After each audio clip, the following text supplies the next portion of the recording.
don't know. I think they're too far behind now. They're 10,000 down, so they just don't have the damage, I think. I'm pretty sure. I can do that. Luna should be stepping it up then. Right, but the thing is, Dragonlance Mask Madness is pretty good for damage, but like BKB is, you don't really start doing a shit ton of damage to like Manta Butterfly kind of thing. Yeah. That's when you really become that Godzilla Luna, but she won't have those things in this game. No, I don't think so either. Not until later, anyway. Dude, he has 29 Bloodstone charges. Do you know how much that is? Out of control. That is a lot. 29. Yeah. Did you know that if you hover over, if it's glowing green from Layer It, that means that it's an instant respawn if you die? That is sick. Didn't know that. Yeah. What did we do to deserve these people? We hired them. Oh, okay. We pay them money. All right. That would make sense. Yeah. A job well done. There you go. Ake is going to solo Roche here. Okay, there he goes. He gets some help. He's in. No idea. Crescendo could win their first game, guys. I'm excited. With how they're playing right now, I'm surprised they haven't won any of their games. Like, that's pretty shocking. So hopefully this continues on for them. But for Cool Beans, they've got to put some effort in and try to get back into this game. They're really missing out on a lot of items. You can see Nikwa and Insania come with me all down here. Of course, Nikwa below EGM on the Clockwork. That's not really usually a good sign, is when your Darkseer has less net worth than the offlane, or the supporting Clockwork, excuse me, the roaming Clockwork support. What did he do wrong, would be my question. How do you fuck that up? Nikwa? Yeah. I haven't seen him like fighting a ton. I guess he has been in there quite a bit. There's been a ton of wolves. Yeah, he's got picked a few times. He didn't get the best start in the game, and he hasn't really been in the jungle farming away. I mean, not that he has room either. There's a lot of heroes that can farm on this team. I don't know. I don't know what I'm talking about. You're fine. That sounds good. So I'm trying to think about how Cool Beans turns this one around. And it's super hard because the way that Excalibur is playing, he's the initiator, but then he's also the guy who finishes the fight too. He just goes in, comes out, he's got so many Bloodstone charges, you can't focus him. And if you can't focus him, you can't kill him because he's fucking Storm Spirit. Yeah. So. Yeah. Well, you have to have a way to lock him down. I just don't think they're going to have that in this game. No. Did he end up buying the He doesn't even have a Lincolns or anything. They just can't get a hold of him. Dude, he has a full BKB and like 3,000 more gold on top of it. He actually, oh no, he just bought the full BKB. I think he's waiting on the Lincolns here next to. Oh, once I get the Lincolns, all hope Oh, he is actually lost. bought a Perseverance. He bought a full BKB and a Perseverance. Well, I'm just thinking that. I mean, they have a lot of point target stuns. That would really make them pretty much immune to everything. Yeah, it's just not looking. Nope. Well, Sure isn't. Lincolns is going to be a real problem. But one thing though, they don't have that great a push. I mean, they can get picks, but well, they're high ground, or they got good high ground defense. So yeah, it's gonna be tough for them to take it to them. The Beans do have a very good defensive team for this high ground push, and if Storm Spirit, f's up, goes a little bit too deep while his teammates are stuck on the other side, it's gonna be rough. This is a new situation for Beans, right? They get picked off, sure, but if Clock and Storm go in, and the rest of the team can't dive those towers so easily, so. Maybe this is it. Maybe we can see it come around here on the high ground defense. Yeah, I mean, they have very good team fight and high ground defense. I think it'll be. I mean, Crescendo just did a great job setting Oh, the pace. Loda. If Loda gets picked here, we have a serious issue. Where is he? Yeah, Right he's there. Loda cannot get picked here. If Excalibur had a ward, unfortunately, does not. Well, I don't know. I don't think Look at Loda the has. balls. I don't think. Did Loda have any idea he was about to die? Like he was seconds away from death? No, neither one did though. Do they believe in the illusions? I don't think so. Hiya! Nah, they're not even. worried. Hiya! See, but this is what Loda does. He picks Luna. He finds every single tiny bit of farm that could possibly exist, and out of nowhere, something that you've been diving to kill all the game. That's right. I was talking about the butterfly. He's working it. There's a distinct possibility. It's a dream now. Yeah. He could have it. Exactly. I dream that dream. I believe it. Dream the dream. I do as well. Loda, you gotta get some work done, buddy. We'll see. Mask of Madness, interesting choice here. I think Crescendo's messing up. I say keep the heat on right now. Oh. Hey, how do you push uphill though? It's kind of rough. It is literally on a Storm Spirit Lifestealer initiation. They have to get a pick. It would make it so much easier. Yeah, it's hard to push. No, I agree that I think that they should be better with their vision and their counter warding in the jungle over there. If they had the vision and knew those guys were out right now, they could easily pick them up. They have enough movement for it. They don't have a single ward on that. I don't think so. Oh, They have one right here. Yeah. All right, this is what they need. Desolator, Lifestealer going on to the Tier 3 tower. If they can get one Tier 3 tower, they can back up, they can get the Shrine, they can get even more map control. They're probably going to try to fight, though, momentarily. Excalibur has the Lifestealer inside of him. And Aegis. Yes. Got 1 minute to make this happen, and it very easily could. You But can even burn that thing. the Beans, the Bean Boys, this is it. They got They know. They They sense got it. the armor. They know the weave is there. They know that they're either going to let this go or they're going to fight it. There's a fight there. He's going to instantly rage so that he hits that. They're Okay. going to actually commit. So I think you wait for another race for BBK, and then there's no Oh, cliff. here we Dragon go. Tail? Finally. Storm did jump. Oh, that was Just a little deep. BKB's popped out though. If they can get just a few picks. Oh, and Missed he the misses the first hook. Oh, God, it's fantastic. The high ground defense, the second side of the game. Excalibur still alive though, turning it around in the wall, pounding him. And there goes the Aegis. Can they? No. Oh, he did my not rage. God. He TP too late. Oh my God. They're not going to lose 5. Oh, he almost got the. Get his Oh, ass. man. No. He actually didn't have Dragon Tail. It wasn't Way up. too many bloods though. He's going to go for the TP, and the biggest kill that they could have gotten is off the map, but that is a fantastic fight. Holy That was shit. an unbelievable, Jesus. unbelievable stun by It's good. Sand They had to King. push the man button. They did. They Man did. button pushed. Testosterone out. Fucking dick swinging. This time they did it without the shrine, or rather, the shrine that they're chasing. Indeed. Well, there you go. As we said, They did run up the stairs again, though, into the darkness to fight that fight, I believe. well, it was Darkseer. Darkseer finally got his wall off. Oh no, don't get picked here. There you go. But the problem still remains. You still got the Storm Spirit. This is like the best case scenario for them. We kill everybody and Storm Spirit escapes. Because they're not going to kill Storm No, Spirit. they can't. That's They just did it. kill him once, but he died pretty much purposefully because he had the Aegis. Right. Just so he can get out with more mana and stuff like that. But this is what we were talking about, Bernie. You talked about it. It's the goddamn butterfly. It's frightening. The goddamn butterflies Yeah. out there now. Damn fucking butterflies. No, absolutely. I mean, with that, Luna definitely picks up a lot of damage and survivability in these fights, so I don't know. Crescendo might be losing their chance right now. I feel like they're pussyfooting a little bit too much. They are Don't you pussyfooting. dare. Don't you dare He's say right. that about Crescendo. Don't you dare. Man. This is difficult. They have to do this because they could. What just happened to them was because, I don't know, Storm Spirit No blinked way. out for just a second, then he came back in. No way. They've been successful the whole game because they've been setting the tempo, taking the fights Yes. they want, and setting the tone. That's where they found their success all along. That fight, Dragon Knight initiated, and the other fucking team, Cool Beans, took the initiation. Took their fucking mojo there, and now you got to go get it back. Yeah. That's what they need to do. Get your groove back, Stella. Yeah. Get back in there and dance, bitch. And they're going to Oh. find it. 'Cause Oh no, DK not the uphills. Not Oh, again. no.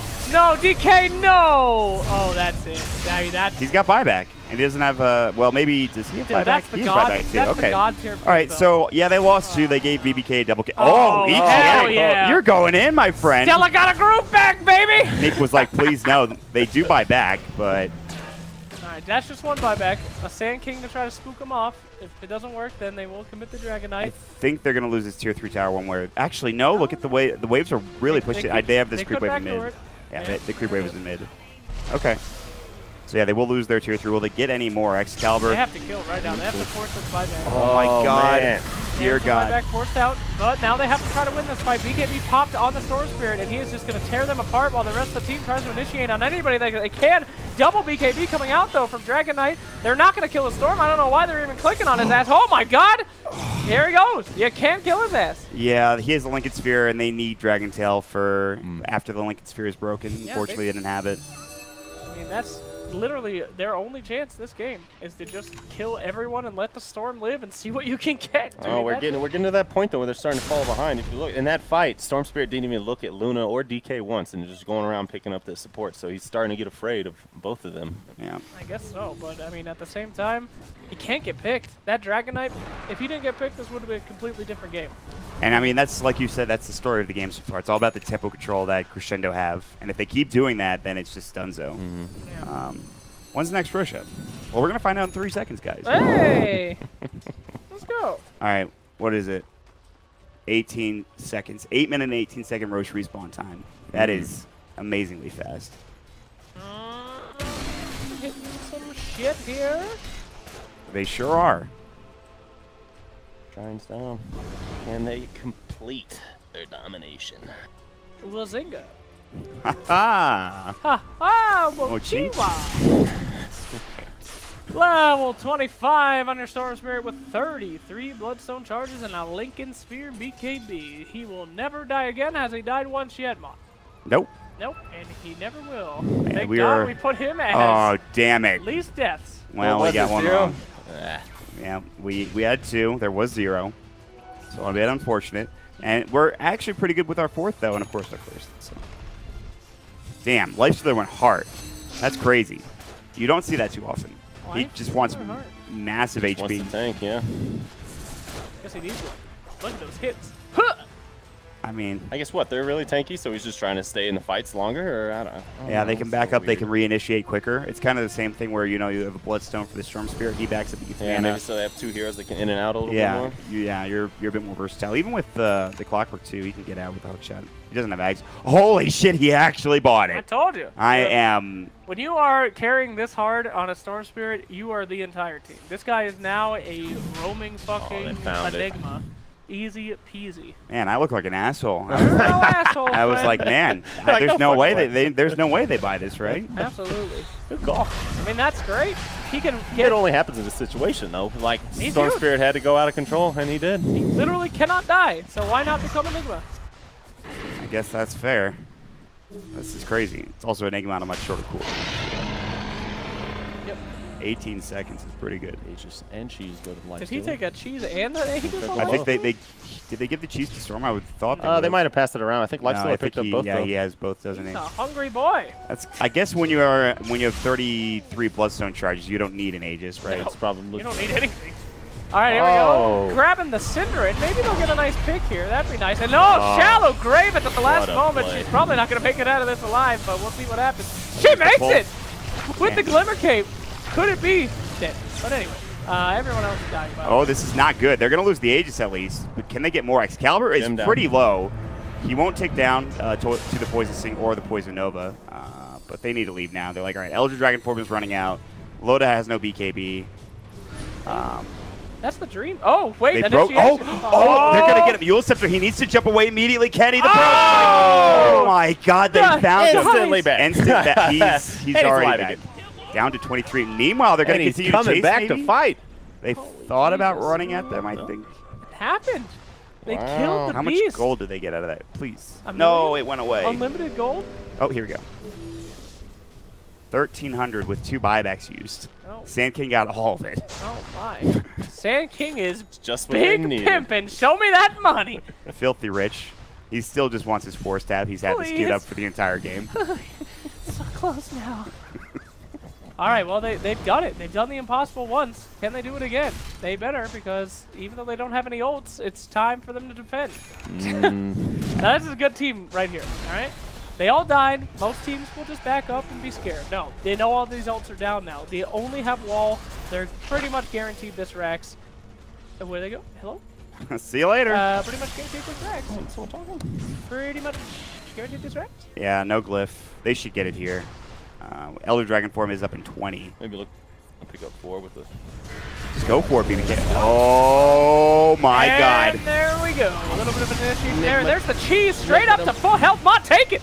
Yeah, they're fighting. They already used the Vortex. Cinderin is getting low, but they don't really care about that. They've already lost the Sand King. Excalibur now is to jump out. BBK is full health after that cheese coming through. The Grave is there. Cinderin's going to jaunt away, and they still cannot get the Rex. Just hit the building. They're just focused. Just hit the building. BBK now going to get caught. There's the Gale coming through. Mike also gets up Don't the Dragon go Tail. uphill. Lucent Beam. They are going uphill. This is Don't exactly. do it. Don't do it. Elusive jumping through. They won't jaunt in. Lotus pretty low. He doesn't have any way to heal back up. No Satanic, not just yet anyway. Mike is just sitting down here. He's like, I want to go up there, guys. He was. The entire He's been team the guy was the whole standing. time. They're standing at the top of the hill waiting for them to go up the fucking hill. You won't. Second Darkness, now. go! Darkness, go! It's like one of those situations. You're just like, you won't do it. You won't do it. But Dumbasses. you will. Nah, they did pretty well that time, not chasing too far. You know. Rising. Yeah, they're reeling it in. They're finding their limits. Should have hit that building more times though. That's what they need to do. Just Yeah. run in there and fucking smack that thing. Hit it. Here we go. Could we see a building hit right here? The rage comes out. He's gonna try to hit that building. There we go. That's what they were missing last Alright. time. That's Storm how Spirit you to do get it. off of his ass. And they're just taxing out. It takes so much effort for them just to kill one of those buildings. That's kind of crazy. Would be a bit. That's But big though. yep. They got unlimited time though. They're hitting fierce resistance going high ground. I think Yeah. they're in danger of slowing down. So what do we do now here? I mean, you have 24 Bloodstone charges. Your Storm Spirit is massive still. BBK, I mean, what are we building towards in terms of itemization? Because that's we would have to wait for Roche otherwise. I think AC for BBK and then 5 Necronomicons. Let's go. Baby Knight is no, going what off. have you done? You've shown your position, and Luna is instantly getting blown up. Will the BKB be enough to walk that's away? a great dream flow coming in. Excalibur, can they get anybody? Big epicenter with the wall on top, the Burrow Strike coming in, and Baby Knight has to run. The Lucid Beam will come through. Can they bring him down? The Eclipse is still going. Come with me, barely alive. Loda is going to get dropped, and that's huge. He needs to buy back. Oh. They will get the deny, which will heal everybody up. That's huge for Excalibur, and they will get everyone because of it. That deny coming out, making sure the Bloodstone heal gets off, makes it easier for Crescendo to take the end of that fight. And Loda is forced to buy back, but they do not have Nikwa. Oh, did they actually just snipe him? Where was he? I cannot believe that. Yep, I that missed was it. a great was that a rocket? It was, yeah, my it was a flare. Can't believe it was low enough for that to happen. Yep, super low. So. Wow, well, I guess it's time for them to push. Yep, Yeah. Luna bought back. I don't know what they're no doing. one else has a buyback. They don't specifically know that, but they're pretty sure. They're pretty sure they know one has a buyback. Yeah. So they're gonna be going in here. There's pretty much nothing Luna can do. They could just pray that they puss out and leave him one more Rax and give him one more chance, but That'll be a solid two sets down. They might just get Megas here, honestly. Yeah. No one's buying back. You know that they don't have buyback. You still have 47 seconds for your DK. Like, I'm pretty sure they're Safe just going to lose play. Megas here. No. Unfortunate. unfortunate for one of them. Yeah, Good true. for the other team. True. And here we go. Rax down. They still have that. Oh, no, that's all they get. That's all. That's okay. You got Luna. Luna can handle Megas. I mean, Everything's fine. It's Wait for probably those over. respawns. Those towers heal. Everything's fine. Everything's great. Just they're waiting for DK, I guess. I don't think Wait. 10 seconds is going to be. everything's fine. They're gonna back out now. They don't want to risk it. They got the Megas. They're gonna let the Megas chew up those outer towers. Those middle towers now heal. Write a letter to Val. Man, No, that doesn't make any sense. Yeah. that's kind of Do you know that, Bernie? strange. 3 HPs. 3 HPs. Why? Who knows? I don't know about that. Well, Roche is up in, I don't know how long, at least 2 minutes. Now it's going to be, what else is going on? Not much. I think this is like the. They're almost flaming them now, right? Like get Megas and walk away. Nah, that's my move. That is my favorite move in a pub. Get Megas and then walk We away. need to get our quests. Yeah. Please. Please. I need to heal 5,000 more healing. I mean, it's all but over. They'll probably just spread them out and get some picks, finish it up. Yeah, all I need is some standard picks here. That should be Man, easy. they really wanted this Storm Spirit, but they're going to smoke and just go for the coup de grace. The coup de grace. I believe that's how it's pronounced. Le coup de grace. Coup Pretty de close. grace. Well, ladies and germs, you who believe in any gods, if you're a bean fan, pray to your bean gods. These bitches about to die. Get out. This is the end of the road for the beans! Oh my god. What a play.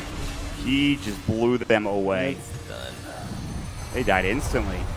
Eclipse will come out. Loda will try his best, but honestly, it's not going to matter at this point. They're going to get pushed back. Excalibur will continue on. Mika will pop his own BKB. Loda's getting chased down, and Excalibur blows him away with the Bloodthorn. GG is called. Good game, boys. I enjoyed that one thoroughly. That was great. very good. Fantastic game. It was all over the place, you know? We were 3 for 4, guys. Hey, 3 for 4. yeah, bring it in. And let's do the pat on the back again. Bring it in. Well, I felt good about that, too. All right, boys. Woo! I was wondering how long was going to be too long at that point, but Never. Beautiful.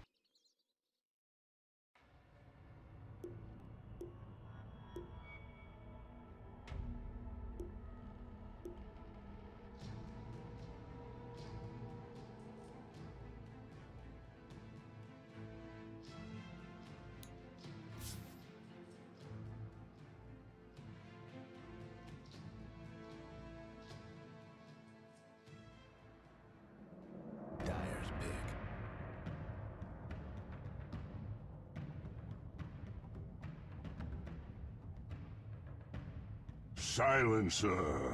All right, here we are. Guess versus Digital Chaos. Squad up against MMR Legend Crew. Get into this draft, take a look. Yes, they've banned out the Clockwork and the Sand King. 10 seconds Chaos to take go. Veno as well. Earthshaker. Guess. 5 seconds. Silencer. So I'm pretty sure Guess was hit up with a penalty of some sort. They only have a minute in the reserve time. Did go into lobby, think up, went to the draft, had to back in this one, so quite the break between games. So Silencer picked up for Guess, Crystal Maiden and Night Stalker for Digital Chaos, which like Crystal Maiden and the Night Stalker as your two supports is 4 and 5, and Night Stalker more of just a roaming 4, Crystal Maiden 5 support, and you get to that first night, and all of a sudden, Stalker starts roaming around very heavily, tries to go over mid, maybe goes over with a Crystal Maiden. You get that Frostbite, Void to follow it up, Night Stalker with Silence hits away at these heroes, and wherever they go, may it be mid or safe lane, could line up early kills and really start to rain havoc on the side of Guess, who end up going with the Legion command. Saw this last game, didn't end up working out for Overpower, but we'll have to see how Guess really deal with it. A Legion Commander and Silencer, probably gonna go with Global Silence Duel. Bigger team fight, probably don't need it. The word out on, as well as the Arc Curse. It's a nice lineup right now. Offlane Legion Commander most likely. Silencer I'd say is in more support role, but we could mid. Back banned out by Digital Chaos. Swap by Guess. Radiance ban. It's DC's turn to ban. Just heard. Legion Commander, maybe ban out the Razor. 10 seconds to go. Who are planning, really picking it up. We've seen Razor a couple of times really just destroy the other side. Be pretty good with reserve time combo.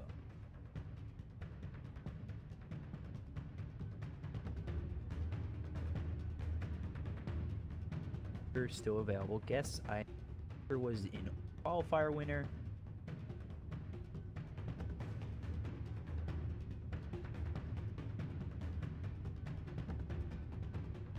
Skill difference. Dyer's ban. The Razor.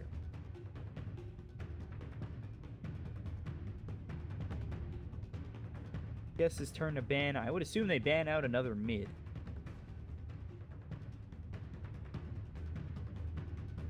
Seconds to go. Take away from the 5 seconds.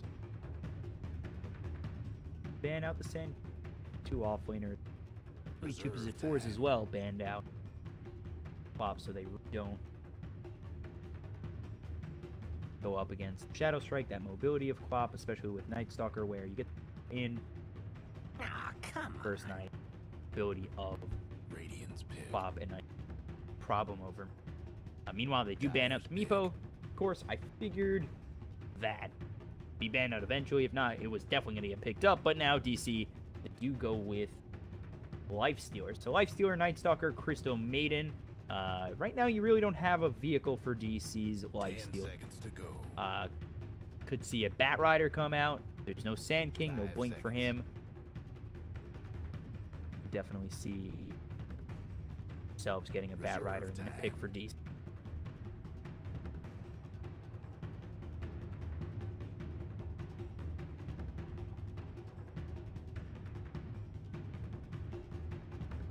Seconds to go.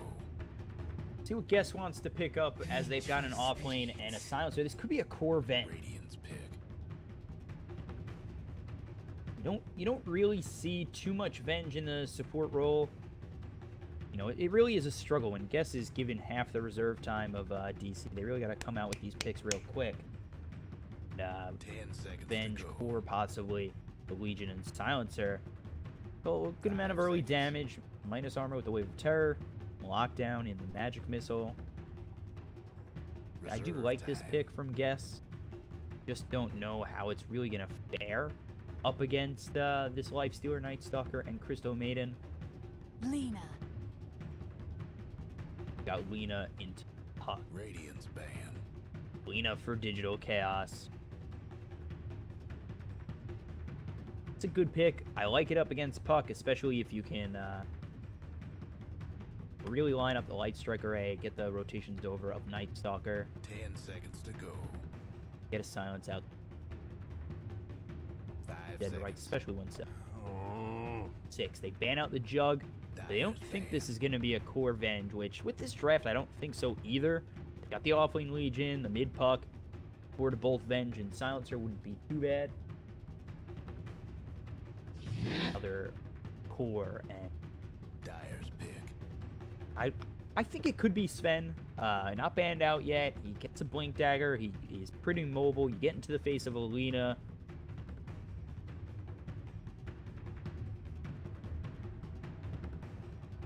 He is 10 pretty seconds strong to go. early. Wave of Terror. 5 seconds. Good. Reserve time. 5 seconds. Necrophos. Actually end up going for the Necro, and you've got Necro, Puck, Venge. Silencer for Guess.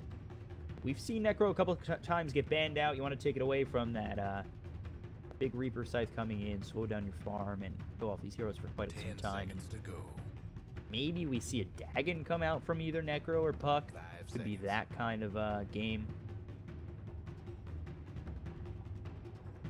Reserve I time. like this one. Yes.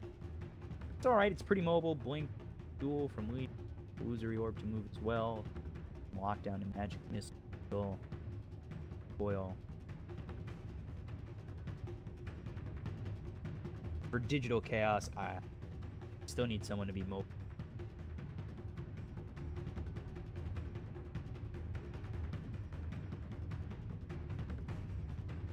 Quite a bit of time to really figure out who they want to go with. Choices, really. Bat Rider's still on board.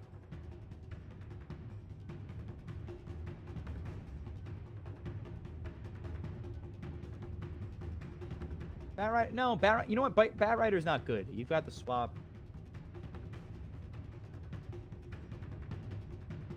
Right out of that lasso. Faceless Void.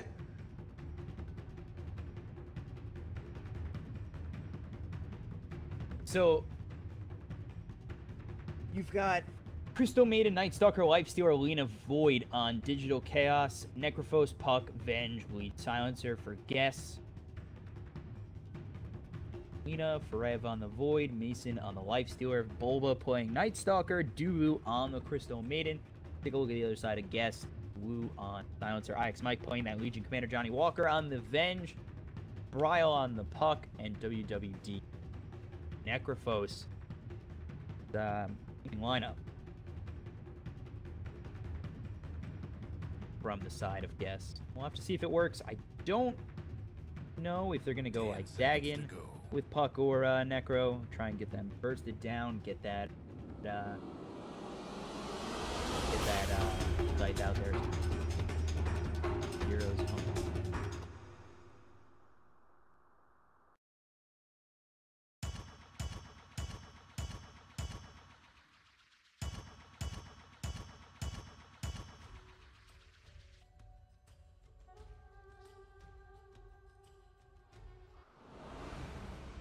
So here we go. This game will take with the first tower kill. I'm going to say DC. Number of trees destroyed by 30. 0 to 50. Player who gets the longest kill streak. Mason.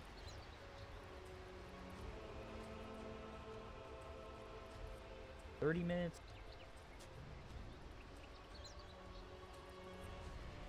Take those stacks, but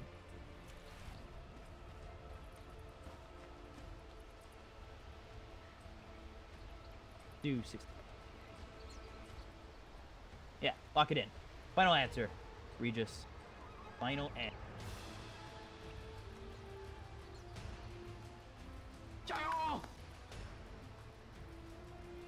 30 seconds to go. No real aggression coming out from either side. Going towards these bounty runes. Gonna be Bryle mid on this Puck up against the mid Abed on Lena. Take a look as Johnny Walker's just going to be looking to really hold back these creeps, get the block as Port Venge. Take a look. BWD's Necro. Off lane is going to be IX Mike with the Legion Commander. Wu Dota on the Silencer support. And then we'll take a look at the other side. DC, you've got Brev on the off lane with this Faceless Void for DC. Follow that lineup up with Bulba on Night Stalker. Again, Lena with the Lifestealer, and Dubu finally with Stone Maiden. So the game is underway. We've got ourselves our bounty runes picked up. Blocks are coming in. Players are ready to go. We are underway in this best of 1 round robin with DC and Guess. What?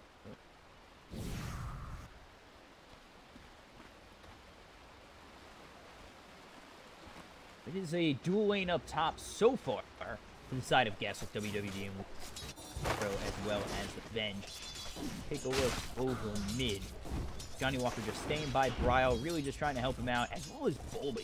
Bulba's got the Void. I would say he watches out with the Dragon Slave that's going to come out on Bryle as both the Void and the Dragon Slave. One more shot would have taken out Bryle. He needs to watch out. Forces out that salve. Almost a quick first blood for the 10K God.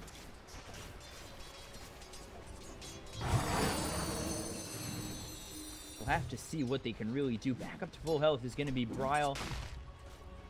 But alright. A lot of harass going the way towards Bryle.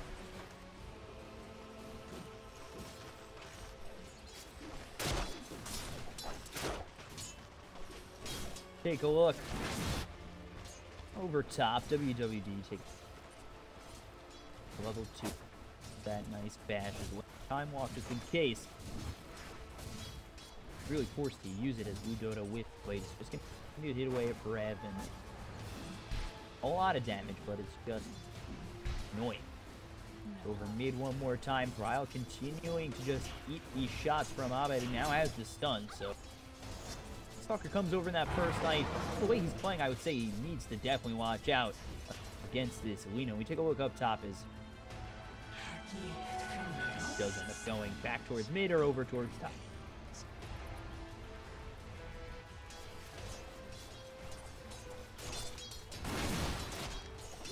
Take a look. Pushed in a little bit by Mike, 7-0. Frostlight IX Mike for just a moment. Turning all to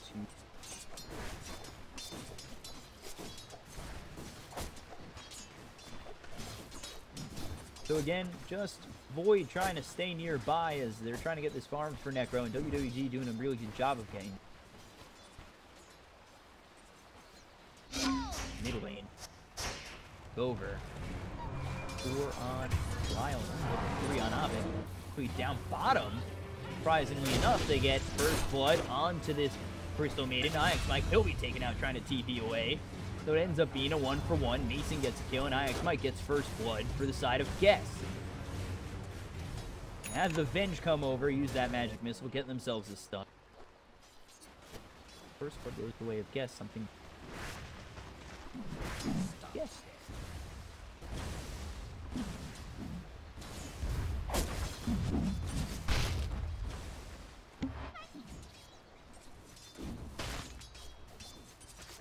Now Bulba back over towards this mid lane. He's got 2 in the Void. Getting ready for that first night. And go amp Riot.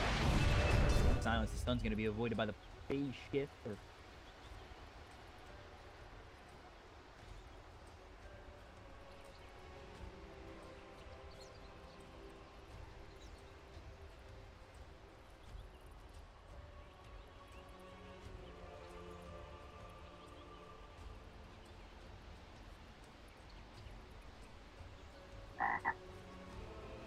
just waiting for the side of Guess.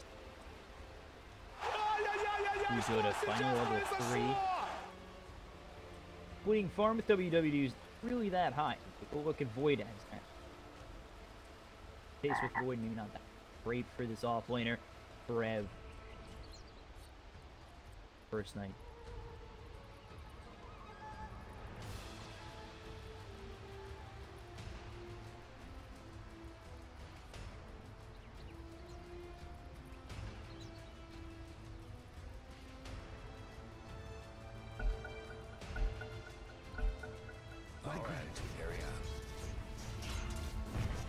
so we're ready to go. We're underway once again. Bryle just about level 5 as well. Hell, if we take a look at Lifestealer Farm, Mason doing alright. 20 and 2 or not. A little bit back out of the lane.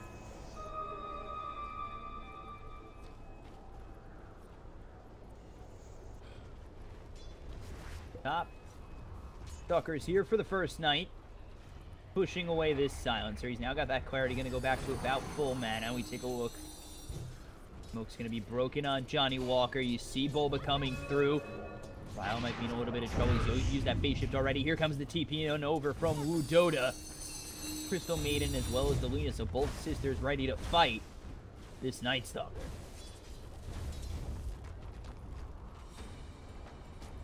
Smoke up and a little bit low. So he's probably going to just try and get in there. Frostbite to get a kill. Sounds going up top. A little bit low. He's got to be careful with this illusory orb. Come all the way over. Just yet. Frostbite as well as the catch him. We'll keep on this. Should be able to get a kill. That's where he is right now. He doesn't put that illusory orb out just yet. He's going to use that winning rift, so he's going to throw him up, but he's pushed back into that illusory orb and back by his tower is Bryle. This will be a gank gone wrong for DC.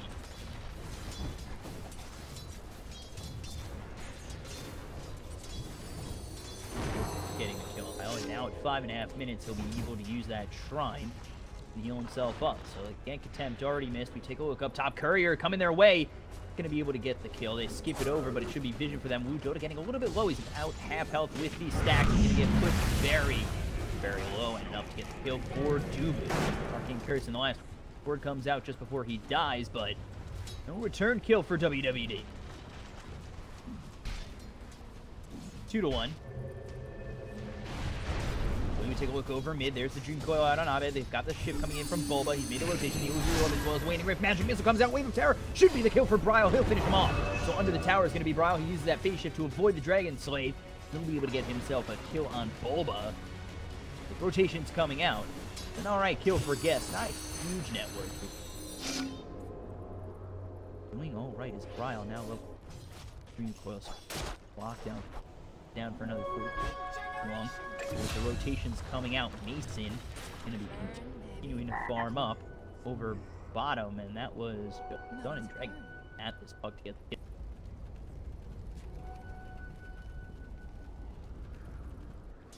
So I'm just watching Mason continue to bulk up his farm, really not being tested at all. You see his net worth about even with the Necrophos. Again, another rotation coming out from Bulba and Dubu.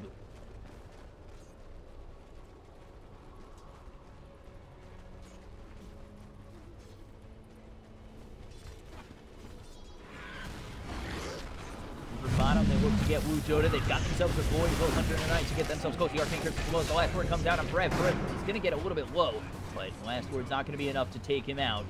It's already taken away.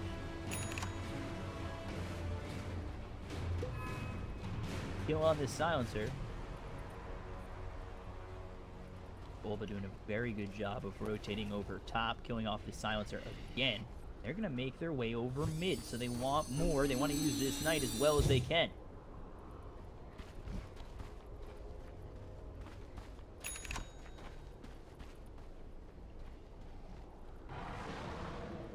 Legion just spotted Bulba. By in this middle lane. Phase through there for Abed. In all the way. Wave of Terror hits. IX Mike hits away at Bulba. Just gonna sit back though. They don't want to go in. They know there's a couple heroes there with Belino with Laguna Blade ready. Guess what's happening to Dyer's bottom tower?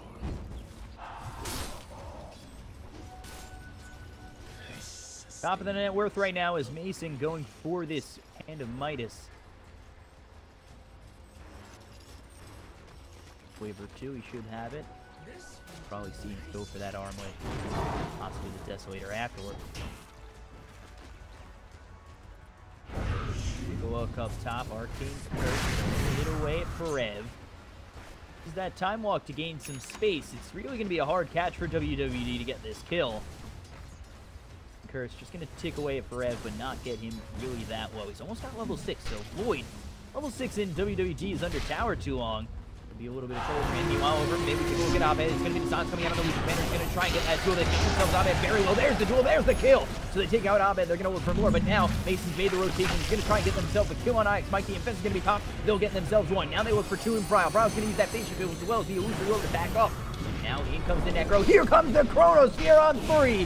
And Forev trying to make something happen, but he's got no follow-up damage, and everyone will be all right. No worse for the wear is Guess. So 229 gold going the way of Guess. A little bit of gold going the way of Mason. Some big rotations from both sides. Just had a little bit of follow-up. Maybe Olena's still alive. They could have gotten themselves something with a nice Chronosphere coming out from Forever. Nothing to really follow it up.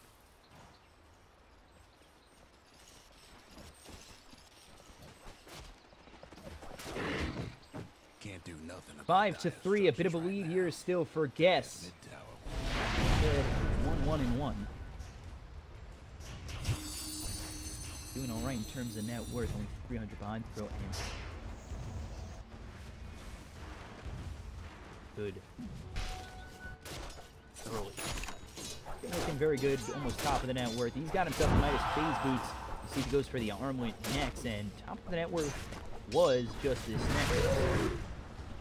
Getting first.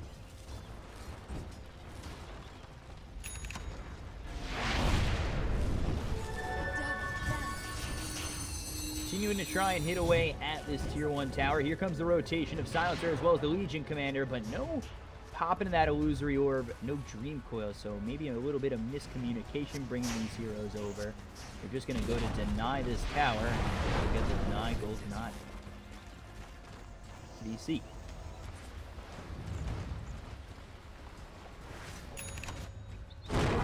Now with the 3-man smoke is DC, Abed, Bulba, and Dubu.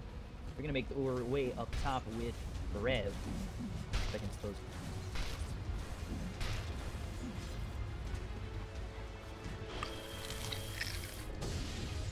Bulba's up top trying to TP away, but he's going to be stopped by Bulba. And now here's the chase. There's the darkness, and the force that pushes WWD under this tier 1. They try to just load up on this Lena. Abed finding himself a little bit more attack speed, but kill over the top. Continue to harass out Mason, who's going to come over to the shrine. They'll all heal up, and maybe they go in again over top. Still got Abed here with Dubu. The things are coming out from Necro to try and defend this tower, but here come the rest of DC. The Dire went and fortified their structures. The Dire We're coming over to WWD. There's the Chronosphere. Going to lock up Mason.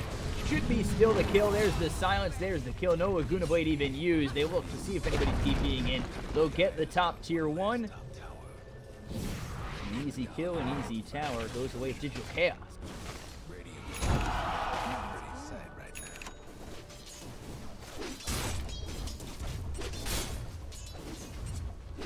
Ways away from this blink is going to be IX Knight. Deep wave in the Radiant's bottom tower ain't a pretty sight right now. Dire's top tower.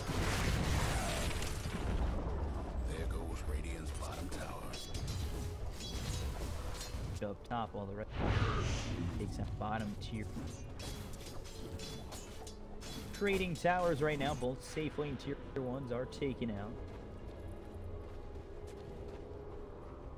Light lead right. Digital Chaos. Holy, yes, it.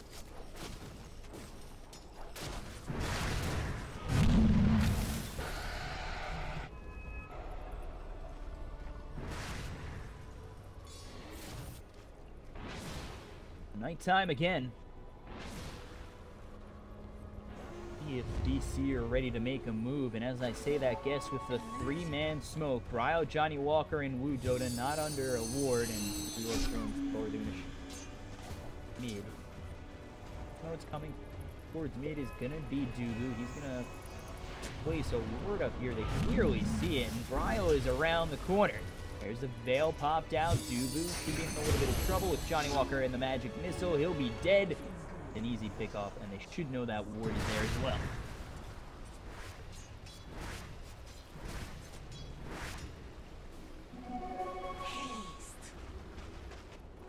They go to push up top. Yes, he's playing very conservatively at the time. They're finding their moments. They're finding their pickups, continuing to find their farm. You know, top 2 of the network for both Abed and Mason. 3 are just not far behind. There's the 4-staff forward. They're going to get a swamp out of Illusion. That is...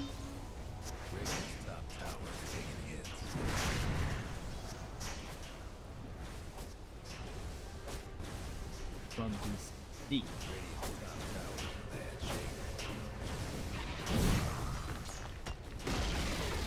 Shows himself. Full time walk back. No, they can't take that tier 1, but if they did come forward to look for more, Rebels wait.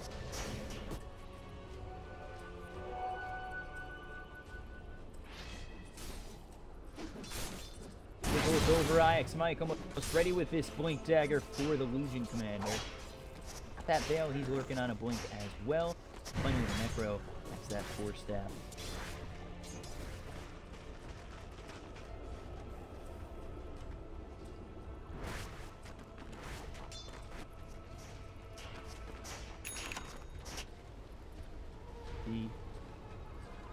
Well, as guessed, team's really trying their moments for a little bit more going. We've seen a good Chronospheres come out for Forev. Nothing has followed up. Of course, they get the Necro kill off top, but they had everybody there to take out one. Remember mid when he had that 3-man Chronosphere? Nothing followed up. Really just. They're going to sit back, try and get their next couple of items, a couple more levels, and really just be waiting. Well, I expect Blink Dagger, so now Blink going for the blade down there. Maybe they try to be aggressive, find a pick off for 2. For IX Money.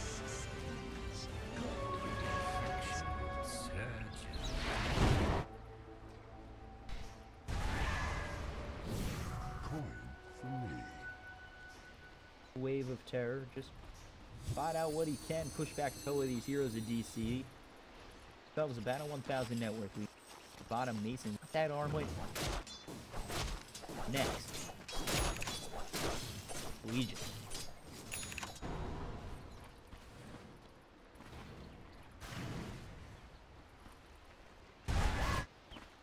Take a look over bottom. DC Forev, Dubu, and Boba are going to be smoking up. Find anything way. Yes, is the fly between all. You're ready to roll. Is the Necro over bottom. They've got the Infest coming out on Forev. Let's see if they can make a move. They go in deep. WWD all by himself. No move made. Just see if they go all. Radiant structures must have been fortified. Wanting to go all the way around, but over mid is all guess. Avoided this nice smoke gank. Quotes. But look over. Forev gets a 3-man Chronosphere as well as the Infest is going to pop. If they have anything to follow it up, there's the Global Silence used by Wu Dota as well as the Arcane Curse. They've got the Magic Missile as well as the Veil. That's going to hit onto Forev. He's going to be hit by that Reason. He's going to be the first one to fall. Iron Spike is going to drop out to Abed, and now they're going to continue to work. They've got no Illuminate hitting nail on WWD. Let's see if we can get themselves a kill. It's not going to miss. They're going to get themselves a kill coming from the Night Stalker. And now a big Dream Coil comes out from Guess, but they're not able to clean anything up. They've lost the Silencer. Boba going to be the next one to drop, and it ends up being a 2 for 3 in favor of DC. So again, no real follow-up damage for the side of DC. You get the Infest that I don't think hits the mark, or damage follows it up at all, and then they take out Forev on the Void. Yeah. Dire engagement.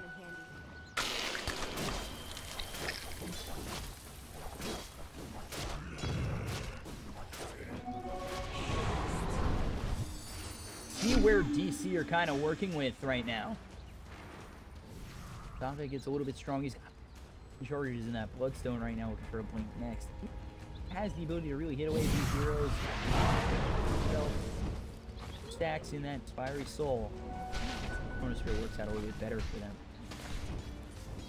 Chronosphere, follow-up damage from DC, and it was able to be turned around by yes. Ends up being a nice team win for DC, but bottom duel in for Legion.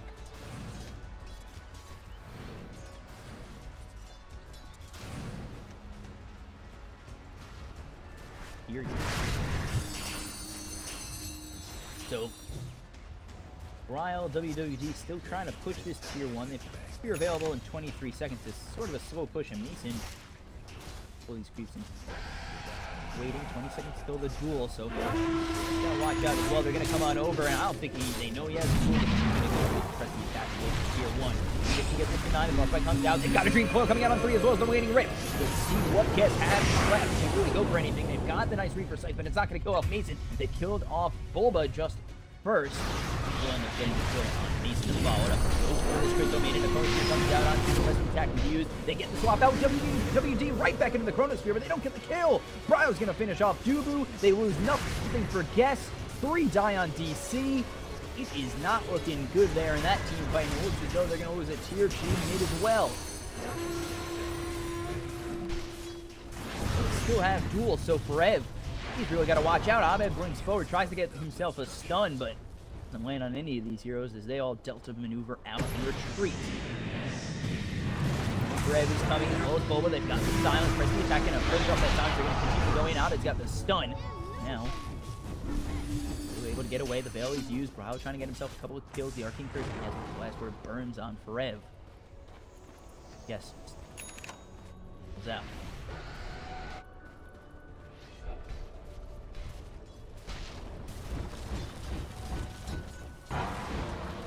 Ten to 9. First 10 kills going the way of Guess. Oh. Still a very even game. Clean. DC.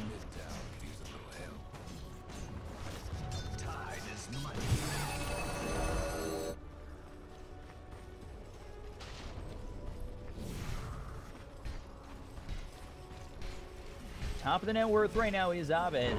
1,000 above anybody else. He's got himself 15 Bloodstone.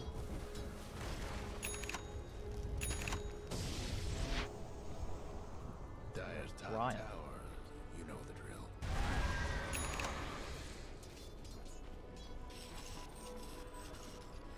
Up top, we're here for the side of Guess. Counter if forward is going to be DC.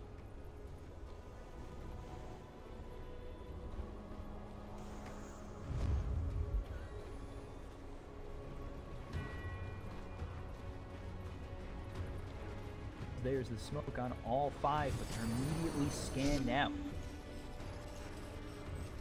Still sitting a bit forward. They've got Rev waiting in the trees. If they counter this, they might look for a good Chronosphere, but going the long way out. Gonna be Guess. Find anything. Dyer's bottom tower's getting the business. Bottom. If they get anything just yet, they're gonna look for Bulba. Try to get this duel off. Should have it, but he's gonna be silenced by Bulba and still continue the whole run. There's the Reaper Sight, the kill by WWD. And it doesn't matter, no duel, but do end up taking out the Knight. The Dyer might want to mine their top tower. Now they actually might have found Dubu, who has no TP. There he is. He's in the sights of IX Mike, trying to get that duel slowed up. Dubu's going to continue to run away, trying to get the magic missile. There it is on the Frostbite. There's the duel. Should be another kill for Guess. 14 more duel damage going his way, -2. Dota. The TP's coming through. There's the Illusory Orbit. They can find a nice Dream Coil. They're splitting up pretty well. They've only got it out on Mason. Abed will see if they can avoid it. They're trying to get themselves the nice Chronosphere, but Global Silence comes out to stop him. Let's see if he can find it. He's going to be hit by that Arcane Curse. He might fall. He's going to time walk away. The Arcane Curse is going to continue to burn. The blink forward from Bryle, trying to make something happen. They don't get the kill on Mason, but they're going to get themselves the kill on Bryle. Or get the kill on Forev for Bryle. Almost gets down. Chronosphere from Forev with a nice Global Silence coming. Dota.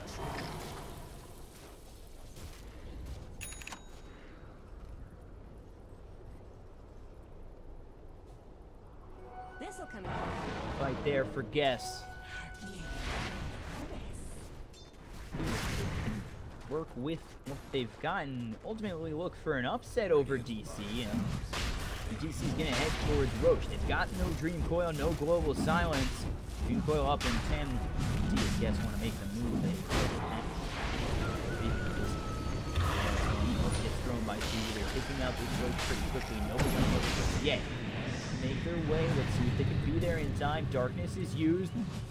Coming over. Roche is going to get very low. Here comes the Illusory Orb. Going in. No. And the just picked up by Mace. Well, they might have something, but now they've got the rules. Is done. Not hit it.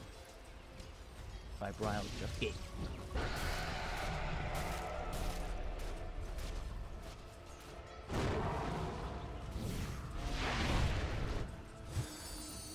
Roche, nice Aegis for the side of DC. We'll see if they use this just to really deter Guess from coming in, farm up a little bit more, get those next couple of items. They're going to look to fight. They still have Chronosphere to go, but we'll silence up in 44 seconds, so if they really want to make their move soon, saw what happened last time. I'm ready for that global, getting ready for that Chronosphere, stop by the global silence Dota.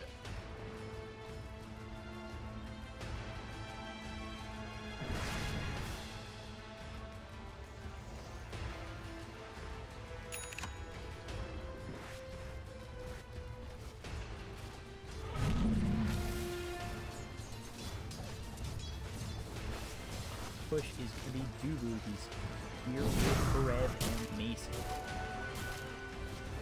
Underward Visions. They're around, and now there's the Infest out on Brett. As though they're looking to be aggressive, but Radiant's bottom towers. they're there. They know Infest is this faceless void. Try and get this. If they have enough, there's the Blade Mail pop trying to get the duel.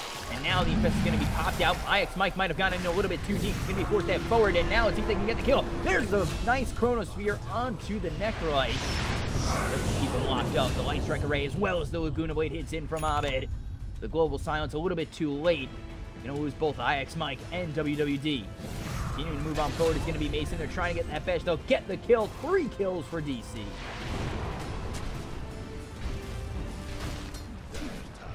Take the tier 2. A nice Chronosphere to stop the Necrophos from coming in. Getting the kill on IX Mike. Finds himself between 3 heroes and ends up falling first. Lined it up with the Light Strike Array as well as the Laguna Blade to kill off this Necro.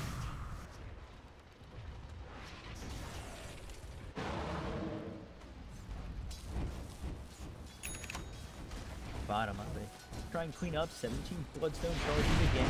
For the Lincoln Sphere next to stop that Reaper Scythe. Leave that duel.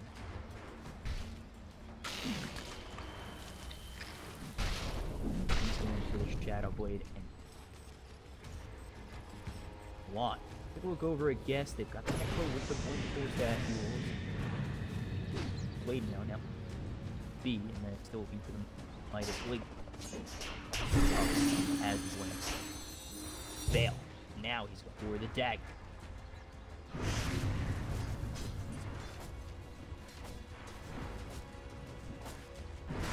Time is money. Good, just continue farm up here with Johnny Walker and only a 2,000 net worth. Usually comes out.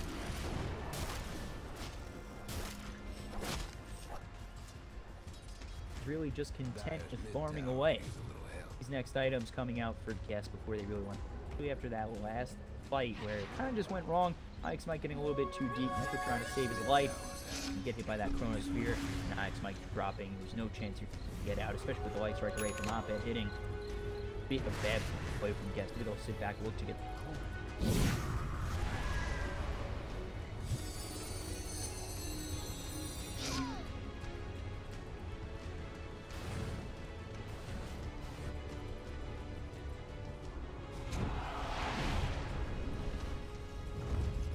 see, they're gonna 5-man smoke here for DC. Themselves nighttime. Maybe look towards that jungle. They do have the ward there. They look towards Necrolite. Now he's gonna blink away. They go for Wu Dota. They're gonna get the silence slow as the Void.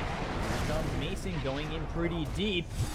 Lyle might look for the Dreamflow to lock in Mason. He's all alone by himself. The magic missile hits. He gets very low. There's the global silence. They turn it around. The swap is going to bring Mason pretty free. He's going to end up losing that Aegis. Now they've got the Chronosphere coming out on 2. The Reaper Scythe is not going to be enough on Abed. They'll take out the Punk. They'll take out WWD after this duel. Actually, he tries to get away. End up making it out. They get the kill. They lose 2 of their cores on Guess. A nice, clean fight for DC, and now this is where they're starting to take their lead.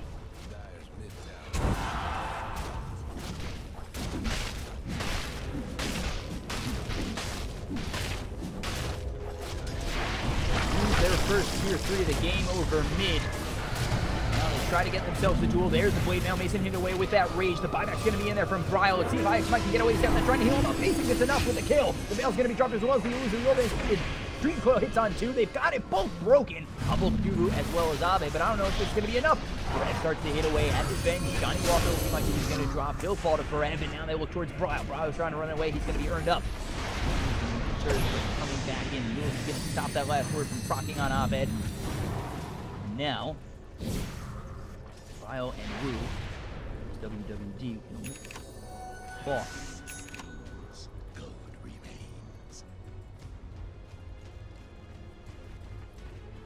It looks very nice there from the side of DC. This game's so close. First 25 minutes. Now 30 minutes in, 7,000 net worth lead for DC. Got 21 charges on Abed. Looking very nice, has double damage, ready to wait a bottle. Lincoln's here fully finished off. Now all trouble for the team Guess.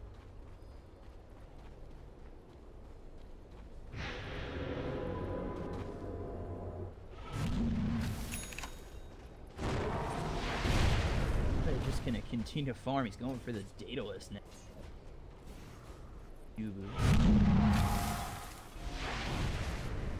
For this Stalker, Bulba going for Pipe. Solar Crest can get to that point.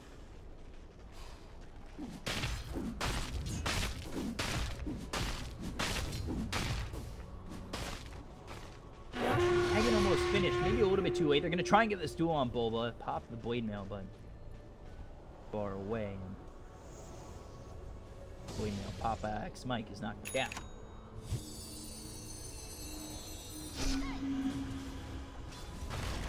Bulba really pushing them back along. We take a look up top. Here comes the Boots of Travel. Bryle comes in. Dudu should be dead.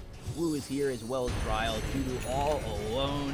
And the last word would have been enough anyway. Bryle gets the kill. Wu. He missed it. Pretty good. Kill over. That double damage. Pro all alone.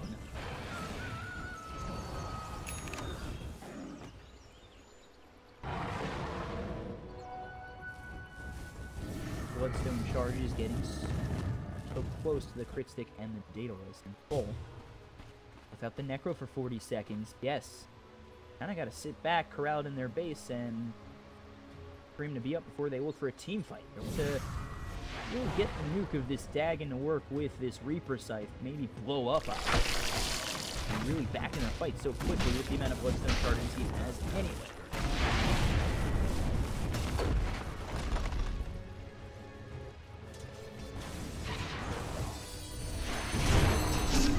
Bottom, cleans it up. Oh boy, Bryle showing himself with the phase shift. Let's see if he can blink away. He blinks into the trees. Nobody here with this Lina just yet, except Dude.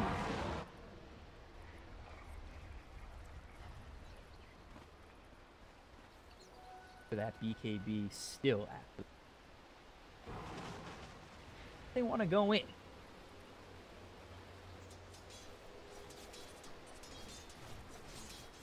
Here, Johnny Walker, Iron Mike.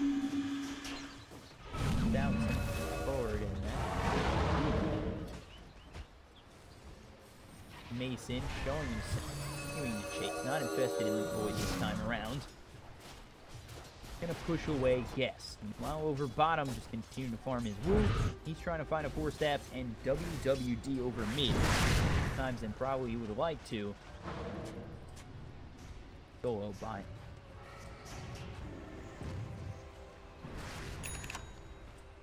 So really just the presence of Guess, or the presence of DC is enough to push it back.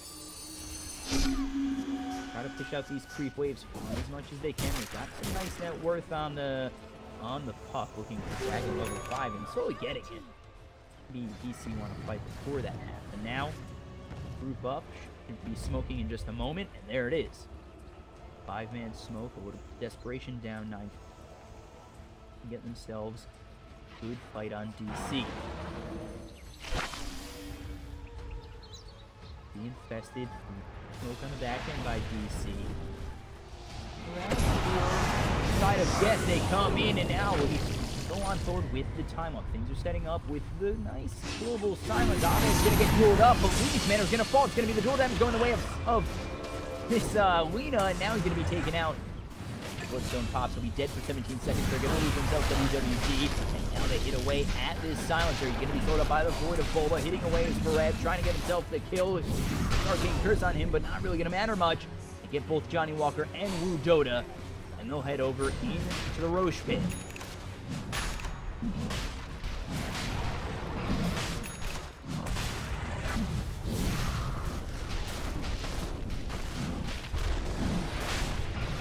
They'll take this Aegis and Chi.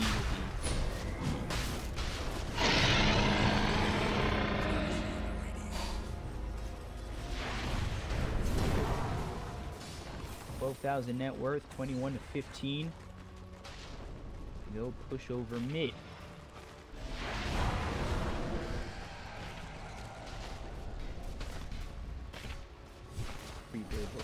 Take his top shrine, so if it does come down to getting Roche again, have quite wrong.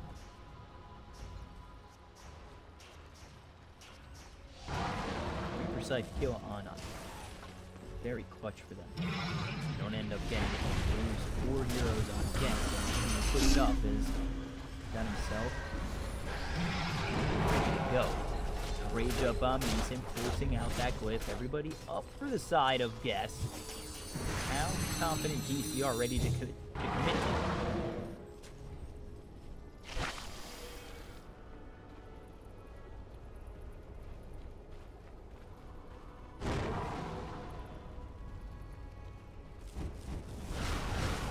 Continuing to push over mid. Is mounting on Guess to really make a move, but they know this could be the last move they make. He's gonna be out at the inside. WWD is gonna show himself. There's the force that back, popping out the Infestus Mason, and they'll take that melee Rax. Rev, he's with that Chronosphere, no blink, but does have Shadow. 3 over mid, but it is eccentric, so they would spot him out. And now turning their attention up top with this tier 3 and are going to continue to work. There's the blink with the weight mail as well as the duel. They're going to try and get themselves a kill, but it's going to be the Legion Commander who drops. Mason's going to get himself dual damage, so now they're without Highest Mike for 50 seconds. Really trying to go in deep on that. The spear comes out on one. There's a time dilation on 4, so that'll push him back, slow him up quite a bit. And they might even want to go chain. He survives the Chronosphere, and now Perez's actually going to drop to the Dagon of Bryle. WWD drops. Now he's going to buy back. They've got a 3-man Chronosphere, and now WWE can't do anything about it. They're going to take out Abe, but that's only the Aegis. Bryle, he's getting very low. Mason hitting away. The big ship going to do a step twice. Now he's moving towards WWE. Still silent. Something good ability comes out onto the silencer. Wu Dota's going to drop. The Dragon Slave blink dodge by WWD, but now the Solar Crest is on him. Let's see if he's able to survive. Just for the time being, he does move in a little bit further, but Mason with the open wound takes away the rules. In check for just a moment. He'll end up dropping in combat. Falls to Bryle with the Dagon. Ending up losing. Bryle, Dubu gets the kill. 3 dead on Guess. They'll go for this Rax up top. And it is looking very good for DC.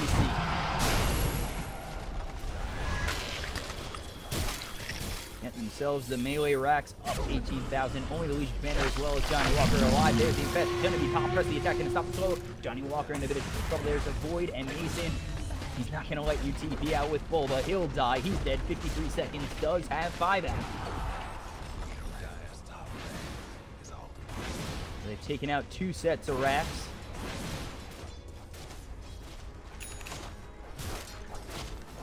everybody up for DC. They're making their way over towards this base of guests. Still not GGing out just yet.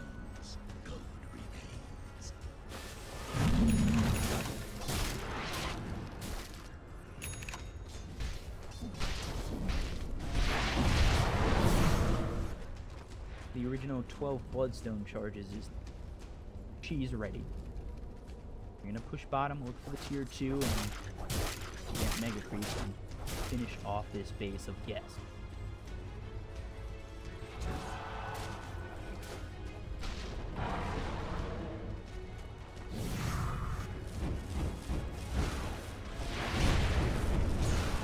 Push of Abed with the rest of his team waiting in the trees. Yes, they know they need to make a move, otherwise it's just going to be over without them doing anything. He's got level 24 on Mason, 60 going for BKB. Oh, wait, see him. Well, according to the skills here, 21,000, and Abed as well.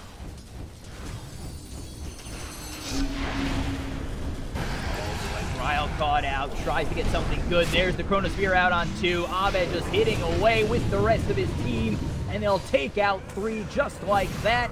And now the GG is called. They look for one more before the Ancient drops. There it is, 4 dead on guess. DC, it was close for 25 minutes, and then it wasn't. DC win this game 31-17 with ease in the second half of this game. Abed and Mason.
Quite a bit.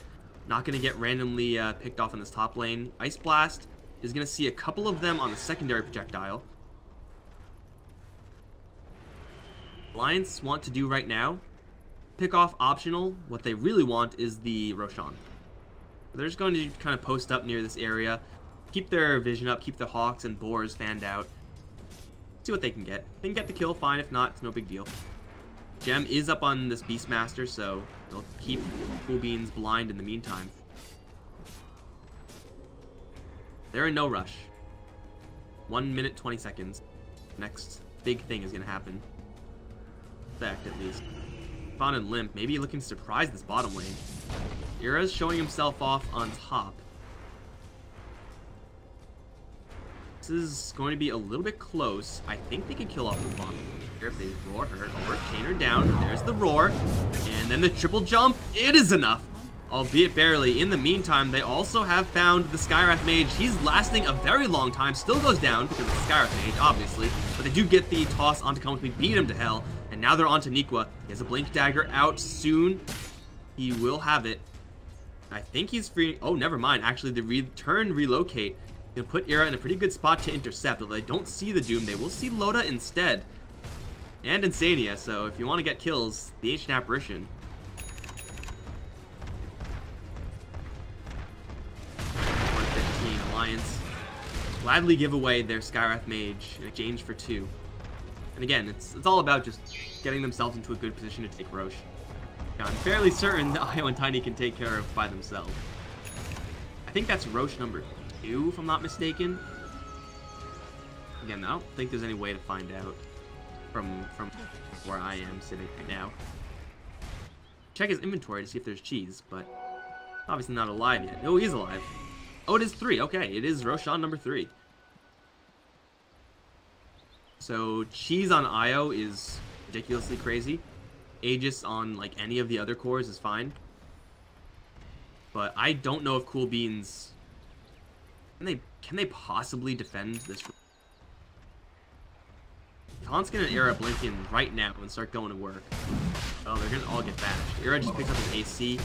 Era doesn't even need. So, I got this, bro. 9,000 HP, bring it on. By the way, Craggy Exterior, pretty good spell.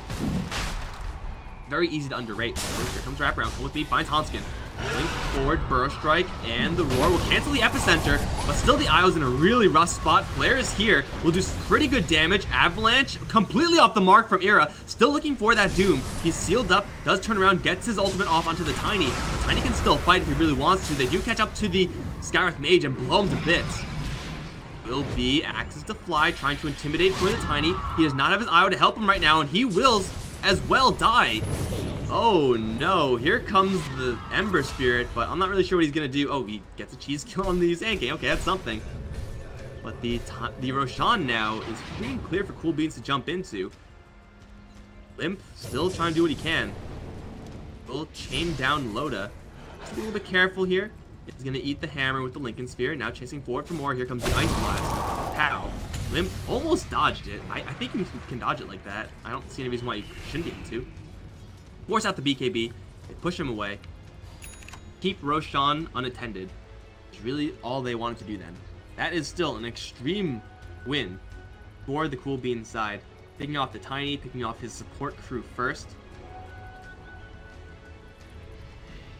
If you're the Io, here, Tiny's here, you do not expect heroes to come from here. You expect them mostly to come through here, in which case the Tiny just blinks out and then you're home free. Time it was Cool Beans to get the jump on the Alliance side just by good positioning. Been definitely a struggle for them thus far.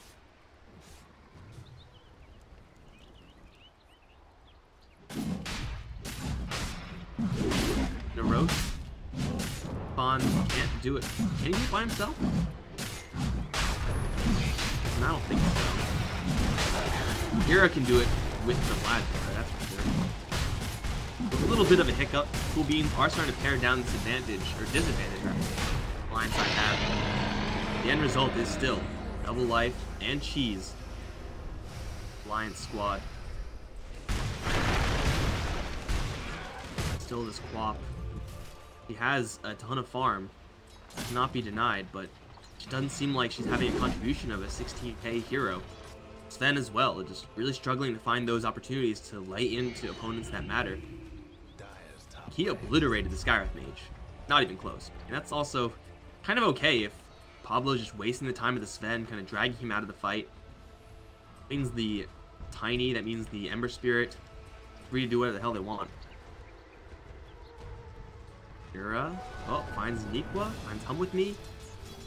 A bit more than he can handle right now. Same time, Jonas and Pablo smoked up. Just missed the Ancient Apparition. You see Loda.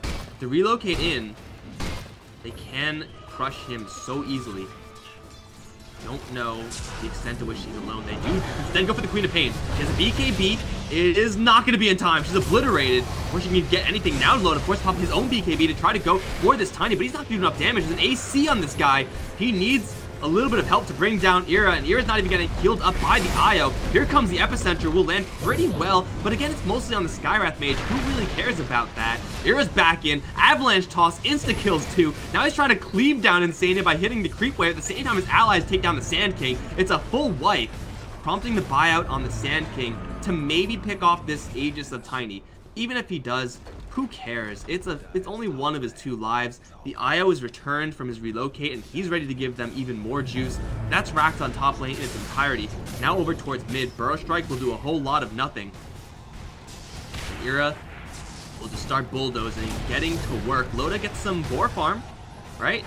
Look at that, 36 gold. Sweet. Well, now he's down to half HP because the Avalanche toss. Shrine will keep him alive for right now. Again, nice Burrow Strike from Come With Me. Limp's going to try to man fight Loda, and he will come out on top. Thanks to the axes of Jonas and Von. Era still swinging at the building, still has 2 lives. And Cool Beans are running out of time. They get the roar off onto the Doom. Come With Me is here, but what can a Sand King do? His epicenters have been okay, but definitely not good enough, and we have now found out who the real Alliance is. People wearing the Alliance colors, wearing the Alliance tags. Not Dota Parent. Alliance just all over Cool Beans, just being in the right spot, split pushing, being ratty. That's just the power of an IO Tiny, a Beastmaster who is very, very diligent in his vision, and an Ember Spirit, of course, with his...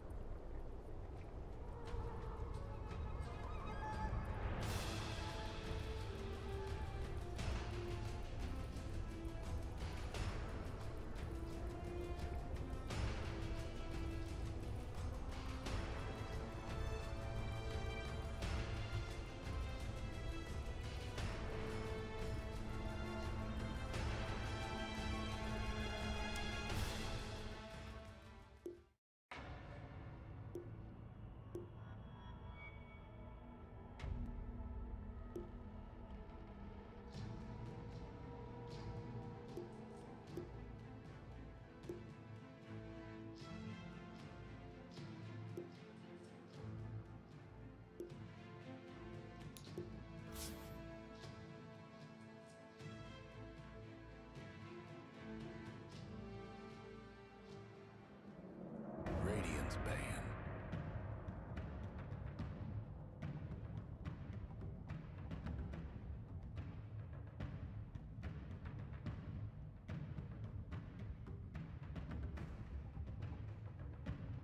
Ten seconds to go.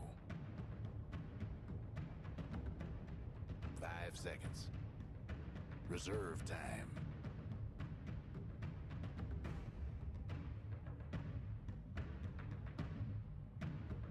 All right, here we are. Guess versus Planet Odd.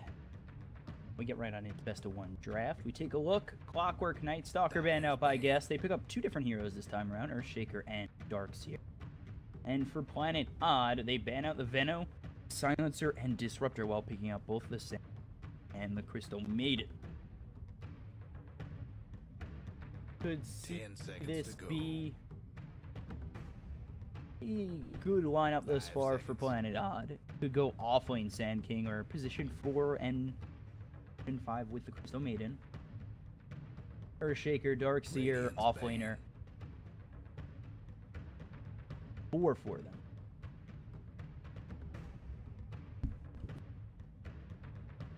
Puck banned out. Maybe they don't want Brile back on it after that last performance. They'll ban it.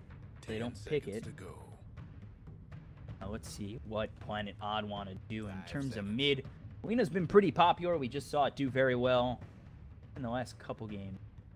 Being Reserve time. Razor mid on Fada, Invoker mid, Lena, Puck.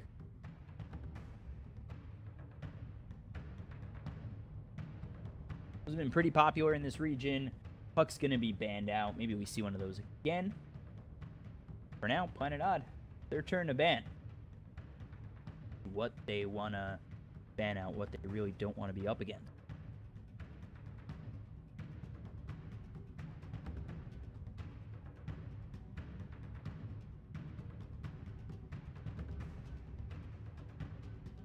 Ban out the Veno. That's been newer ban in that first phase, and now they'll go with the Bristle to ban out Neck. Has been pretty popular in the safe lane. Radiant's Sometimes you dead. team him up with a Kato, so gonna be banned out. They don't have the ability to get the Kato anyway, or not. Don't have the ability, just be their pick. So Gyrocopter gets picked up by Planet Odd.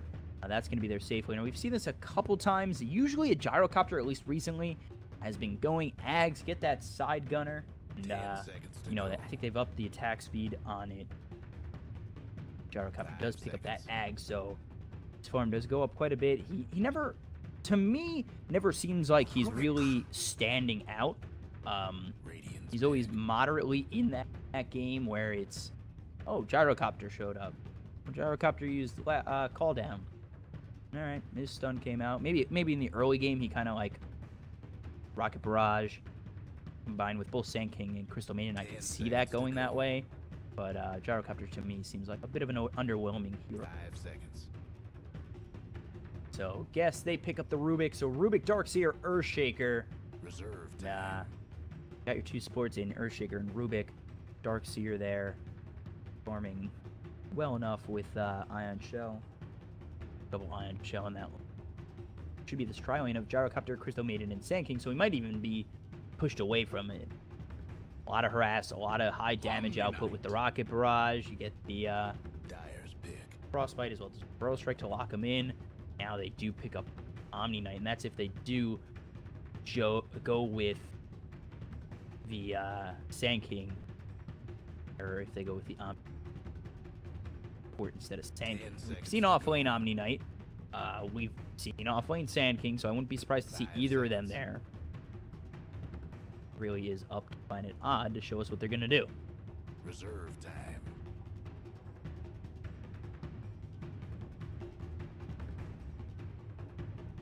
Yes, they're looking for their mid. They're looking for their safe laner.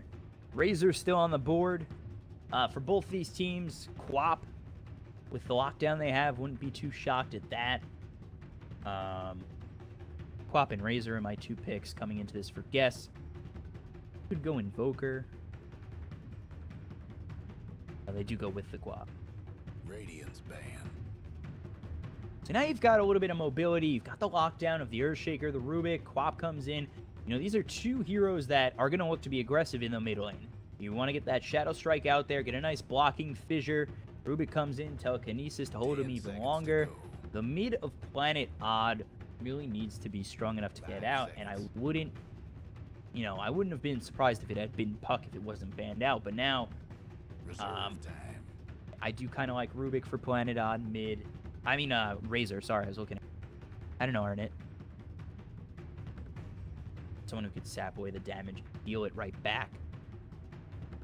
Even with the Omni Knight maybe over Purification.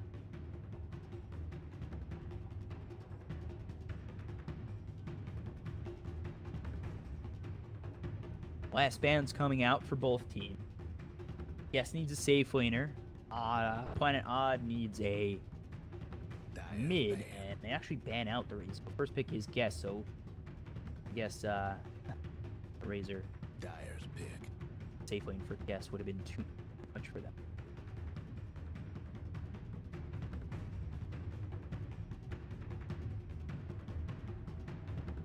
Last picks for both teams. Alina banned out from Guess. They don't want to deal with that again. 10 Had seconds a to go. 10k Alina go up against them and really destroy. 5 seconds.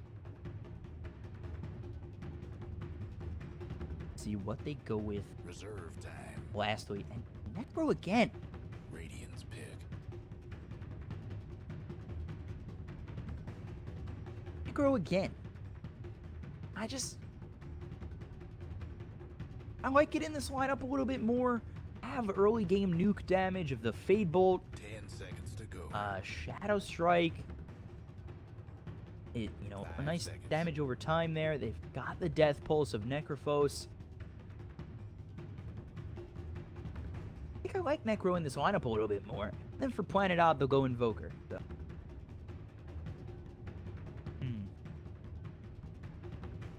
So WWG back on that Necro. Wu Dota on the Rubik. Ryle on the Quap. IX Mike's going to be on the Darkseer. Johnny Walker on the Earthshaker. Planet on Invoker for Weeha. Moon on the Omni Knight. Resolution's going to be playing the Gyro, which we've seen him on a couple of times. Saxa on the Crystal Maiden, and Misery, Sand King. So, in terms of draft, just because I do lack a little bit of confidence, then I do lack a little bit of confidence in Guess with that Necrophos.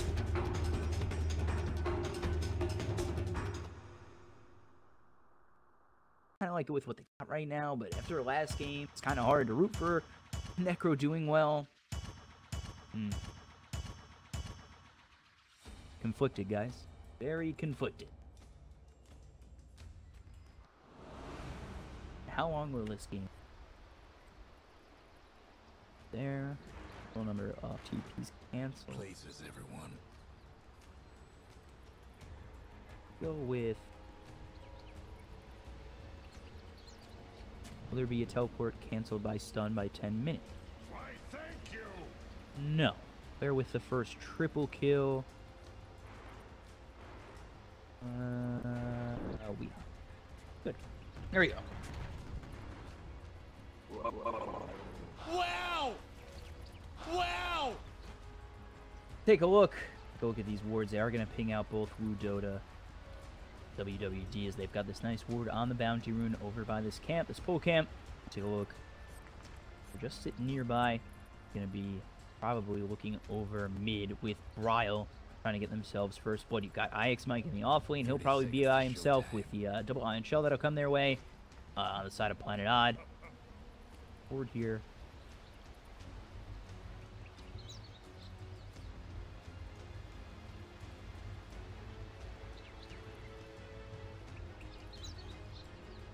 Wow! I'm ready to go. 10 seconds. Here's the horn, and bounty runes are going to go the way of Bryle, WWD, Weeha, and finally Moon. Moon, who's going to be in this safe one. So Moon here, going to be bottom with the Omni Knight. We take a look at the off lane. It's going to be Resolution, which is going to be up again. So it should be a dual lane of Guess, as they're going to have the Earthshaker sitting nearby over mid. And they're going to look for something early. They're going to look, get themselves a Shadow Strike as well as a Fissure. Try and get a kill early on Weeha. And head on forward. They have the Fissure. They got to block him out well enough. But there's a couple of strikes. Weeha going a little bit far forward. Can they get the Fissure? Gonna block him in. So let's see. Can Weeha get away? He's blocked in by the Fissure for quite some time. Gets hit up. There's the Cold Snap. Bryle in a little bit of trouble. They're going to try and trade. But it's not going to be enough as Weeha drops for first blood. And there's the Frostbite. Bryle. One more shot comes in from Saksa. They get the return kill. And Fissure not enough to keep their mid alive.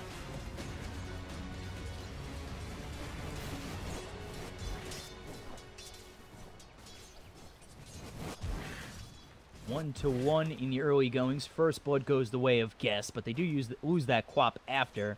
And now they've got Misery just getting harassed out by Wu Dota. And is this Johnny Walker up top? It is, so they might even look for a kill here. Now Weeha with the Cold Snap as well as the EMP.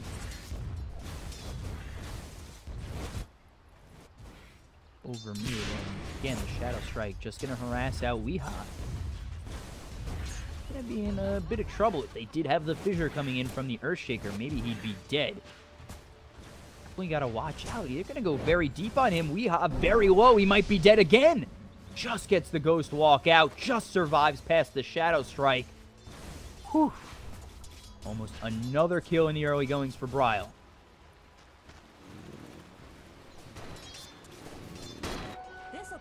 Again, they've got Johnny Walker coming over. Weeha, no more mana for anything, and gonna try and survive with one more Tango in the middle lane. They've got the ward ready to go on Weeha, and now actually a Fissure comes out from Misery. They got the Burrow Strike. Weeha hits away at Bryle. Bryle's gonna need to blink away, but he's already used it. It's on cooldown. So now they take their looks over at Misery. Can Johnny Walker clean up this kill? Misery with the Shadow Strike on him, and one more shot coming in from Johnny Walker will be another kill for Guess, and now we're tied again at 2-2.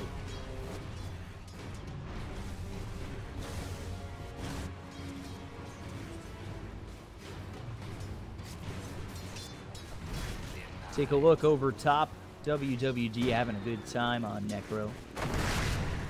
Gyrocopter, not as much. Resolution struggling just a little bit, but they've got two heroes up here. Maybe they lock him down for a kill. They've got two in Rocket Barrage, but they can get over on WWD. Maybe find a Frostbite as well as a Burrow Strike. With Resolution going for the Burrow Strike, they can get a kill. There's the Death Pulse. Frostbite comes out. Misery holding on that Burrow Strike. There's the Rocket Barrage, and an easy one goes the way of Planet Odd. So very nice from Planet Odd, really lining that up quite easily. Now we take a look again over mid. Bryle in a bit of trouble. He's going to Ghost Walk out. There's the Fissure lined up, but he's not going to throw it. Would have hit on Weeha. And now he's got that Shadow Strike just ticking away at him. Big. He's got Tango Heal to keep him alive. Take a look over top again. WWD, Burrow Strike, Rocket Barrage, and Soxa with the Frostbite in just a moment. The Telekinesis is going to stop them up. Death Pulse keeps WWD alive. And Necro will be able to run away for just a moment, but they've got the creeps under tower. They might look for another Burrow Strike. They've got the mana for Misery, who's very low, and actually might get away. Body blocked by his own man. Just gets away with one hit remaining. Rocket Barrage thrown on the Wu Dota, trying to get away. It goes to the creeps, luckily enough for Wu. But there's the Frostbite. They hit away with Resolution again on that Rocket Barrage, and another kill goes their way up top.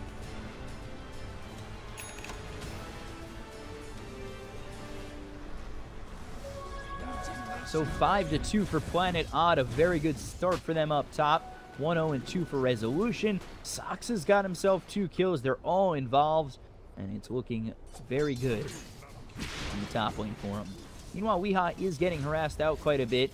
Sparm not suffering too much from the Shadow Strike coming his way.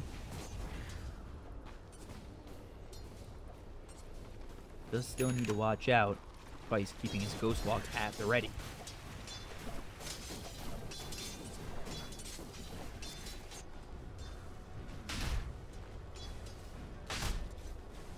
IX might continuing to farm here. We haven't taken a look at Moon too much over bottom. He's level 5 all by himself.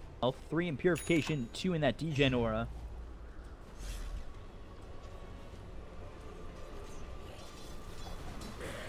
Bottom, maybe Moon finds himself a kill. Very high damage coming out from Purification, and he'll have himself a salve, so really doesn't look like he's in much danger of going down over bottom. Let me take a look over mid again with Weeha, and he finishes off that one, has himself phase boots well.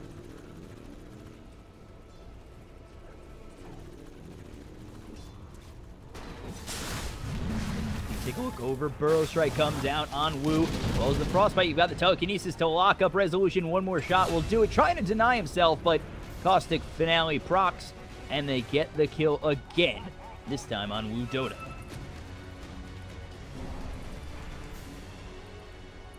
So Misery comes over. He's level 3, placing some very deep wards on the guest jungle. Maybe they can find a kill on Bryle, but gotta be very careful to use the EMP as well as the cold snap. So locks him in with the Burrow Strike. The fissure hits. He's able to blink away.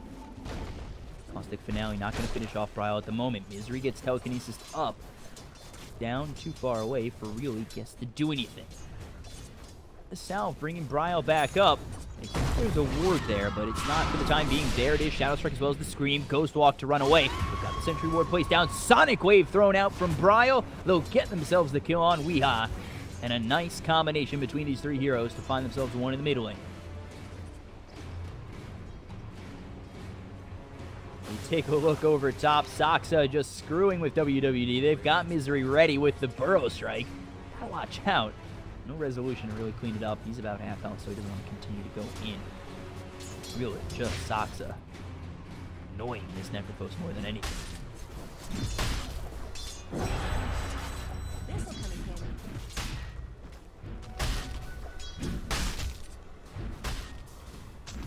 Take a look down bottom. IX Mike gonna get blasted by that Purification.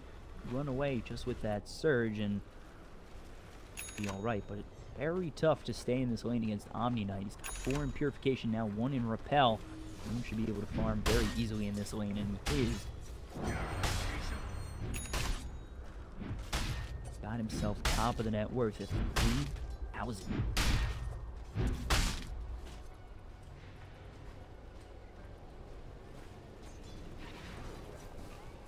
You take a look up top again. This time Moon has made his way over. We try to get that Purification after the Death Pulse. There's the call down. Going to slow up WWD. They've got Soxa trying to come in with the Frostbite. Let's see if they can get themselves the kill with the Rocket Barrage under this Tier 1 tower. IX Mike's made his way over. There's the Surge, but not going to be enough. The Fissure follows it up. They're going to continue to dive deep. Moon has himself the nice Guardian's Angel, but it's not going to be enough to keep Resolution alive. He'll end up dropping, and it's a 1-for-1 in cores. Not what Planet Odd we're planning for. Good trade for the side of Guess.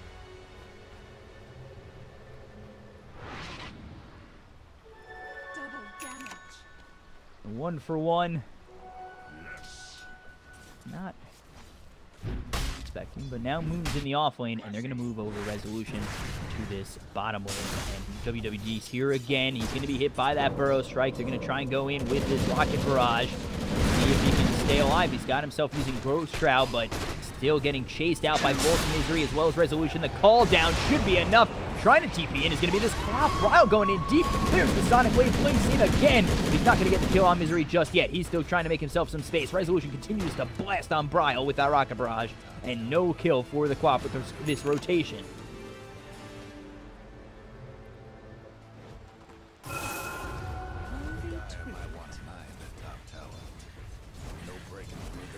So Quap makes the rotation. This opens it up for Weeha, who had an difficult start at 1 and 2. But now he's starting to farm up pretty well. Bryle's made the rotation out, and Weeha's happy with it as his team is making space for him. Moon just cutting off these creep waves, and now he'll continue to hit away at this tier 1 tower. Nobody coming up top from Guess. Dire's top tower, you know the drill.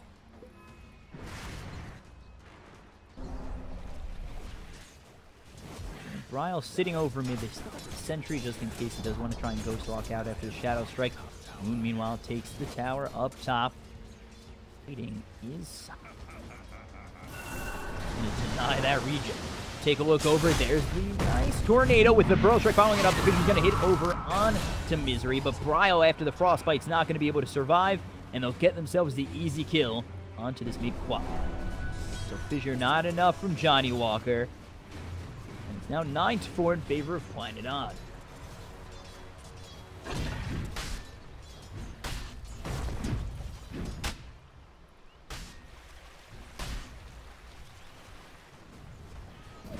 Continue to push in on this tier 1. They've got Moon. Guardian Angel is ready in 10 seconds. Form Purification and Repel. Seems like Moon is just very strong top of the net worth right now.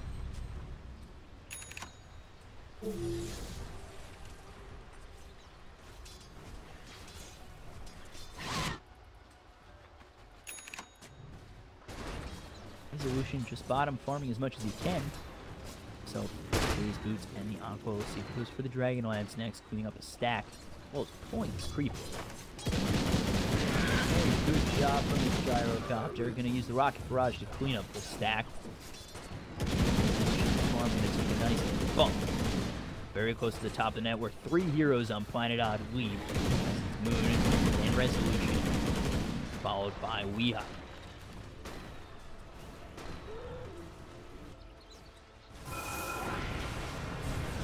Cold Snap comes out on Bryle. They're looking for the Fissure to stop Weeha from going in. They're going to try and take this tower, but Bryle has to watch out. The team is definitely ready for him, and while they're making space over mid, Resolution going to continue to hit away over bottom. Nice split pushing coming out from Planet Odd, really mixing it up on Guess. They don't really seem to be coordinated enough at this moment. We'll look for a kill.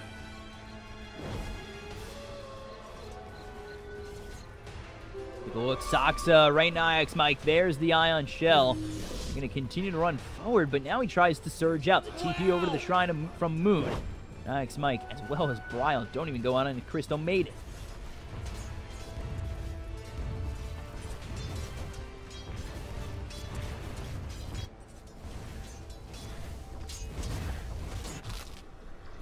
X-Mike. Looking for the headdress into a pipe coming up next.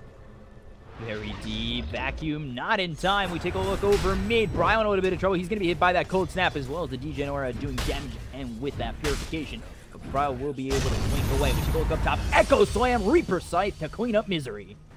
A lot used just for Lonely Sand King, but they'll take the kill. And now they've got none of that to work with over mid. Continuing to work at this tower is Weeha and Moon. The EMP to really push them back. They've got Johnny Walker coming in. He's got no more mana, and Wu's going to try and get himself a pull with that telekinesis. But again, Ghost Walk, he'll be able to walk himself out. Got the call down on WWD. Just striking over this Necrophos, and that'll just push him back again. They continue to push back these heroes to get a tier 1.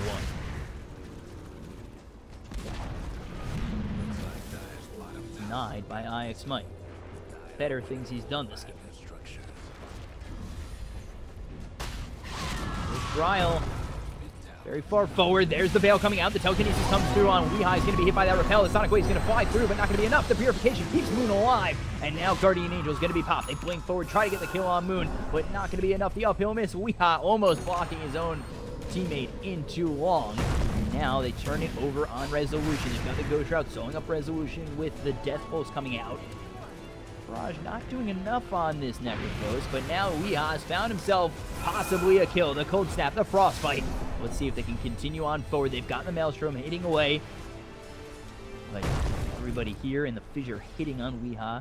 Again, it won't be a kill for either side.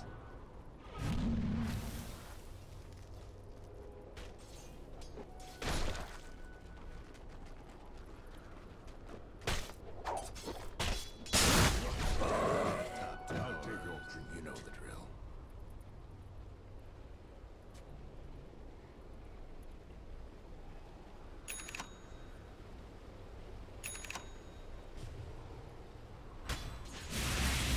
A 4K net worth lead for Planet Odd. They'll continue to be content with farming away. The Sanj on this gyro, looking for the SNY in full, not far away from it, about 1700 gold. Here, let's see, does Point Dagger yet? He does. Just bought that out.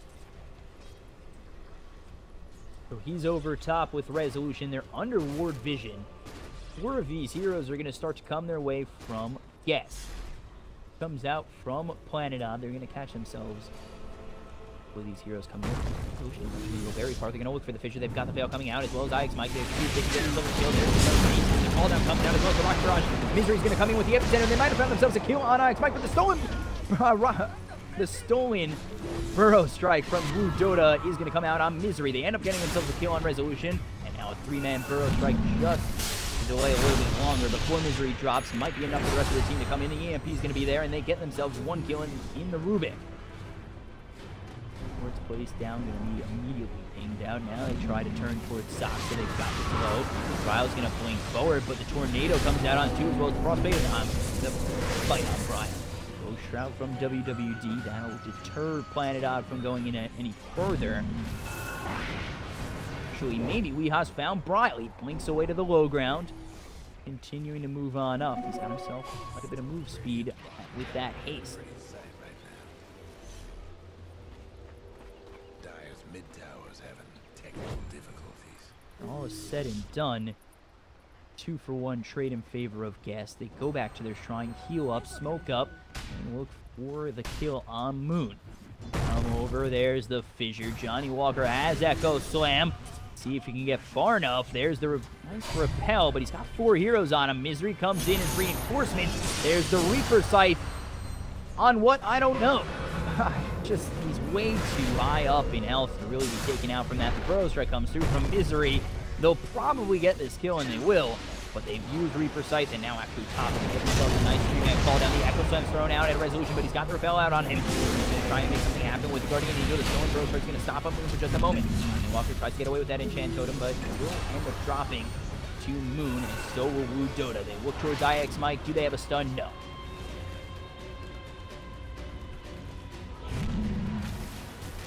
So 12-8, now a 2-for-1 in favor of Planet Odd, and still a 4,000 net worth lead for him.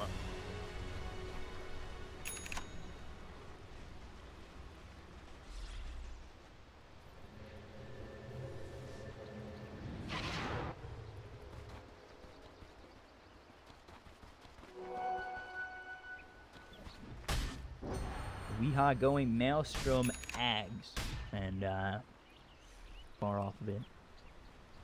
Goals, not terrible, especially with that Maelstrom. Let me take a look over bottom. Bryle, he's center charged up. Let's see if he's going to be taken out. There's the Burrow Strike getting very low. Sox is here with the Frostbite. Can they finish him off? No, he's getting himself away with the blink. But here comes the drums, the speed, trying to bottle up. Has blink in a second, but not in time. The Burrow Strike lands from Misery, and they will get this kill.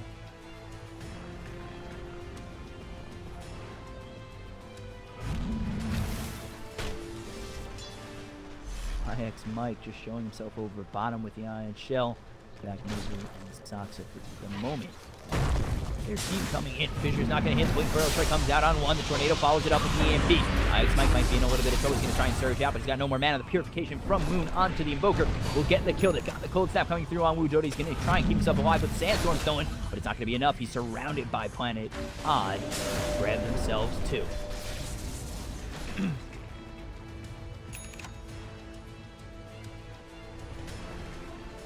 So 2 kills go their way. They lose nothing for it. Got 1,000 net worth going their way. Sanjin Yasha finished off for Resolution, pushing Weeha even closer to that Ags, and now he's going to hit away at this tier 2 tower, and WWD just going to try and pressure him out.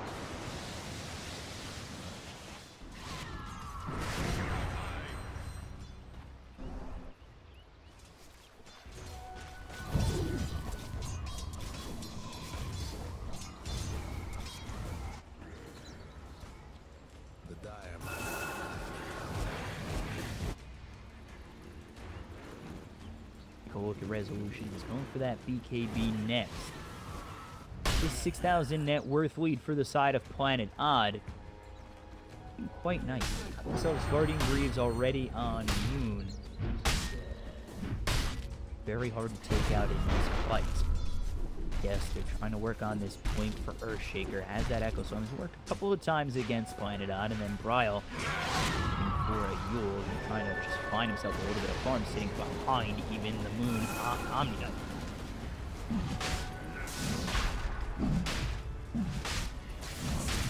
So Planet Odd, they head into Roche. They're spotted out by these illusions. Let's take a look over. Johnny Walker might be in a little bit of trouble. There's Misery with the Burrow Strike. They've got the stun, following it up from Resolution with the Rocket Barrage. I don't think they want to chase that far. They'll just eat the missile.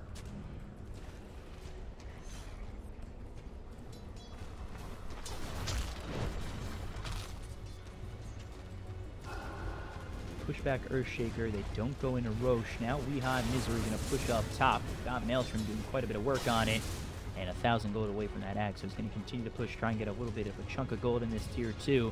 But let's see if Guess can really turn this around. They've got Epicenter charging up. Let's see if they can get a Tornado as well as the Blink. They got the Blink with the Burrow Strike. Epicenter coming in from the Cold Snap that's been used from Weeha. They'll get the kill.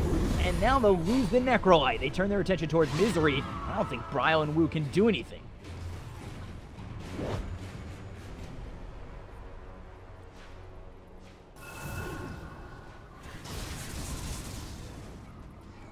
Continue to push. No Necro for 30 seconds.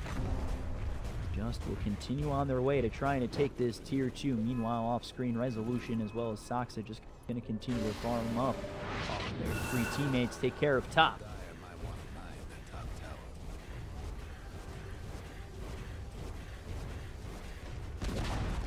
Almost denied by that Rubik, but Weeha gets the tower, pushes himself over and beyond for that Ags. And it's heading his way. Bit of a power spike for him, and Planet Odd hitting 10,000 net worth up.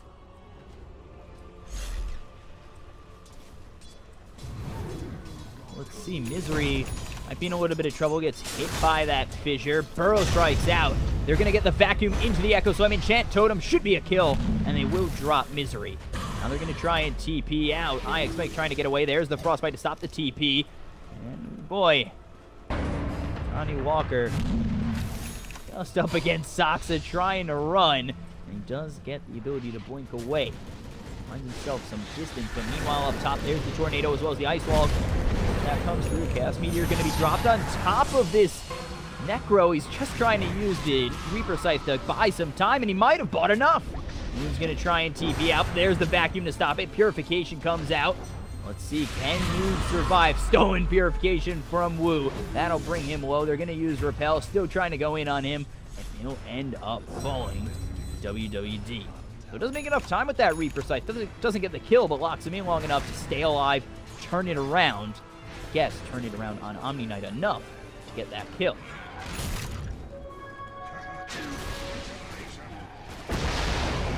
Ball down. Flat cannon from Resolution. Cryo comes in into the Rocket Barrage, gets himself a Shadow Strike. Sonic Wave with the Fissure coming in from Johnny Walker. Will be enough to clean him up.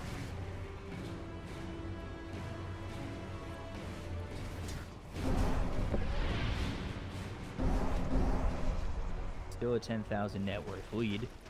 See, yes, they're moving forward. It's nearby. See if they can go in on WWD. There's the frostbite, but Soxa from moving forward, and they force staff him away as well.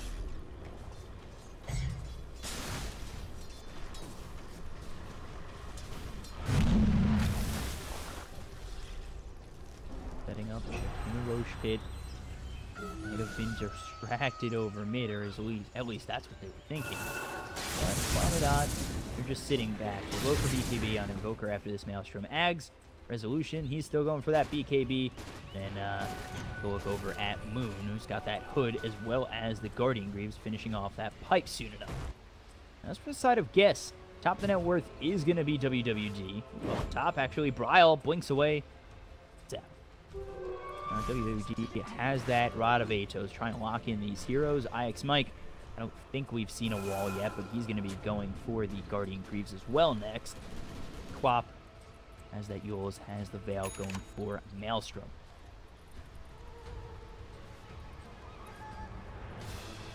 Net worth lead. Here come the TPs in from Planet Odd. Homing missiles through to WWD. He'll be stunned up. There's the call down. They've got a smoke on the back end for Guess. Let's see if they're able to do anything with it. They're going all the way around.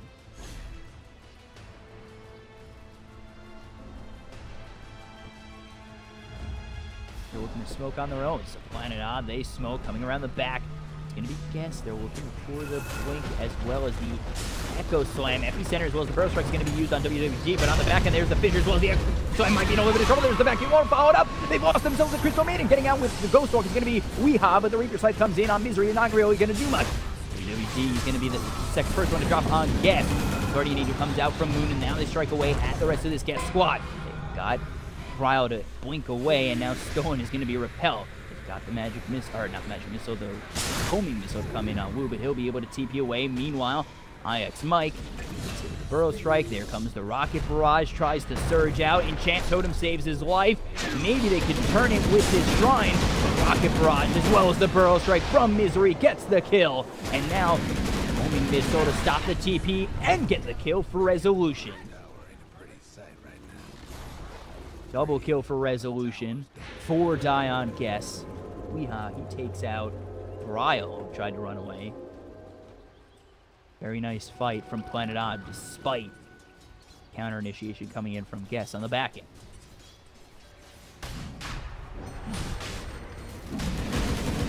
So with that fight, they're going to go over to the Roche pit.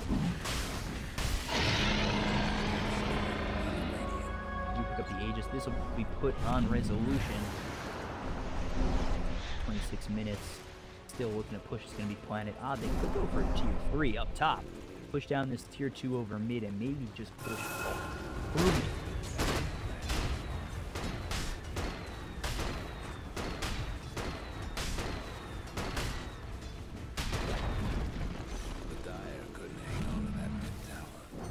Go to the tier 2. They head over bottom. Pop Bryle. Able to try and blink away. He tries to TP out, but Misery spots him. So here comes the homing missile. He's going to try and blink up the TP over from IX Mike. Can they get themselves anything if Planet Odd go in too deep? Cold Snap, as well as the Rod of Atos thrown at Resolution. They've got the repel from the Ruda coming in on Bryle.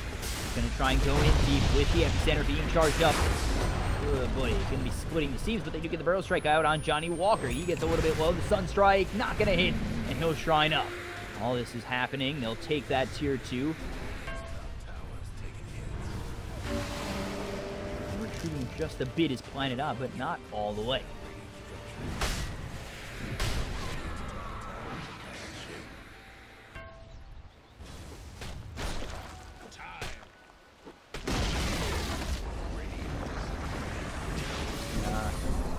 Bryle, there's the Veil. He's going to be repelled up. There's the Frostbite call down. It's going to be on the rest of the team of Guess. They're going to take out this spot and they're going to look for more. The wall is down, but not really doing too much. The Echo Slam, that's going to be off the mark. He'll be dropped as well. Resolution gets another 3 dead, 4 down, and they're looking for the last one in WWD. They're going to continue to dive. The Sunstrike's going to be well off the mark. The Rocket Barrage comes in on WWD. He does force staff himself out. Rod of Atos to slow down Resolution, but in comes the Tornado from Weehaw.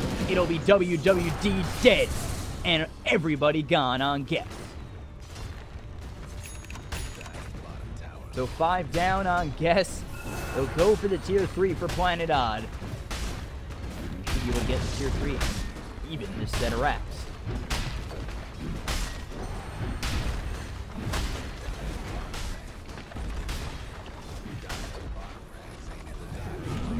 So 4 of these heroes dead, and really, I don't know what they're gonna do. They just bend their towers and racks, their base crumbling very quickly. Johnny Walker, no Echo Slam. There's the EMP with the Cold Snap. Just pushes them away from each other. No ults available except for the Sonic Wave. Something missile coming out. That's going to hit on Onyx Mike right in front of Resolution. There's the Rocket Barrage call down on 2. Burrow Strike Epicenter from Misery. They're trying to clean up this team, finish off the game. Resolution with a double kill.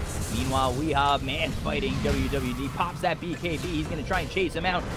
Frostbitten on the low ground. Here comes the nice Tornado Burrow Strike from Misery. They get 4 again.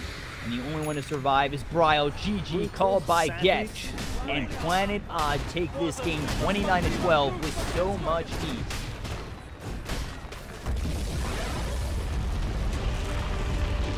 So back-to-back losses for the Guess squad, IX Mike's team. Game ends in under 30 minutes. Planet Odd looking very good up against Guess. And, I'll have to see what's next for both these teams. Take a look at these.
Roche, they see it, or they just, they know they can't get there in time now. They smoked in and Dubu showed himself. Now they're just going to go for, oh, they're drumming in. They said, all right, you're going to get punished. Do they have Glyph up? They do not. They have it up in 9. No, these racks are both dead. Yeah, they're trading the Roche for the Aegis. As DCE just give this up, I think it's pretty clear you're going to lose that lane of racks, very likely. You need to start thinking about, like, what's our long-term comeback? And long-term comeback is going to be using this Aegis somehow. I like that. I mean, your range rack's going down anyways. Forev just denies it. And here we go. Fight's coming in. Abed, they actually get the Queen of Pain, and she gets massacred. And now it looks like our boy might fall in Z-Freak as well. They're going for him. And he ults, buys some time, and dies. Well, there we go. I mean, losing a full set of racks is rough, but now you have the Aegis. You have a little bit of momentum here. Where do you want to go? You still can't really 5-man push. Yeah, we got to keep up this... I'm not sure if, like, they should be hitting any neutrals right now. I think, like, they should look to push out the lanes as quick as possible because they have a very small window to do so. They need the Splink Dagger on Abed. Yeah. Because they've got to somehow work complexity a little bit. I don't think you can still take this straight 5-on-5s. Yeah, it's going to be rough, especially with level 18 definitely up on Moo. He's going Axe. Yeah. So he's not going for the straight, I'm just going to right-click you, never die, and just destroy you, play top lane. They're going in. Swindle is very tanky. Oh, Chicken's flying. Dubu, he's going to get ulted, or, pardon me, Dubu ults up onto Bulba, and he's just going to TV back and live. Abed almost died there. Oh. but good save by Bulba. They're doing a good job getting the saves now. I think Z-Freak realized, he's like, okay, we were winning, we got racks. I just realized I'm kind of under farmed now, though. Like, really under farmed and under leveled. Yeah. He needs to get some demons level 12. He's like, man, this is nice. Has a gem. He's like, I thought I was supposed to be the 4 position. What happened? Deny that creep. Or not. Regen. Okay, DC are in a pretty good position, right? Because they know the Venomancer just uses ultimate. Yep. They've got the lanes decently well pushed out. Like, top's way past the river. They can push mid past the river right now. And bottom lane's not going to be like an impending threat anytime soon. So I think this could be one of those opportunities to maybe get some sort of smoke play from 2 or 3 of their heroes. Yeah. Either that or... How much, I think the biggest thing is, how much does Complexity's team fall off compared to how much does DC's team fall off? Neither of them have that super, wow, we have amazing, super big carry. I mean, Drow versus what, like, Veno Quab? I feel like Complexity actually might scale better in the late game. I could be wrong here. Yeah, I think they do too. Yeah. I think Queen of Pain is the best carry in the game, actually. Really? Just for this game. This game, okay. Yeah, because the 70% spell lifesteal makes him very hard to actually bring down. Yeah. Because he's just constantly healing through everything. Guess what's happening to Dire? And I don't know if you I don't know if Dro Ranger and Dragonite, they're like the kind of carries that operate when they're ahead. Yeah. You know, like they can go 55, 65 minutes, but it's usually because they're 5 or 6 slotted. I don't really see DC getting there, but yeah, I really like what DC's doing here, though. They pushed to tier 1, they're going for the tier 2, and a tier 2 for a tier 2 trade at this point, and they're not even going middle, actually, to get that tier 2, so I like what Radiant's doing. They could almost... they can't really threaten the base because we already see pushing in coming from Moo and Demon. If you don't TB back soon enough, Demon's gonna be in a lot of. No, miscalculation. Will he still die? He should, but that could have maybe. Nice force. No. I think that was actually Moo killing him. Yeah. Now he's in trouble. This is not good. It would have been nice force, but that was that's what we talked about. They need to rotate back because they knew those two were there, and it's just gonna be a triple kill. Z-Freak, what can he do? Not much. All the smoke screen. Mason gets it. That was Complexity rushing too much. It feels like maybe they thought they were going to go for the tier 2 tower and they didn't even get it. Look at that. Yeah, and that was the perfect play. Yeah, and it's not like that tier 2 really buys anything for DC, but defending a push like that certainly does buy you a lot. And we have actual kill going down bottom. It seems like Dunk comes in. It's the Dragon Knight. He has BKB, gets ulted by Dubu, and now we're seeing the power of this Oracle. Just buying their carries time. They have BKBs that they really need, and they're fine. Yeah, this is pretty tough. Like, Complexity have given away some pretty key items for DC. They got the Yule Scepter on Puck after a really that first bad team fight of Complexity. We now have Mason actually getting into real mid-game territory with Shadowblade and BKB. Yep. He's now just the Hurricane Pike and our Dragonite. Our Dragonite has his BKB, can now pick up the Blink Dagger. Actually going to turn that into a Shadowblade instead. Yep. And probably after that, if he wants to go Silver Edge, decent chance he does, or I think he'll just go to Assault Curious, and that's really... It's not the super late game. That's when you're hitting middle to late game, and we said that's when they want to push the Drow and DK frontlining, and then Drow just sieging with the Dragonlance Hurricane Pike. Man, Moo is farmed, but... He's going the magic damage build, which I don't think is going to really help in these next couple team fights against Oracle as well as BKBs. Maybe. I can see kind of like the situation, like these cores are very dependent on their BKB, allowing them to survive. So if you get that sticky effect of the Aghanim Scepter onto these heroes, like I think it'll still win them the team fight when it's most important. That's probably like what, 45 minutes, but it does definitely set a tone where it's okay. If we don't win the game at that point in time, my build is going to be less effective. You know, 55, 60 minutes. And possible push or kill coming bottom, but Trev doing a good job of just hiding. They kind of want to do something. I assume DC wrote down the Earthshaker's ultimate time, so Earthshaker's ult's not up, and maybe they wanted to get a kill, Complexity, like, they won't expect a gank, but they're just sitting in their base as DC, and that's the right play to make. He has a double damage in the Dragon Knight's bottle.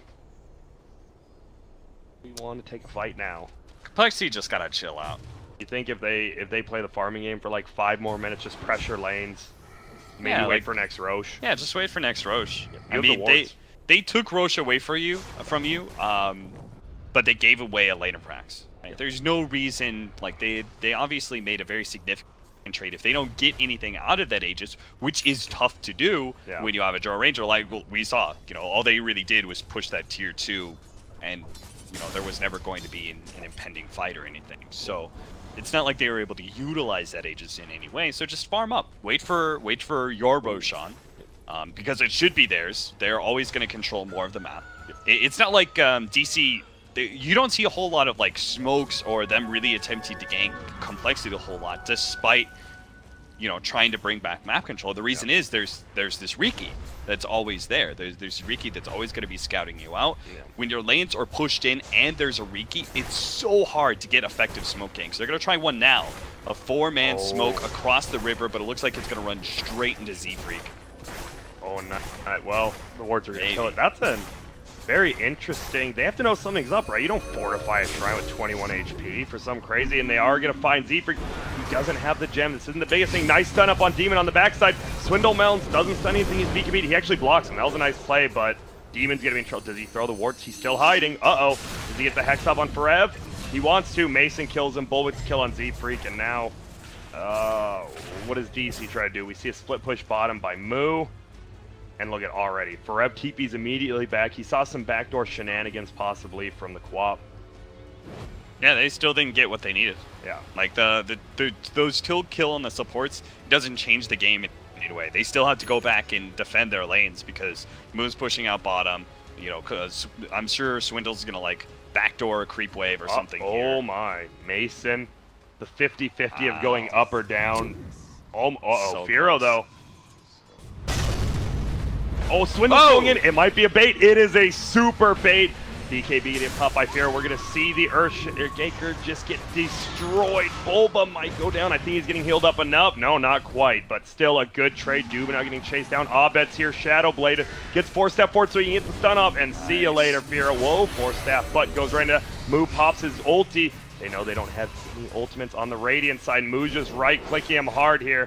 Mason running away with BKB. Abed, nice BKB's getting over the TP. Should be good enough. It is. Mason just needs throw in. He has a Hurricane Pike. Will he get away? It's looking like yes, but Boots a travel up on Moo. He's getting blocked right now. Nice force forward. And that should be the kill on Mason. Now they drop the sentry just in case. That's a, yeah. Well, that was, DC wanted that, right? They baited it in. Yeah. Like they're like, they might be sitting around up here. They go in. Perfect ults by the Oracle almost every time. Saves Bulba. They get a kill on the Quap, which is huge, but you just lost Mason. If they didn't lose Mason there, perfect trade for them. Yeah, it was pretty understandable, right?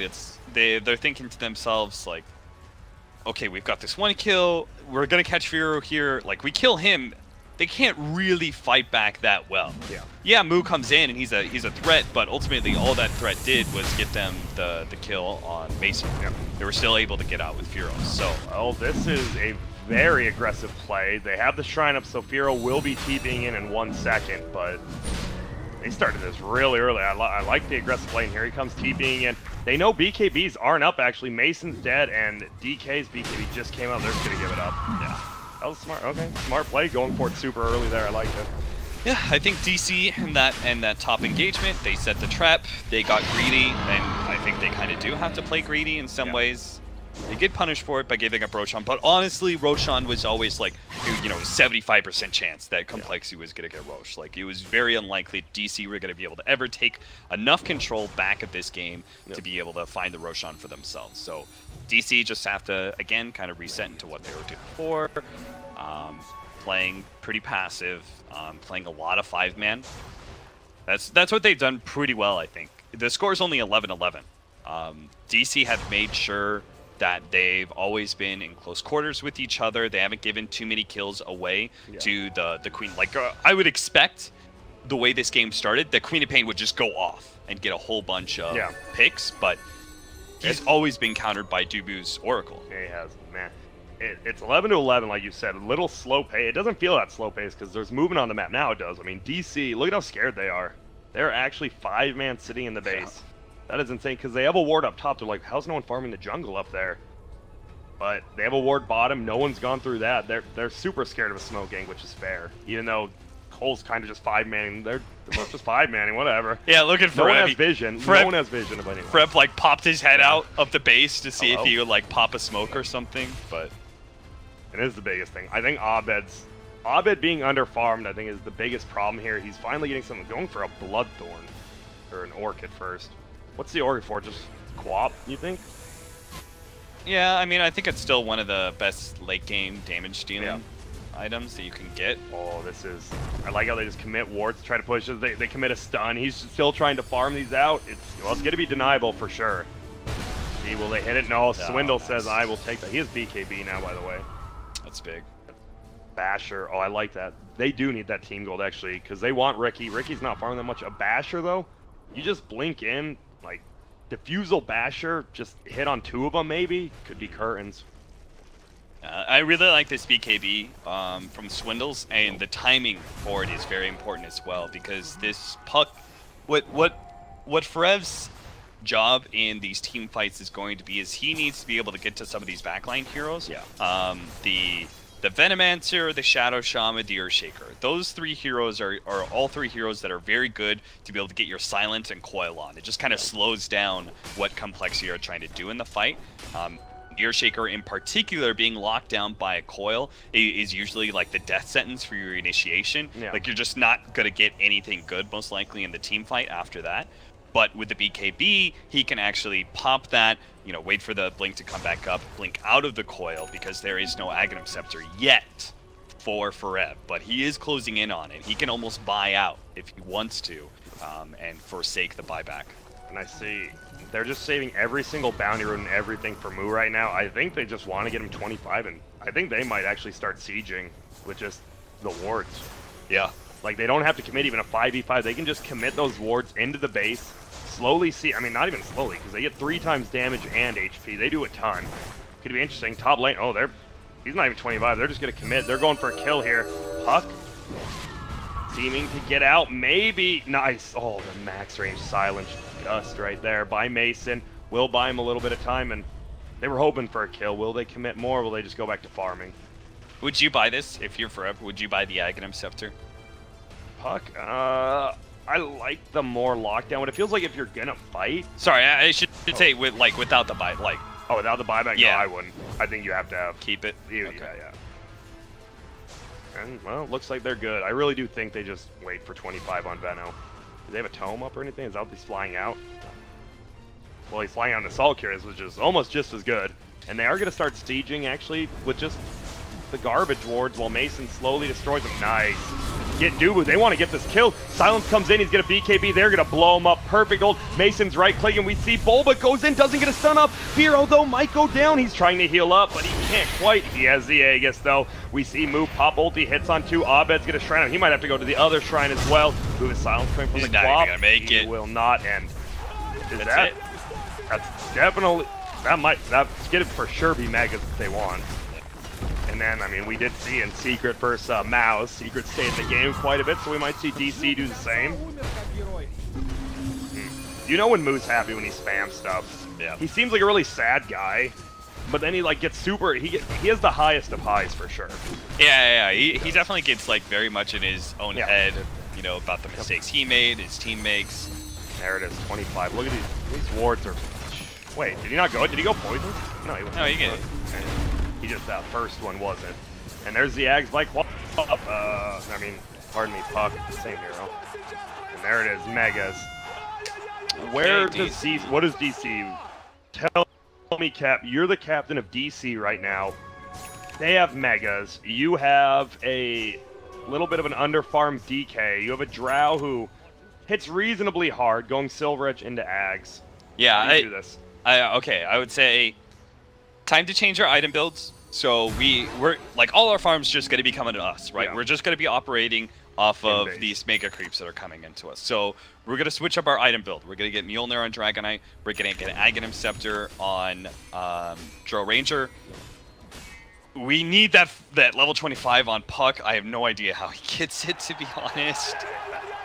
Yes, yeah, it's gonna be rough because you're not even getting experience from these megas really, and you're gonna be sharing it like 3 or 4 heroes at a time. Oh god. Mason though, I like it. He actually bought the Silver Edge recipe, but he doesn't commit to going. He gets the Axe first and then goes Maelstrom. So you know you don't have to fully commit if you do something, and this is smart to say. Like he kind of 900 wasted gold, but it's a good decision. Yeah, if they get that the Axe Milner on Drow Ranger, They that can push forever. I yeah, mean, that easily counter. deals with two waves. Yep. Ooh, an Earthshaker.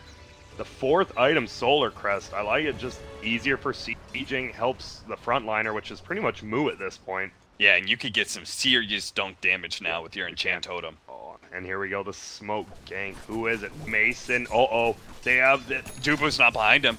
He's not. But they obviously probably think he is. Yeah, okay. Dubu started walking over too. Man, mega range versus little ones. That's poor little guys.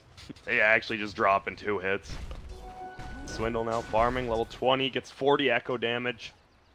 Like that. I mean, now that they're winning, he wants to be in front. If it's in a losing game, a lot of times you see the Fisher range, but yeah, right here he's good. And this guy's going Silver Edge now on Moo. Like it. If he just hits Mason with it, like you don't even want to really. If you break, possible kill here. Swindle, does he time it? He does not. And it is a tough timing, but. Yeah, if you just break the Drow Ranger, she loses actually all her damage, right? Because it's damage reduction already, and then she loses ultimate as well. She And same goes with the Dragon everything. Knight, Yeah, right? exactly. Like you lose your tankiness. It's Silver Edge is super good. Pushing forward, look at Abed's like, oh dear.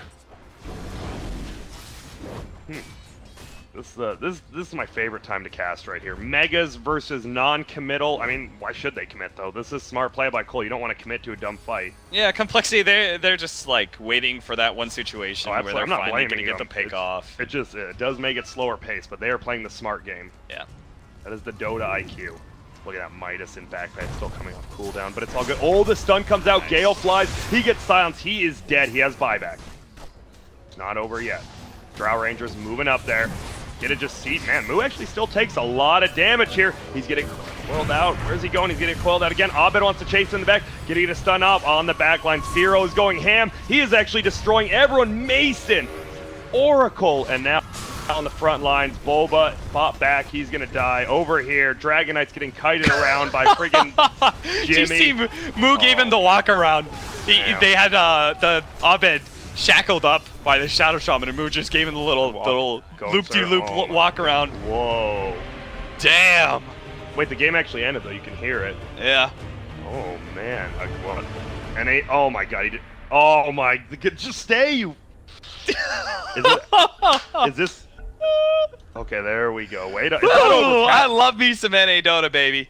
Oh my. Oh, that is fantastic. I do like the Swindle question mark. Yep. But it was his team leaving that made it re-pause again, actually. But it's all good times. So.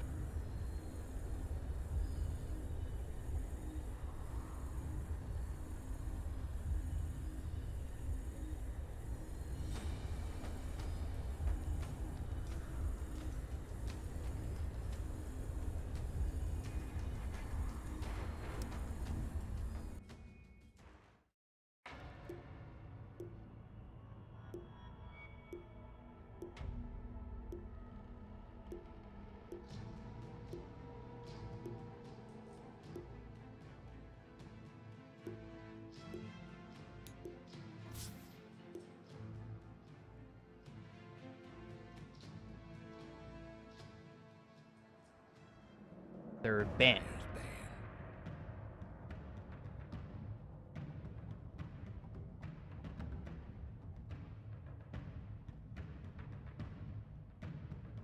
Batrider was played by AUI earlier today. 10 seconds He to played go. Reserve time. their first game. 5 seconds. We'll be going with something else this time. Let's see. Highlight Die on Brilliant Protector. MSS on the Sand King, which they don't have available anymore. Fada on the Razor. Eternal Envy on Lifestealer. See if they go with anything similar. Draft coming next. It will going to be MSS on Prophet. Rubik, we'll see. Or Highlight Die to take.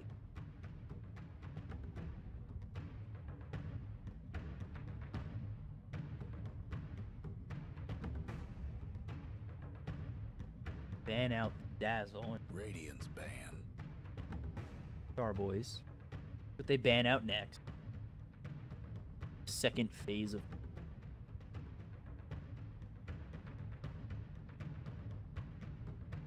Quap, Earth Spirit. 10 seconds to go. We want to have that early aggression. Could see an Earthshaker come out for Starboys. Wouldn't be surprised, especially Earth Spirit.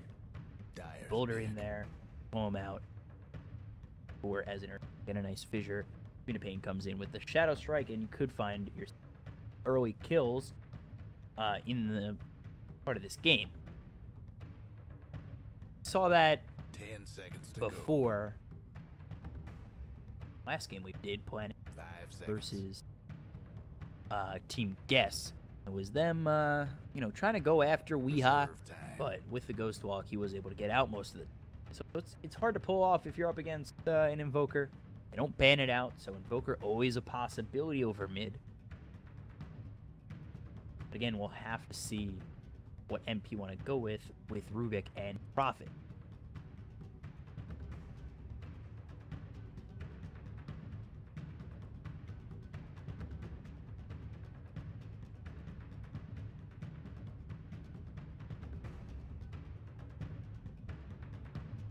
MP, they go with Doom. Radiant's pick. Interesting pickup here from NP. You don't see a lot of Doom. Like it. Strong early, gets that Doom, silence out the Quap, can't blink away. The rest of the team. Prophet, 10 seconds to go. Maelstrom or Orchid, what he wants to go with first. 5 Rubik seconds. continue to lock down this Quap, and Doom's a great pick going up. Reserve time. See where it goes. Other than that, Starboys, they're up with their next pick. They do go with that Earthshaker.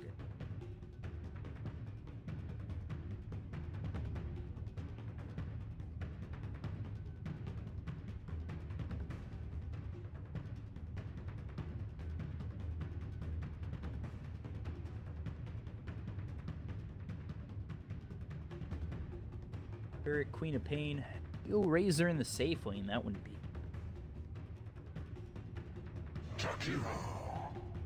Go with Hero. So Hero's not a poor pick as either.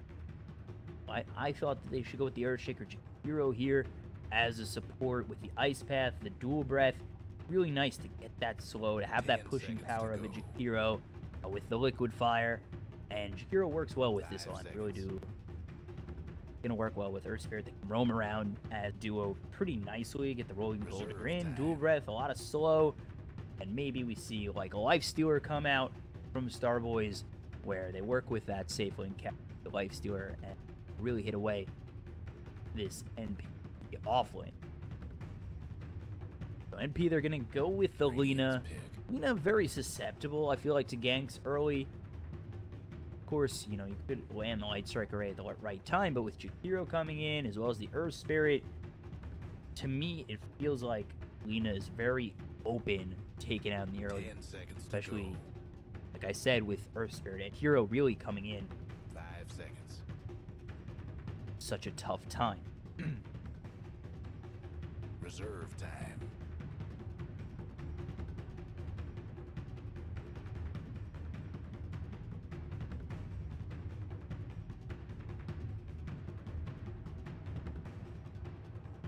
Take a look at what Starboys want to go with fourth. Got their 2 supports. They swap. Needed an offlaner and a safe laner. Bat. Sand King. See what they want to go with. Darkseer still on the board. They've got the Sven. Do like this Sven. Sven gonna grab that blink to the face of NP, and Lina, Prophet, a very susceptible hero can get base, and with Sven's bringing to the table there with Hero and Earth Spirit, definitely think that Prophet is going to be trouble if he's offlaning against tri-lane of Sven, Jakiro, and Earth Spirit. Got the Darkseer banned out by Team NP. Starboys need an offlaner. Could see Tide come out in their offlane. Clockwork still on the board. Clockwork would be very nice for them. Get that lockdown. Quap can come in with the Sonic Wave. It lines up very well for them. Really, at that point, you've got targets to Doom, and that's really where Doom kind of falls out, where, like, Doom one hero. Dooming out the Quap will be great. You've got to deal with the Sven. Dooming out the Clockwork will be great. Then you got to deal with the Quap and the Sven. If Clockwork hit. Just, you know, when there's too much to really handle for a Doom, that's where you really see a Doom struggle. And with a roaming support duo of Hero and Earth Spirit, Doom might even be in trouble. Go in the jungle.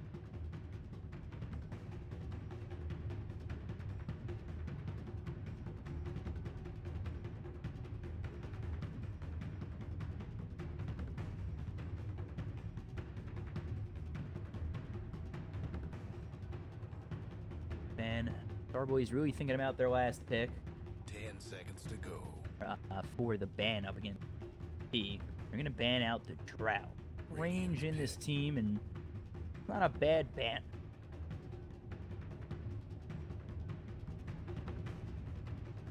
And there's the clock. Dyer's pick. So Clockwork. Last pick for Starboys. Like I said, it would be NP now.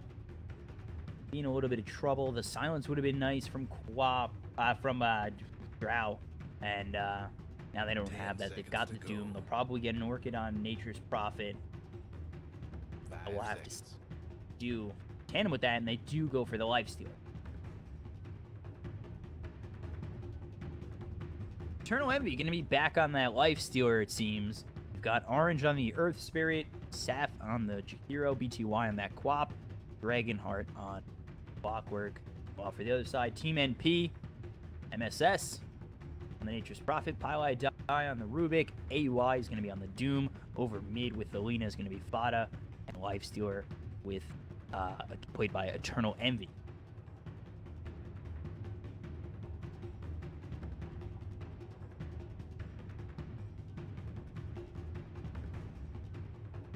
Old being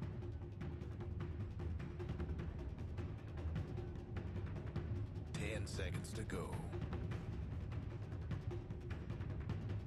5 seconds.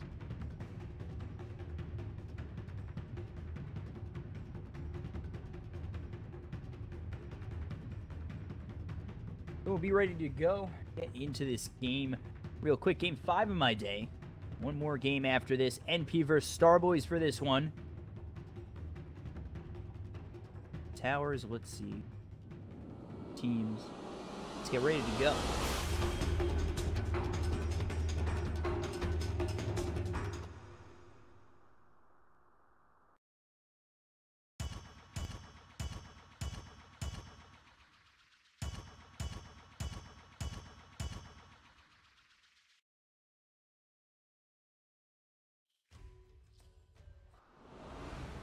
Close in the towers. We'll take a look. Total number of deaths by 10 minutes. I'll say 11 to 15. Which team will win?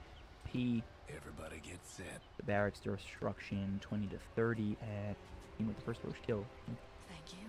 If we can get all 4 right this time around, here we go. We're ready to go with this best of 1 game.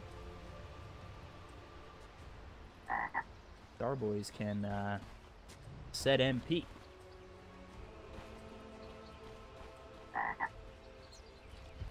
Look over 4-man smoke for Starboys. They're really trying to make a play early. They're going to run into Fada. Smoke's going to be broken. Starboys is tough.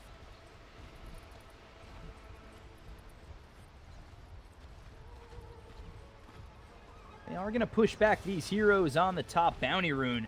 See if they're able to get 3 bounty runes here, what they can do, where these lanes are going to be for them. And push out this MP team to 1 bounty. They do have 4 heroes. They're now 3 up here. Too sure NP really want to go in.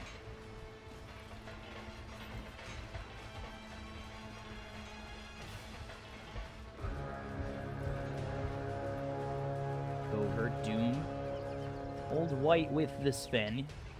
Got Devour, so he'll be able to really stop him from getting this bounty rune. Does distract him for just a moment. That's 3 bounty runes for Starboys and a little bit of a lead for him. EY, he pushes him back. Heal up. The bounty room. This one. The best one. Here we go.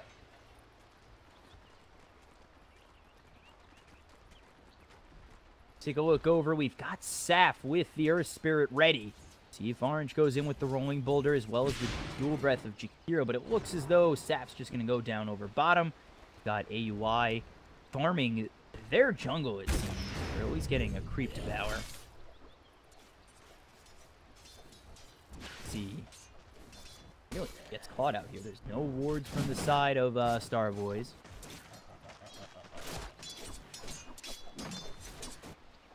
Spot him out just yet. They actually just see the skeleton farming away, and some gold goes the way of Orange. But you take a look over mid as AOI makes his appearance.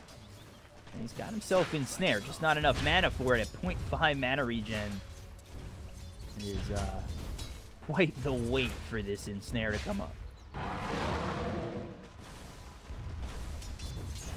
Take a look over top. And it's just getting pressured up. Eternal Envy is here with Pile Die up against this Clockwork, so off on the clock. Porto, Hero, and Earth Spirit. And over mid, Fada and AUI up against BTY on the Quap. Meanwhile, on the edge, you've got Orange ready to make a play. We'll see if he does go in with Doom just sitting and babysitting. And then MSS on this Nature's Prophet up against Old White and Sap.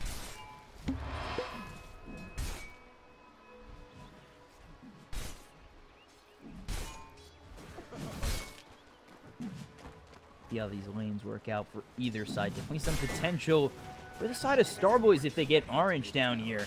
But Orange just trading pot shots with AOI. He's going to get the Rolling Boulder in. Some nice body blocks. Just continuing to slap him with that Orb of Venom.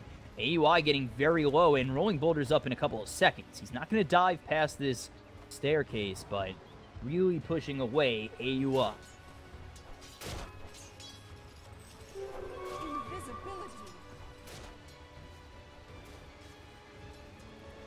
Highlight Eye is up here. Just kind of roaming around. Does he have a ward on him? No, but he's going to head over mid.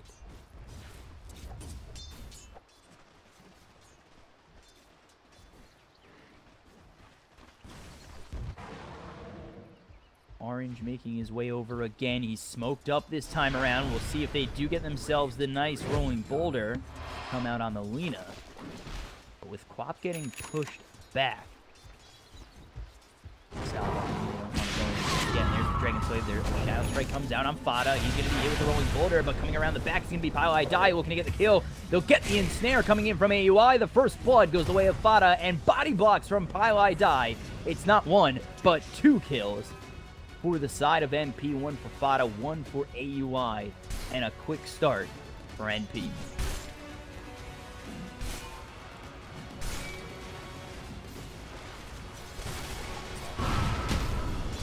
Take a look. Quap stunned up again. Fada getting hit back with that Orb of Venom. Fade Bolt from Pile Die. Orange getting very low. They have Telekinesis. If it was a second sooner, maybe they get the kill, but without Fada having much mana, get that kill. No Light Strike Array, no Dragon Slave.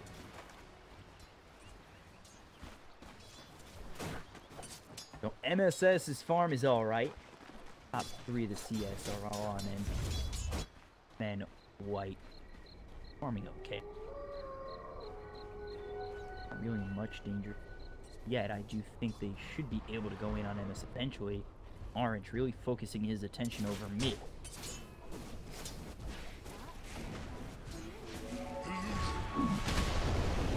Starboys, Orange might be in trouble. Rolling Boulder trying to be used. AOI is going to block it and should have the easy kill on Orange, and will. Meanwhile, Clockwork over towards mid gets the kill on Pile Die, so it's a 1-for-1 trade. First kill for Starboys. What a nice kill again for AUI.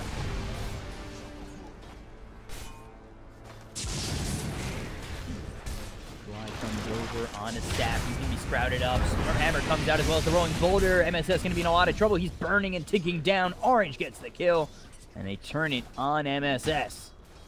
Pile Die here with AUI. Old White continuing to dive in, and they've got the Jakiro ready with a Liquid Fire, but no mana for Dual Breath, and going in that deep might be a problem if Pylai just gets a telekinesis or a Fable. Meanwhile, they get the telekinesis out on Old White, just trying to bring him low enough with MSS coming in with the teleportation. Sprout's going to hit. Fade Bolt thrown at Old White. Can they get the kill? It's going to be a war cry to try and get him out of harm's way. AUI with another kill. He is now on a killing spree, 3-0.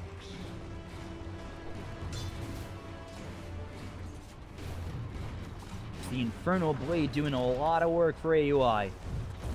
Is Doom proving to be very good for the side of NP.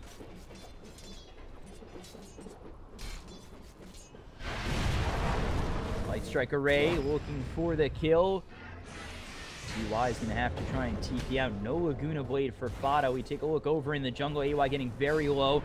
See if Sap can get the kill. They use that stick trying to TP out, and not in time. The Scream just barely there for BTY. Orange gets the last hit. That little Doomlings. Taken by Waiting Squad.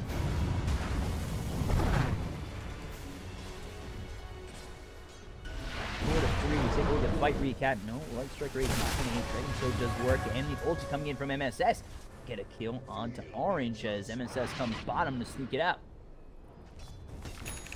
Radiant's gone and fortified their structures. Radiant's mid towers get Fada has Laguna Blade. Queen of Pain really needs to watch out, but Fada trying to not dive too deep under that T1 tower. Can't go in that far. So now AUI with the Infernal Blade. He's working a bit of damage on Orange, but knocking over his Fada, so he'll survive.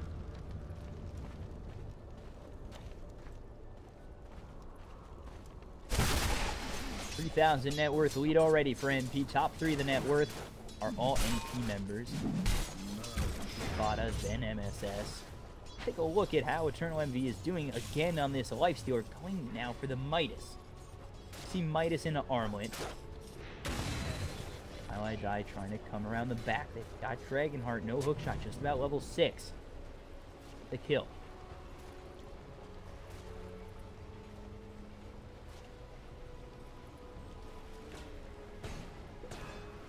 That's all it's going to be. Goes over bottom, rolling boulder, the ice pad, the boulder pad, all missing on MSS. They finally get the Scream, but he'll be able to TP out all right. They turn their attention towards AUI.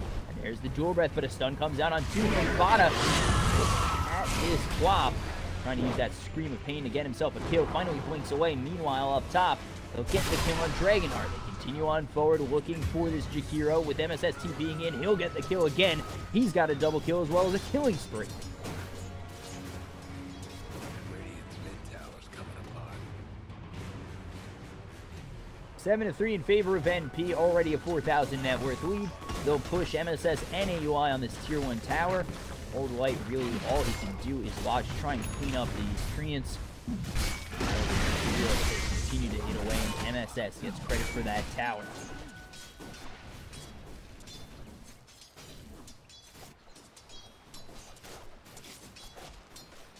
So, Eternal Envy, Phase Boots, Armlet, probably the standard build for this Lifestealer. You take a look at this 5k lead. Fada doing amazing again. Got himself Phase Boots, looking for the Yules next, and then MSS for the drums. For that extra speed. All these heroes has quite a bit of speed with the Phase Boots out on Lifestealer. The speed that comes from Fada.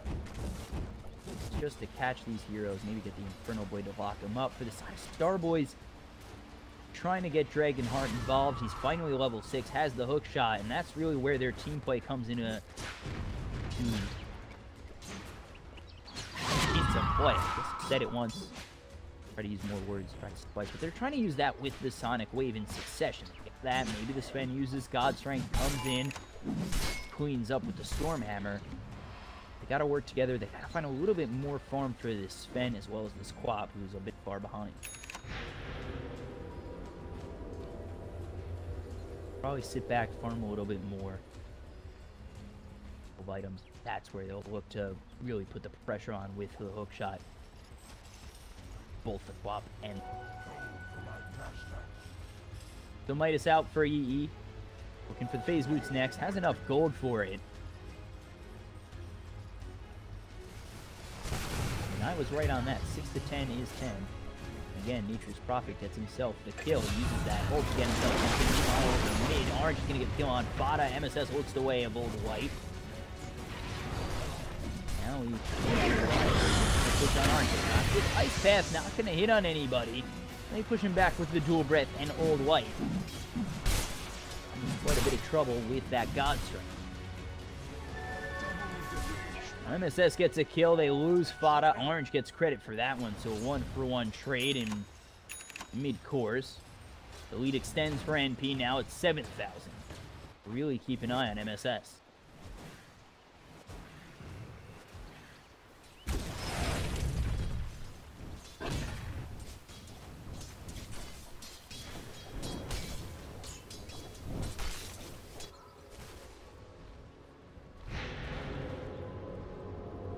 Dak just trying to clean it up as best he can with that cleave.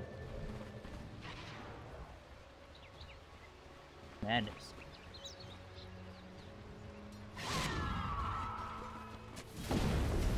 Go look over top. Gonna push away Eternal Envy. Orange trying to get out of his reach.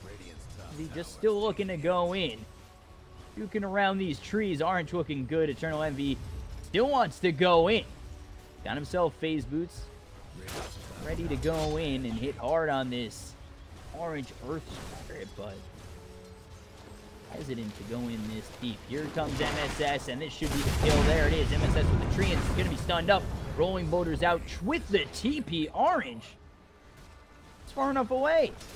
I think maybe they'd get the kill. They have MSS come in with Eternal Envy, but a nice boulder smash as well as the Rolling Boulder out with the TP. He'll find himself an escape. Meanwhile, over mid, Fada getting very low. Ice Path stolen from Pilot Eye to get 2.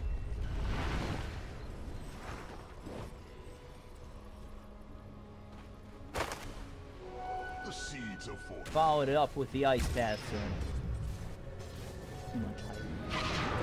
TP up from Old White. Got MSS here with AUI and ready with that juice. Gotta watch out. MSS is going to TP over. He's going for a Midas as well. Has enough gold in 6. The Midas out on Eternal Envy. They'll be ready for the late game. Infested on this Hellbear. Now as that Mask Command is probably going to clean up this stack. Chance. Continuing to ping out AUI.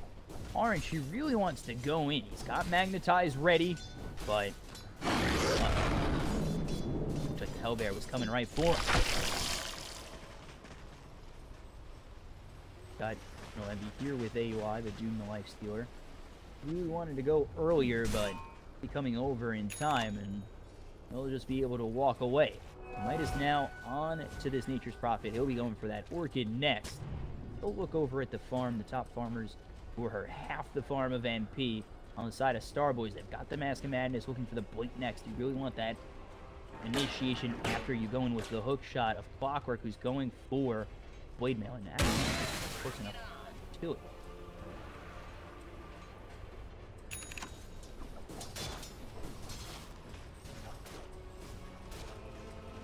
Just continuing to farm away, and really, this is another game where Eternal Envy has sort of had himself free farm. Nobody coming his direction. Had the Desolator lined up. Gonna choose, or had the Desolator lined up, but now it looks as though he's gonna switch over to use it.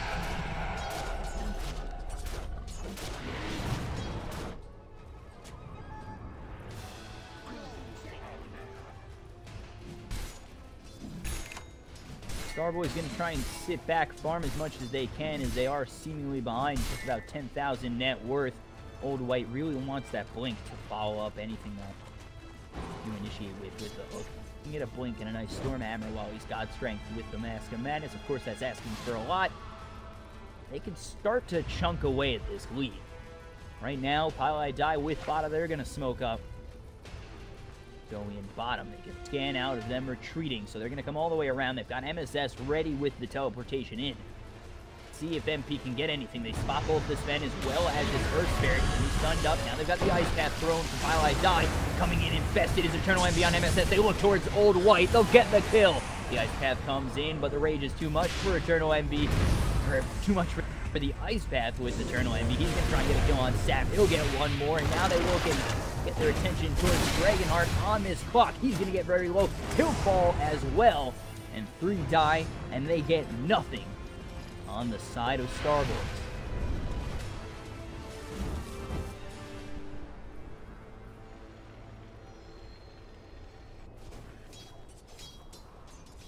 Three for nil trade for NP. 1,500 more net worth, now up 11,000. Take a look after this stack was made for this spin. Oh no, it's gonna be taken by the likes of NP.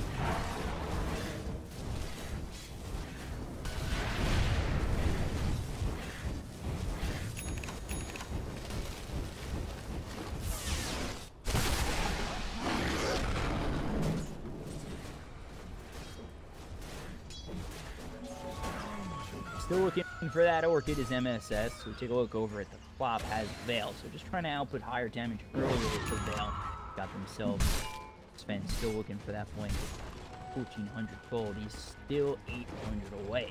Gonna be a while before they have that Blink Stormhammer, and that's, you know, in a fight like that just took place in the bottom of the jungle. The farm was a little bit higher. Maybe the likes of Eternal Envy on that Lifestealer. Maybe he has that blink and that fight goes differently. They're getting taken out one by one, and NP really is too hard to handle for Starboard.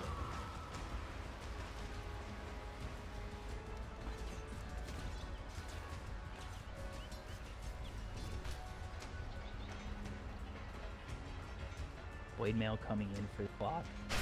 See how much it really does.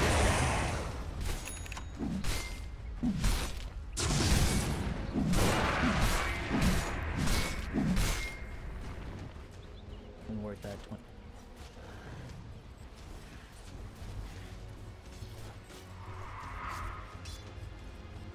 Take a look up top. MSS is here with Eternal Envy, just continuing to farm away. They're going to push these creeps off this tier 1 tower. Eternal Envy is still set on getting that Diffusal Blade. And then MSS, he's looking for an Orchid. Melina over with the Bloodstone soon enough.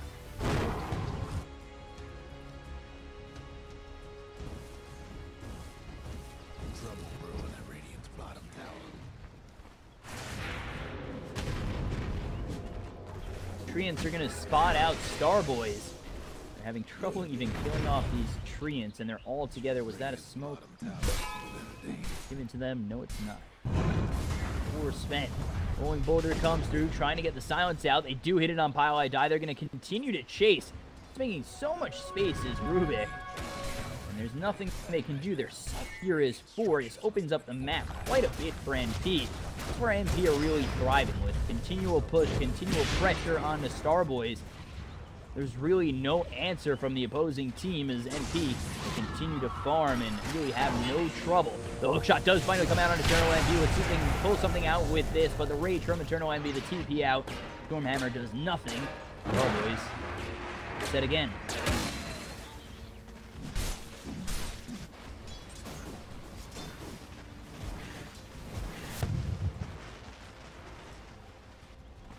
Just not looking good for Starboys at all, as they are really trying to take their time, farm up as much as they can before they fight. They were just defending there.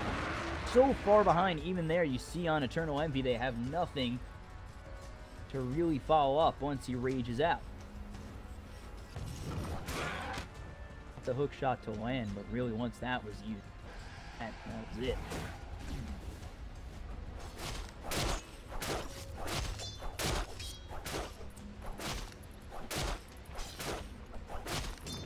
We're so close to this Diffusal Blade. Top of the net worth is MSS. He's about 75 gold away from grabbing this Orchid. MP dominating Starboys for 2 minutes in. With Sven, you could always turn it around. We'll see if Starboys can do that. They're trying to grab this Blink. Look at the Sanj instead. He's going to pick up SMY instead of the Blink next.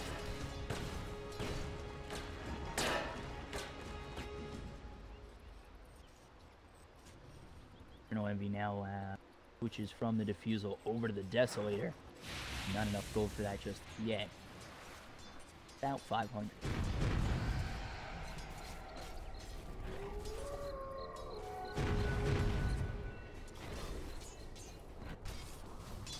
with the lead that MP have, they don't mind farming away, extending this lead, and really pushing in. MSS doing a great job, has that Orchid, and really doing quite a job farming up, well as continuing to put away. Get over bottom. MSS is going to go in on this pop. They've got Silence with the Orchid E. He's going to pop out with that Infest. They'll get the easy kill. BTY is going to drop. Really nothing stopping the NP from making these kinds of moves. And again, they're just going to use that to go for this tier 2 over bottom. They get a hook shot on FileEye. They'll get themselves a kill here, but Rubik dropping is not the end of the world, as they've now lost their bottom tier 2. Rotations are going to come out from Fada and maybe the wraparound from the rest of MP. But instead, MSS with these treants is going to continue to push out this bottom lane now with the tier 3 tower.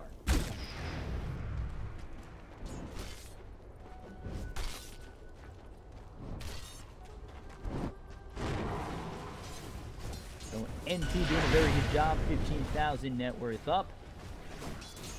And just push it out. No fear. They've got the rolling boulder as well as the geomagnetic grip. Magnetize comes through. They've silenced up this Earth Spirit. MSS in a bit of trouble. They're using everything to go in on him. They even use the Sonic Wave. And now stolen by FileEye. They can make it happen. They get the Infernal Blade. They're just going to use the Ensnare from AUI. FileEye setting up. Has the Sonic Wave. He'll try and rolling boulder out off the map. He's in the trees. See if he does get the Sonic Wave. Meanwhile, Sap's going to fall. Oh, man. I die. Swing and a miss.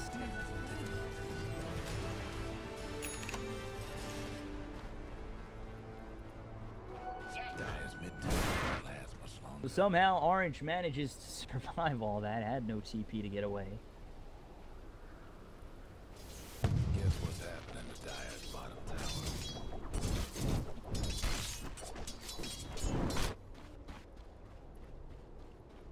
Over at Old White.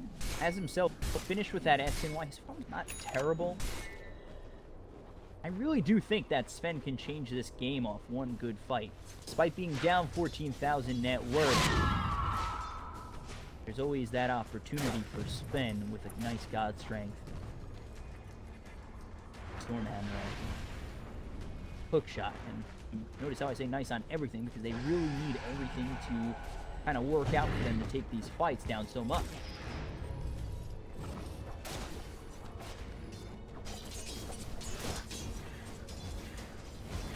MSS, Shadowblade next. He's continuing to just do what he's been doing all game, and that's farming and pushing. Really has not paid for it. Slightest. He's 7-2-2 AUI. He's 3-1-5. Had a great early game. 3 kills early. Not much spins, but good support. And as I say that, I hope thinks it is. Wise coming over, trying to kill on AUI. In with that blink screen, but on the back end, they're going to try and get themselves a kill. They take out Sap. They've wrapped around this entire team. There's the Yules as well as not the Light Striker, right? The Geomagnetic Grip keeps them alive for just a moment. Telekinesis rolling boulder into the hands of AUI. They get themselves a second, and NP. A beautiful wraparound on this team.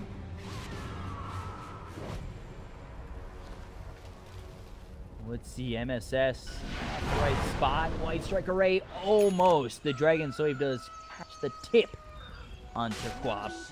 They don't get the kill. Only 2 supports lost for the side of Starboy's not terrible. They get the Lincolns out here for the Quap, and now Eternal Heavy, oh boy, they've been spotted in this road. So let's see if Starboys can make anything happen. Got all 5 heroes up. Roche not taken too quickly. There's the Veil. They back up. Scream comes in, but ETY might be in a little bit too deep. Here comes Old White. And Roche just hitting away, and the hook shot misses. So that initiation no longer really there for Starboy.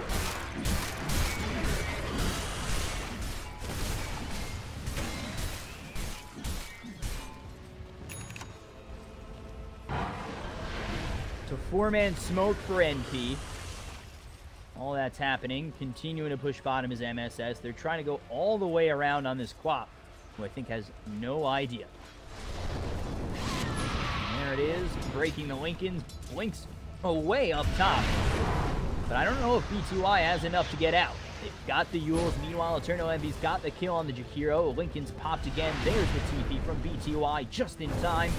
And over towards the bottom, they're looking to get themselves a kill on Eternal Envy. He's going to be able to infest. Popped out, kills off the Orange. They're looking for more in Old White. He's trying to man-fight Eternal Envy, but it's not going to work out for him. Sonic Wave is a huge miss. And the ult's being used by Starboys just very ineffectively.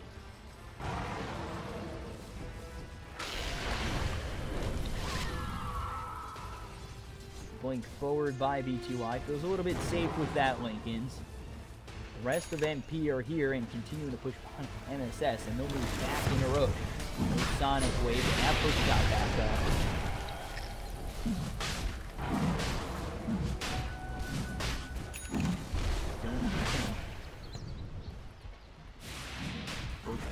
Blink dagger out on the bottom. They really need him to come in with anything happening. He's going to be out on the skeleton. The Weaver comes out. I don't think that play ball is going to be enough. Still, when hookshot comes in from Pile Die, out onto the Quap. But it's not going to do anything. They've got Old White blinking in with the Storm Hammer. He's got no more mana, but he's got that Aegis, so they can be very confident in continuing to go in. Bottom goal with MSS. They finally get the viewers out on the field. 4% is going to come through. Actually doesn't hit on anybody. They'll lose Saf. That's another one dead. Now 18-6 in favor of MP.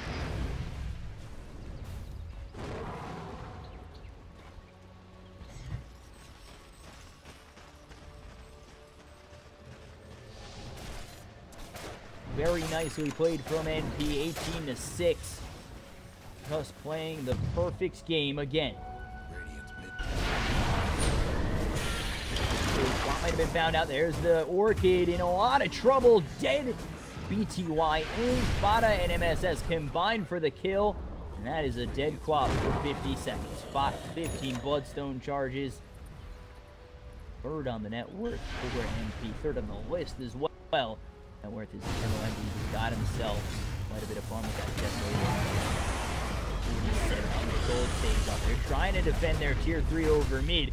Eternal Envy, AUI, and MSS making quick work of it. Silence, the stun comes out. Storm Hammer can bring him down once the hookshot follows it up. Stolen hookshot again from Pile Die. But 3 of those heroes are locked up. They'll finally bring down Eternal Envy's Aegis. Can Starboy do anything more? Ensnared, stunned up by the Light Striker Ray, eating that Laguna Blade, finally going to be force-staffed out. Lose anybody to hold this tier 3, but tier 3 will end up dropping. So MP, they lose the Aegis, lose nothing else. They'll back up, they'll be happy. 23,000 net worth lead. And this could be a fake back.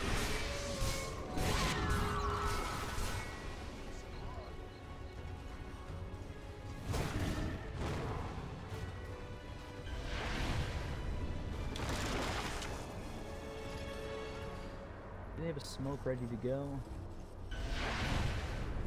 Going to continue to farm this jungle. Actually, let's take a look. Got smoke on Starboys. Can they find anything to make it work? Oh, blinks and screams in onto the screen. If they get the one boulder in as well. The Stormhammer Ice gets thrown by Pilot Ice. Going to lock him up for a moment.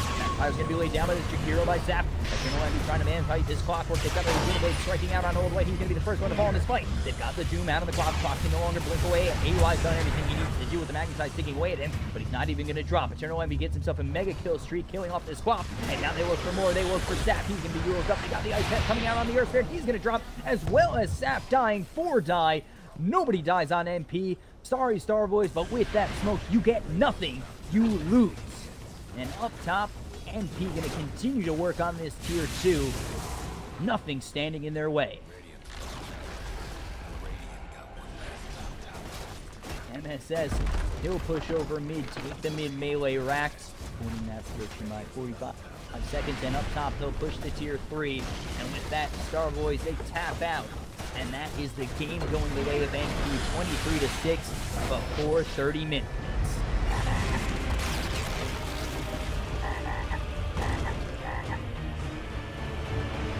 So quite the victory again for NP.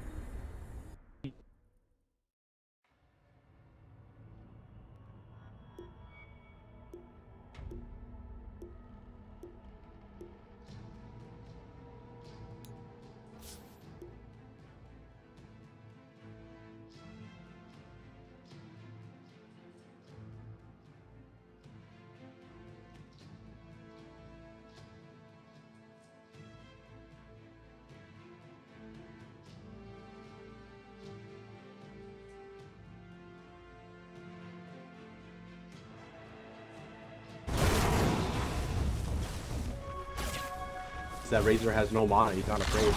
He's going to be able to snipe his tower. Very nicely done.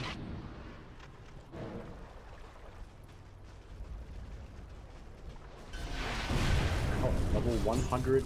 Not level 20. That 150 attack range. Sniper mode. Look at this. It is only a 3k net worth lead now.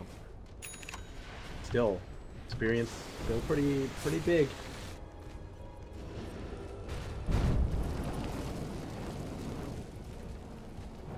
They saw him coming in, so they gotta be somewhat aware. Oh my goodness, did you not see the ward? Okay, someone else can do it.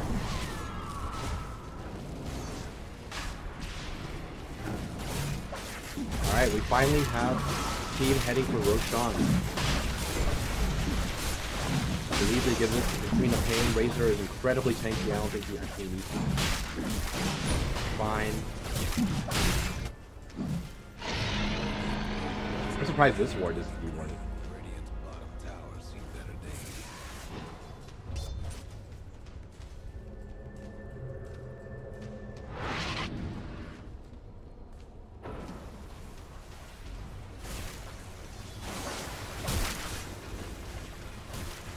All the outer towers are now taken, as well as Roshan.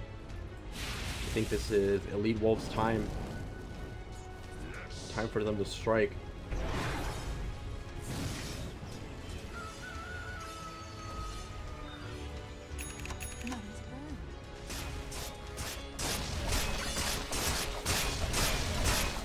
Infamous are doing a really good job just pressuring these lanes, though. It seems like it's seems like Elite Wolves are having a very difficult time trying to find that window where they can actually make a move. Oh, they're just always sitting here dealing with creeps.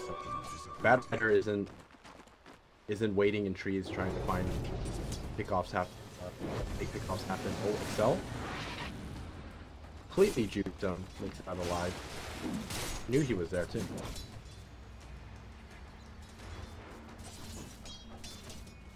I think Bad Rider actually needs like a lead work, and then he can do something like this. Tie to the tree. So that he can pressure the split pushers. But I don't know if anyone can actually respond even if he manages to catch one. Someone needs to boost the travel or TP Shadow Blade him.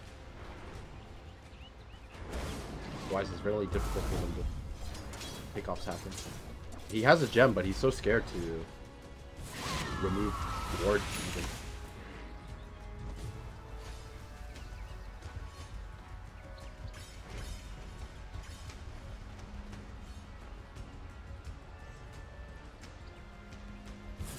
On the chase right now. Feed this ward. Catch out the Rubik. I think the rest of the team just needs to release. Don't even bother trying to. Oh, and they got Benjaz. Are they going to be able to finish him off with these kills? Not be able to steal. And the ult comes out. Very nicely done. 2 pickoffs for Elite Wolves.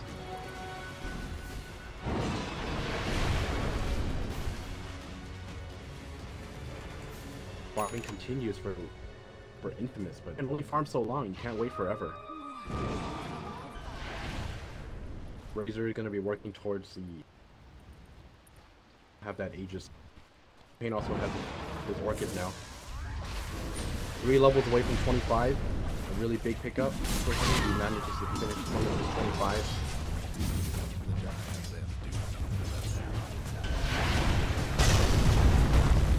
Lotto gets mixed up. They're gonna be jumping on. Oh, actually has a refresher. When did you pick this up?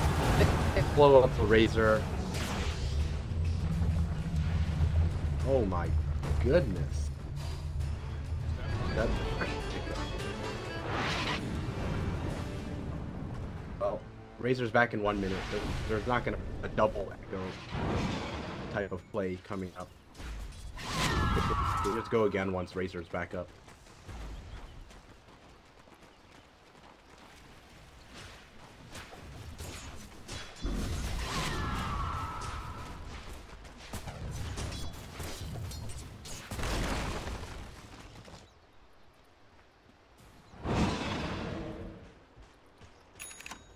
Auto gonna be working toward Aghanim Scepter now. Wait.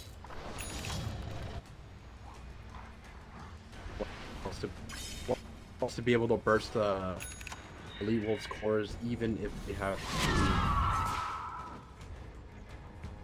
Pain is probably the only target for him.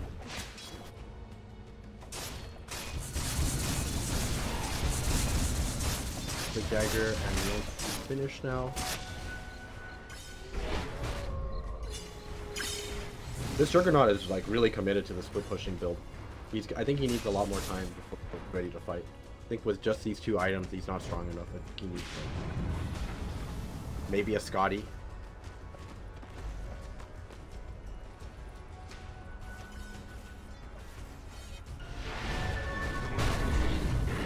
If not Scotty, not even too sure what he wants. Maybe he fight zone BKB.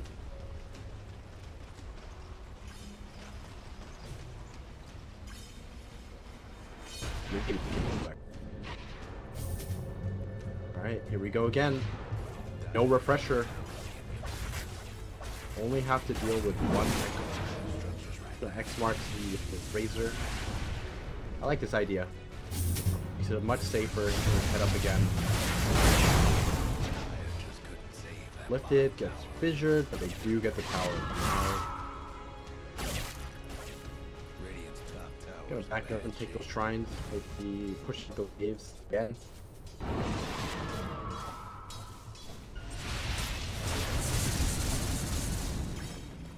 Not gonna be going. Bad Rider trying to find the pick off, and he does not get him. He manages to break the Lincoln. Doesn't ends up burning the BKB as well. Now it's down to 9 seconds, and that they just back.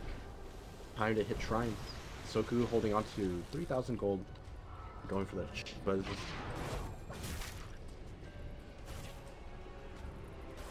Razor getting very close to his.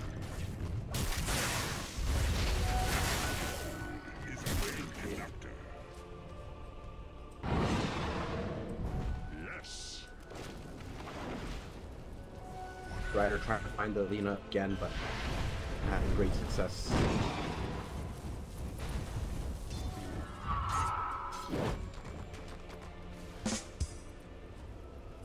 Queen of Pain is also going to be going for thick, 1 level away. Oh, Rubik has stolen boat.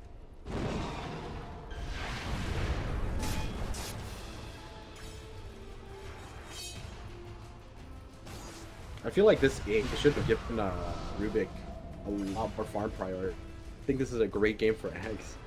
There's just so much great stuff to steal.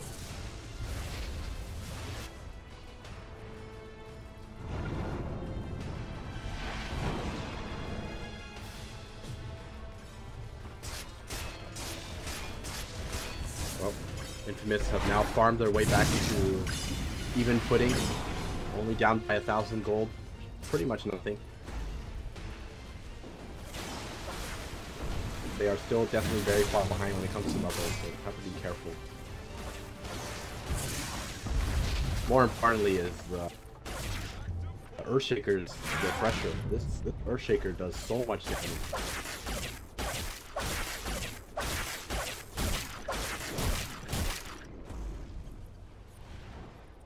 They're about to finish up his AC.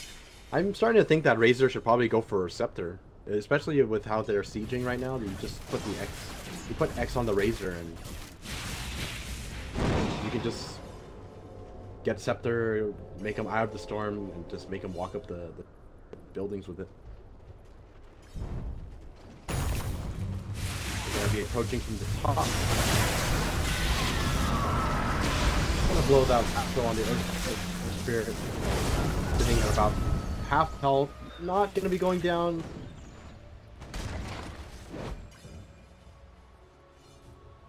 They're gonna have to back again.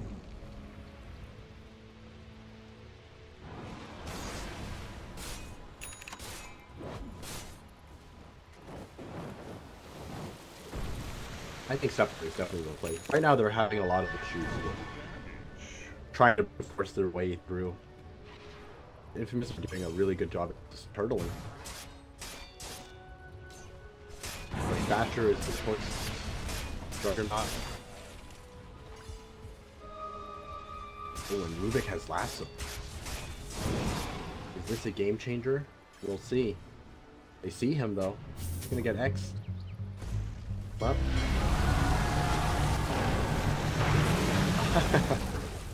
that timing needs to be so precise. Yeah.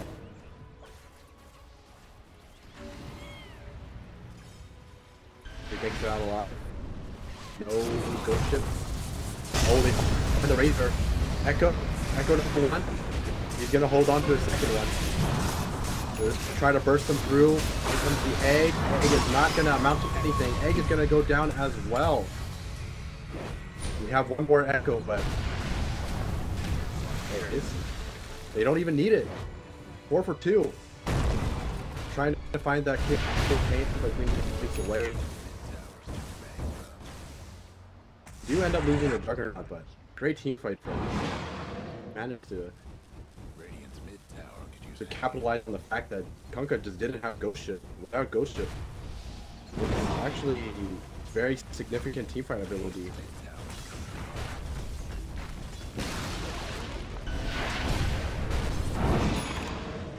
Now Lina has a ton of farm. In fact, everyone does.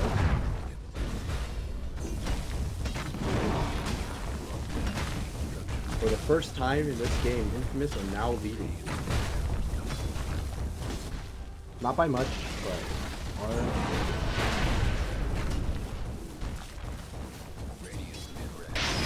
No, they are giving up his sack. Laguna can walk away. Nice style point.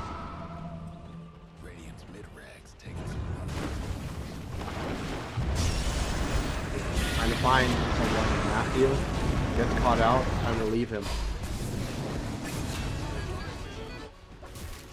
Take the racks, you just get out. Career does not make it. Pekka. Oh, are they gonna go for this? He still has Echo. I think he should have went for it. This Queen of Pain would have been dead if he used his Echo, but we'll see how this pans out. He still has an Echo, so they want to keep that. Oh, he wants to Razor instead. They Echo and they do kill off the Razor, despite him being that tanky. Razor isn't dead.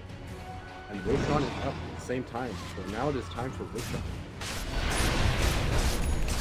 Elite Wolves are slowly crumbling. Infamous have turtled their way back into this game, doing a really good job, just constantly split with them.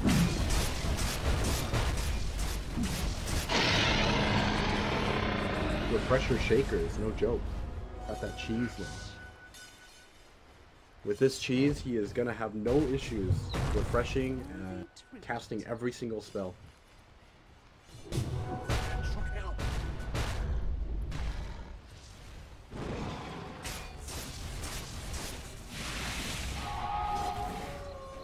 Stole Blink as well. Always feels good to have mobility stolen. Rubik.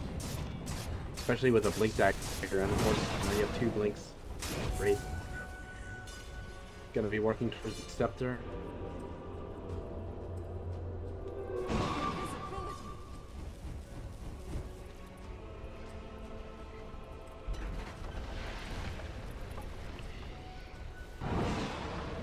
Leo Styles trying to find something in the back lines, but you have a really hard time doing so. It's Infamous that's kind of caught up. Everyone has a lot of items and pretty tanky in general.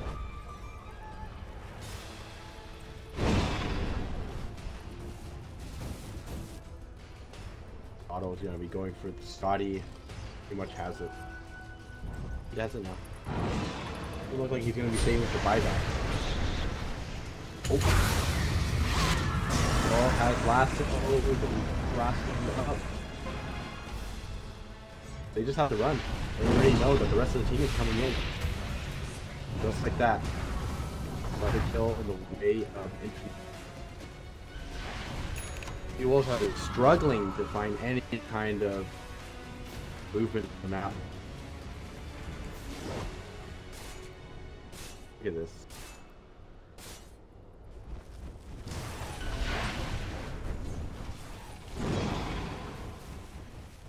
Oh boy, this Lina is tanky. 2,000 or 3,100.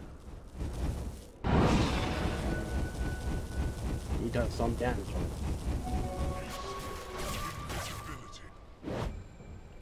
Razor, try to tank up even more now. Gonna be going for the Satanic. I don't know. I'm not too sure about this. I feel like it's Echo, and they do get him. Doesn't even commit the refresher for that one. Boy. Lee Wolves are crumbling.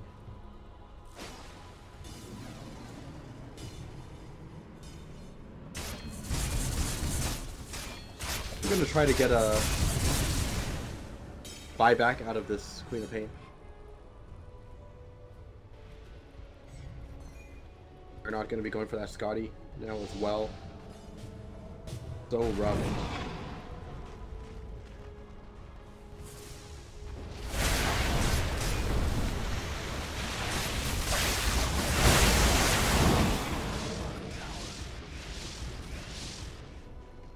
Alright, here we go.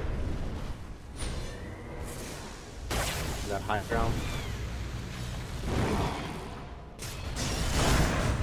Benjamin still has Aegis and Cheese. He's gonna get pulled in. The spin out. He's gonna get back outside. He's gonna be goes to that now. Oh, big egg coming up. Can they take him out in time? Uphill misses. Oh, you get it. There you go. Omni Slash not doing enough. 2 buybacks for Radiant. We have to get a lot more than that. Another kill going the other way. Turn around, Echo. Does he have? That was his refresher. Oh boy, look how much damage this is. Kunkka not going to survive. He's gonna make it. Tomorrow kill up Razor. And now look for more to kill off the Kunkka as well. Bad Rider is back now. For what? Rampage on Tomato, and they finally take him down. I think he just buys back. Yeah, he's gonna buy back. Earthshaker's gonna buy back. Matthew not having enough mana. Doesn't have cooldowns either. Tomato just wants to end this game.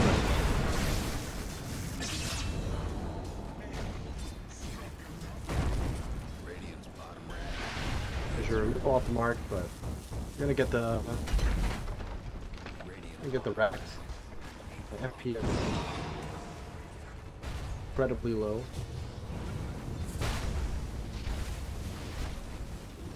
Good timing. It's a game to end. Or is it over? No, I think this game is over. It's only a Razor.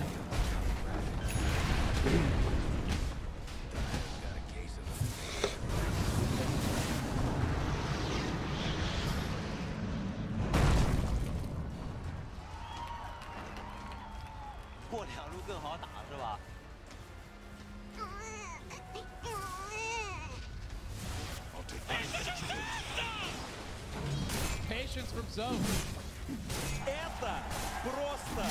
Mega creeps now.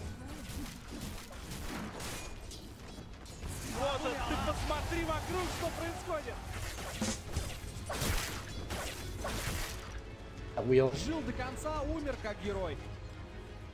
Only a matter of time until it just make the final push. What are they waiting for? They have the Scotty on Juggernaut. Almost the Beatles on Bina.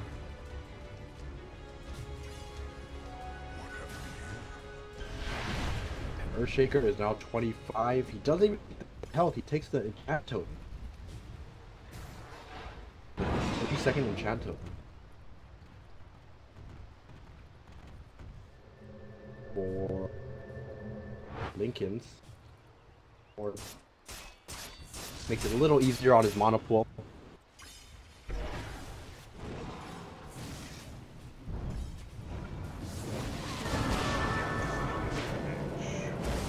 They managed to find someone. Can they take him out? Yes, it's very much dead. Alright, this is all in. Infamous. They're down one hero. Rubik. Doesn't have buyback. Who does have buyback? No one. No one has buyback. This is the last hurrah. Can they do it? The lead wolf. This will be the sickest comeback. Lasso goes off. They find the shaker. This is a huge kill. He has no buyback. Oh my goodness. Trying to go for more right now. They're going for the throne. MNZ is hitting it. Oh my goodness. They're going in. Giving him the right fix. Is he gonna survive? He's so low. It's so laggy. Ben just takes out the Phoenix. Oh, and Razor goes down. No buyback for either of them. They're going for more. They call it GG. It was a good attempt. It was a really good attempt. All my predictions were correct.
Dire's ban.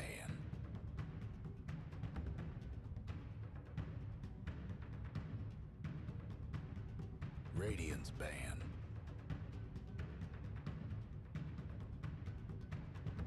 Dire's ban.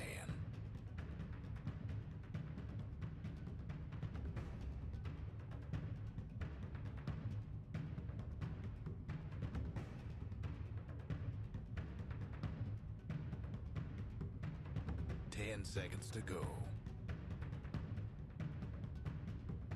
5 seconds.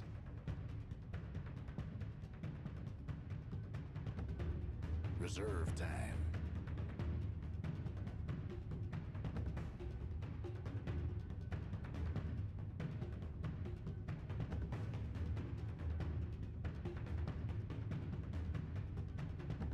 Radiant's ban.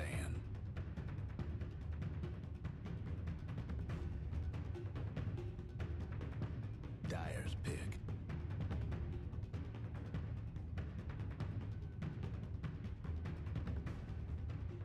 Radiant's pick.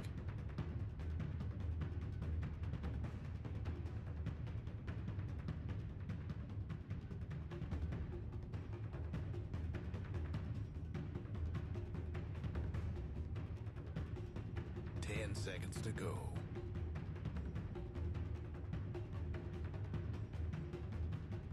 Dyer's pick.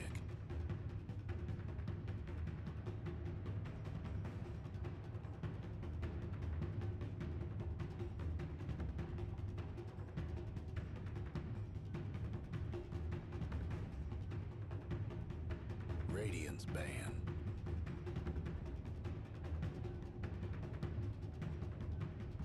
All right, here we are, last game of the day. Team Freedom versus Starboys. We get right on into the draft. We take a look. Team Freedom ban out the Night Stalker. They've banned out the Treant Protector. And Starboys, they ban out the Sand King Legion as well as that Lifestealer. They go back to that Earth Spirit Quap combination that they've been trying to make work time and time again. And Team Freedom, they go to Clockwork as well as the Puck. And was on Starboy's side the last time. Didn't really work out for them too well. Now we see Clockwork Puck for Team Freedom, where Clockwork, who could be in that position for the Puck, who could be going mid, and sometimes we've actually seen Puck go off lane, but normally it is mid and would be mid against this Pain. Radiant's ban. Take a look. Bat Rider banned out by Team Freedom. Gonna be up against any big lockdown as they've got the Clockwork and the Puck. They've got Hookshot and Dream Coil so far, as well as the Cogs to work with, which is always nice. You get a nice Cogs, Illusory Orb over it with the Waning Rift. Easy kills, and maybe Team Freedom, they want to go with Clinks. Seeing a couple times today where you could hit from outside the Cogs, use those Searing Arrows, really chip down these heroes of Starboys. Wow. Ban out the Bristle, which has been a very popular pick in the open qualifiers as well as these regional qualifiers. Now we wait for Team Freedom for their last ban, something really just don't want to be up against. They need an off laner and a safe laner as well as another support for Starboys. Maybe we see a Rubik banned out, or you don't want to be up like the Sven, you ban that out. 5 seconds. But we could see that again from Starboys as they last time. Reserve time.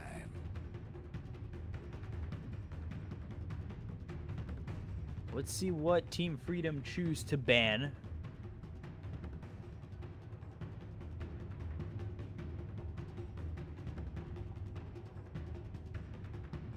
Got Clockwork and Puck, Star Spirit, and Crop. They ban out the Earth. Locked in mid. Pretty good pick, as that would be a lot of aggression out on this Puck. Underlord picked up for Starboys. We saw this earlier today. I think like the first game of the day. Didn't work out. Just wasn't doing enough. The lane didn't go so great. Underlord, you don't see it too much, and he's very underwhelming. That's probably why you don't see Radiant's pick. Disruptor now picked up with Clockwork. Clockwork, I would say, is in that 4 position with the Disruptor. Maybe they go to would have said they go to a Legion Commander, but that's banned out. Want to be able to use that Glimpse, get it in the Cogs, and kind of work from there. So that's a good combination between these two boards. Clockwork, a roaming for Disruptor, your position 5. Starboys go with the Juggernaut, so Jug safe, Underlord off lane, Quap mid. They need their support last, and now let's see what Team Freedom go to, needing their final 2 picks being cores. Could always put Clockwork in the off lane. 5 seconds.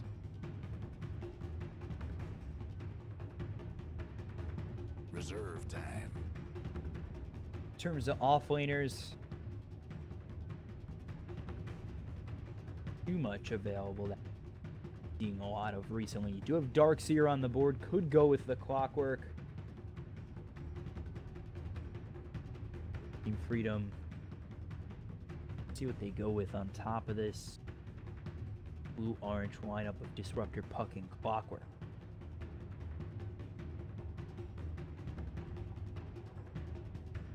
still think they might go with the Clinks as their safe laner. Let's see what they want to do off laner.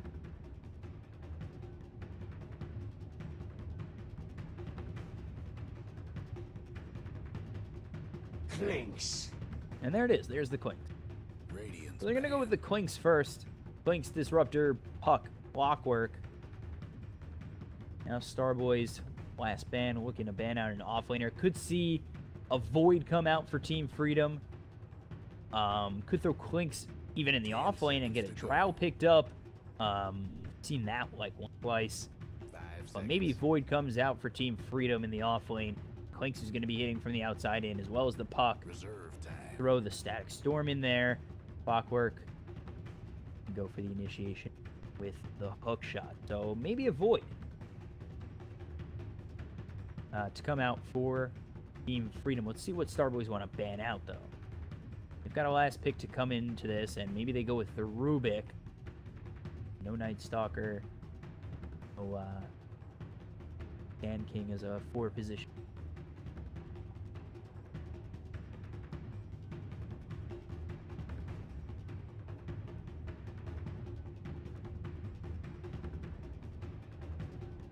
Starboys want to ban out. I wouldn't be surprised if it's Void. Void would be a pick here for Team Freedom. Not really too greedy. Can work with more of the abilities on the Clockwork, and he towards his just getting level 6. But Void, you could do pretty much the same. Get that Chronosphere, work with that with the Puck, find themselves a little bit of farm, and then really be aggressive. 2 of them.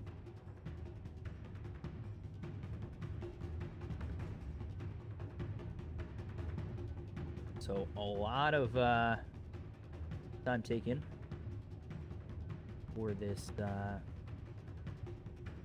Probably something by far, and thinking about that well with this reserve time. They ban up the Darkseer. Dyer's ban.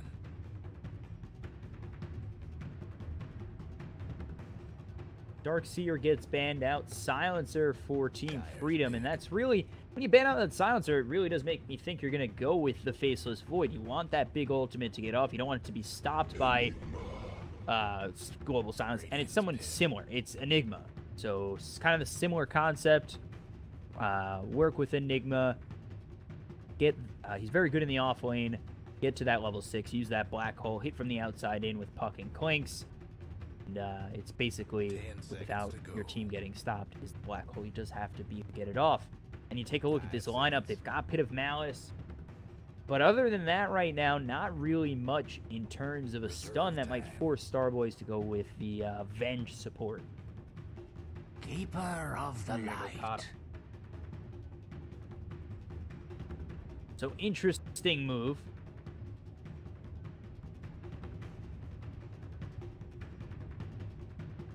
BTY back mid on the Quap. Orange back on the Earth Spirit. Saf this time around is going to be on the Juggernaut. So, you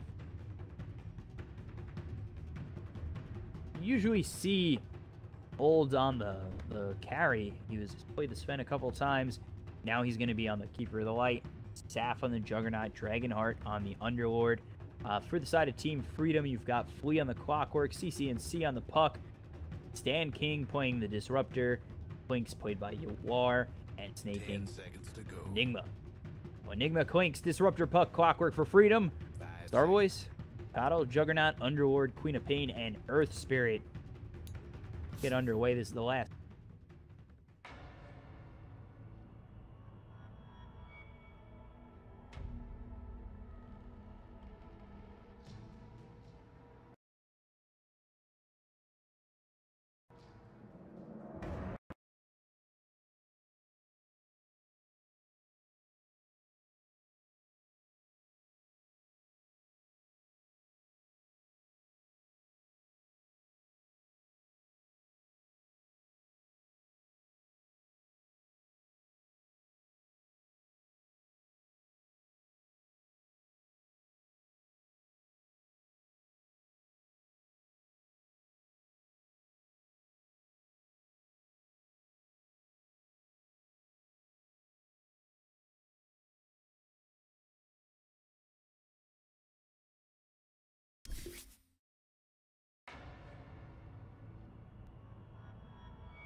in the carry role. Just a little different from the previous game. See if Starboys go for it. You go for it, just walk up there. 30 seconds to showtime.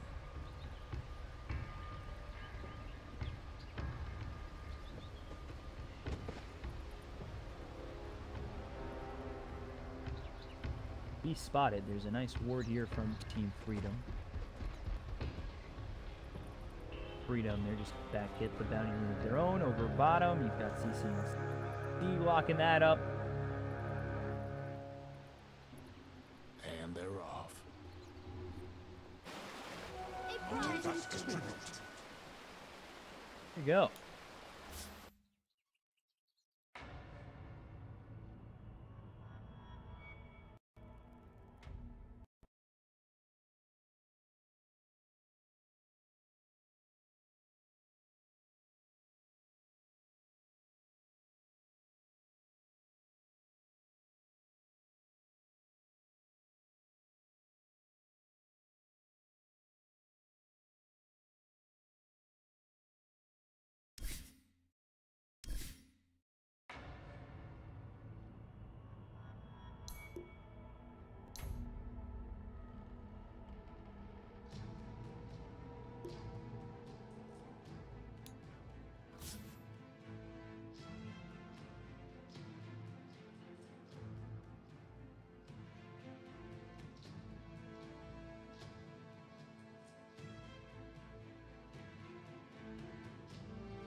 Up top again. It looks like they really do want to set up for something. They have Glimpse up in 17 seconds.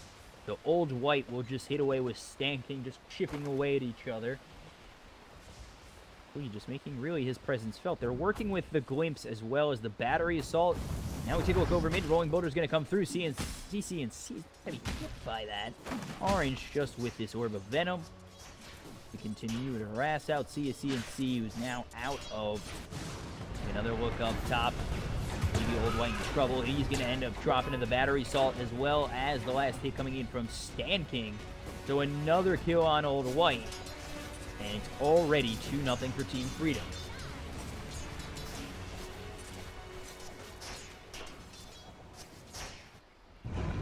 A lot of aggression. Now Rolling Boulder comes out on Flea. Maybe he's too aggressive. They've got the Firestorm body blocks from Orange, but we can lock him up and get the kill. And for the kinetic field is Stanking. They'll lock up this Underlord.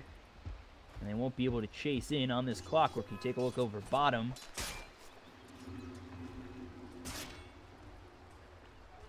Again, this Juggernaut.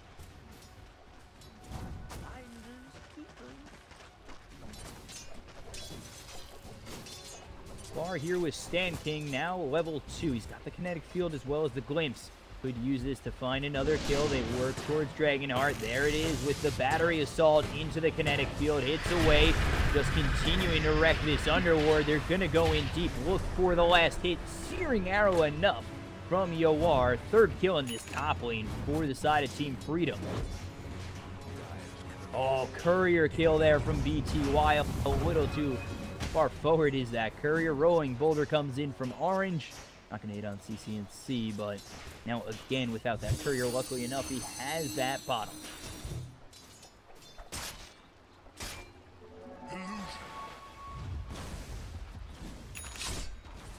So I'm not too sure really Team Freedom going to be stopped in this top lane. They have the Glimpse, the kinetic field into the Battery Assault to the Clockwork. If he's high enough in health, there's really no stopping him.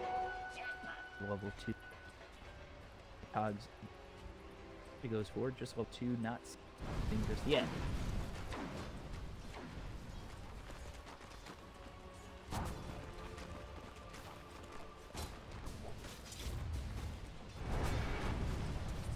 Look over top again. Give lane. Mana left for Dragonheart, so if a Glimpse came in again with the Cogs, he'd be in a lot of trouble. Got Fleef up. See if he's ready to go in.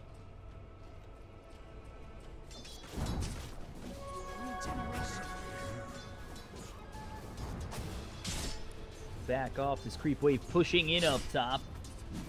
Starboy's in a bit of a predicament as this top lane has gone really poorly for him. They've got going, though, is the mid lane. They've kind of hurt CCNC a little bit, but his farm, well, has been quite good. BTY a little bit far behind. The illusory orb comes out on BTY. They're going to try for this gank again from Orange. They get the rolling boulder as well as the boulder smash. CCNC phase shift. Can he get out of there? No. Blink forward, actually, into the scream. It looks as though Quap's going to fall to Flea coming over just hits those nice cogs. And it's a 1-for-1 trade, mid for mid. Both teams about deepen on that trade.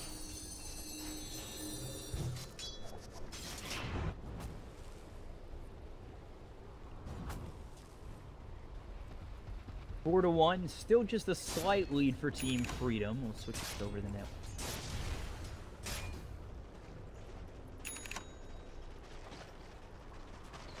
Into the Queen of Pain. CCNC can avoid that scream with the phase shift. Take a look over bottom. Flea coming over with level 3. Get themselves a nice Malfist. See a kill going away.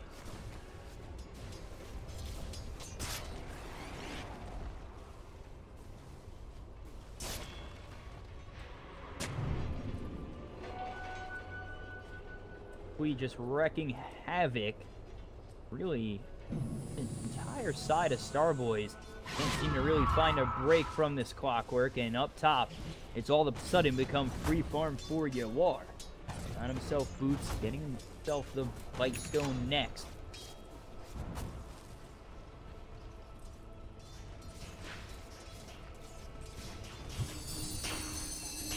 And right over the middle of mid.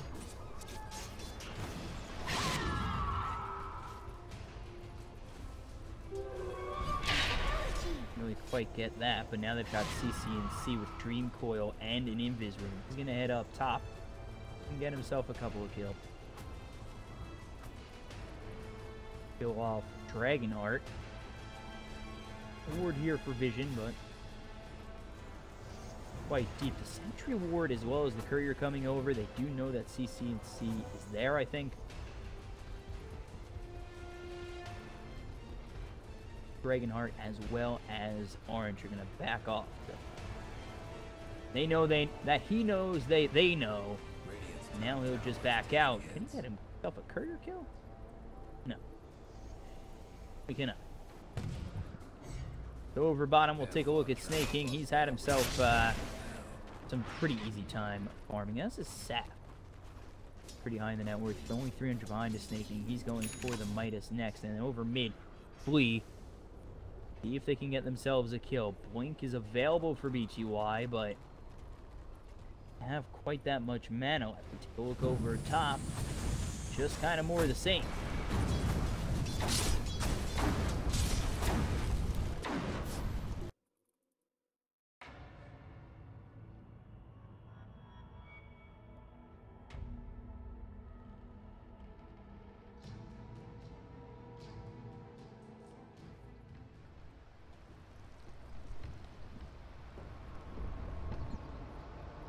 How are her legs? Looking good. Good thighs. She's got good thighs. Can you show me some good thighs? Here, there are the thighs, and then there's her leg. By the way, if anyone's curious, the game's paused, so... That looks more like Puck. That is some good thighs. I mean, honestly, compare this. Is this not better than this? Even if you get fired after this hub, you can still use these skills to get a job. Thank you. At a kindergarten. Wait, who was this hero again? Oh, that was Legion. Who was this hero again? Who drew this garbage? All right. Oh, we're in the game. Okay, well, we are going to get underway. Let's hop into it right now. Gentlemen, you're welcome to stay and hang out with us. You're welcome to go, of course. Thank you. But we got a game. We got some action underway. Let me get the... Where is your last hit button, sir? W. W. Oh, yeah, it is all default. All right. Yeah, I do all default. Trust me, man. I am the most basic of bitches. All right. We're getting into it now. Looks like complexity and early gather here. Maybe anticipating some potential smoke movement coming out from the MP boys. Look at this. How many game plans do they need to draw out in the first 30 seconds of the game? Quite a few. Both. Cole just sitting as 5. The other team sitting as 4 plus a MSS top. I keep forgetting. I haven't watched NP since the summit. I just haven't cast their games, and now they're back. I would put them, I think most players would put them as their favorites in this entire thing. So a win here would definitely put them up top because Cole has already slayed DC for him. So NP's like, oh man, if they did that for us, even if we get a loss or two, it's not bad. I'm excited to watch Cole, man. Yeah, Ever since they got Firo in-house, because that was always like a big handicap for him. 270 ping. Yeah, 270 ping, like every time. But he was still doing work. He was. So now it's like Shackles Unbound. He's playing with equal ping of everyone else. He's good to go here. So I want to see some high skill Firo action. And that was already a small mistake from Cole. They actually smoked 4 over, but MSS just picked up the rune and then ran. They didn't really punish it. That was strange. Yeah, so that was crafty, but really didn't do anything at all. But, well, looks like they might want to consider pressuring Fata early. It looks like Demon is going to be the tag team mate to Firo's side to start this one out, with Zfrick just kind of hanging around. This is a bit of like... Gonna go, just throw him on. I don't think he's gonna die here, but... There was a charge, but it's not to go onto this lane. It's to go on to bottom lane. So Fata eats a lot of trouble, but Swindle is now under a bit of the trouble now. Trying to fly on back. Zfrick is trying to bully Pili Die, so they have to step off a bit. One last little dual breath will come out, and so step away. Comes down to Moo versus MSS, and that safe lane for Moo, and MSS getting a lot of it. Like the Veno, he's not going to skill Veno wards for a little bit. Veno wards are so bad versus Legion Commander early. Yeah. And bottom, Zfreak, Void up in 2, they can't dive. Luckily he has that 5+1 armor from the tower. Yeah, he now has to head all the way back and heal. Swindles is already heading all the way back and healing. It's a bit unfortunate for him. The supports are just going to be constantly running around with really no equal or good opportunities here. They probably have to try to address Fata one more time. Demon's still hanging around right now, but... And they could. I mean, it could be a kill. The chicken's not coming to look at Yellow, pings it out. He's like, wait, I'll go scout for you, and he will see him. I bet you Jimmy's over here. And he is. Uh-oh, but Fata's already getting gone on possibly. Nope. Now he's like, hello. And they actually blink forward. Fata might be in a lot of trouble. He doesn't have it stunned. Okay, he steps off a bit. The second Demon's let go, and yeah, he'll keep his spacing here for now. Still has that salve. Waits to pop it, gets the level now. Regen up top right now. Firo is going to be very thankful to see that. Wow. It's perfect. So just a lot of proactive movement coming out from both sides. Bottom, it doesn't really stop here. Grant Zfreak now rushing in to Pi, gives him a sweet little fist bump. Steps away. And Pi's already level 2. He has that heal if needed. Swindle's still only 1. Zfreak's only 1. Spirit Breaker at level 1, like that stun just doesn't feel that good. Once you actually get that first level of bash, it feels like you actually can do stuff. Middle, this is first blood. Well, I appreciate you calling it out, because now I caught it on the camera. Gotcha. We got Demon pulling it in right now as he takes down Fata. Finally, successful on it. I want to give a shout out to Fata. He knew he was going to die, but he denied the range creep right in front of him while he was dying. I actually appreciated that. Like that was clever. Got to get the most out he can of that final dying breath. Yep. And now we see Firo. Fata, I mean, Demon's just playing this pearly. I can't believe Fata is playing so aggressively. Like, Demon has just been sitting. They're going to go in again. Yeah, Firo jumps in, sets it up with the Shadow Strike. Aui's going to be there now, though. But they're focused on Fata, and if Demon hands over his own life, he knows it's worth it. And he might even be able to walk out the other direction. 15 life still banking on just classic Jimmy things as he heads into the Dragons, and they will do him in. Wow, really nice stuff. Double kills on the Fata now in the mid lane. Yep, and Firo's super happy. Obviously, people know him from his time in Bears, but before that, he was long-standing in the NA scene. He played for, what, Boreal Gaming and, like, what was it, Pepperoni? Something with, you know what I'm talking about. Turkey Pepperoni. He has been playing the NA scene for, like, 2 or 3 years before he got noticed in Bears, and he was always a really good player, especially for his delay. Like, the fact you can win mid lanes with 270 ping is going to get you noticed.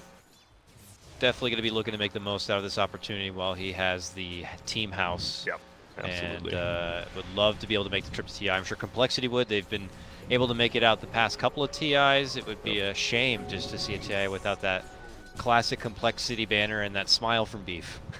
Absolutely, though. Man, all their smiles, they actually have great smiles. Even Zephyr, you don't see him smile often, but he has a great one, too. Z-Freak just scooping up some bounty runes here. Gonna get that. He's level 2 now, almost level 3, which is nice. Aui's felt kind of non-existent, and look at he's top lane. He's gonna get that ward kill, but he's gonna get gone on. Here and we it's go. nighttime, but he is the one getting pressured here. They're looking to turn it around. MSS gets the purge onto Aui. Demon scoops it up from the front, and then that's where Zach shows up. Bops him on the side. It's a 3-on-1 as Legion Commander is going to be forced to peace out. It's another kill for Complexity, pulling it to 3-0. And that's what we need. Obviously, what we thought Complexity needed. They're up 3-0. They're barely up. The snake! Lots of damage, but not enough. I got a little overhyped there. Oh, no. Fine, Trust me. Hype is what... I mean, it's Dota 2, baby. I just get excited That's what we about live snakes, for. So, baby. And look at Charge cut in middle. He knows he doesn't have any regen or anything. Do we have TPs on everyone? We already have one from Yellow coming. Oh, they coward. Cancel. Coward. You may have died for it, but you're still a coward. Yeah. I like the... It just feels... Aui's still level 3, surprisingly. I thought he was actually a little more under-leveled, though. Yeah. But he's moving around. The problem is it's hard to gank top, because he can just throw Venom wards over the tree like we saw. Yeah. And then you can't really gank him. Too many easy opportunities, obviously. Firo can just blink away from trouble, so he's just going to chill in the mid lane and take the available XP while Fata's coasting through the nearby jungle a bit here. He doesn't even have bootsies yet. Where are they? Here they come. Nope, no, he doesn't have them yet. Just working his way forward as Alina as best he can. The struggle's real. Yep, and no, I mean, Medusa, that's going to be the big one, right? They're pretty much giving this Medusa a free lane. Yeah. They've committed a few things here or there, but, I mean, nothing to really stop the farm. 29-8. If it does get to late game, I mean, Cole is definitely not going to let it happen if they can. But we're going to see Charge. Maybe a move for Pi. Pi now puts the level into the shallow grave, so no easy kill there. And this is huge. The fact Pilot Eye's level 4 as support. He's just pulling the wave nearby. Yep.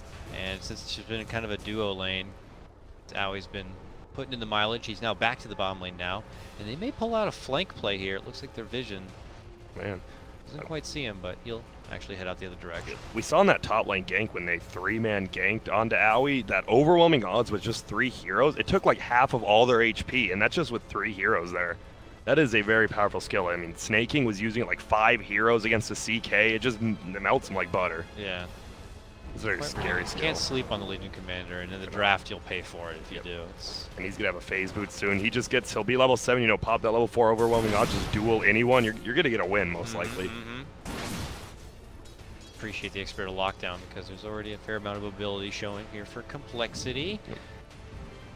Eyes on mid lane here. We got level 6s now coming online, Grant. We got blasts of Sonic Waves coming online soon, and Laguna here for Fata. I like the interesting build. He knew he wasn't going to rotate, so you almost always see Sonic Wave at 6 now, but he didn't get it this time. Probably, he might not even get it at 8. He might get that. He's actually saved a point, so he'll probably just get Scream and ulti at 8. All right. Why do you think that is? Yeah, he did.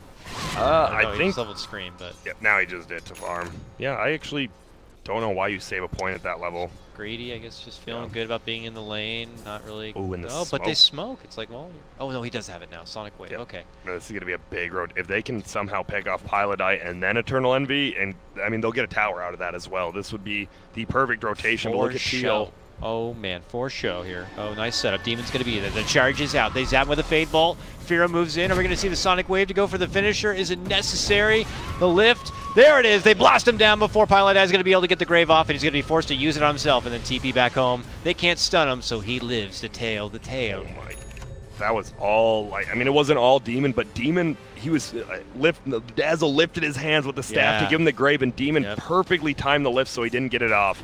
Well that was nice. Well done. One middle. Oh, mid lane, Aui. He has double damage. Trading a lot, but yeah, he is going to be very low. The Lina steps in though. Blast with Laguna. One more. We'll do it. Oh, cheeky little right click's able to kind of hit it home, but now Z-Freak moving in. The lift to cancel out Fata and send him back, but Aui's able to slow him down with the Void. He runs out to the neutral creep to go for the deny. He gets the deny. Meanwhile, Fata gets the double kill, killing it up, and MP just quickly get themselves back into relevance. That was rough for Complexity. That was perfect for MP because I believe actually the Quap was almost 2 levels above Fata, and now he just got 2 kills like that, and he's free farming the lane right now. That was the comeback for him. That was extremely greedy. Unfortunately, this Quap missed like 3 attacks because of that W from Night Stalker. That's crazy. Old crippling fear. People do sometimes fear the Night Stalker during the day. Not That's really. crazy. Yeah, no, but That's enough. Well played from Owie. Able to kind of shift the tides on that one. This is the difference between the Cole DC and then this game is the game feels 4v4, right? MSS is just sitting top and Moo's just sitting top. In DC versus Cole, DC was committing 5 heroes to the fights, and Cole was winning them 4v5. At least this game, MSS is just farming along with Moo, so you always have someone in that lane, which is good for NP. Moo is going right for the Veil. Just as disgusting as you can get. I'm still not a fan of the Veil, just because I saw when PBD's stack lost in opens, they lost to like a Hurricane Pike Scotty first. Vano is hilarious to me and really good, but it was just funny. We're tired of seeing the same old disgusting filth, but you know, Moo's going to be able to get it in good time and work his way through the top lane while the rest of his team as a foursome are still stirring up plenty of trouble, and as long as they have the Sonic Wave good to go for Firo, plus the way Demon's been setting things up, too much trouble for him. Yep. Z-Freak getting some levels bottom. He needed that. Swindle 7 now. It's been a reasonably, I mean, it's 2 to 4. There's been a lot of charges. All the action's pretty much been middle except for that 1 kill bottom. Yeah. So the side lanes are a little bit ignored, and Swindle's level 7. He's got the level 4 liquid, which is huge. Now he's going to be able to put it on the tower too. Oh, watch out though, that snake. Boom. That thing hurts. When you hit the max target one, like right on a hero, it's like 7 million damage, or give or take a million or When something. you're a support and you just like misstep your positioning and eat that thing on the ass, you're just like, oh god, my life's all gone. I have That'd no be a mana. quick call to peace out. Maybe a good Smart bit call. of insight there. He will head all the way back home packing, so Cole can just slowly wither away this tier 1 tower while the rest of MP are kind of making some pressure happen here on the mid lane. Charge is already out, good sidestep from Firo to avoid the LSA, but here comes Z-Freak. Owie does dish out the Void regardless, even though the charge was canceled. Yep. And now double glyph from each team's coming out. We'll see who wants to commit more. It looks like Dire's going to take their tower, but Radiant will not. They just need to be able to hold mid lane because no one's doing anything about bottom until Envy scoots in. He's back. But he might be able to creep into the deny. Swindle is trying to burn through it. He even commits the Macro Pyre now. I like it. One more liquid fire, but Envy gets the deny. I'm really surprised Swindle didn't actually step up and try to get it, because he saw that there was 2 to 3 heroes middle, so I don't feel he was in trouble getting it. But I mean, the tower goes down, it opens up the Radiant jungle now. Yeah, that's true. They already had some good wards down there. Yeah. But and they would have seen trouble even rotating over, so that is a bit funny that he wasn't able to step off or step forward to kind of cancel it. The lane, he's gone. Laguna, there's the silence follow coming in from Owie, and that should lead to the easy pickoff there. Nicely done. And that is the level 10 talent there. 125 cast range. That stun feels like you can actually stun a Quap now instead of having to walk up into melee range. Yep.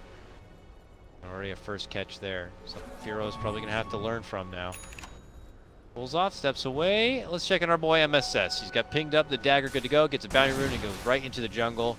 The next time I check onto him, he might be missing from that lane and already getting into action with that blink dagger. Yep. And now NP's happy. They're actually down a kill, but they're up gold. They probably know they are too, because they're like, man, they're not pressuring our Legion commander, who's almost level 12 and almost has a blink. Mid lane here, pressure comes back from MP once again. This tower a bit lower. Plexi understand its value and continue to try to hold it, it would appear.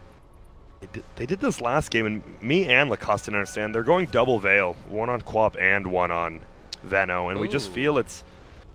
Obviously, they don't stack. I guess you can throw one up after another, maybe take 2 fights at once, but it does feel like a big chunk of gold on your 2 main cores going to the same thing. Yeah, it feels like very all in on getting a lot to that mid game. Yeah. When these Veils are at their best, and not much of a follow-up to happen after with such a heavy investment into 2 of them. We'll have to see if it pays out for him in the end here. MP are also going to be squaring up quite a bit. I already mentioned the blink dagger here for MSS, but Bots is getting close to his own Yules. And Rubik now has level 6. There's a lot of good stuff to steal. I mean, Lena Sun's only level 2, but that's one of the best you can, right? Because Rubik's, when he steals a spell, it's like instant cast time. So that stun is going to go off a lot quicker than Lena casting it, which is nice for an initiation. Absolutely. And Lagoon and Dragon Slave are both really good, so just stealing from Lena always feels nice. Swindle just keeps side pressuring here. He hasn't really done a whole lot outside of that, but he drops down the Macro Pyre and actually now will join the rest of his team towards the mid lane. He got even more levels, so now he has a couple of points at least into Ice Path. So he has that extra bit of lockdown now available to him. Meanwhile, MP have begun to scout out the Roche Pit here. We have a DD rune as well juicy little blueberry rune waiting right in front of it. Oh, Firo blinking that direction. Almost gets caught out from Owie. Charge is going to be set onto him, but they make a move for Swindle. Blast him down with the Laguna. And then they get the duel. That actually worked out bad. Laguna didn't kill, so we get a free duel from that. He's MSS like, oh, sick, that's perfect. That was a Laguna, not a Laguna, dude. The Galuna? Yeah. I appreciate it. It kind of sounds like Baby Baloo. You remember that song? It's a great song. And there we go. Easy dual damage for MSS for this debut. And double damage mid. Look at that. Oh, my. Think about press the attack plus the level 25 talent Fiery Soul. Thought would actually just attack point like 2 seconds. Yeah, that makes their late game look a little extra spicy, too. Yeah, their NP just... If this goes past, I want to say 35, 40 minutes, I think at that point, Swindle might know it might be curtains there, but we'll see.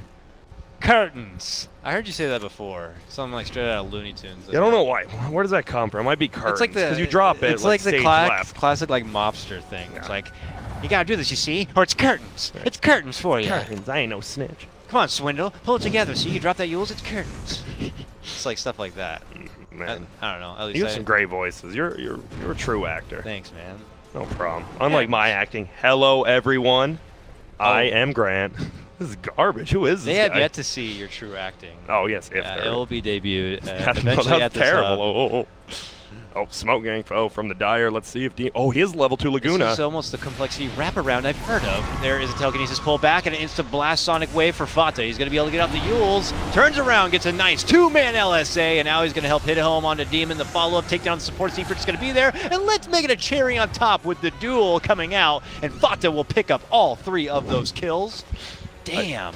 Damn. I think the funniest thing, I'm like, he has level 2 Laguna. Level 2 Laguna costs 680 mana, and Demon has 500.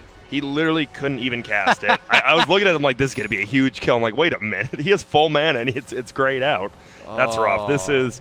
This is looking very NP favored now, like more than, I'd say, 80-20. Moo's still just farming. The thing is, if your team's losing these 4v4, 4v5 engagements, you have to start helping them. This farming thing works when your team's winning around the map, but right now they are not. Yeah, because now you're seeing MP starting to reap in rewards from these successful trades. Owie suddenly has a cloak and could turn into some nice resourceful pickups that will make Moo feel very weak in the later game. Absolutely. Pipes, hoods, any sort of magical resistance coming in from talents, let's say, benefiting from all those level gains. Moo's just not going to seem as potent of an insurance policy for Cole as he was going to be originally. And look at this. You expect the Veno to maybe pressure top tower, which he is doing, but bottom lane, they have to glyph it because Fada does like 500 damage. Charge on for Envy here with the Gale. Envy popping his blade mail to reflect as much as he can back. Telekinesis follow-up, but they don't have enough to be able to hit it home here. Rotations are going to start coming, and plus Pile Die being nearby just makes it all too difficult. But Complexity are still hanging around. They have pretty much all 5 on deck, and they want to go for the finish. And here's round number 2. Firo jumping in. It's going to proc the Stone Gaze coming out from Envy. Turns around with the Snake. They surround him. Pi hits him with the Grave. Can they escort Mr. President back home? He gets caught with the Ice Path. Meanwhile, Fata goes for the finish. Firo wants it. He can't get it done quite yet. Envy hit with the poison. Walks back it away, and Firo is forced to teleport home. Envy alive and well. Slithers away. 5 HP. They commit so much. The tower gets denied. 2 of them go down, and I mean, Fada's getting almost all these kills. He went the phase boot Yules, which we see a lot more now aggressively, but he's still going to have like a 21-minute Bloodstone. This guy's going to be farmed. Started with 2 deaths in that lane, right? I mean, he got shut down twice, too. And that's why you see, I think that's the biggest thing, right? These mid laners who don't like crumble, they don't start missing all these random CS when they're losing, like Sumail, right? The 0-5 Storm who top net worth by 25 minutes. Like, as a mid laner, just don't crumble.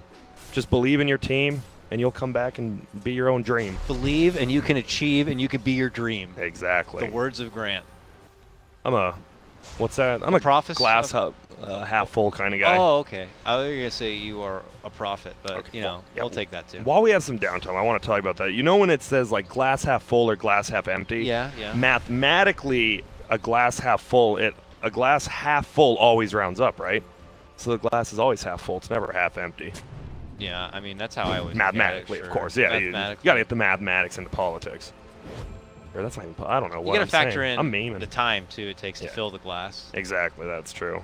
And if it's hot water, cold water. Exactly. That's smart, yeah, Hot water over time is going to make the glass more of a half yeah, empty. I feel like only you understand, Dakota. Yeah. I feel everyone else is confused. I mean, I grew up watching Bill Nye. So I was there at least. Yeah, you were there. Bottom lane, Firo, he has a regen, has a Veil. The problem is he does not really have anything else. Moo, though, is getting there. He's going Hurricane Pike, or at least Dragon Lance, so he can try to help in team fights siege stuff down. Yeah, from far away, I guess. He's top CS, looking good, laying some bananas. I mean, he's been top lane all game, so yeah, he has. I mean, not really surprised by that. He's been farming up. He's got the Midas. It's not a very exciting game, 0-0-1, just, you know, chilling. Everything you don't like about Dota, but he's doing it. And he's hoping that one day, he will flourish. Yep. He will hit a stride, if you will, and MP won't have much of an answer for it. And wow. Well, Hood already done on Owie, so. MSS, good. I mean, they have no wards over there, but he knew those top two were rotating, and he just backed up, and now they might go back in, possibly, with Owie. We're thinking about it here. 42 damage already acquired by him. That's a tough kill on either of them. Because if you duel Z-Freak, he gets a bash up. You're not getting the duel win. He has a lot of armor and HP, and you're definitely not dueling Moo with only two of you. Yeah, it looks like MP are not going to bring in the extra resources for it. This guy is... He has a Bloodstone at 20... Bloodstone phase boots at 20 minutes without a Yules is decent. He has a full Yules as well. This guy is jacked. How fast he is, too. Yeah, he's zooming. Now top lane, full rotation from Radiant. Except for E. Aha, the ward has scouted him. We'll take care of that pesky ward, but they're coming up for finally that tier 1, it looks like here. Meanwhile, bottom, Envy all alone here. Scouted out from Demon. A simple lift and pull will be the end of it, as MSS has also rotated down here. He's hoping to get the jump onto somebody, a little Rubik. Oh, look who it is. It's Demon. MSS sees it, goes for it, grabs him, pulls him in, the snake, and the dual damage will be awarded. Nicely set up, good patience there from Mojo. 314 victories, guy wins. And now 56 damage at 21 minutes into the game. That's like 2 Chrysalis minus the crit. He just has insane amounts. In middle, see you later, bud. Maybe not. This guy's Hero's the pretty hood. fat, man. Remember, Swindle hood, yeah. is like getting so much XP in so many levels. He's Yeah. 13, and he's got his own hood. That's the big thing. why, Yeah, the hood. Need 3 to kill him, but now they know, right? You gotta live and learn. Yep. So he's just a big sponge right now as he soaks up that ulti here from MP, who are not going to be in fighting shape quite at the moment here, but I don't imagine Complexity were in much fighting shape themselves either. Yep. What is this? Midas even coming together here for Z-Freak, it would appear. Banking on his own bit of late game potential, or trying to accumulate anything for himself.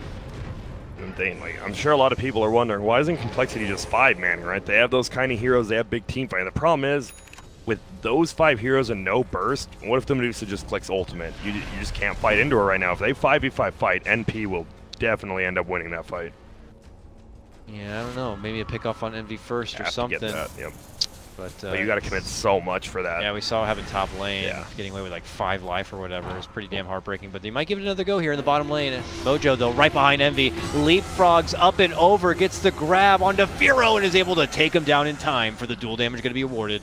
Demon on the other front, who had stolen duel, will try to TP away with it. Should get out, yep. And he will be able to make it away. What do you do with duel as a Rubik? Like, you're not winning any duels anytime soon. Maybe right here? One here. Oh, that'd be hype. Oh, they don't have anything. Z-Freak eats the Laguna, though, and now he's going to be forced to charge back and away. Demon just duel him for the... Oh, he stole Laguna. Zaps him in the... Okay, whatever. Got him. A little bit. He stole it, though. Nothing. Demon's like, you know what, though? Got 2 ultis. Didn't matter. Yep. Well, Blink now from Lina. This Lina is too fat. Now Medusa, I mean, a little bit of her net worth is Medusa, Midas Dusa, whatever. But it just feels like Complexity is not using the map because they can't. There's so much pickoff potential from Night Stalker, Legion, and the Lina now with Blink. Tough road ahead here for Cole, but they're trying to put together what they can. I see a pipe now done for Mr. Swindle Melons, which helps quite a bit. Yep. Even before, you know, Owie was able to kind of get his finished, which is nice. Mojo's got his Shadow Blade now done. But, yeah, I mean, Envy's just still going to be farming away here for the rest of this game, it would feel. That's all he has to do. It's on complexity to kind of try to move things forward here. Yeah, because if you look, I believe Lina, Medusa, and Legion all scale better than any of the heroes on complexity, besides maybe a level 25 Quap. But even then, this just doesn't get any easier. It doesn't. For Cole, it doesn't get any easier at all. I mean, MP will just have mega choke on some fights or something. Oh, look at, they didn't have a ward there, but we see Light Blue, who's that demon, is circling out. They're probably smoked or they're probably chilling there, and they were. So nice call there. We'll see if they still try to go in, though. Shadowblade Legion, he's going for Ags. I like it. Oh, yeah. Because I mean, he wins a duel versus everyone. There's literally not one guy he doesn't beat 1v1 right now. Definitely. That's smart. That's great. I'd love to see it get at its like that peak timing. Yeah. Meanwhile, Cole are doing their own bit of a shifty movement here. Envy hanging around mid lane a bit, but they see the target here potentially down at the bottom. Envy's just TP'd actually down here. But he's got some friends coming in. Fata has also shown up. They're going to be committing everything they got. Even with the pipe, it's not going to be enough. Envy and Fata will be able to just blast him down. Fata 18. He's got Bloodstone charges. Top lane, they could definitely still go on move if they really want to. They're thinking about it.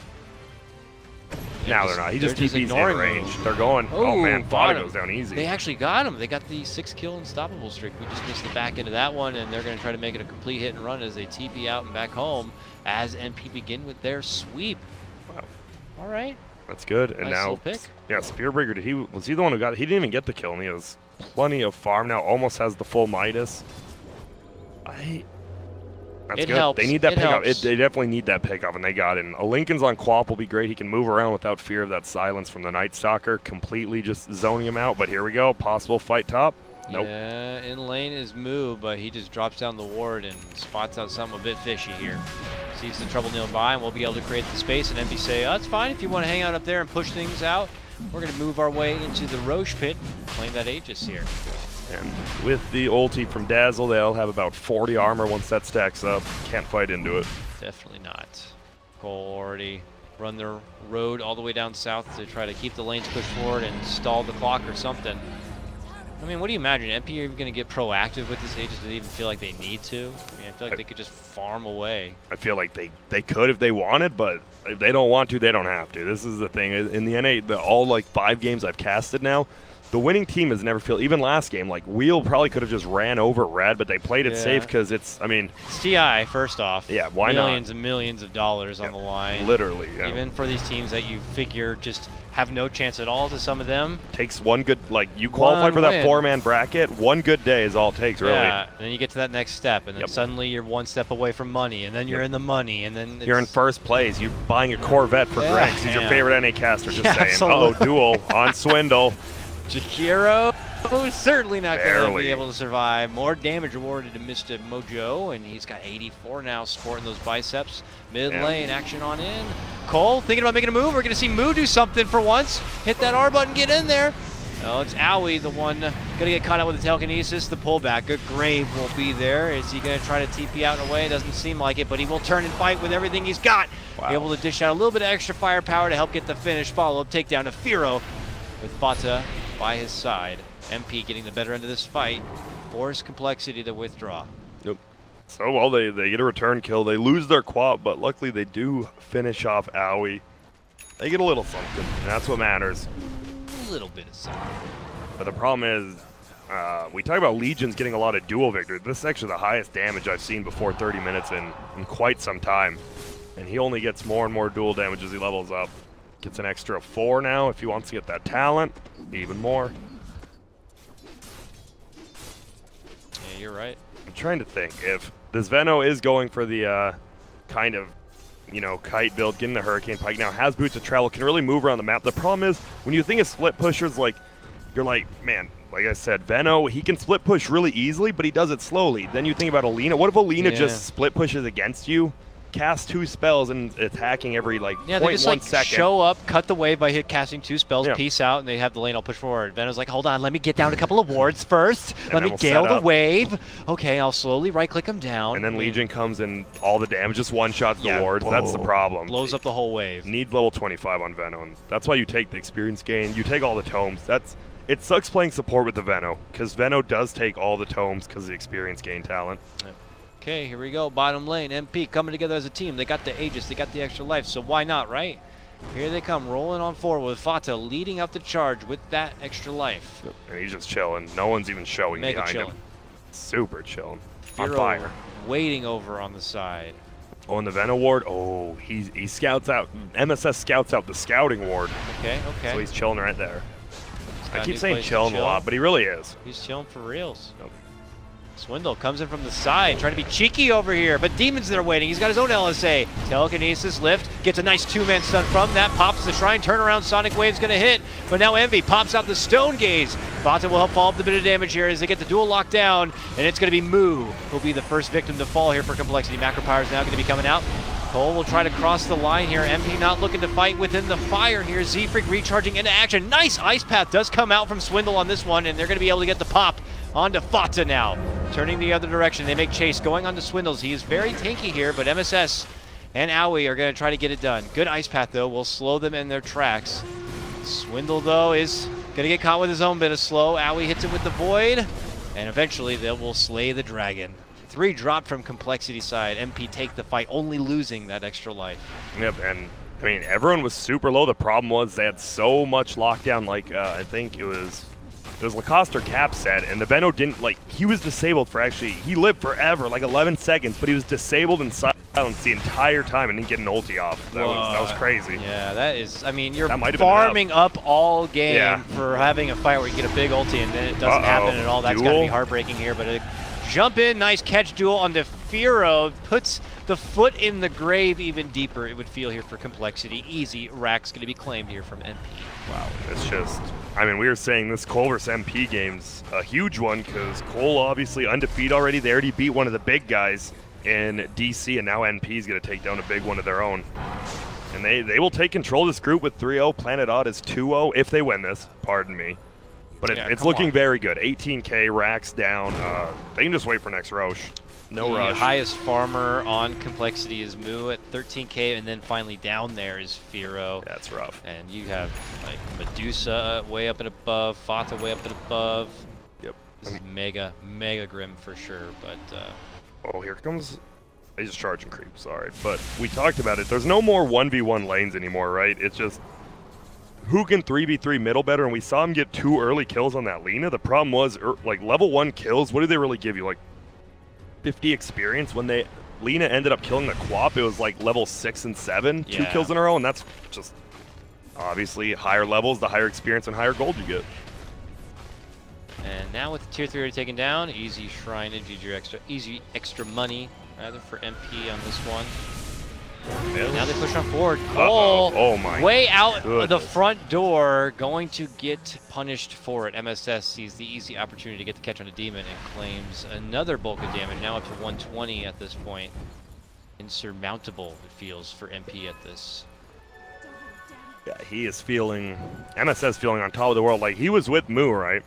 Mm-hmm. They did the same thing. They were just farming the same lane, but when you're on the winning team, it just feels so much better. Like, oh man, I farmed all game, but I'm not going to get blamed for it. Sick.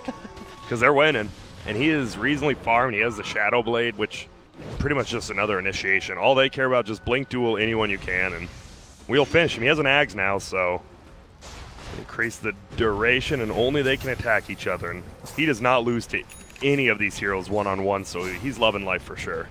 I think, you know, after this game, if you're Complexity, you kind of reevaluate or at least the value they have in someone like Venomancer early on. Yeah. If you're just going to have to just pick up a Legion commander and just like, all right, Legion, you go after Venomancer, you have fun. Yeah. And you'll win that, and you'll get what you need, and look how much he's able to get from it. While Venomancer still just can't even get an ult off in a good fight. Well, that summed up the game. The 2 item pickups that showed on the right side, it was Night Stalker picking up a full Solar Crest, and then Z-Freak picking up the little crest, the medallion. Like, it was just per the 2 full rolls, and you just see the winning team, There's the losing your team. That's it. Participation medal. Yep, there you go. There's Z-Freak. Cute little medallion. Okay. Maybe they're gonna oh no. Eternal Envy's not the one. Oh my goodness, he has a full Mjolnir too. This guy is jacked. I don't think this Medusa is going to be easy to focus here. Demon's going to go down within 2 strikes of damage, it would appear. And already Complexity seem to be on the run. Envy is the one leading out the charge to try to make chase. It looks like they found Z-Freak nearby, so a couple of them are going to head south to cut him off, with Firo also joining him. This fight is a bit split apart. Doesn't have Head out the other way. MSS tries to blink in, but can't quite get the catch. Meanwhile, Envy left alone towards the top lane.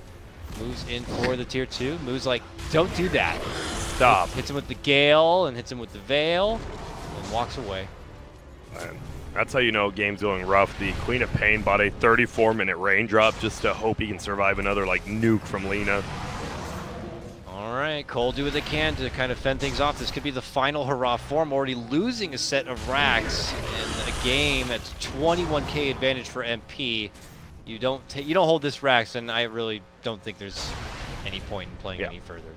And now they're just gonna run back the Vano Ward. All right, let's farm it. The Cole wraparound, maybe? The Complexity wraparound, a different Complexity, but it still, in spirit, the Complexity wraparound will always live on. As long as Swindle's making the calls, you know. Oh, dear. Duel onto Moo. This They one can't do probably not anything, to they go know. for a win, but at least lock him in place and try to take him out of the fight. Could be worth it enough. Swindle from the other side, though, lays down a good combo. MSS is going to get hit with the Grave. They will eventually finish off Moo's Venomancer.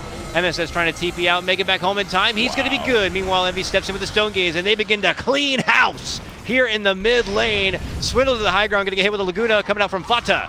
And the only survivor going to be Firo on this one. And that's going to be game. Rampage? Cole throwing the towel as Envy secures the game with a Rampage. Ribbits about.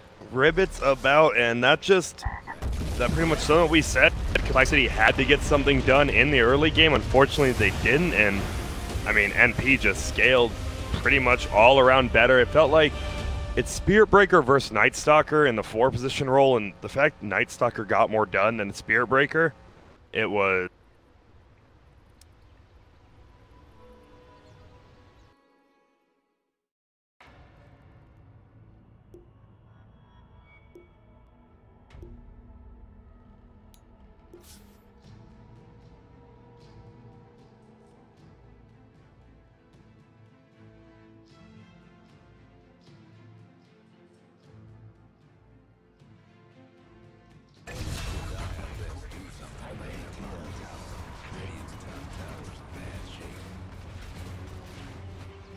En combinación de Tavo, llegan los TPs. En cualquier momento Excel puede llegar. Benjas quiere algo, quiere buscar a alguien. Excel también. El rango de ese fight todavía no es suficiente. Llega el... Storm по троим весьма неплохо сверх за Рендя. 不虚。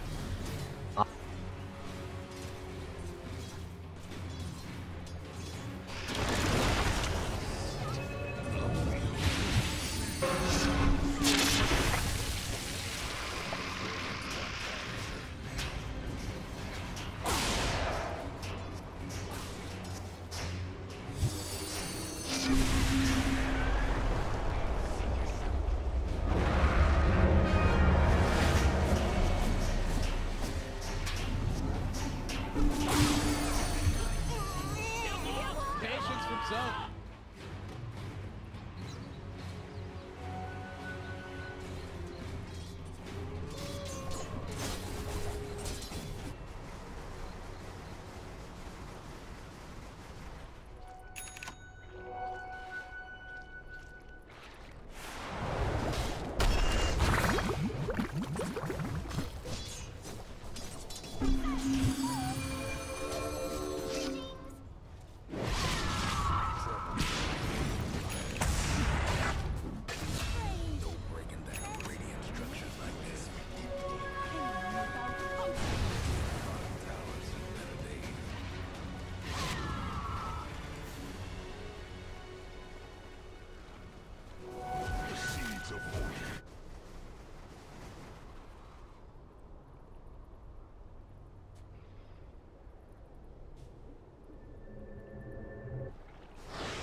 Radiant's top tower's hurting.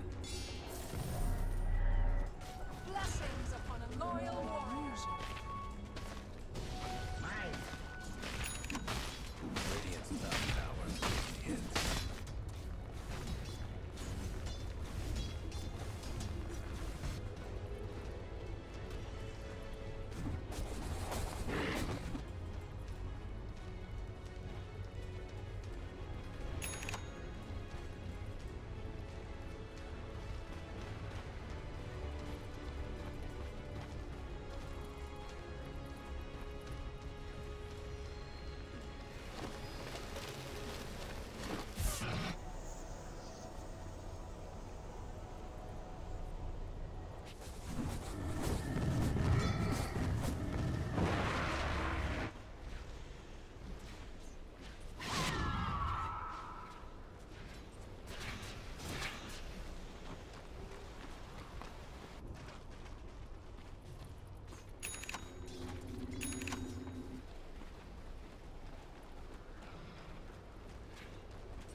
Radiant's mid tower's getting banged up.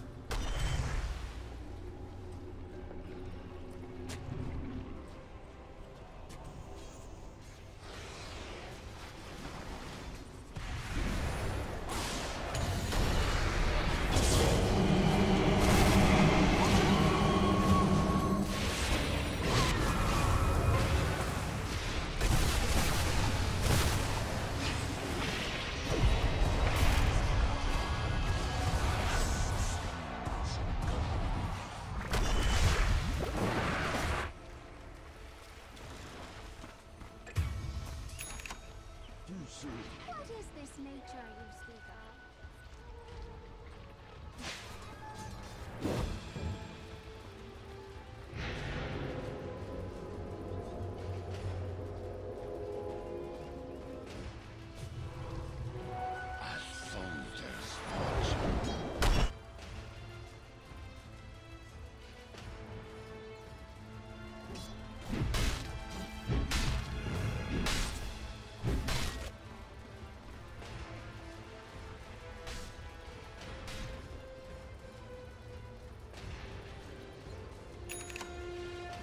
Radiant's top tower's taking hits.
Dire's mid tower needs some help.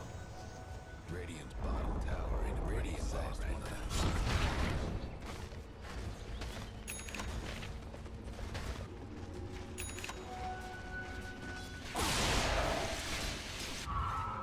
Trouble brewing at Radiant's bottom tower.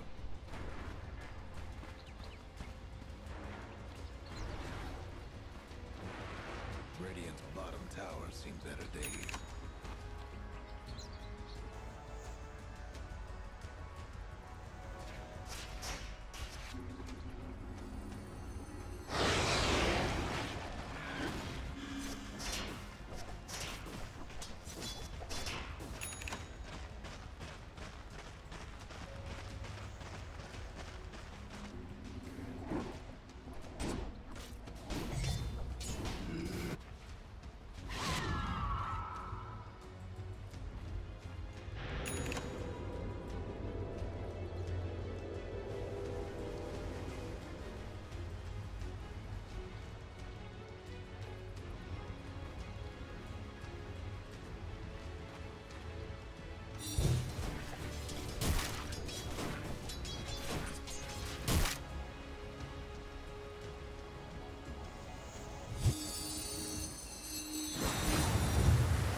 Patience from Zone.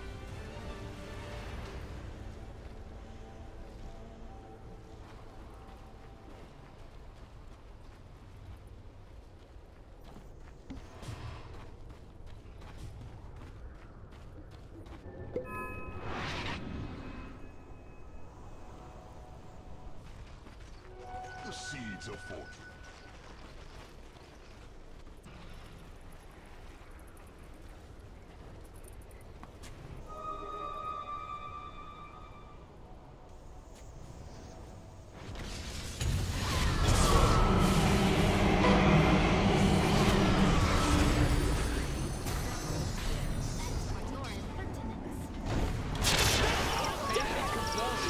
Patience from Zone.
Two or three right clicks to kill off a Necro, and early on you're not going to have Crippling Fear. The changes to Necro were much needed. He was not anywhere near useful with his previous build, but with now Ghost Shroud and the way that Sadis works and all that stuff, the hero is much better now. It's still not getting picked, which is the unfortunate thing, because I want to see the hero in the meta. He's like the one hero that has not been somewhere in the meta besides like techies, I guess. Can't think of many other heroes. Well, they also took I mean, the reason that a long time ago he was even prevalent was the delete button, right? And they removed the delete button from the game, so they had to give him something. I think he's in a decent place, but yeah, probably just underneath the strongest tier of heroes. Necro? I'm not convinced. I feel like there are a few teams that have had success with him in trims, and other teams just don't Super play against him. situational. So this is super important that you come back with a little bit of a mix-up pick here, because now they don't know whether that's a mid or an off-lane puck, and so they're having to pick the Razor here. Just super important that Red's lanes are still open. The counter pick potential on the other side is so much. But you can shadow the puck with this Razor, right? I guess they don't have last pick. I actually think you can. I think you can drow here as Red. Oh. I would worry a little bit picking it fourth when the other team has their fourth reserve yet to go, but I feel like Drow plays. EG used Drow against Razor lineups a couple times at Epicenter. In fact, they ran Puck, Lina, Drow tricores, and it was like, who's Razor gonna link? But they're gonna go with the Jug. A little more susceptible to the static link, but good hero. Ah, the Ziz classic. Juggernaut. Ziz is, yeah. He's very good on that hero. He likes it a lot. If he will play it, we shall see. Question. Gives them a building hitter too. What are you guys thinking? Hot down here? It's starting to get a little warm. Shannon, I think that seat might be a little hotter than these two. Shannon was saying he was hot last night. I am starting to sweat. Never a good sign. See, I'm okay. Yeah, I'm okay over here. I got my. It's just you, Mutt. Just me. I got my EG. You're hot, I'm just a hot guy. You are. Yep. Damn, dude. It's the nips. That's what they tell me. Shave the nips before the hub. That's right. That's on the official patch notes, folks. Check it out at hub.moonduck.tv for all of your patch notes needs. Moonduck. I tell you what, though, I still am not. Yeah, I'm not feeling the Jug pick. I think you left a lot on the table when you did that. What do you mean? Jug is both super susceptible to, again, this is the value of having second pick, second phase. That's why first pick overall is more valuable, I feel, right now for second pick in the second phase than it is for first pick in the first phase. Because now you have the Razor who can sustain in lane against the puck as a sort of counter pick. And between the TA and the Razor, Jug's actually countered fairly hard. Because TA can just blink in and blow up the Jug. Yeah. And Razor can link the Jug. That's true, actually. Yeah. TA is just great overall. Yeah. I'm a fan of TA. Because I was more thinking along the lines of your lifestealers, your Ursas, your physical burst, essentially Sven. But TA solves that issue and is good against the rest of the lineup. The play, if you have it in your pool, which I don't think you do, but the play, if you have it in your pool for red, is to come back with mid-Jakiro. That would be interesting. And you just dump all over, like or even mid Veno. Like you just Veno's banned, unfortunately. Yeah, I was just thinking the same thing. Yeah, but mid Jakiro is the play for red. There's got to be another hero besides that works that's good against countering TA. The thing that not enough people talk about with pro drafting is like, and I, to be fair, I had zero appreciation of this before working with.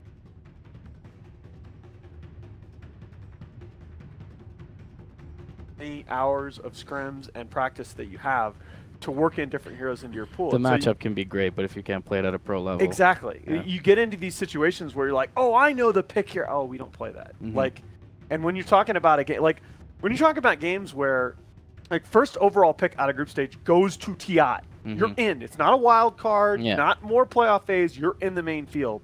And so it's, you're not going to just play heroes that you haven't scrimmed with right now. Yeah, it's got to be about confidence for sure, and comfort, and that's what we're looking for our last picks.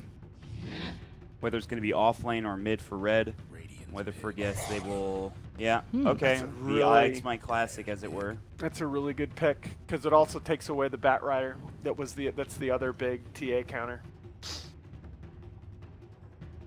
That would have been very good, actually, before the Abaddon. There we go. I can't believe I was going to say it, actually. Were you? Oh, I was kind of baiting that for you, Mutt, but. Well, now I know who I'm rooting for now.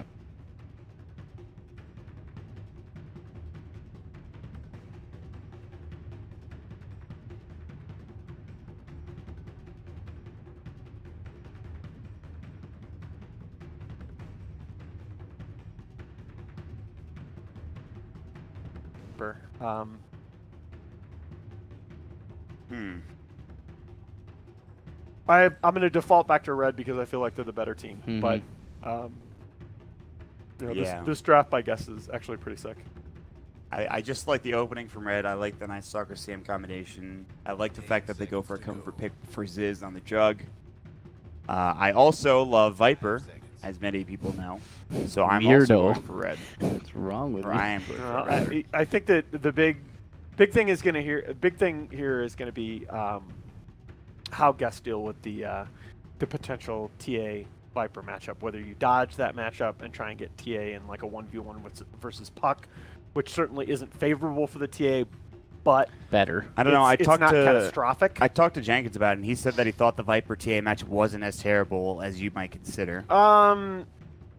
Like how terrible we talk. I mean, it's not like a Veno TA matchup is what he meant. Which is okay. fair. All right. That I believe. That I definitely believe. Do me a favor, either Sevi or Nahaz, and flip that open, and then there's another one on the further over there. Got it. There's one over there if you can get it. This one is going to be a big difference by itself, though. I agree, but I want the entire basement cool. Okay. If you guys don't like it, well, I'm sorry. All right. You're working it over there. I'm willing to. All right, here we go. Okay. This is the important thing. So Team with we the gotta most see the kills landings. at Game Ed. Oh, okay. Well, let's do red. I think they're 'cause probably gonna win. Yeah, red. Players with the highest net worth by 10 minutes. I would say Probably Ziz. Player with the highest total magic or pure damage done to heroes by 25 minutes. Viper. Viper or Puck, and Viper since he's.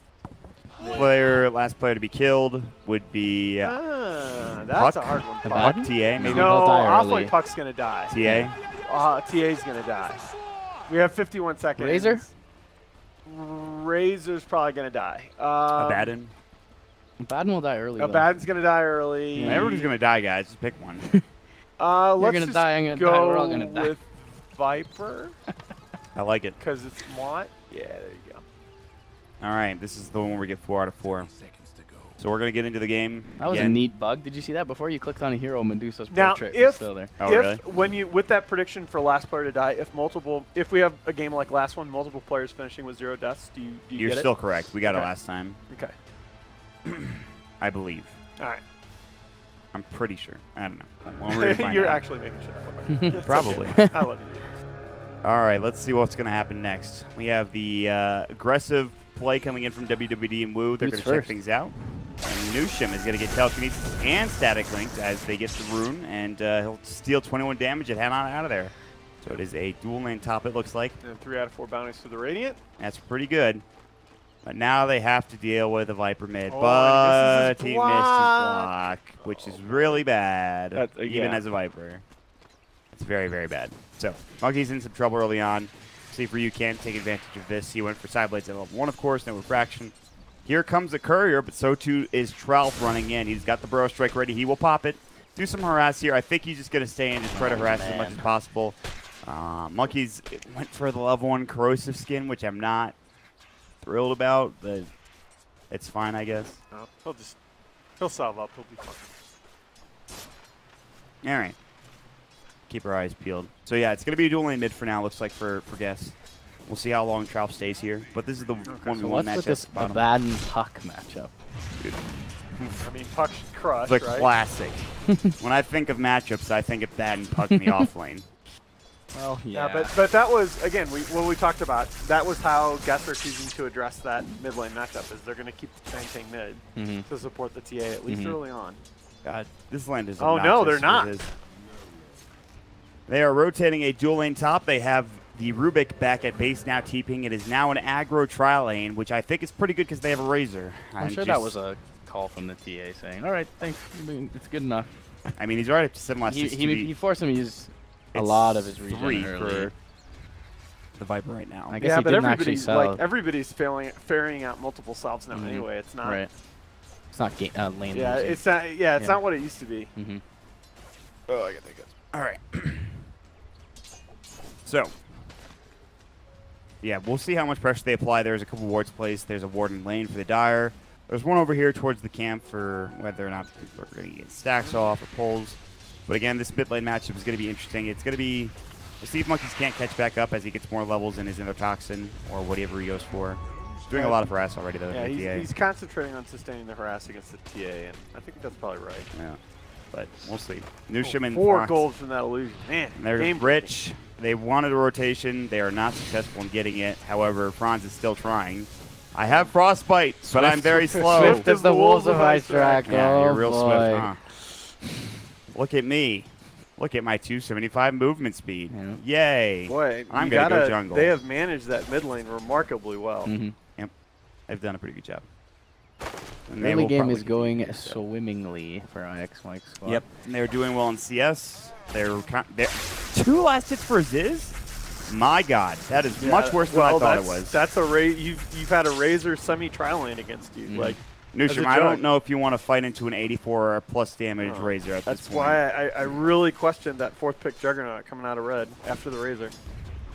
Well, it's not working out right now. We'll see if it will later. Looks like they're running in. The telekinesis will follow up. They've already used Static Link. The damage is about to fall off. The Void will be there. Ziz realizes his damage is back. Not that they can do anything. They have a freaking CM with level 1 Frostbite and Void Blade Fury. So static lane comes out, that kind of just pushes them back immediately. And look at how well the Abaddon is doing in the 1v1 against Puck. I mean, this is a Mike lane, or a Mike hero if I've ever seen that's one. true. That's true. Like, IX Mike Abaddon is Mike has pretty probably good. played Abaddon 1v1 in every hero matchup conceivable in pub games. So yeah, I would say so. He probably. Which one it is? Yes, you should check, because I don't know. You might have. Yeah, you need to check it. Yep. No, this is day one. This is day one of NA, Yeah. Oh, of NA. Maybe it's this one. Wait, is it?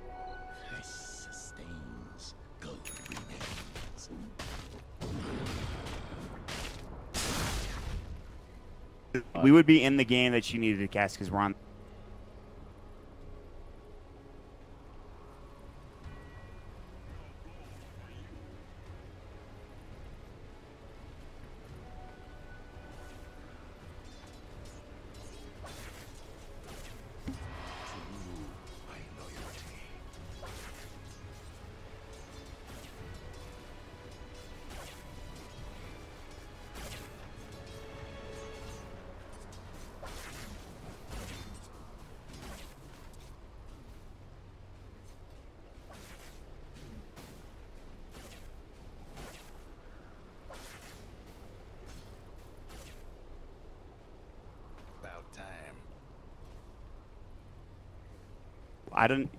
Didn't they have it last time that? I have no idea what's going on. They should put the game names next to the casting, in my opinion. That would make it a lot easier, wouldn't it? Well, Kevin. Valve's not about making things easy for us, guys. Sorry. Oh, the flames. Yeah, we could have definitely made it easier for ourselves, but that's okay. Welcome, Kevin. Yeah. We are into Red versus Guess, and yeah. All right, so the Viper has come back and is basically even now in the lane against the TA, despite the early presence of the Sand King, which is... Dude, Ziz still has 4 last hits. This might be one of the worst starts I've seen on the Jug in a long time. And that really, that was the biggest issue that we had with Red's draft, kind of bringing Purge into the conversation here, was they 4th picked Juggernaut after Guess had already 3rd picked Razor, and to me that leaves you really open to the Jug having a horrible lane. Did they change it up with the TA pick? Maybe have their off lane or something? They picked, so Guess picked TA 4th then, after they saw the Jug. Oh, monkey, so you are dead. Night Stalker, CM, and Puck were... He just didn't turn around. They actually just fought top, and I missed all of it. That's all right. Ziz got a kill. They actually killed 2. They killed both the Razor as well as the Rubik. They got the kill mid, but it was actually first blood, which goes for Ziz, so lane salvaged, kind of. Wow. I guess. I mean, it doesn't give him that much. He still has the same CM as his I mean, you know, as a percentage, like, when you got 4 last hits on a Jug at 7 minutes and you get first blood, feels good, man. They are top 3 net worth currently for Ryu, WWD, as well as Mike, which is to be expected based off of how this game has gone. It's not looking great for Red, but again, things can change, especially if this Viper could find some more farm. Ooh, that is a haste room. Yeah, you needed that. You need to make something else happen with this NS, and because of the creep movement that TA is nearby, and what the Later. He's like, I can't do that on my own. He backs up. Especially not by the shrine, but yeah, and this means this movement is not going to work out for Nushin. No, he's already heading back up top. At least he was able to get around that pretty quickly. Mike has finally rotated out of this lane, lane bottom, actually, so they want to get more farm. WWD went down. They're going to gank. They're ganking Mike top. Yeah, there you go. He's not 6 yet. This is perfect. Oh, and he should die here. Oh, can he skill it up? Yeah, he sure can. I don't know if that was the right time to skill that. He's fine either way. He probably didn't even need it. No, I think he did. Night Stalker had mana for another Void. Oh, yeah? He could have timed out the shield. I think he would have lived no matter what. He made it out. I should probably turn you up. You're pretty... Yeah, probably. Just put the headset on. Put the headset on. I should do that. Can you plug it in for me, Naz? Is it not plugged in? It's right here. All right, say something, Kevin. Test, hello, hello. This is my regular talking voice. All right, you're good. I can't send tweets down here. No? Sucks. Wi-Fi's probably not great. I'm so happy we turned the AC on. Thank God. It was getting hot. Must be something about that seat. Because Shannon was saying he was really hot there Probably. last night. I mean, the seat's probably not the most... too. It's not bad. Anyone know what the Wi-Fi password is? Yes, I do. It's you. That sounds inefficient. Why don't you just take my Okay, fucking here. telephone How in? about I tell you when I mute myself?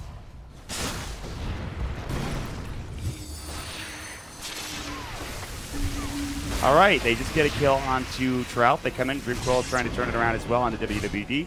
Chasing still behind enemy lines is Nusham. Rather, he's getting chased behind enemy lines. Curse of Vermeer slowing him down, being a bit of a nuisance. TA deciding not to chase him. He is not making it out because, well, Blue's cutting off the path of retreat. So instead, he has to juke back up to the north towards this rune spot, which, well, Trout was already TP'd in and secured the kill. So I think it was a 2-for-1, I believe. Not sure. I believe it was. All right, I was right.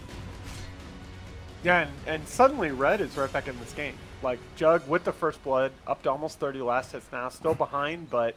Can we check net worth?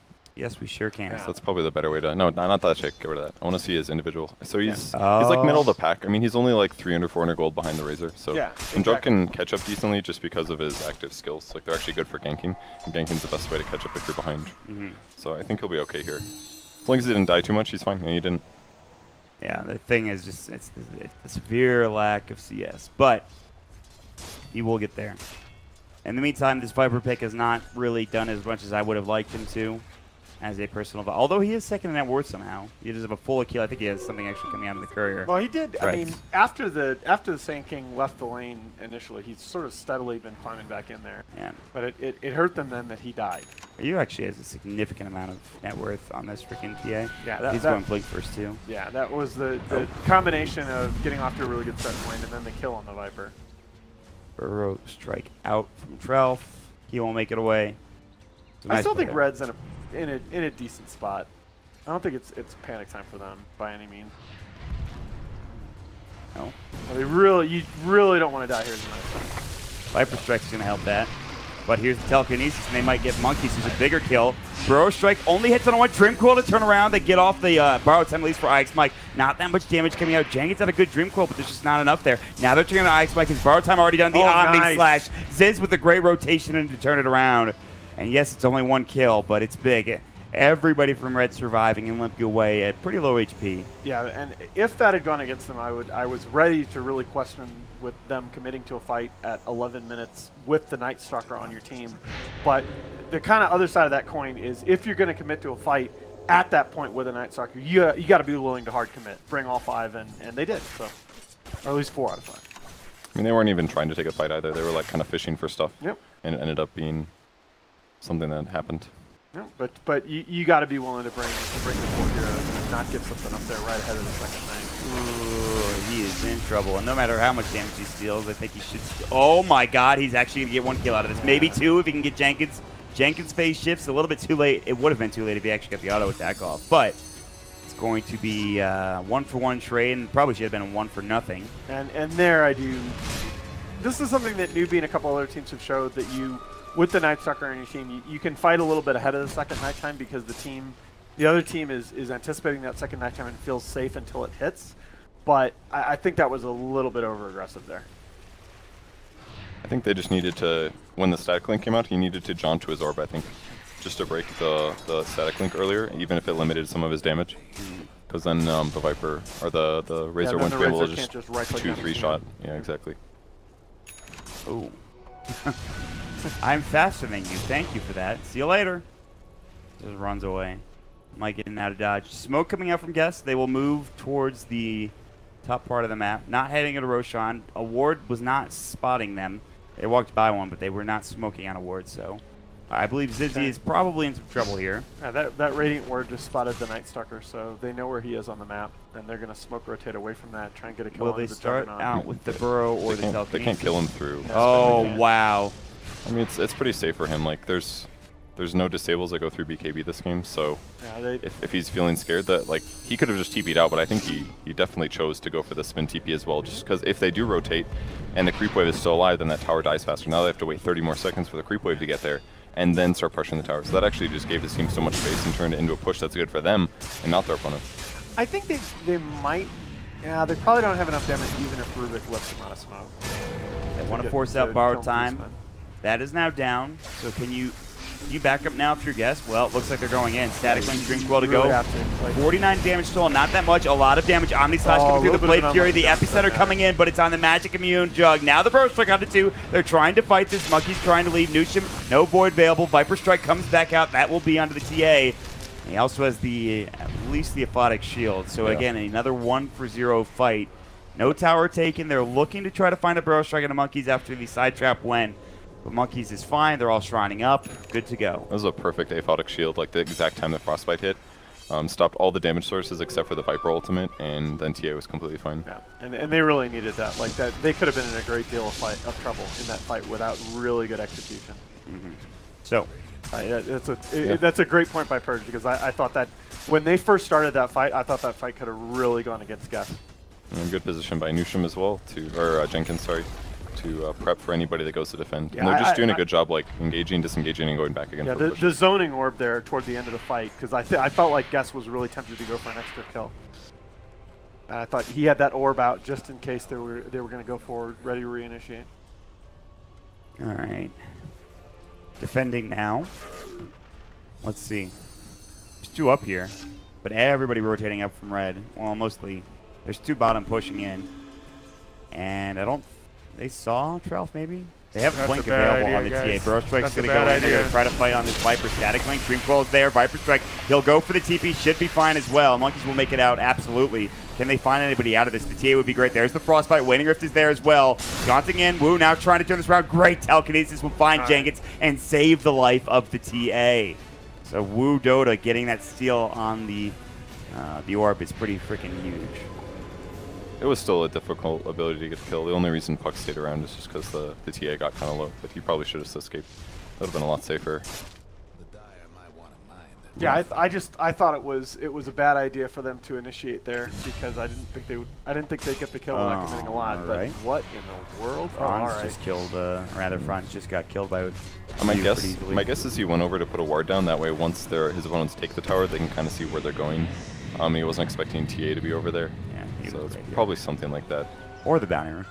Probably not. There's no. It wasn't time. He was way too early for that. Yeah. So Darkness popped, extends the second nighttime a little bit, but don't think anything's going to happen. And that's a fairly successful second nighttime for Gus. I think the Team Red's still in a really good spot, though. If you look at the net worths in the upper left, like TA's obviously in a really good spot, but Jug is now second net worth despite having the rough laning stage. You've got a Viper and a Puck up there too, and the raiding team is like Razor can kind of carry a little bit late game, but it's not the same as TA. Oh, he is no TP. On cooldown for 40 seconds. No. Yeah, that's a hasted Viper, and he is getting shredded. Okay, well, Haste is gone now. But I was gonna dispute. I felt like Red would have been slightly disappointed with that second nighttime overall until that kill on the Razor. That's now 2 kills on the Razor. One at the very beginning of second nighttime, one at the end, and that's one of the downsides to doing like for Razor is that he's straightforward to gank if you have enough damage. Yes. And Viper makes that so easy. You just use nukes to get his HP down to like 40%, and then Nether Toxin just kicks through, and he leveled that up first, which in a lot of cases is a really good build to do. You like that? Okay. It depends on the matchups, but I in this game, like it's that, pretty good. I feel like that build is really, I mean in pubs anyway, I feel like that build is like so reliant on your team for exactly the reasons that you described. Yeah, but look at his lineup, like it's all burst damage from everybody, and that's exactly what we need, get him low, and then allow himself to use over, what it was called again? Another Toxin to do bonus damage. And it makes up for his lack of items as well. He just buys tanky items, but he still does a lot of damage. Yeah, it's just kind of cool. Yeah. That's like a 9 out of 10 point. I'm into going for the Dragonlance more. That we saw, who was that? It was literally just like a last game or 2 games ago where they picked up the Hood of Defiance first, which I guess was fine, but works situationally. It did not work in that game. He got nuked the hell out of him and destroyed. I think it's good this game because the extra range is good against like TA and team fights, and Razor as well. He can help control them a bit better, even with only 2 poison attack, and just the stuff we said before, the super raw HP, get tanky with more passive, and now he's not really losing anything by not getting a lot of poison attack early on, I think. This is where it gets interesting now. I still think the only kind of counterpoint to that is with Deso on TA, I actually do feel like you're vulnerable to getting blown up. what item do you get to solve that? I feel like with a little bit, with the little bit extra in poison attack, you might threaten the TA a little bit more. But I think you just don't you use Hurricane Pike and just try to kite him around or something? Yeah, that's a fair point. And as well, just even Corrosive is decent at dealing with TA. Just all the attack speed reduction that'll happen naturally. There's like too many stuns on Guess, I think, for poison attack keeping you alive to be a factor. That's all right. So that's the answer. But now that TA has Aegis, got that icon, man, I love you, JJ. Pretty spectacular. All right, so now he's going Hurricane Pike. Nice. They could kill her. They could kill her. Fraction's still up for a moment. Now the Viper Strike to come out. If only he had more poison attack. Yeah, that did not do enough. Don't you Viper Strike right off the bat there? She was kind of far away. I mean, I don't know if you wanted to commit to it, maybe, because once she gets Refraction off, it was kind of hard. I kind of feel like Night Stalker maybe should have silenced first. I don't know why he nuked first. But while that's happening, this is happening, right? Oh, that's really good. Full tier 2 tower, probably. I feel like if we went back to the replay, that there was a skill sequence there that would have killed TA. But probably, yeah. Waning Rift coming out. Now Tralf going to get a Photic hit. There's the Omni Slash right into a wave. Yes. It's farming out. Yes. Aha. Now we'll TP home. Franz will probably not. Yeah. He's gonna get to see him. Poor Franz has died like as collateral in every single one of these engagements. Like he'll kill WWD and then die until like the last tick of the plasma field or something, and then. And that's already the second Omni of the game that's going right into a creep wave. That's unfortunate. That's fine though. He's doing well. He's had some really good ones. Agreed. He's gonna get man to max. He just wasn't expecting the Aphotic Shield. He was expecting the sound to still be there as well. So it's just. Yeah, it's weird. You gotta, like, you're playing against an Ice Mike team, right? You gotta expect to be a Baden, and it feels like they've been caught off guard by the Aphotic in a couple of these fights. All right, Nushin will have an Ags. I don't want to say soon, but inevitably. God, the Zero. Love the Zero. Night Stalker Ags will make this game a whole lot more interesting for Red. It's still very even though. I mean, like if you look at the graph, which we don't really need to because we have a ticker on the top of the damn thing. 2,000 net worth advantage for Guess, and the experience is really. It's weird though. Oh my god. Where's the betting pop up? Oh yeah, we don't have it for this game. Oh. I had.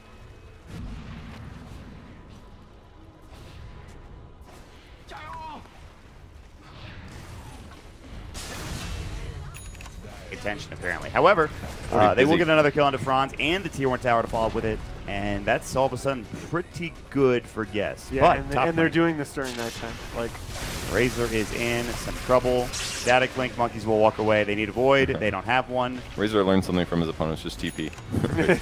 Mock.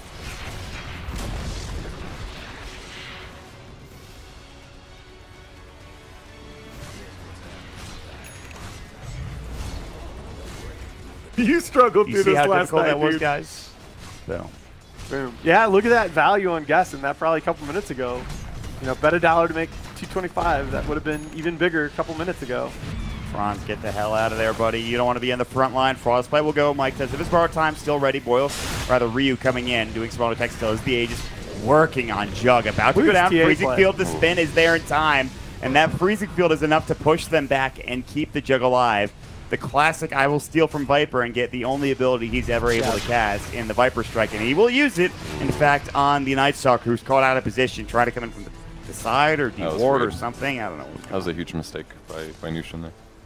I mean, I guess they can't continue the push, but that was so close to Guess getting a Rex there. If they kill the Jug, force a buyback, maybe get one more pick, that would have been terrible territory for them. And just look how squishy with early Deso on TA. Look how squishy Jug feels in these fights. Mm-hmm. He needs his Manta, among other things. And level 15 will help too, plus 7 armor there. That's true. That'll change a lot. That's, I don't know nearly enough the talents of them. Well, I can look at them. TA is also getting kind of ridiculously out of control in terms of farm. Just yeah. basically because of Red's lack of acceleration.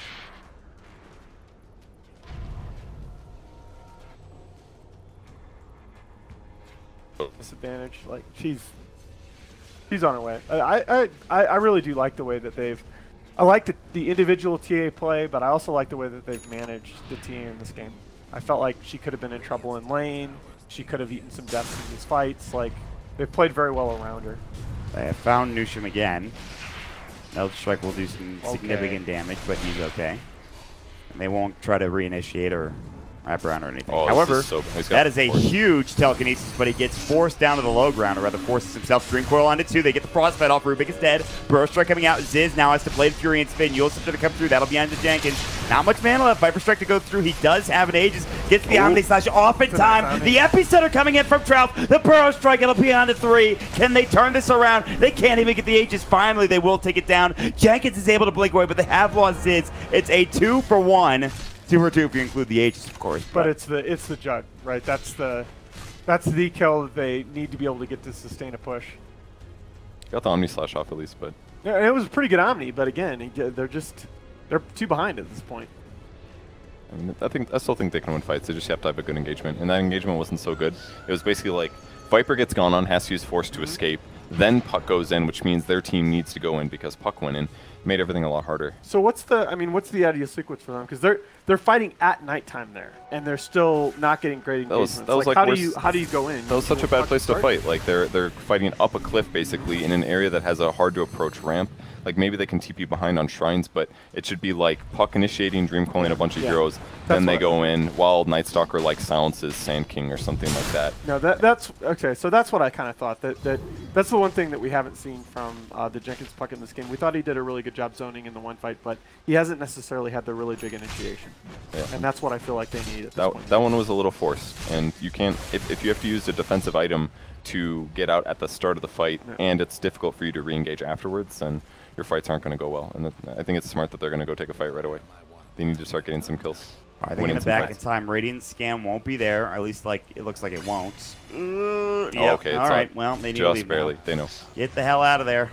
Mike is still staying. Nushin's going to chase him down. The sounds will come out. They get the Waning Rift beautifully onto Wu. Poison attack should shred him enough. They'll get off the Dream Coil as well, but it's onto 1. It's on Sand King. And they still only lose Franz and can't get anything else. Wu will finally get dropped down, but at this point, Monkeys gets absolutely crushed. As guess what? The TA had a haste rune. Now Ziz is going to get chased down. Nushin as well. Force forward. WWD slapping him away. They'll drop him down, and now they'll turn their attention to Nushin. They can't find the side trap in time. Can they get inside the trees is the question. They could drop another one here in a moment. They found him. He should fall Plasma Field to get further vision. That's the gem on the deck. Things couldn't get worse. They just did.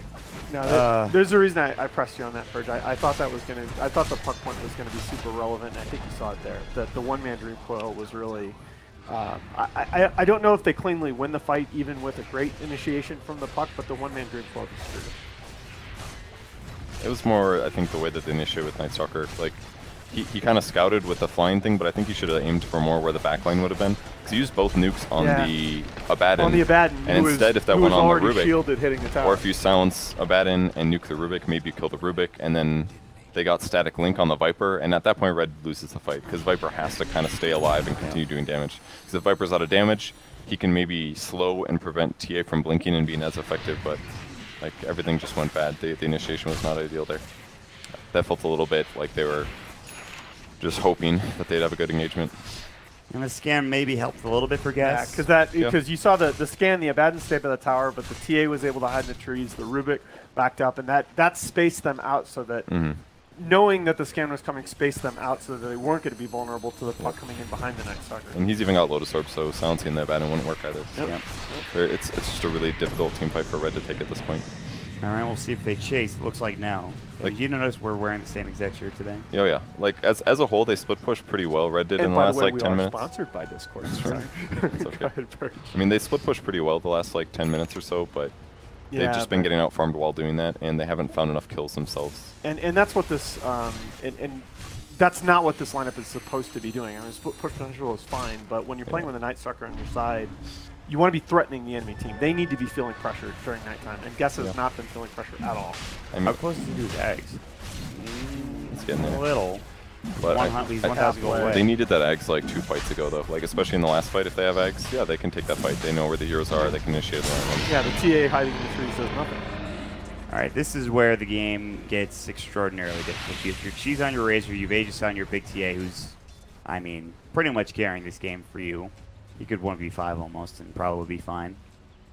That's obviously some hyperbole, but still at this point, he's 18,000 net worth. He's 8,000 ahead of the Viper, and they're about to lose another tier 3 tower. This is an 18k net worth lead at 20 minutes. Like, that is not the place to be. now. You don't like to call GG, but this is close.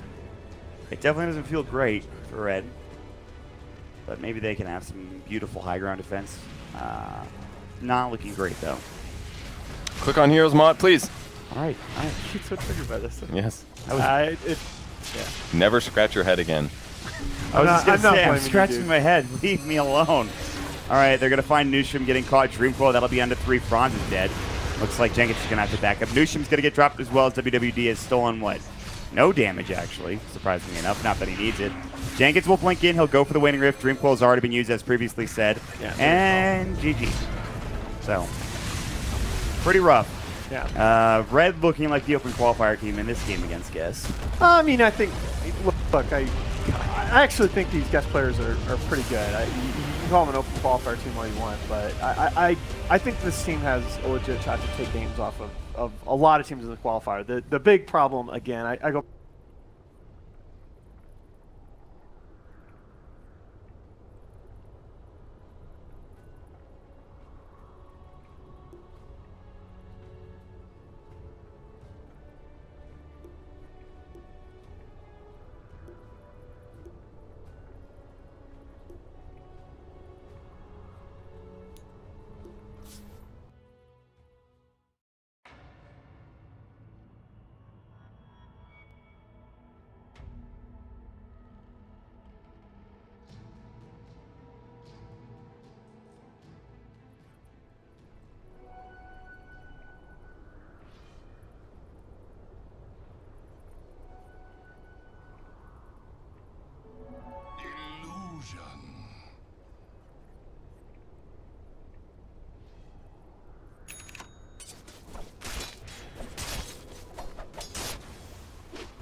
take the wind from their sails.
Stupendous! Top tower. You know.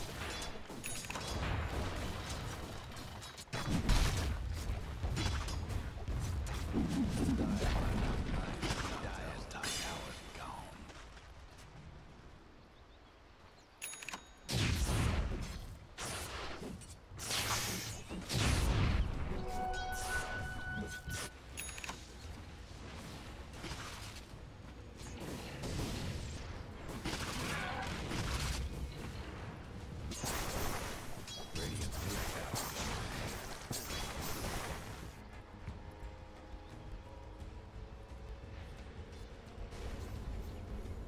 Radiant's bottom tower seen better days.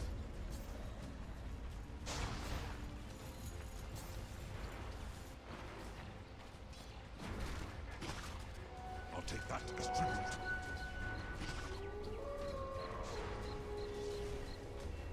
Bottom tower in a pretty sight right now.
Fatality.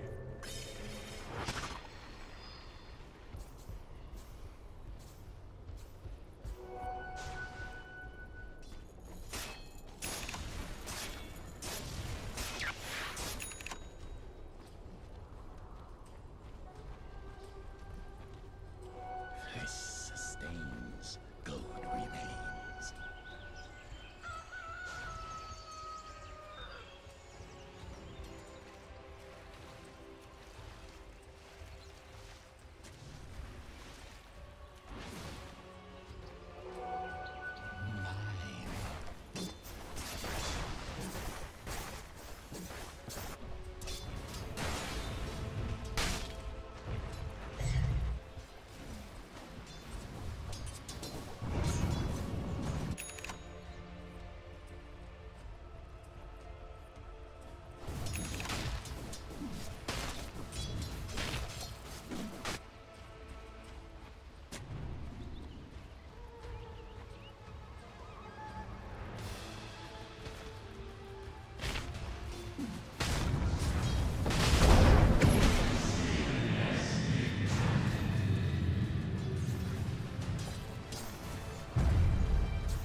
Dire best do something about that bottom tower.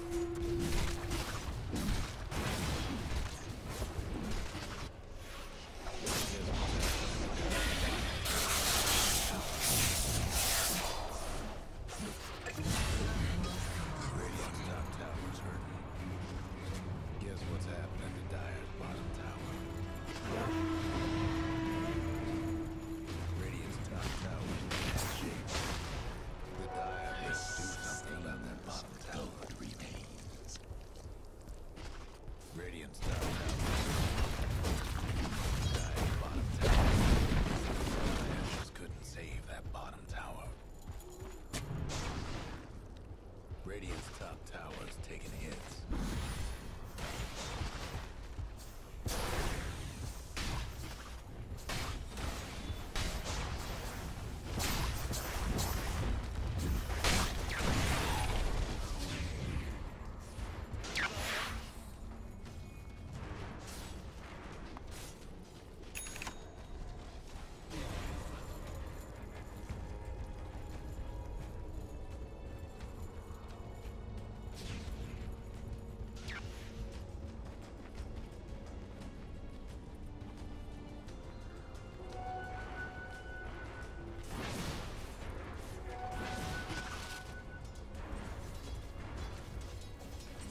This sustains. Gold remains.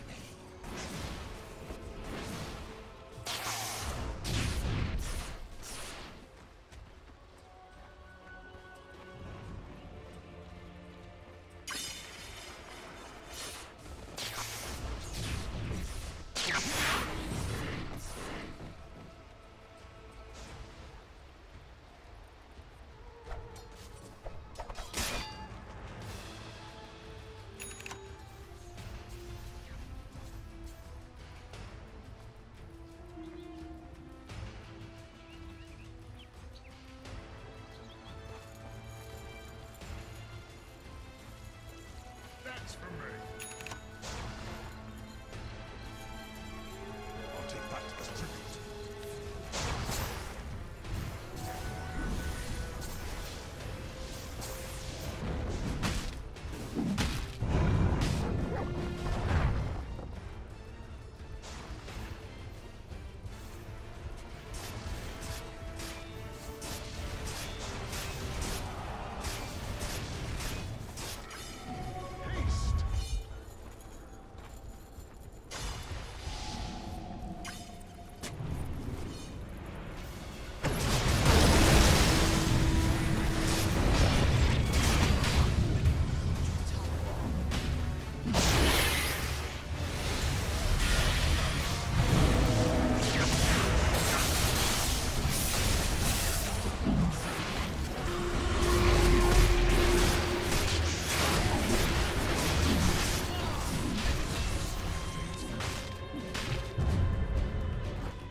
Crystal main, obviously a very powerful and more aggressive roaming duo than, say, the Silencer as well as the Nightstar, which can be, though. I mean, the slow from Nightstar, but, you know, one freeze into one torrent can definitely be a kill in any of the three lanes.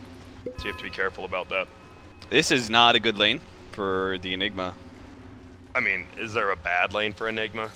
Well, obviously there is, but at least you always get that. A 1v1, you're getting experience. A 1v1 where you're very likely to feed your idol on, so I think is that's true. Is a bad quote unquote. If you're not. There we go. They're actually going into Weehaw right now. He's gonna blink, not even into tower range, but Weehaw just got destroyed. Did he bring a health pot? He just doesn't want to use it right now. He's figuring one out right now. All right. Oh no, it's in his backpack. Jack, you want to click on Weehaw for us? Oh, by the way. Oh, is he dead? We're gonna find dead out. because he didn't use his healing salve. He brought the healing salve. You told him, Grant. But it was strange. Why did he planned the treant and did the tango? When you're that low of HP, it's gonna heal you a lot, but super slow. You're not even gonna be able to farm. That was just greedy. We talk about greedy, and that was a very odd greedy mid play. I think Weehaw does not do well under the pressure of multiple heroes. I think Weehaw is a great 1v1 mid. Yeah, no, I agree. And that's a lot of the people, right? Even Sumail, like, he crumbles versus like 2v1 lanes. He's great at coming back, but like 2v1, he wants to play greedy. Like Weehaw and Sumail are the same. They want to play greedy. They want to get up a ton of farm, but it's very difficult for him. Look at, he's already like, he has to use the salve already again. Yeah, that's I think insane. A lot of it, like the similarities between Weehaw and Sumail when they get dual laned or tri laned, is they get angry. Yeah. And they're just like, this shouldn't be happening to me right now. Dual lane me for what? Tri lane me for what? That's like literally Sumail's name, like name on Steam for a while. And so like that happens, and they have a hard time accepting the fact that, all right, I just need to sit by my tower for a while or play super safe. Basically, these guys could never be offlaners, right? Like they can't accept being shit on. Yeah. And that is the biggest thing being offlaner, being able to sit there literally doing nothing, going to the jungle maybe and killing like one of the small centaurs. And so 1 kill up for DC. Obviously, I mean, you have the big teams, right? DC, Planet, NP, Cole. Some of them already played each other, I believe. Cole beat DC. Uh-oh, another gank coming middle, and he's dead. Just like that. Jack is 2 for 2 on seeing kills. Yeah, That's actually really good. Trust me, you are already doing 100% better than me. Not talking, though. You there, Jack? Yeah, I'm here. Jack is way too concentrated on camera at this point. By the way, all the camera work is on Jack. I'm laser focused, man. I got that single track mind. I feel like I'm in the jungle with Venomancer. What? No, dude, I totally get it. You can only focus on so many things at once. What am I? No, but that's exactly like as the jungle Venomancer, you're literally doing the easiest job. Shouldn't you be able to at least look at the map and see what's happening? Okay. I want to quote Merlini here. We were playing a pub at one point, and Jack was like, "All right, I'm gonna safe lane Lone Druid, guys." And Ben was like, "Jack, how are you gonna play Lone Druid? You can't micro 2 heroes. You can barely micro 1." Lone Druid, very tough hero, Jack. Don't feel ashamed. Bottom lane, this Bristle has been past the tier 1 for, I was counting, about 45 seconds. He actually just stood down there for, he's bullying this Enigma, which is exactly what he needs to do. You were right. This one bad lane. That's a bad lane. I'm glad I brought that up. You're the king, Grant. I am. I'm the king. Am I not the king? The king strikes again. But middle lane, get to hit him up, just harass him, let him know he's there.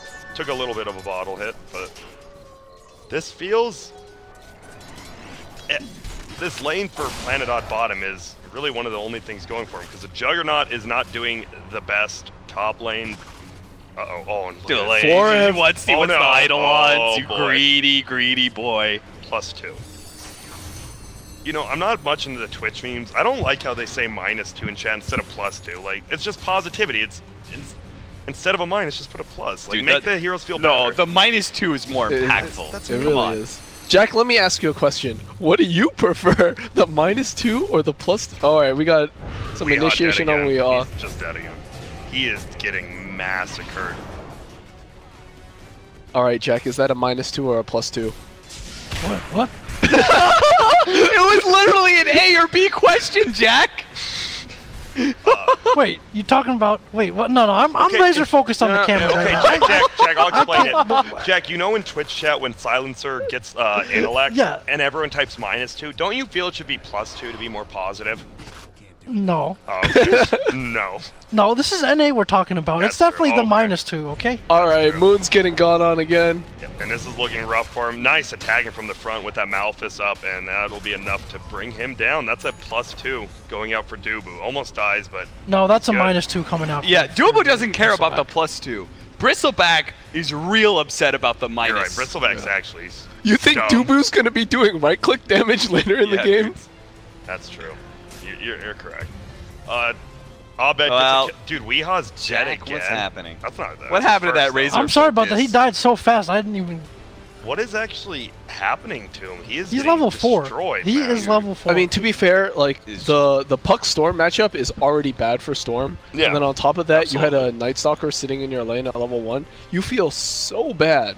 Yep. Yes, but very likely Weehawd had his choice of heroes, and he said, "Storm Spirit is fine. I'm gonna own this game." and he put himself in this situation. He is All right. Well, I mean, that aside, like his hero pick is a sunk cost at Dude, this look at point. this. They're diving him like past the tier 2 No, right to now. be fair, he's up against a 10k MMR player, so he's probably a good 1 or 2k MMR. Dude, he is behind a the mid lowly lane. I mean, 4-digit player. Yeah, that's Come on.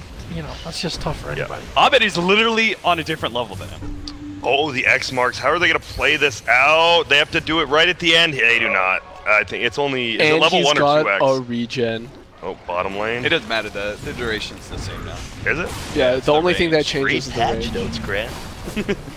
And is he gonna get that minus? He sure does. I'm back. I'm on the minus train with you guys now. Yeah. Dude, that's actually insane, right? He's Stepping lost in the 6 dark intellect side, now as a bristleback. Dude, that is super actually really unhappy. costly. Yeah. Yo, click. No, we don't care about silencer. Click on Bristleback. Let's just see his mana What's his pool. intelligence at? 383 with the soul ring. Oh The my wand, I god, mean. he only has Dumb. 26 intelligence. My That God. is a dumbass. All right, we porcupine. got Soxa getting gone on up here. All right, Jack, move the camera. Come on. And he's dead.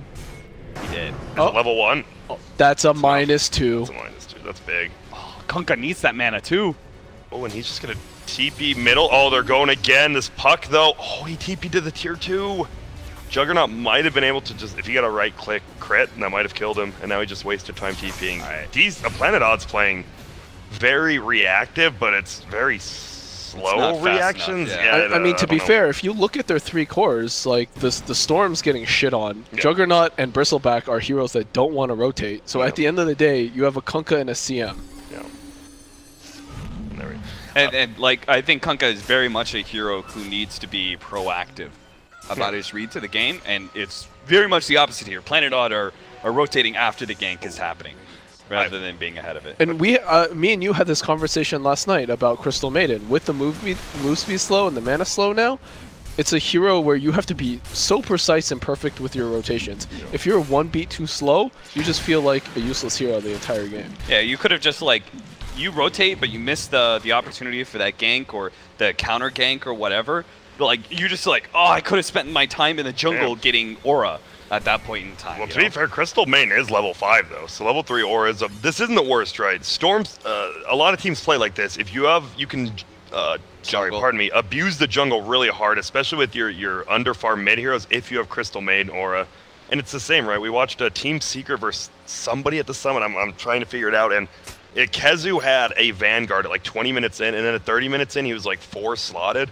They definitely have the heroes for this comeback, and Crystal Maiden enables that. So it is 8-0, but it's about a 2K net worth. It is rough for sure. Like, I don't think Planet Odd is that happy with the beginning.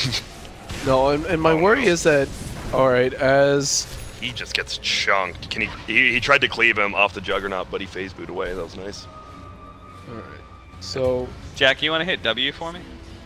Or just hit Y. Hit Y. Because I think we're past all right, that well, now. Okay, yeah, well, Weehaw just got solo killed by Abed. Yep. And I don't know what. I feel they need to start stacking, and he just needs to go farm the jungle. I was about to say, like, my worry for Odd this game is that what's their comeback mechanism? Is it farming jungle? Farming, It feels like that's so shitty. It though. is. That's the so problem. shitty because there's no team fight. Yeah. There's no point in the game where they can out team fight DC. Yeah. They have to somehow outfarm them. Storm is your favorite hero. These Storm Spirits in the past, they would have abandoned a jungle, like level 4. Yeah. Maybe Yes. level 5. Right. I would have abandoned the lane. With the change in the jungle creeps, do you still abandon lane? No, it's so much harder to abandon mid lane now because you have the extra creep and the jungle creeps are so bad. Yeah. What I would have done is I would have fucking yelled at my supports and I would say, "There's a Night Stalker sitting on my hill. Help!" None of the other lanes probably need that much help. Maybe Resolution did, but like having an underleveled Storm Spirit, like it's already a slow hero. Yeah. Yeah. You're just slowing down his timing. Like what they did there, Abed actually gave the bottle to Sven to pick up the bounty, so he get the bounty so he could get his Mask of Madness off that instead of having to hit non-existent jungle creeps. And now they're ganking middle again. Storm's out of mana. Oh dear. They're not going to commit though. Yeah, the coil. He dodged the coil, which was good by Weehaw. Nice play. But Bulba level 6. Has a lot of game power. He had that early phase boots, and now look at this. This tower is getting chunked down.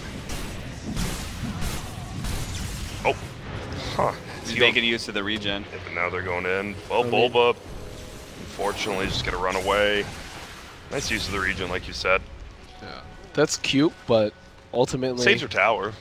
Yeah, that is true, but that's unhealable damage on that tower, Grant. And I'm not too...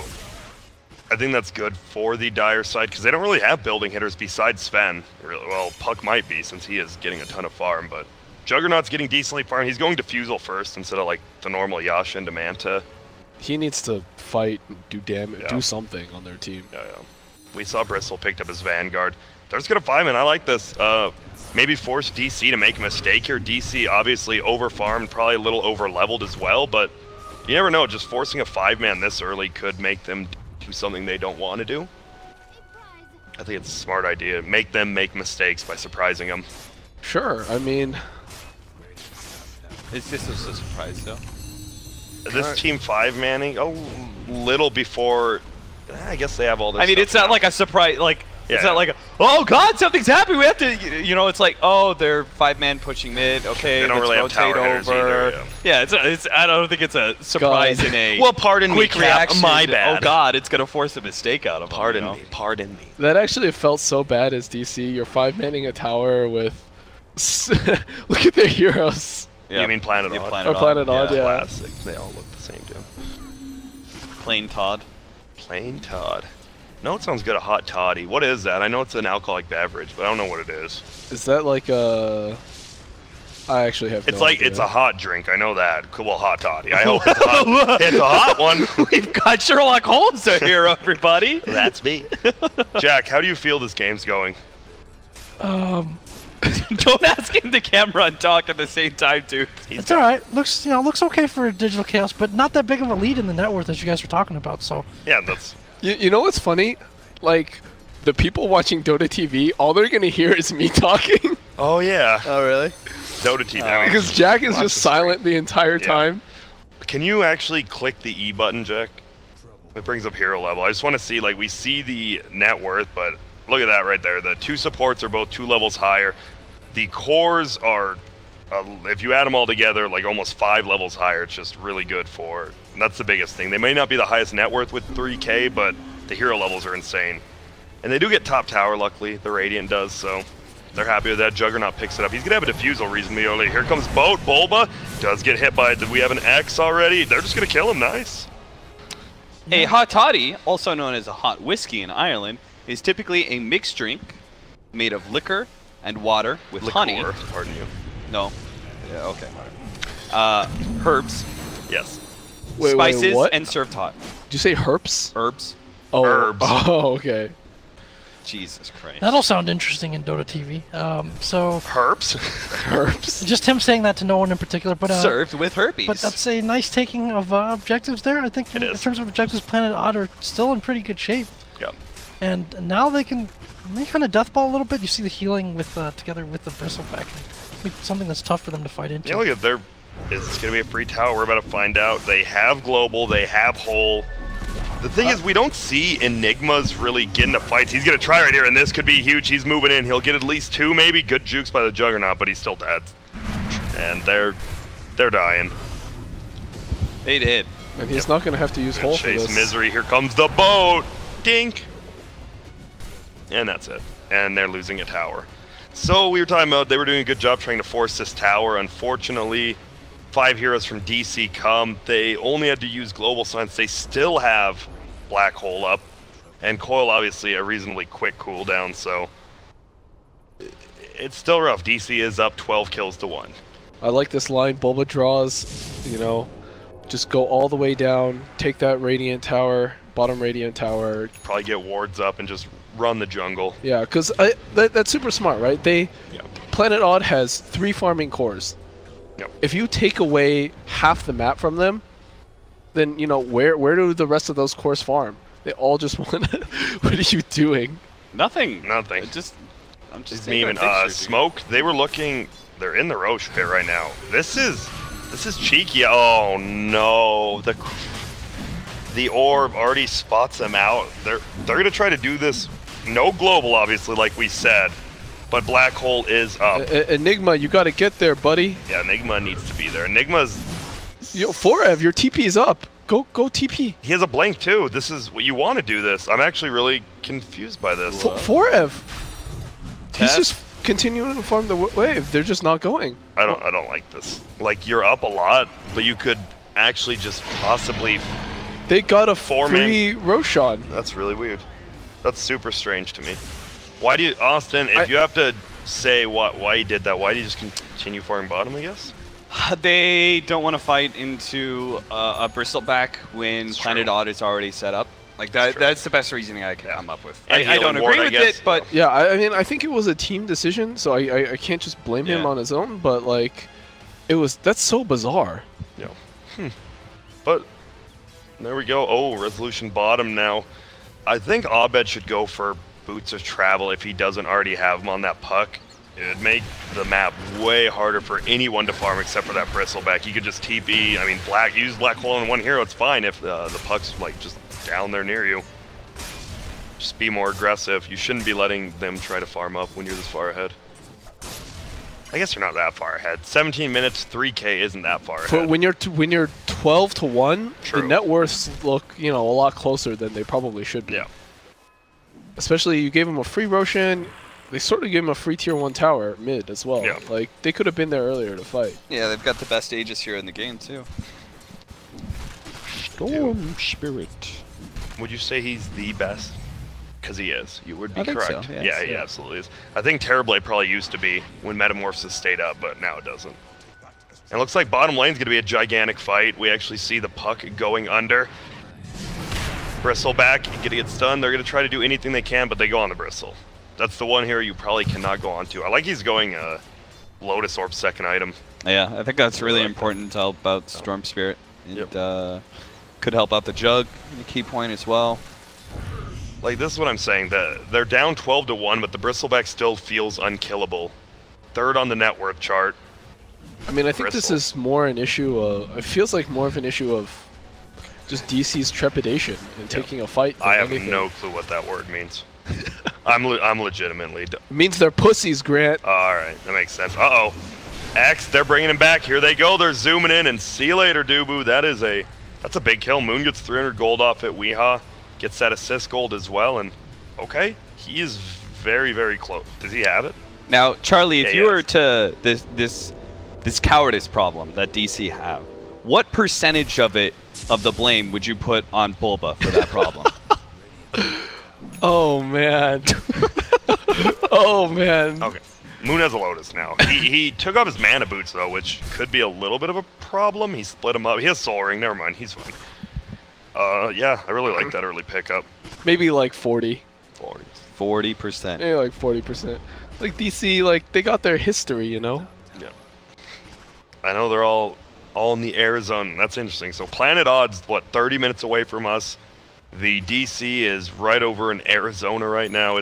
They're all boot camping near each other, man. What would happen if, say... You mean they're boot camping in North America? Yeah, exactly. They're near each other. Cap, you don't know how to paint a picture. Two teams in the North American qualifiers are boot camping in North America. I feel you guys don't know how to paint a picture like I'm painting right now. I'm the Bob Ross of casting, and you guys are over here looking like friggin' Picasso. Picasso's not an artist. I mean, the positivity thing that you had about +2 over minus, that's definitely a Bob Ross thing. He's Bob Ross, and you guys are merely Picasso. Yeah, I actually don't think Picasso's art. You know what? Picasso's not art. Hey, Gregor's mind, that is probably, like, he probably sees, like, yes, it's Bob Ross, then it's Picasso down here. No, this actually, trust me and my parents argue this. How is Picasso art? He paints random gibberish and then adds an eyeball. It's like, well, this triangle's a face. No, it's not. It's a freaking triangle with an eyeball. That's not a picture. That's not a face. That's bullshit. And it actually really triggers me. It's called deconstructing images. Okay, cool. Here's a picture. Grant, would you say that this drawing of That's Picasso! of Legion Sven Mander. Traded tier 2s, by the way, top and bottom. Uh-huh. You know what? I'm going to go ahead and say... So I think Planet Odd's going to win this game. And I think their plan going into this draft is... I like it. DC is a team that crumbles. Let's just pick 3 late game heroes with a sort of team fight Kunkka, and then a CM that enables all of them. And then eventually DC is going to fuck up and we'll just win. It feels like they kind of are. They just gave away 2 tier 2s. Brown is pushing bottom tier 3, but Planet Odd has taken more towers. Brown Silencer is putting some pressure on this lane. They just gave up. They've actually taken more towers than the Dire side. 2 tier 2s down. They can easily take that 3rd one. This is the thing. A frontlining Bristle with the Lotus Orb, what are you actually going to do to, like, deter him? Like, why is DC so scared right now? Like, that Roche fight, the tier 1 mid, they're just... Look at their team fight. Look at Planet Odds. Like, that's true. Well, the Roche, I guess they didn't have global. Maybe they were nervous just about that for some reason. IDC global. You are 12-1 at that point. So they need the BKB. They're going to go for the BKB, and then as soon as they see the Bristleback, they're going to black hole him and start swiping him in the face with Sven. Yeah. I think that's going to be a very crucial point. What does point Sven have right now? He's going for the BKB himself. He went for the Sage. He went for the casual Sage. Yeah. Interesting.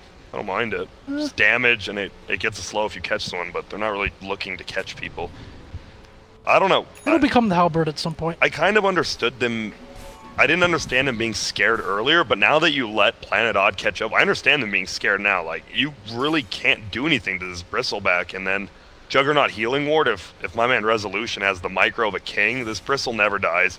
Storm can jump in the back. Silencer could be gone before he casts Global. A lot of things could go wrong now, but I think DC really did bring this on themselves right now. It's like that slippery slope. You let that fear start eating at your mind, and then you just can't do anything on the map. Or you feel like you can't do anything on the map, and then you actually can't. Yeah, and there's the Black King bar. I heard God Strength somewhere. Oh no, or am I crazy? Abed. Ewells, did he already put the Q down? Nice axe. He knows he's dead. And there we go. An Abed kill, and that is the first Bloodstone charge for Storm as well. 13. Gets close to it. He almost has an Orchid now. Like, Charlie, almost it felt like you were kind of kidding about what you said about picking the 3 cores and watching DC Chrome, but it is happening. Honestly, I think that's a great strategy against them. And I mean, oh man. Because they picked this big team fight, so even if, say, DC wins, say, like a 3-0 team fight here, can't Planet Odd just go back and run at him again without the black hole and the silence? Yeah. Because, like, DC is going to have to expend so many resources to win a team fight at this point. The Sven may die. Once the Sven dies, you don't really have a building hitter at that point. Yeah. Better wait till they have Orchid and a Midas on CM. I love this. They know it's going to possibly go late. They have the later game. You now have something to give you experience, money. You're going to get a Glimmer. You're going to get a Force. You're going to be one of the most helpful people on your team now. Yeah, I think you just control the game right now. I think it's so hard for... They're in the lead. Well, maybe not now if Storm dies. I mean, he denies himself. He'll be up soon. Yeah. That's global used. And God Strength. And God Strength. Like, he'll be up, and then I can see just Planet Odd running at them again. They still have to be careful, obviously, for the BKB hole, but besides that, they are missing one of their big ults, and right before he even denied himself, they actually took the net worth lead for the first time. It just moved over to them. It just goes to show, early game kills are great, right? But if you don't capitalize on them, I mean, 200 gold for 2 heroes isn't that much. You get a kill late game, 800 gold, that 1 kill is worth more than 5 kills early game. I mean, I can hear the voices of all the pros in my head looking at this going like, what are they doing? No. Look at this, Bristle farms another stack. This guy is jacked. He's going BKB next too. BKB. Why is he going BKB over something like a Hood or a Pipe?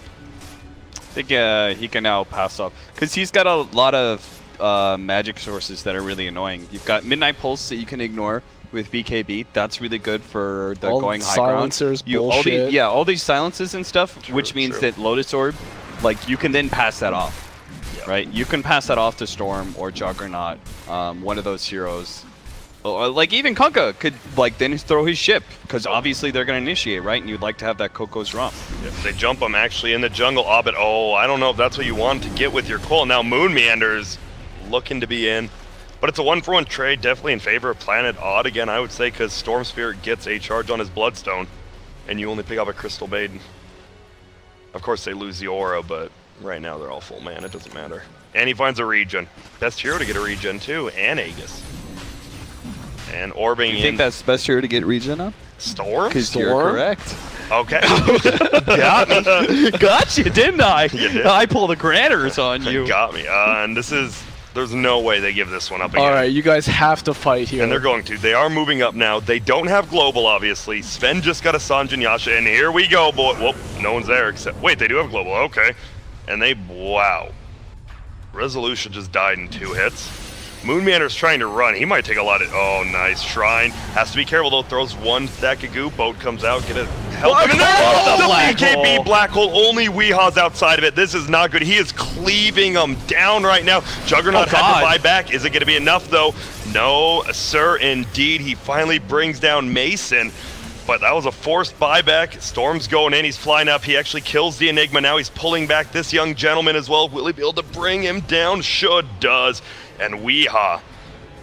The rest of your team just got slaughtered, but there's a good chance you can still take this Aegis with these two.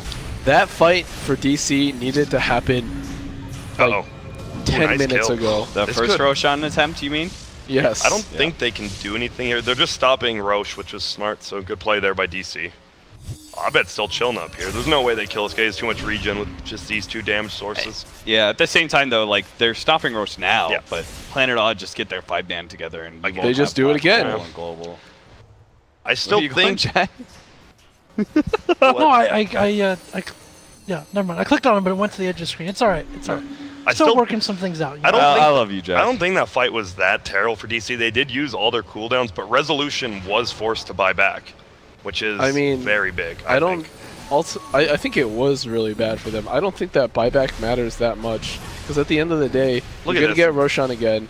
Like even without Black Hole, they're melting. If Sven somehow gets a stun, but they're already bailing out. And look at, they're trying. Storm's actually zipping up to the top. He got bashed under Midnight Pulse. He didn't. This is becoming a struggle. Look at Fereb blinks forward. He has a BKB. Doesn't have Holy. Just pops he killed it the up. ward. Trying to, and Sven now gets a stun on the backside. But here comes Boat. That Coco's Rum's great. Bulba kills Misery. Resolution goes down. No buyback, by the way. It was a big deal. Abed as well is gonna fall. It's a 2-for-1 trade right now.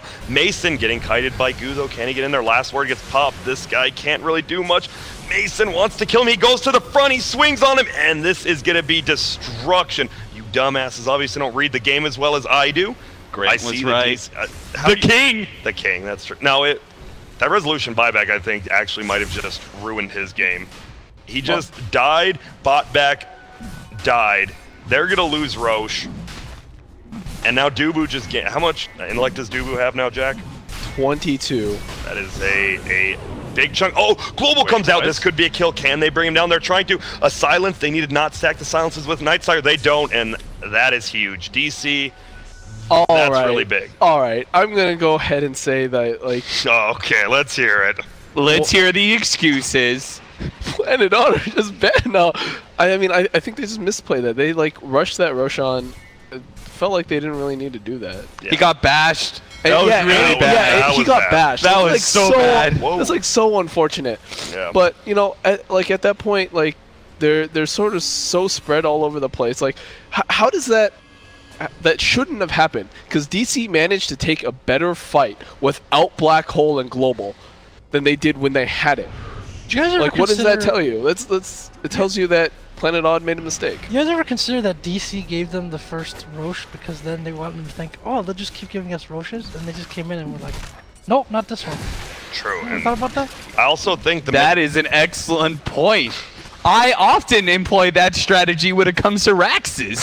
I let them take the first Rax so they think I have GG'd out and AFK Fountain, but then I strike on the second Rax, Jack. You're onto something, Cap, because one of the Chinese chat wheel sayings in the game is the game gets easier after you're down 2 Raxes. So this is a tried and true plan. You just don't know. Did Moon have vision on him? I don't know. He gets a stun. He's hitting him from the front. Silence comes out. This guy is getting donked on. Will he go down? Quill's not really even standing up. He is dead. And can you click on Mason? Sorry. How farmed is he? He has S and Y, Blink Mask Madness. He almost has an Assault Cures. And he's still going in. See ya, Alligator. Easy kill. 2-4-0. Right now, DC is looking crunchy. I usually use crisp. I like crunchy. And they get a tower as well.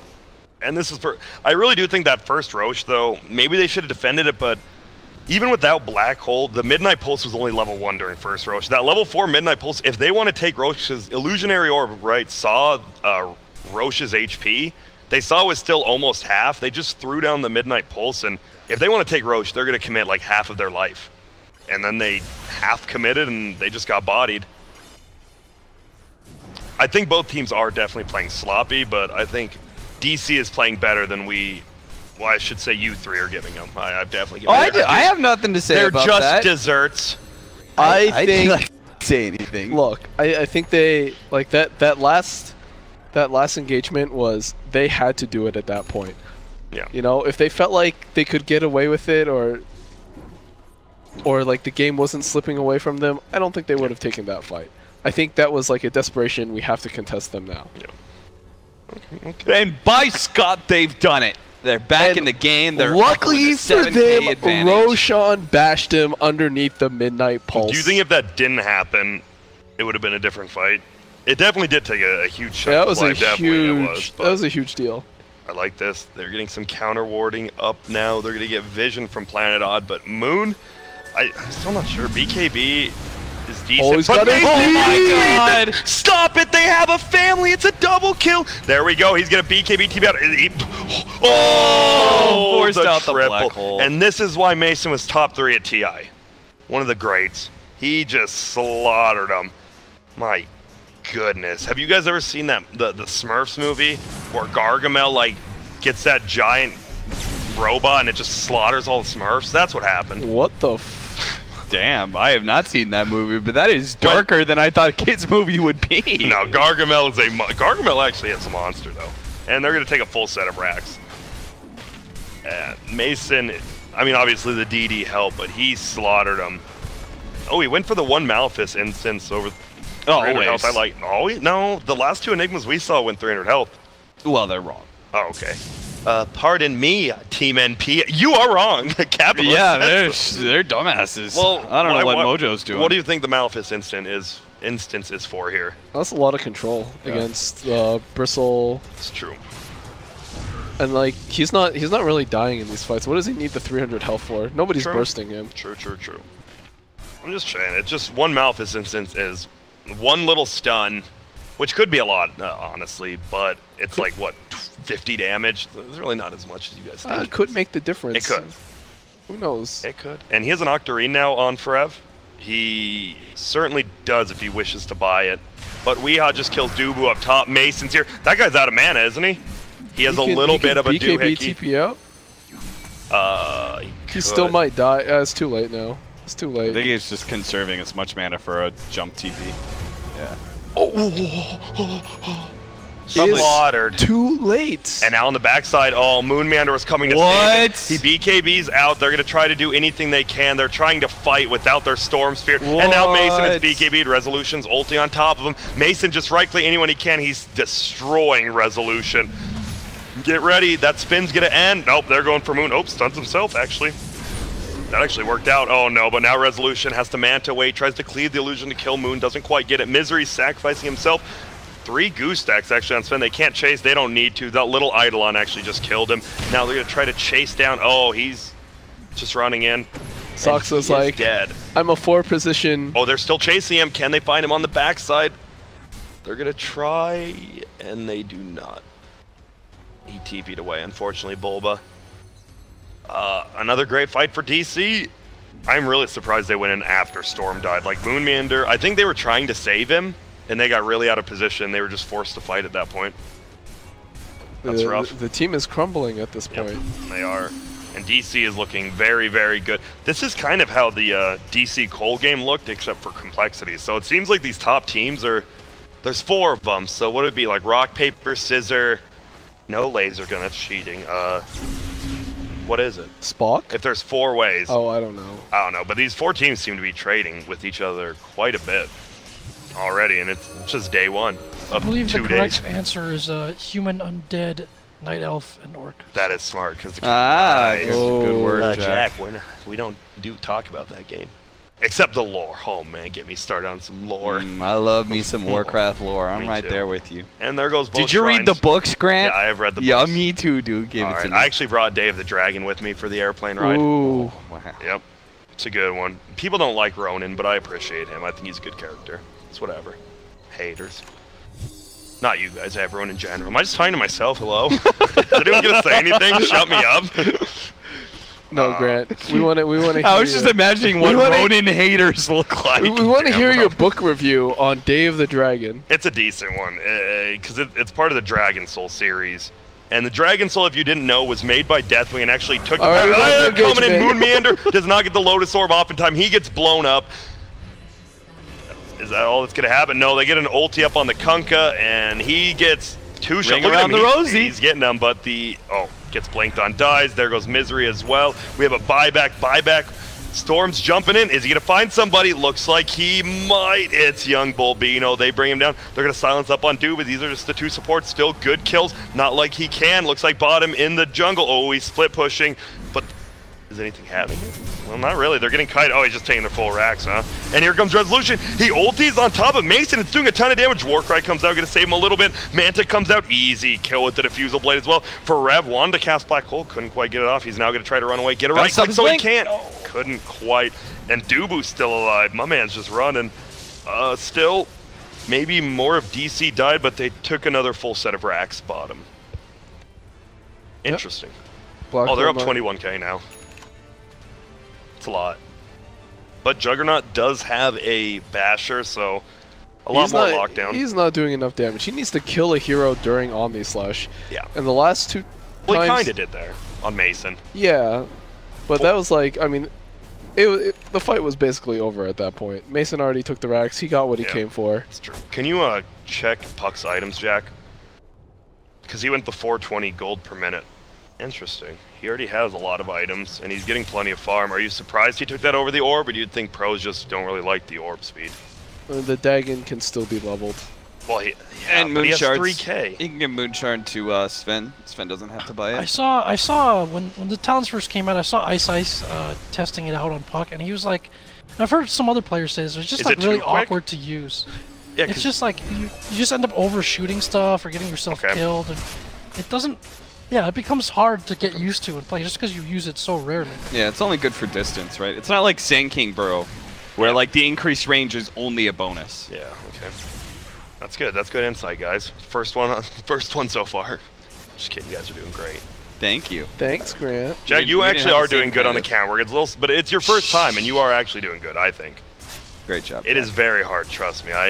My cam work is not known to many. Well, it is known to many as being garbage. Oh, looks like a fight's coming in, and he gets him from the front again. He's just dead. He gets chunked. Abed on the back gets Misery. They're going to chase. He has not used Black Hole in a bit. Is he going to do it? No. Yes. Maybe. No, absolutely not. He's just going to kill him. Boat comes in. Ahoy. Rum comes out, and it's a 3-4-0. Weeha's trying to split, push out top. I'm pretty sure they can just run down middle and then go top if they want. Looks like they will. And Dagon 5 is picked up now by the Puck. Storm is going for a sheep stick. I like the more aggressive item build, but I mean, he needs like a couple other items after that. Yeah. He's got to go kill the Puck. Now. That's what he needs to do. No. He's going to let Abed Boots of Travel up, and this last Rax is going down. God Strength is down. The problem is none of the 3 dead heroes have buyback. And there we go. Rax is dropping. Next one. Ooh, nice Midas. Not much to say here. They just get mega creeps. Yeah, I mean, I feel like this is how the game should have looked for the majority of the game, but instead there was that period where, all right, Weehaw. Does he not have Black Hole? No, he doesn't. He does. No, he doesn't. He doesn't have it. Now he used it, so he did have it. Indeed. Surprised he didn't use it sooner. This is a good game, well played. So, DC was pretty much ahead the whole game. We saw them. Well, okay, now it's over. We saw them struggle a little bit, right? They gave away the free Roche. Then they gave away a lot of free towers, the tier 2 top and the tier 2 mid in like the same 1 minute span. But DC was just getting items. Mason was building up. I mean, maybe some mistakes by DC, but overall they won 30.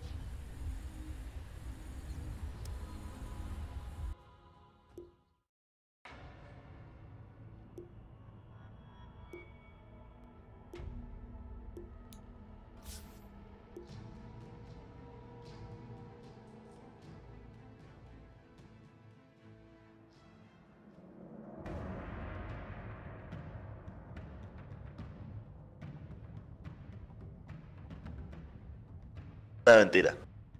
A ver, bueno, hay que esperar que... ¿Sabes por qué yo no jugué? Porque le quería dar chance a las demás personas que para. Tienen un corazón grande. Sí, sí. Soy muy humilde.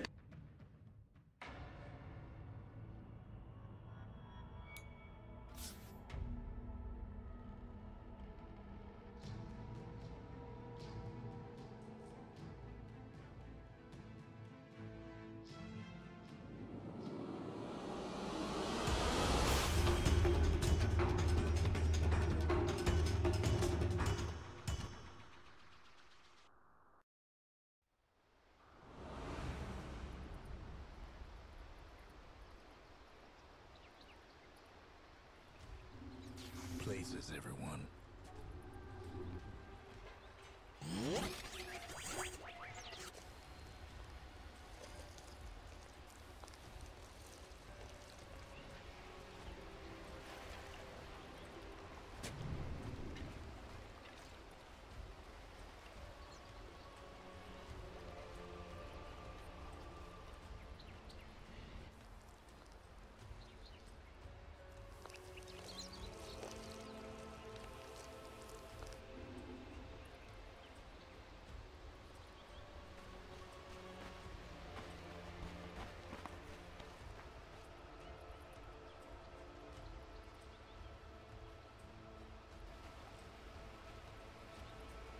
"30 seconds to go."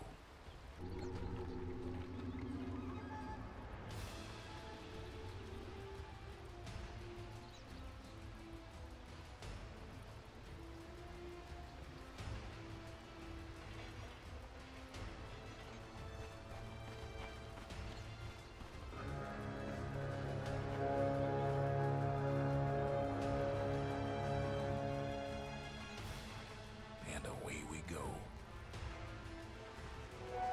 Tremendous. Got a feeling this is gonna be good.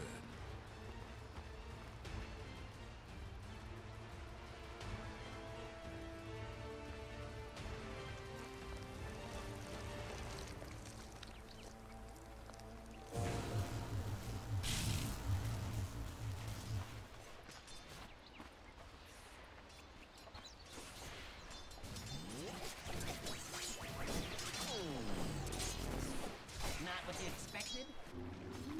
Somebody.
Reserve time.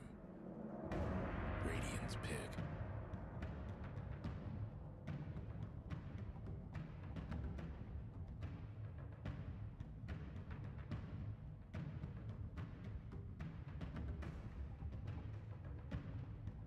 Seconds to Weaver.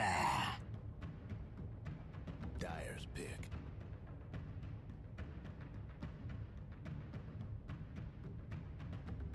Radiant's ban.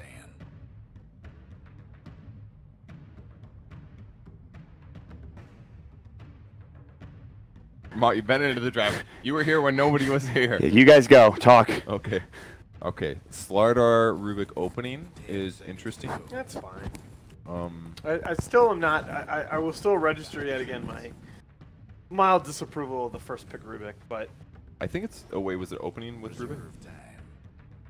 I think so. I want to say. I didn't pay it. I want to say it was, but I might be wrong about that. Someday I'm gonna figure out the order and wait. Well, first overall pick You has. know what I wish was all the pips in the middle. I wish they had like a very subtle triangle that stayed. That way I always agree. knew what the order was. That would actually make spectating heaps easier. Oh well, wait a minute. Okay, so we know that DC was second pick because they have last pick overall.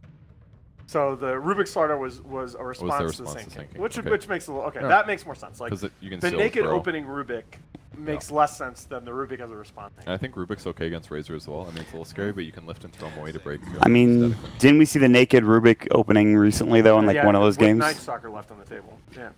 We saw two straight like overall first pick Rubiks with Night Stalker still left in the pool, and the other team just goes Night Stalker. I think they're potentially. I think Weaver's pretty much covered no matter which lanes they do here, and it's a pretty standard Mason hero anyway, so that'll allow their supports to move around and get things done in other places. And again, as we saw in one of the games earlier, Razor's actually quite vulnerable to roaming. So I think I like what DC's throwing down here. Yeah, I like the Weaver response because Weaver is a hero that can be okay in a number of 1v1s, and it can also function well in a tri lane. Yep. So it gives you a good set of laning insurance here.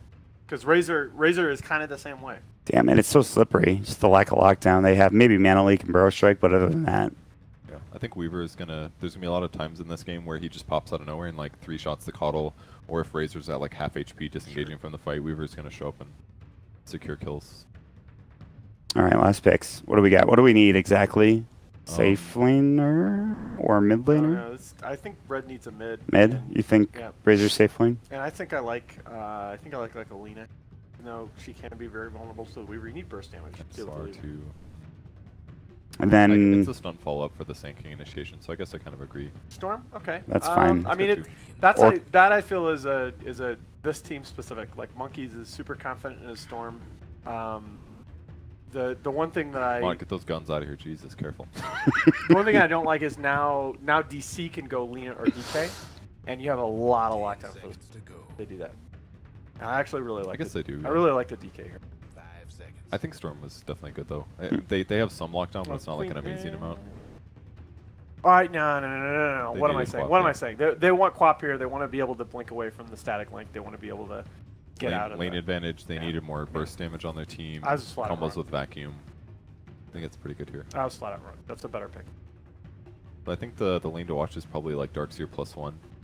See how that goes, and then the mid matchup I assume will be straightforward. And are they going to aggro try is maybe the other question. I guess I feel like they should maybe. Because then if Team Red aggro tries with Razor, I guess Razor versus Weaver is not amazing, but that'll limit what a dual lane with Darkseer could do if they aggro try versus tri lane versus dual. Maybe I'm on the wrong track here. No, I think. And then they get more value from Razor. I think Tri v Tri is moderately likely here. Does leave the one-on-ones.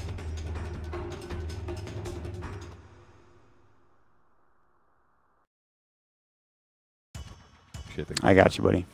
And that's all you got to do for now. No problem. I learned how to. My keys are WASD. The only difference for the drop down menus is G. Okay. Okay. You could still use the arrow keys too. That works. I changed them yesterday, I think. Most observer words. The team that's gonna win, probably. Yeah. I mean, it's not over. When will happen? 3 minutes. I'd say 0 to 3 minutes. I think they could easily just rotate in and. What is this? By 30 minutes. Yeah, stacks are. With Bristle back? He picked the. Well, with Bristle, yeah. Ancient stacks are actually not being used. Wait, what was this one? First to 50 left.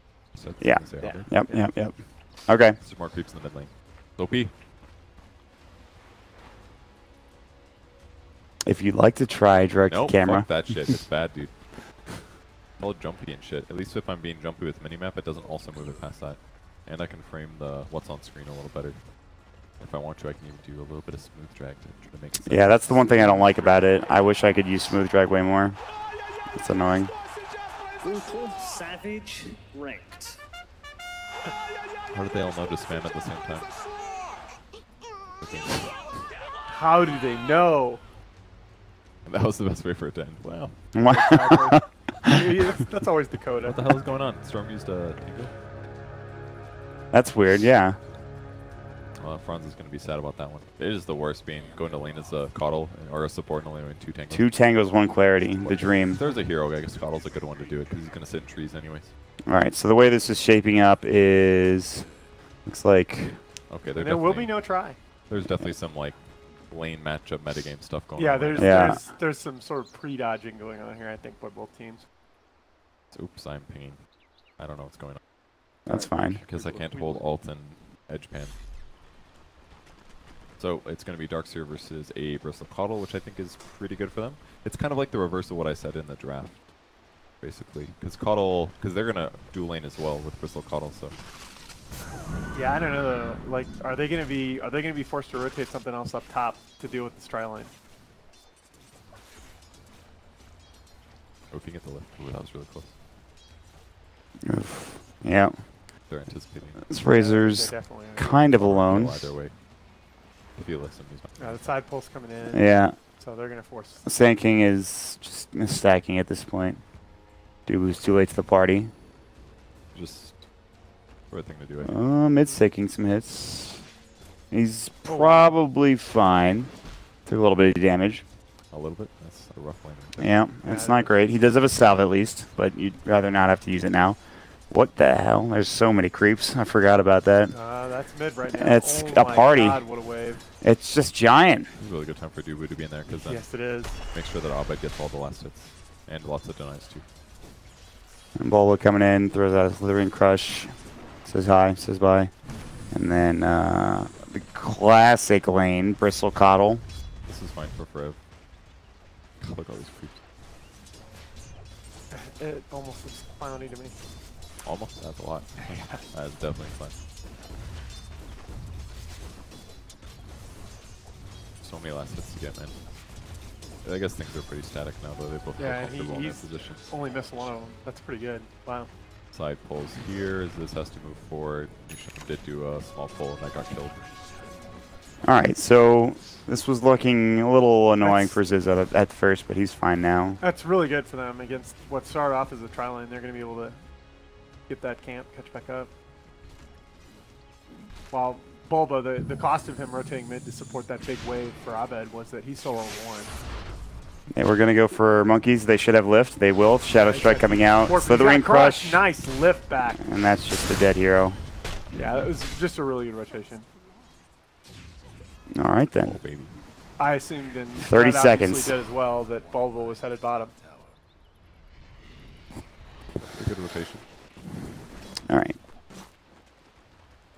At the very least, though, Red are still getting very good CS down bottom for the Bristleback, as you would expect with a Coddle nearby.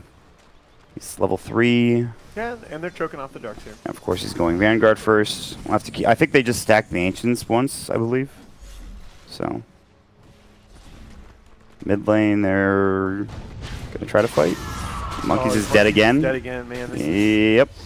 They can't get Abed either. Nushin, even with Caustic and that Burrow Strike, still not enough. Second Storm game we've seen now that Monkeys has multiple deaths in lane. It's tough with the roaming, especially when they're in an aggro try. It's so much easier for them just to show up in a with a good angle. And they don't have a ward, I don't believe. They just have this lane ward here, which helps them in the lane, but obviously for these rotations, it doesn't protect anything. And even like blocking the small camp, basically both of their wards just kind of screwed them. This one was okay for the tri-lane aspect, but for this one was worthless because Darkseer is just not going to care. He's going to care about this one. So it's like everything just kind of set up badly for red. I guess they didn't anticipate the lane matchups being the way they were. Oh man, Monkeys has to walk back because he just TP'd back to lane. Yeah. That's miserable. That's actually it's a really good point that because that didn't necessarily used to be the case like 6 months to a year ago. That now everybody TPs out and puts down wards like immediately, and the dark side of that is that if you misanticipate the laning matchups, you can end up with your wards in a really bad place. Yeah. That is a big stack. I feel like it's kind of dangerous because Bristol's just gonna. I don't know. Who's been stacking that? Bristol or Darkseer? Who's been stacking it? Yeah. I'm not sure actually. I think the Cuddle's been stacking. I think so. Yeah. Darkseer too, though. I mean, both of them can push pretty well. So whoever pushes better usually is the one that does the pulls. Got tons of wards down here though. I think Fred's about to stack it. Oh, Telekinesis, Slithering Crush, Fade Bolt. Goes for the TP out. Still might die. Nice. Oh. Just narrowly survives. This Shadow Strike almost ticked him down, but he will stay up. Still 2 deaths already and forced back out of lane. Yeah, he has to TP away again. That's exactly it. He has to walk back one more time, and he's got a Shrine on the way there too, I think. Or Salve, one of the two, probably Shrine. God, I hope he doesn't. He will not Salve. He's going to need every bit of HP he can get, but they've just been putting so much pressure mid. That's pretty nuts, actually. Bottle can't TP to help, basically. Like it's basically just tanking. He tried a couple of times, but when Storm is like daggered and dived by 3 heroes, it's so hard for him to escape even with the same Burrow Strike. So, the supports are doing really well on DC's side. This kind of feels like the Starches he had the other game when he was on that jug. It's just a bit different, obviously, because he's in mid. But Monkeys is not having a good time. He only has 12 last hits, which is rough, to the 38th of the Queen of Pain. That looks awesome. I have not seen that. Really? No. I thought it was really cool. Yeah, it's great. Alright, well, it's at least not Monkeys this time. And I don't even know if he's going to die here. Franz is underneath the tower, and Hobbit's... He blinked over to the side. So, he shall be able to get out, and Monkeys will get at least a little room. Laning, Razor, boring stuff. If he's not laning against somebody, it's a lot less effective. And Mason's actually pretty much playing off lane this game. Feels like, so that could hurt them a little bit in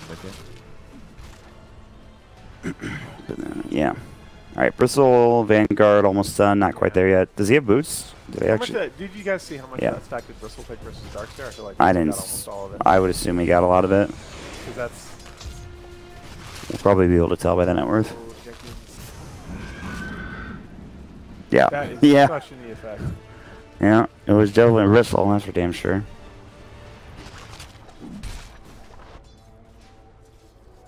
Man.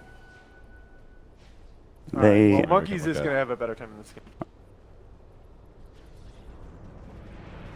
Okay, it was just when I went to ultimate. My bad. I'm sorry.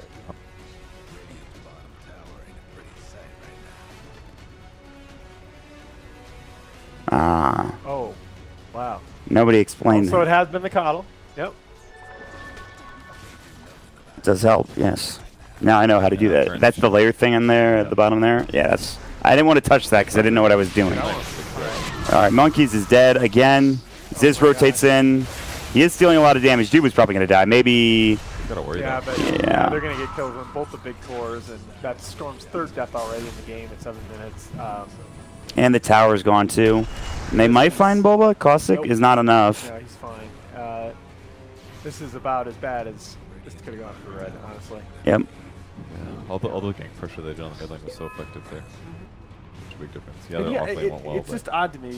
You once you show the Coddle Bristle in the bottom lane, they kind of know where the Coddle's going to be at all times, and that's just a lot of pressure on the Sand King to have to stop the bleeding mid. He probably should have just gone mid more often maybe and just sat behind him. That way when the ganks come, at least you get Illuminate. Maybe you get a kill turn.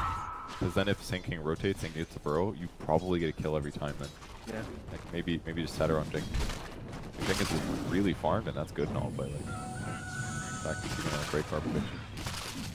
First player to get. No, we lost. It was the stacks, I think. Okay. Yeah, it was definitely the jungle stacks, bottom. Was that the only one you got wrong, or is it not? In okay, we don't know the other ones yet. We probably screwed up the other ones too. Don't worry. There's multiple opportunities. All right. It is time. All right, you out? I am. All right, buddy. Okay. Lots of fun. I'll see you tomorrow. I'm working with you tomorrow. Yes, and you too. So you're gonna have to deal with my observing again. Nope, I'm gonna observe next time. Oh, bullshit, Kevin. No, I really will. I'll take it. No. I get a vote here.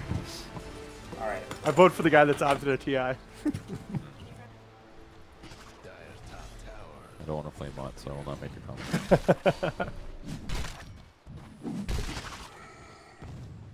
I don't need one. I got a computer. Hello, Annie. What's up? Oh, how's the mountain biking? Good. Oh, you want mountain biking? Nice. You know, Mason's doing a lot, I think, with surprisingly few items. He's felt so impactful the last, like, 2 or 3 minutes, and this is all he has, like, very little items. Yeah, that's, to me, the difference between a good Weaver player and not. That, you know, I just hate this mentality of Weaver sits around until he gets his first item. Yeah, that's a good point. I mean, if you can play support, you can definitely roam a little. Yeah, exactly. All right, hello. Hello. Hey. Oh, I'm so glad my shirt doesn't clip.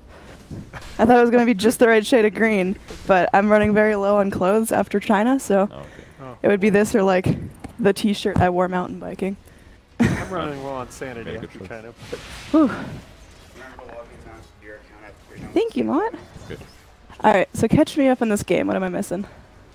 Just this kind game? of weird lanes. Yeah. Yeah, the laning stage really kind of went against Red. The saving grace has been that Jenkins has really farmed on his Bristle, and Monkeys has caught up a bit on the Storm. Looks like he just walked right into the trap there, but wasn't killed on the rune. Yeah. Like, you can see the CS. We should probably switch over to network right now, but you can see, like, the Queen of Pain is almost doubling up the Storm Spirit in CS and in network. And this has been the issue that DC had run into in a lot of their recent games is that people have been really picking on Abed mid, and in this game he just They've been bullying the crap out of Monkeys. Like, Yeah. killed him like 3 times. They basically attempted like 4 or 5 ganks before he was even 6. Yeah, and they killed him 3 times by 7 minutes. It just makes Abed's ability to get a kill even easier. Yeah, well, now it looks like the Sand King potentially in some trouble holding on to the Burrow Strike, but they are laying in the damage. He's going to go for the TP, and do they have anything to cancel it? Just more raw damage, yeah. They'll just kill him before it goes. Pretty good. So I like that Quap was holding the initiation, because if she goes in and uses Sandstorm or something, it would be a lot harder to get a kill. So Storm Spirit's clearly having a little bit of a struggle. How's the Razor doing? Oh, pretty much same level. Not bad, but clearly all of the forces going into like 2 heroes this game. Yeah. Jenkins using Bristle to do lots of AoE clearing, and they started in a trial lane against him, so his first couple levels weren't great, and he's been relatively uncontested since then. But Razor when he's not actually shutting somebody else down loses a lot of value. Yeah, absolutely. Doesn't farm as fast either. Plasma Field's not the easiest way to farm. Was Razor like a last pick, or was it something that they No, just... they opened with it. Oh, okay. Second pick. So DC had fair opportunity to pick something that wasn't going to get screwed over by the Razor. Yeah, and you know, you can see that's been a lot of teams, EG most recently, but a lot of teams have just gone, you know, mobile range force against the Razor, and all of a sudden if Razor doesn't have somebody to link.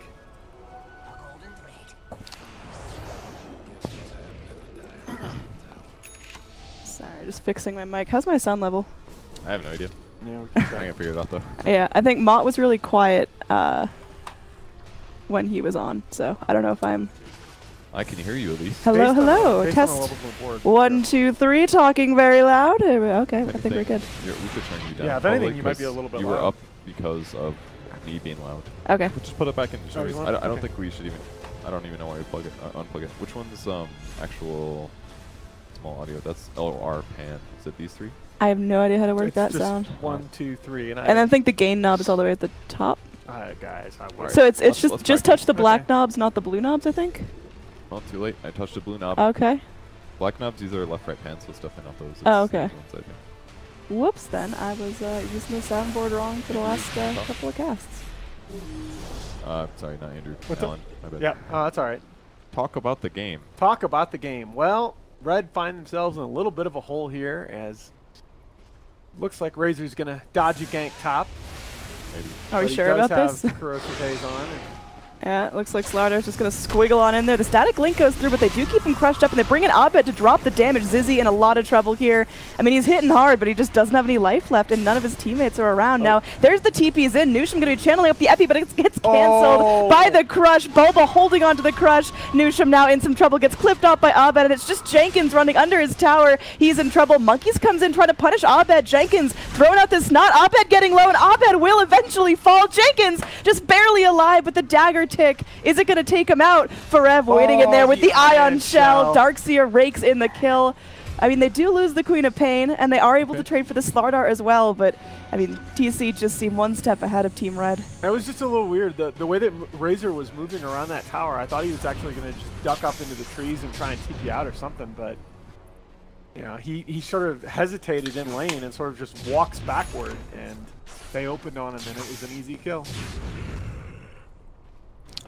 Alright, these black knobs? I thought it was a black those have like 10 times sensitivity to the other volume knobs, so only use those like a tiny degree. The knobs I was just touching were actually compression, which I should probably not mess with, right?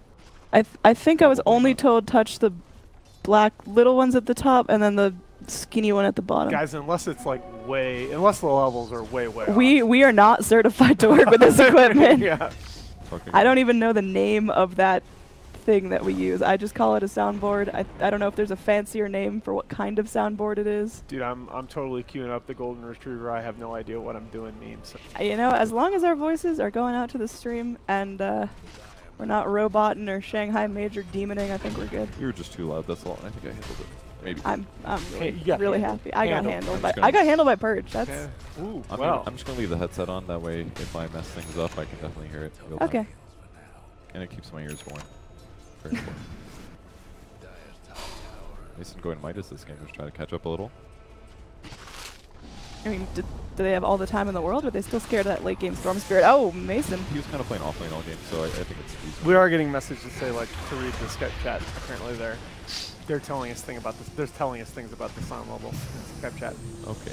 Well, they are 5 minutes behind. But yeah, they're 5 minutes behind. And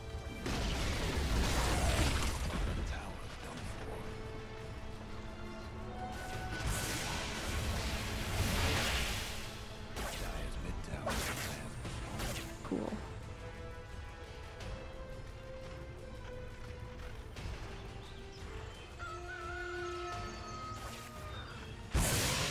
Okay, yeah.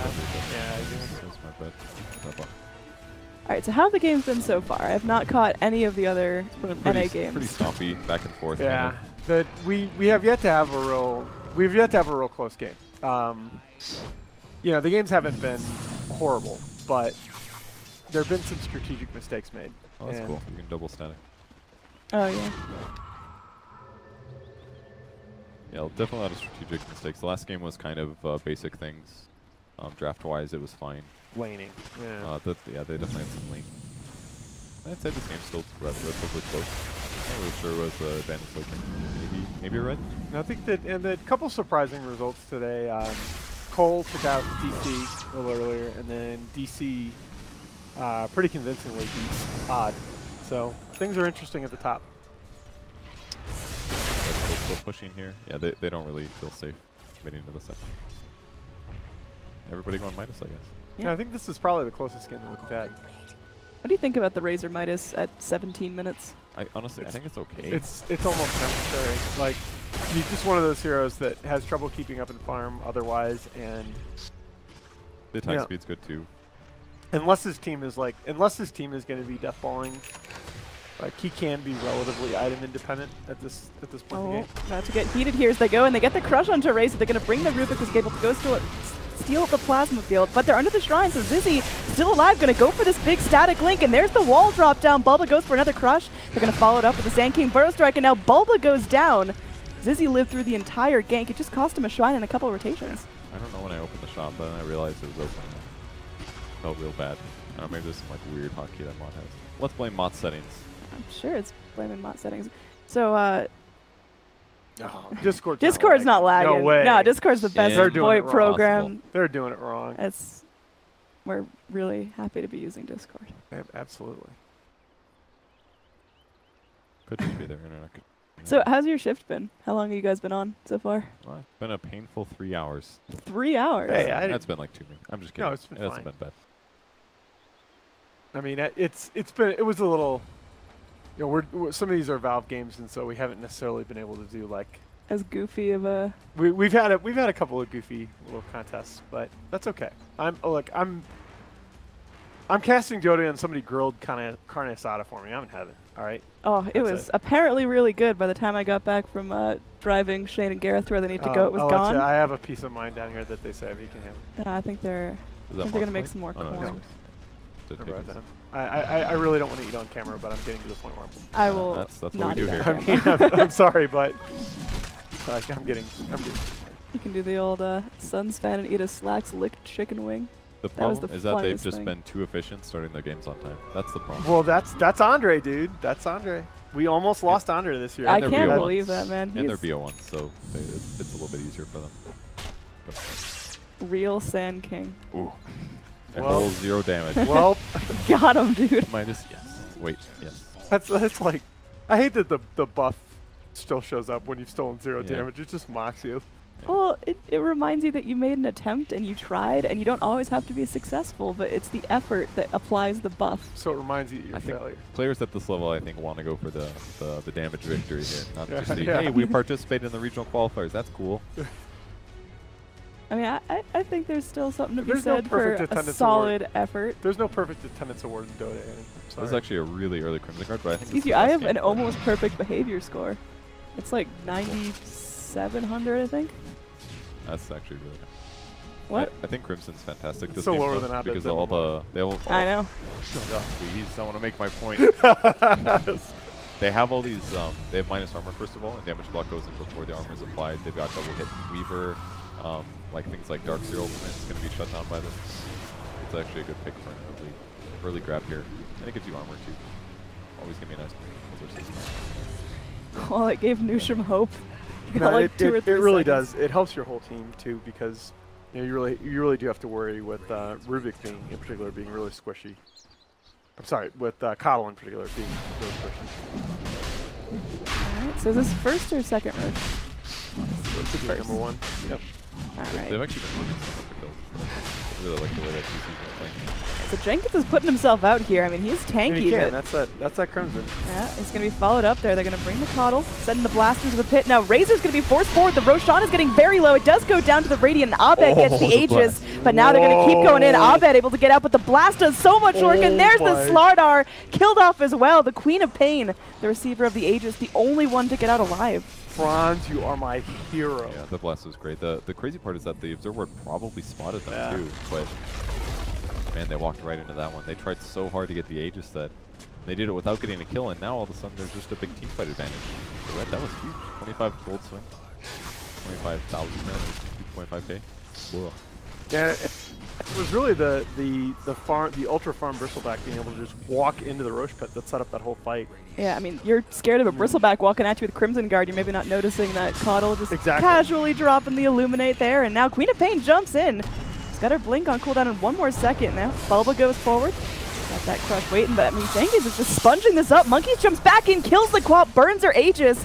Now Zizzy's still going back forward. They need to be able to take this out, but look at the back wall doing so much work. 3 heroes now low. They take out the Razor. Jenkins next on the menu. He's burning low. He's trying to regen his way through this, but Razor makes it up to the high ground. Abed comes in. The nukes are there trying to chase down the Storm Spirit. They get the Razor.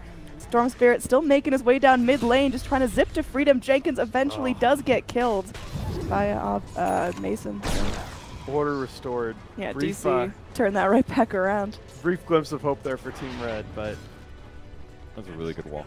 But mostly they stayed too long. I think Crystal was at like 50% HP. They got the Abed Aegis. That was cool, but not worth it for that many deaths. I mean, yeah, the big thing, right? You look at the net worth lead, which was very, very small at the time, and you say, okay, well, you know, Dire feels confident that on even terms they can take a fight, but the Storm is still way behind, and with your Storm Spirit this far behind, like it's like you're at a significantly bigger deficit than 2K. I'm just finishing Bloodstone now, 22 minutes. He needs attack speed, he needs his transition items, and by the time he gets those, his opponent's already at the This slaughter has been so punishing. He's always jumping in, but looks like Monkeys wants to turn this around. A fair amount of damage coming out to get the slaughter, but there we go! Queen of Pain drops the Sonic Wave. The Sand King's done, but, I mean, Red, they could afford that loss. Yeah, and the Coddle Blast is just... Man, if he gets Ags. Yeah, he's got a long way to go. He did have to go Glimmer first, though. Yeah. Especially against a Weaver. If he puts bugs on you, you're just dead. Whereas this way, you can go Invis with it, and it kills the bugs, and it solves his problems against like Quap as well. Use on somebody else if they get Orchided even. But I think Bulba's been playing great. He's been in almost every single fight. He's making stuff happen. Great space for his allies as well. Yeah, the kills, like, the kill differential is only 4, but it feels like it feels like a lot bigger because the DC kills have been way more impactful. Like a ton of kills on the Storm early on, and almost all of those set up by Bulba. Oh, we got a courier snipe somewhere.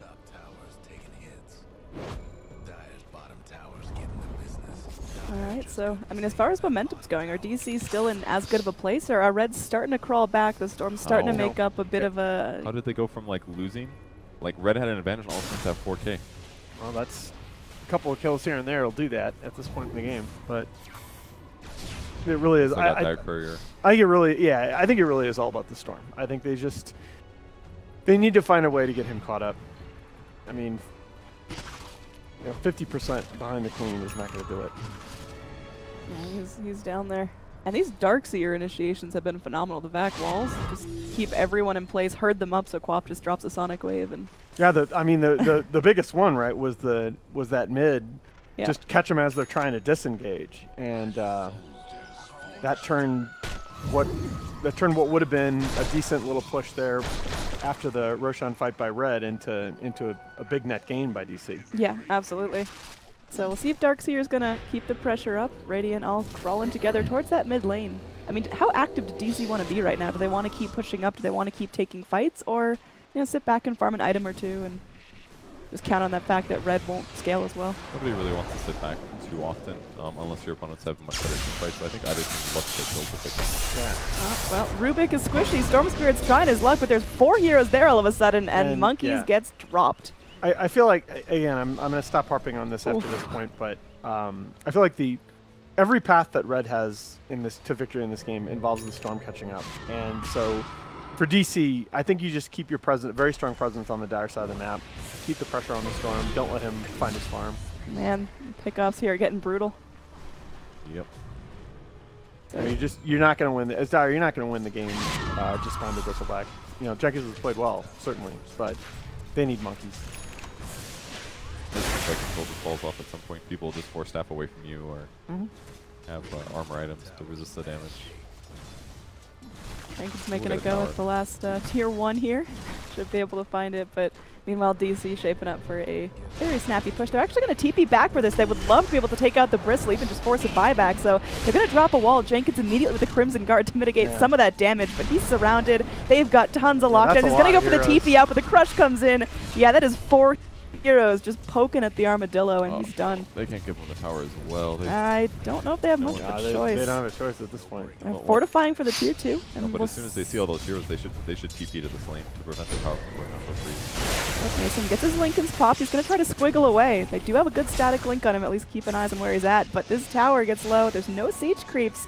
Can they find the kill on this bug? I think he TP'd me. Oh, no, I'm sorry. Oh, he wants that one more hit, man, but oof.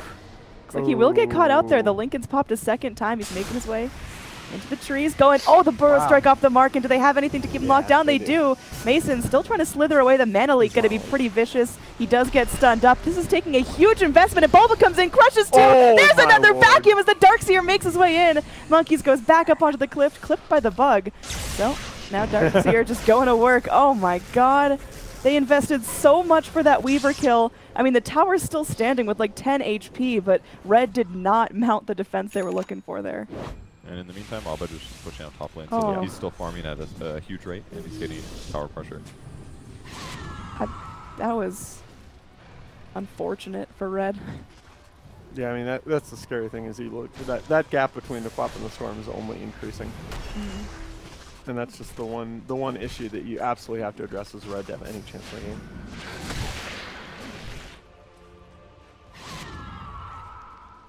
But for now, Red, I mean, are they just confined to their base now, or can they still smoke and try to look for kills? I mean, it's tough. Yeah, because Club Storm is like, Club Storm for so many patches now has been like a matchup that can so easily snowball in either direction. Either hero, if they get way far ahead, takes the other out of the game. I'm so impressed with this Darkseer play. Yeah. He's just always worried. Radiation's wasted on a Rubik that can just slither his way out.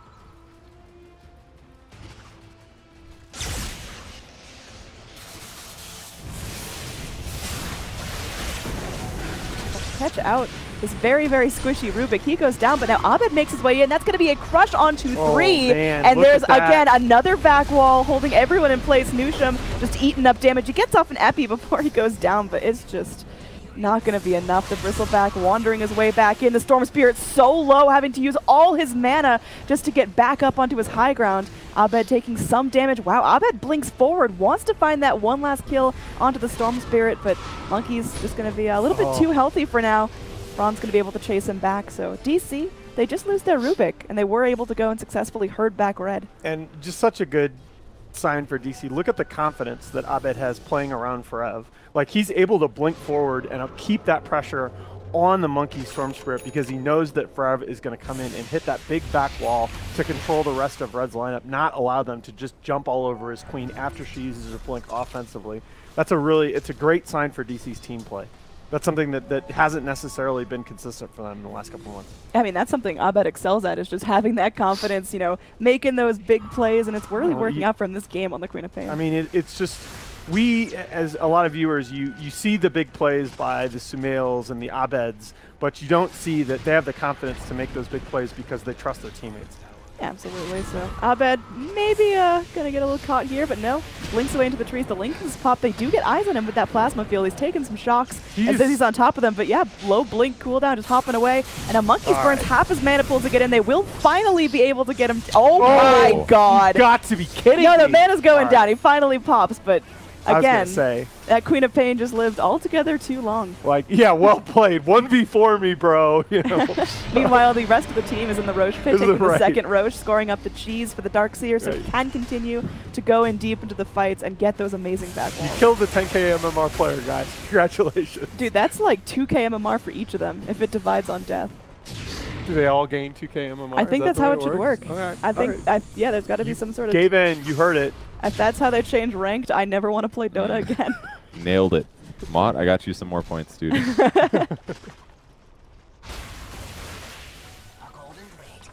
So, I mean, there's a push coming out for Red. They're leaving their base. They're leaving their side of the map. But DC, they seem completely able to take this. Are they going to initiate without the Queen of Pain, or are they going to let this tier 2 drop? Well, they definitely want to wait. They don't want to force a buyback. No reason to. They feel comfortable enough that it's not like they need to take a bad engagement. Yeah, they knew that they were making this trade when they traded the Queen of Pain for the Roche. That the tier 2 tower was probably going to be part of that equation. I mean, Mason's in. He's not going to let this go without a fight. Quap's up in 2 more seconds and can TP to the tower. Yeah, frankly, I thought that Red would push a little faster there. Yeah. Razor, I mean, no sign of an Axe on him, is he? Yeah, no way. They don't have the ability to kill towers very rapidly. Even Bristle's okay, but not amazing. I like this choice from Red. They're not just going to fully back off, instead smoking and wrapping around and looking to catch DC off guard. Bristol with Warpack stacks is decent, but he just doesn't have the lead that he did. All right, so Darkseer did give the cheese away. He doesn't have the cheese anymore. He's waiting in that neutral camp. They're going to go for another back wall. Forev, you're Okay, the Sand King's dead. Zizzy's still alive, trying to steal up some damage from Bulba. Meanwhile, Monkeys Forever doing some damage, but the Darkseer's still alive. Jeez. The one that ate that gank. There's no kill so far.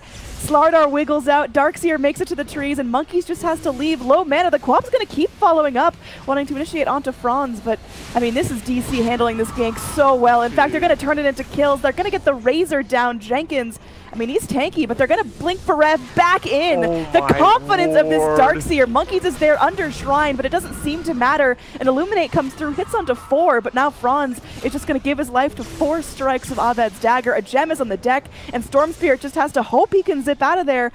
I mean, he uses all of his mana pool to get to safety, and Abed is still on his tail.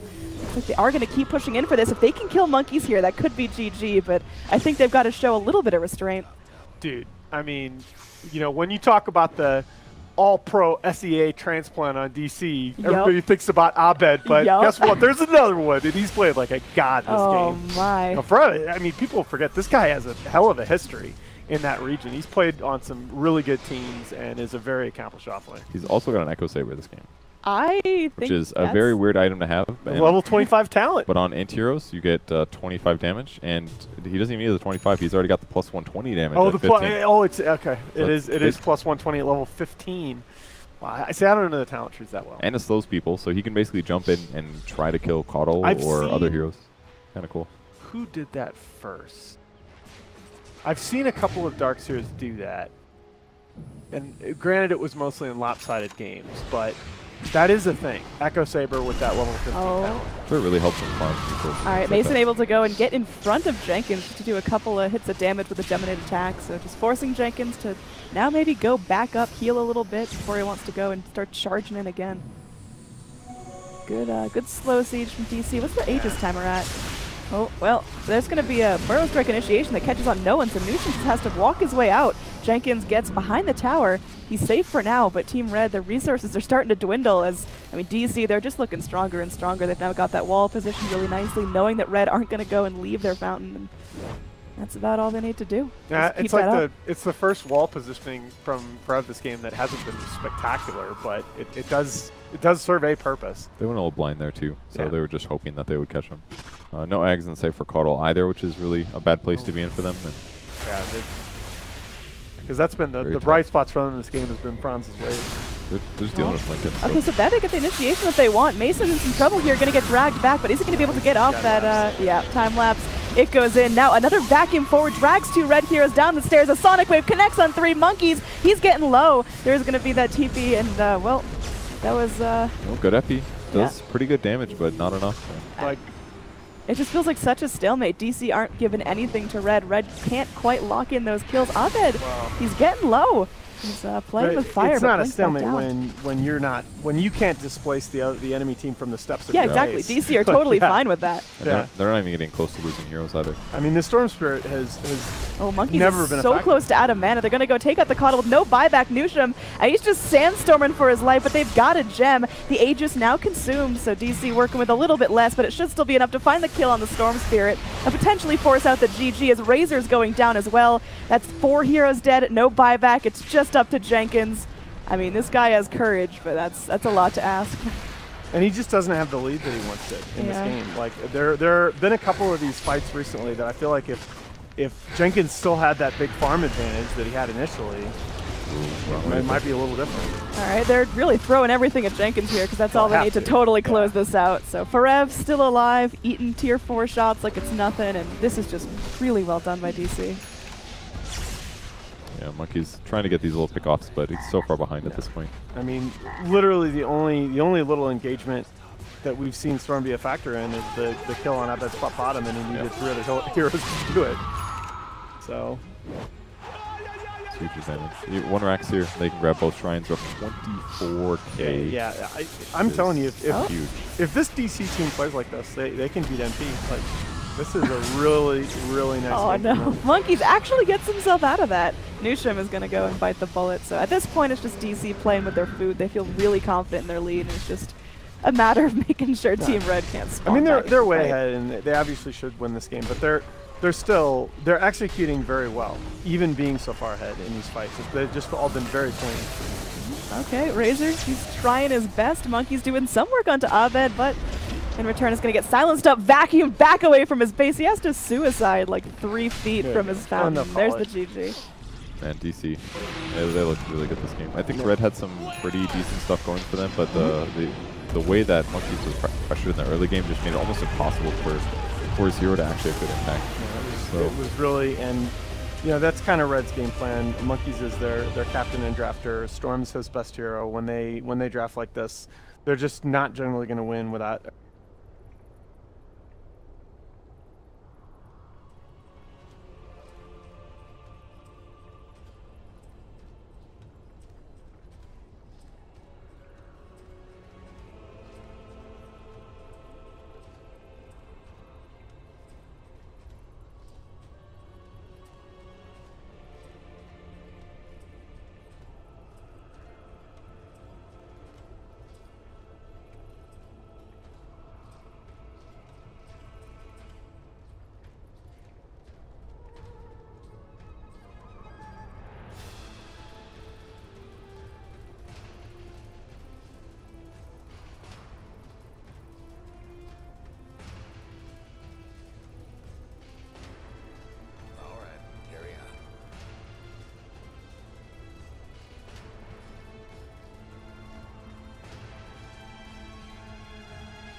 opportunity for them to go in and kill some. Lumik falls out already because of the burrow strike, and light striker race comes out. Luna Blade finish one off, 1 for 1.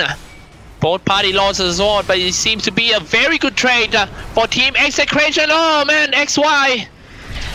As a Weaver, I think he died too easy in this game. Nice hook shot then and blocked that Underlord with a zoning power cox, but however, they're all dropping quite low. The only guys who seem to be healthy is Swen, and Black got slashed out by the Swen, and this guy also got slashed out by Swen. It's a triple kill for Nando. Going into the Roshan pit. 17-16 game score, and that is the fight recap. They're now trying to chase. I think they can kill one more. Underlord doesn't have the Dark Rift. He might be saved by the Sand King. No. Burrow strike in. Pretty much a team wipe by Team Faces. 18-16 game score. People saying that Team Faces is going to win this open qualifier easily.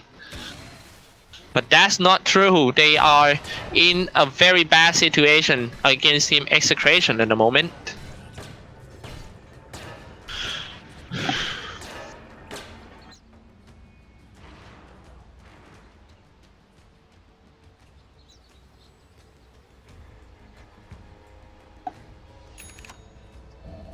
The next big thing for both parties is going to be the Roshan. Let's take a look at the visions around the Roshan pit. Light Strike Array, Flaming Lasso, easy to kill. Oh my god, he died 4 times already. I think he made, like I mentioned earlier, he made the wrong decision going for the Black King bar first. Maybe he want to be fine from the global silence. That's the reason that he went for Black King bar instead of Lincoln Sphere. But the problem is that's still another single target spells that he need to block it. For example, Flaming Lasso and all these stuff. He should have gone for a Lincoln Sphere first item instead of a Black King bar for a Weaver. And now he didn't even want to go for a Lincoln Sphere. He now just gonna go for the next item, Divisor Blade. Yeah, he might be right.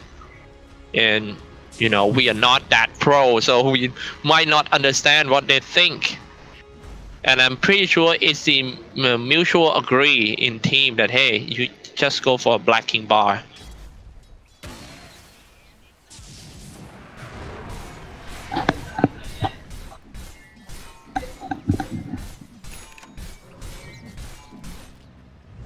Swen. Whole team smoke once again. Execration. Going into the Faces territory. He is going to find that Nuts. Visions already. Nuts is not so far away. If only James got his EU Scepter, it could be killed very easily. Global Silence comes out, and that's nothing they could do anymore. That Global Silence. This is why they picked a silencer. 4 game picked yesterday, and it was 100% win rate by all teams. 3 games has been picked by Team Faces Void themselves, and now they're gonna deal with their own combo. Global Silence and a Flaming Lasso, and they still cannot find a way to counter it. Now they lost another 2 hero face the Queen of Pain and the Disruptor. Silencer is going to become the next big thing for sure, because its Global Silence cooldown is also not that long. It's only around like 2 minutes. All the Black King bar, XY, no chance for him. He can't even man fight Alina. Man, this game is so hard for Team Faces. Well, you know you are in big trouble when the only physical damage hard carry you have can't even man fight Alina. And look at that, Bloodstone on 22 charges, Shell Blade. Black King bar, pretty sure that he's on his way to a Hex or something.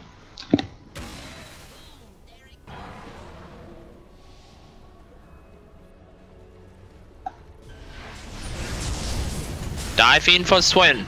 Burst right trying to save his teammate. A lot of mistake coming out from Team Faces. Getting dragged back, Flaming Lasso. Team Execration running over Team Faces so hard. 24-16 game score, and they are ready for the high ground in only around 29 minutes. No Queen of Pain for at least 45 seconds. No buyback as well. I don't know why they leave the opportunity to take at least. They should have gone in, but they decide to go back and get the aces. Oh god, that is a pretty bad decision if you ask me for Team Execration. But they might. I think they might thought that they still have some time after they get the ages. Mistake. They should not let the opportunity go away. You know, they can just easily tier 3 and then go back and get the ages too. And now they didn't even touch the tier 3. I disagree with that.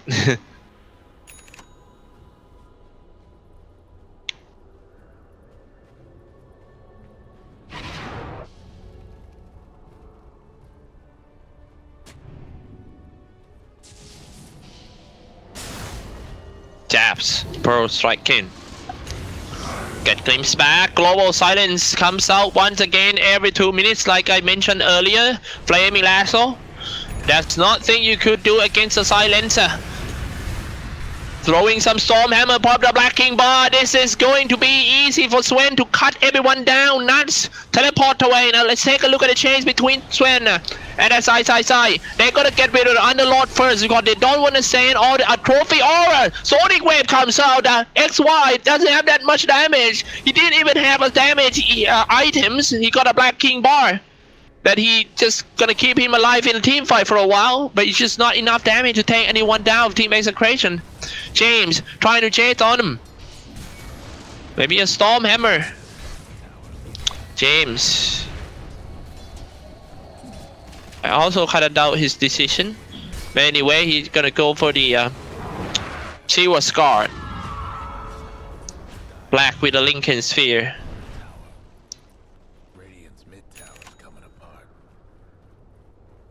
Now, yeah, he's still trying to get his Divisor Blade in order to kite that Sven. Maybe a perch on Sven and save his teammates, you know. Nice hook in. Catch one on the Power Cox, and here comes the Stormhammer and Slash. That is not even a Scott Strength. Only few hits. Easily kill the support. Raging Potato forces up himself to the high ground. I don't think he will make it. That will sure date. We will sure date Execration on top.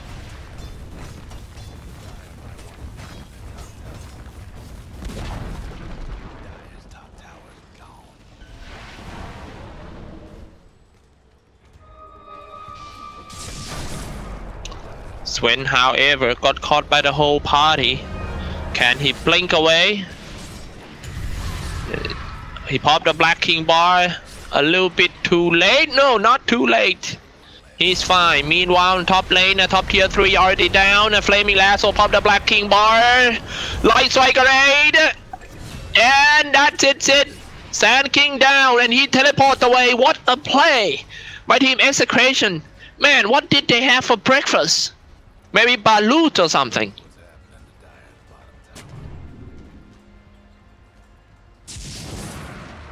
My god.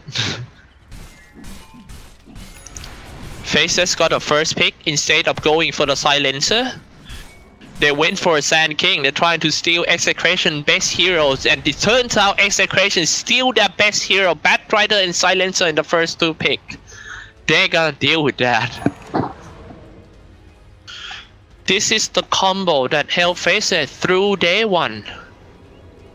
Batrider and the Silencer, and how they can't fight the kill of this virus. It's so hard. Just started off with the Flaming Lasso, then Global Silence.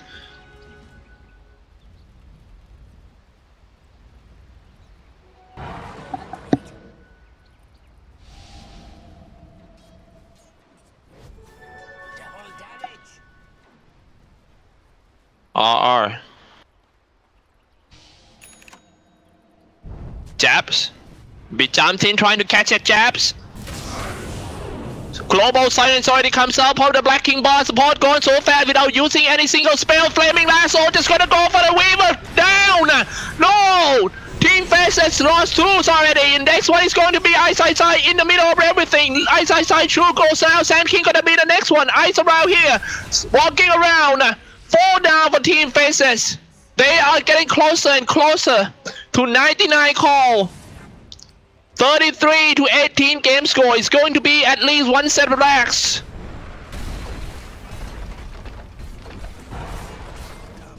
To be honest, you know, I admit that and it's a GG call from Team Faces. Execration goes up to 4-1. Faces down to 3-2 in only 35 minutes. Execration is victorious. We're gonna take a break for a few minutes, guys. Lights.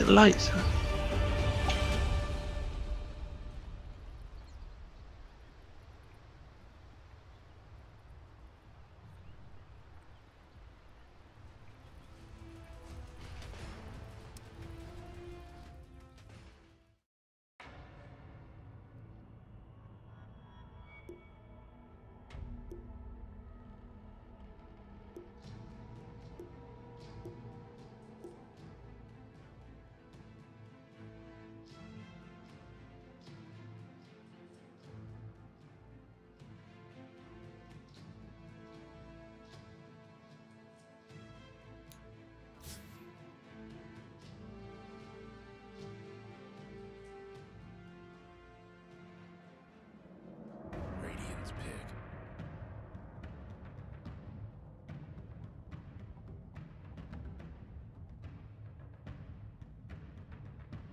Dire's pick.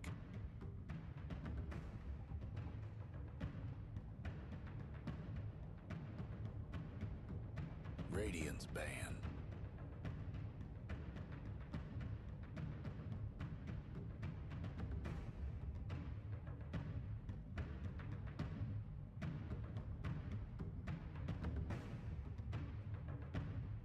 Seconds to go.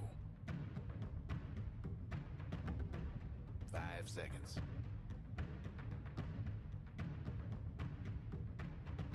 Reserve time.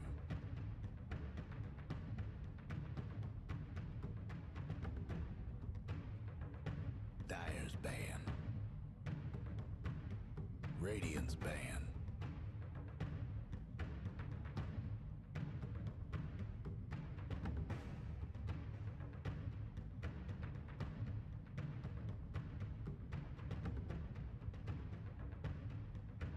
Seconds to go. 5 seconds.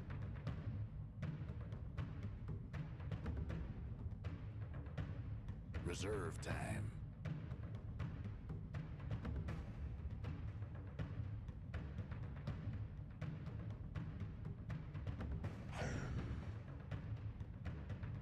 Dire's ban.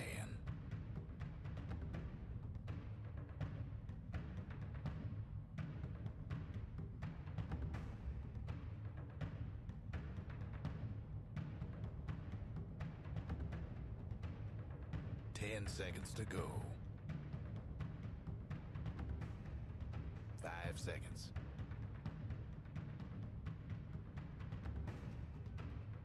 Reserve time.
10 seconds to go. 5 seconds.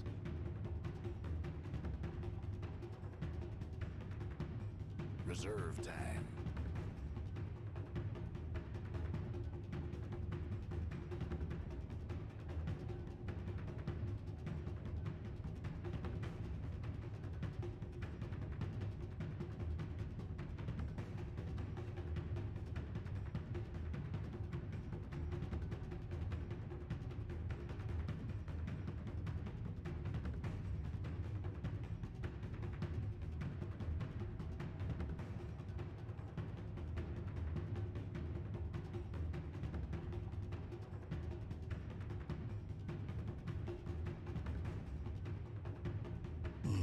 Necrophos.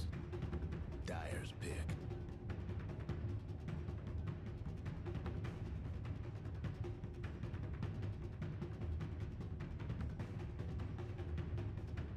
Radiant's ban.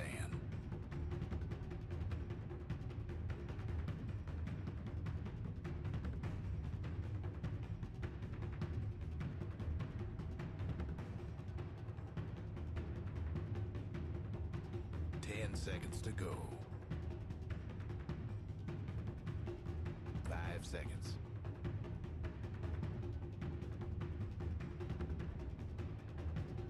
Reserve time.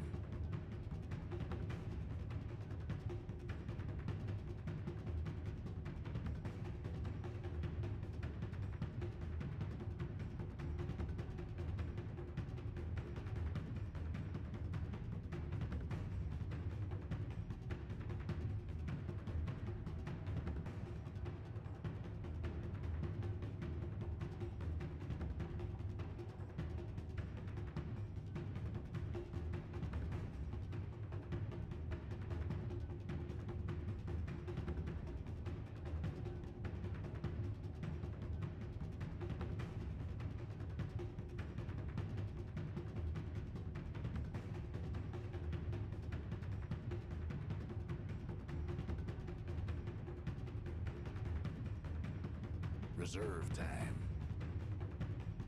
Dyer's ban.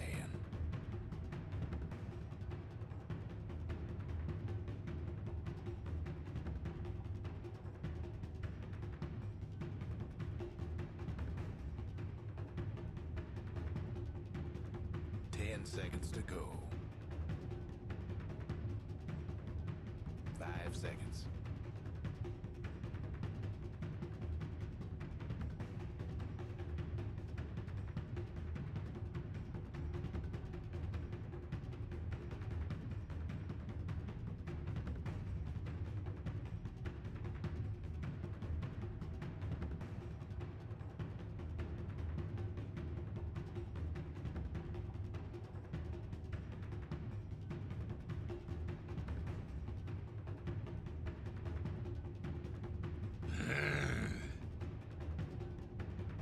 Mirana.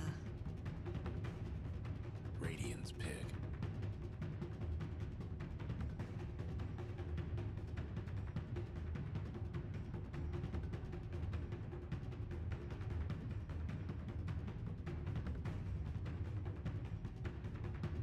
Seconds to go. 5 seconds.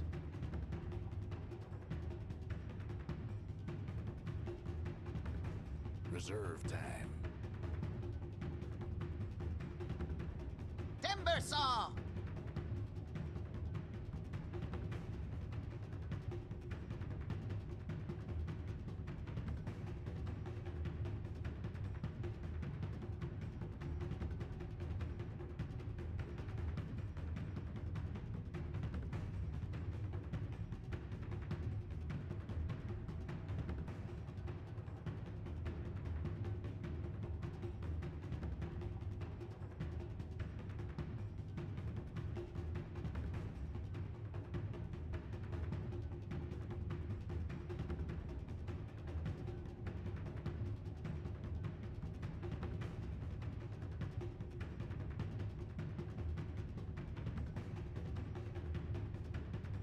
Seconds to go.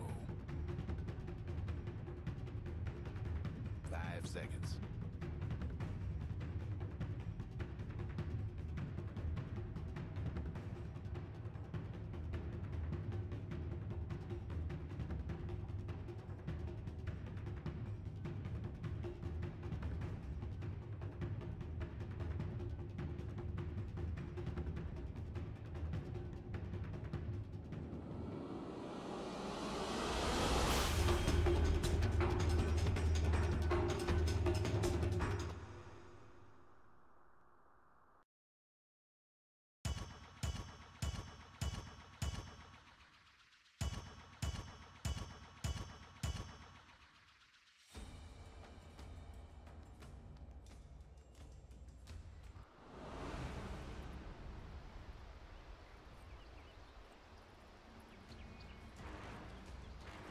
places, everyone.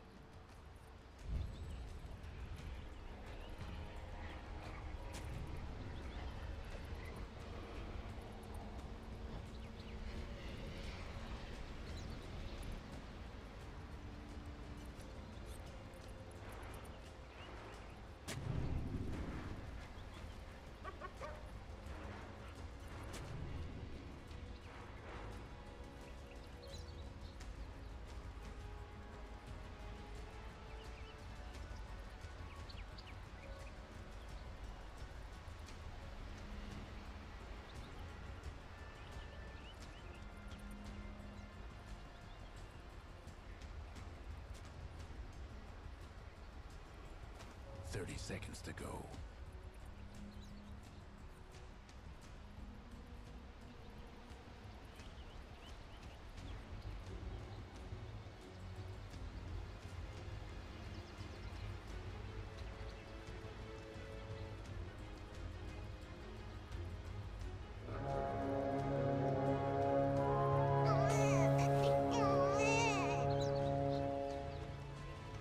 The game is on.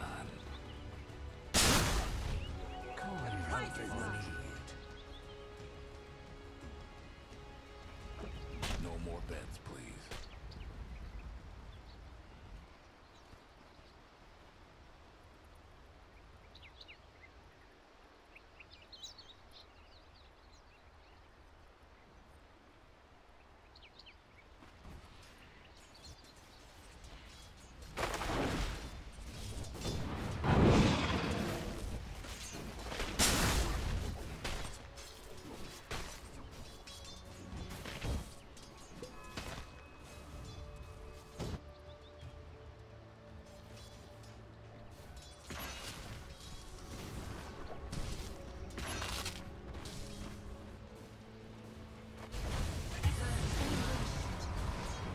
First blood on the set strikes the perfect note.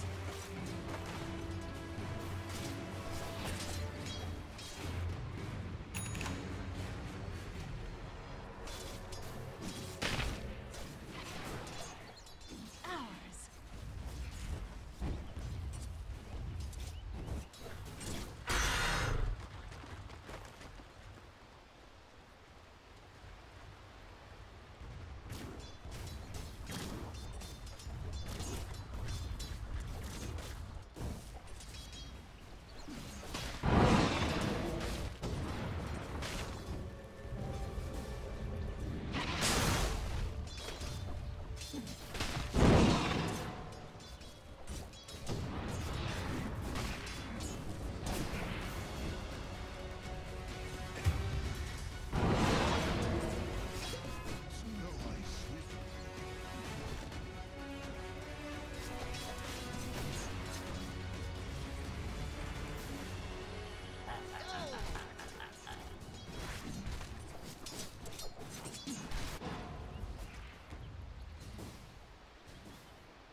Double damage.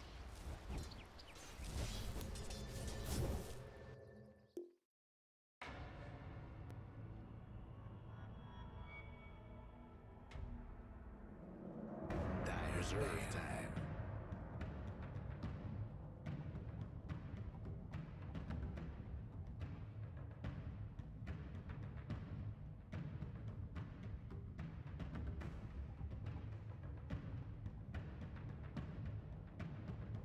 Radiant's ban.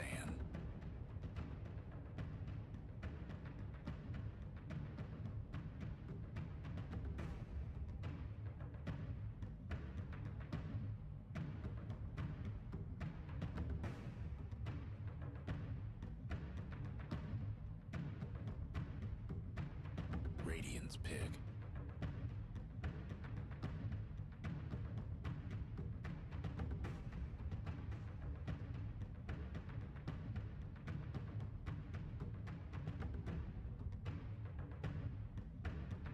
Seconds to go.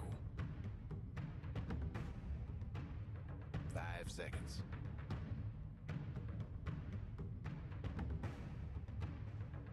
Reserve time.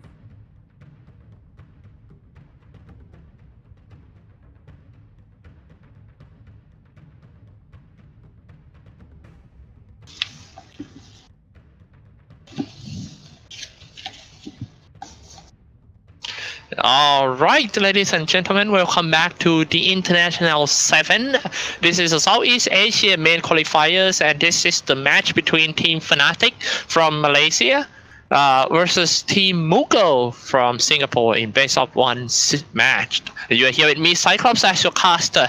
Well, how are you guys doing after that surprisingly resolved first match that Team Faceit lost to Team Execration? It was just some mistake during the draft. Now we are in the draft of the second match already. Let's go in. Let's see what they got right now. The first pick from Fnatic is actually Vaynomancer.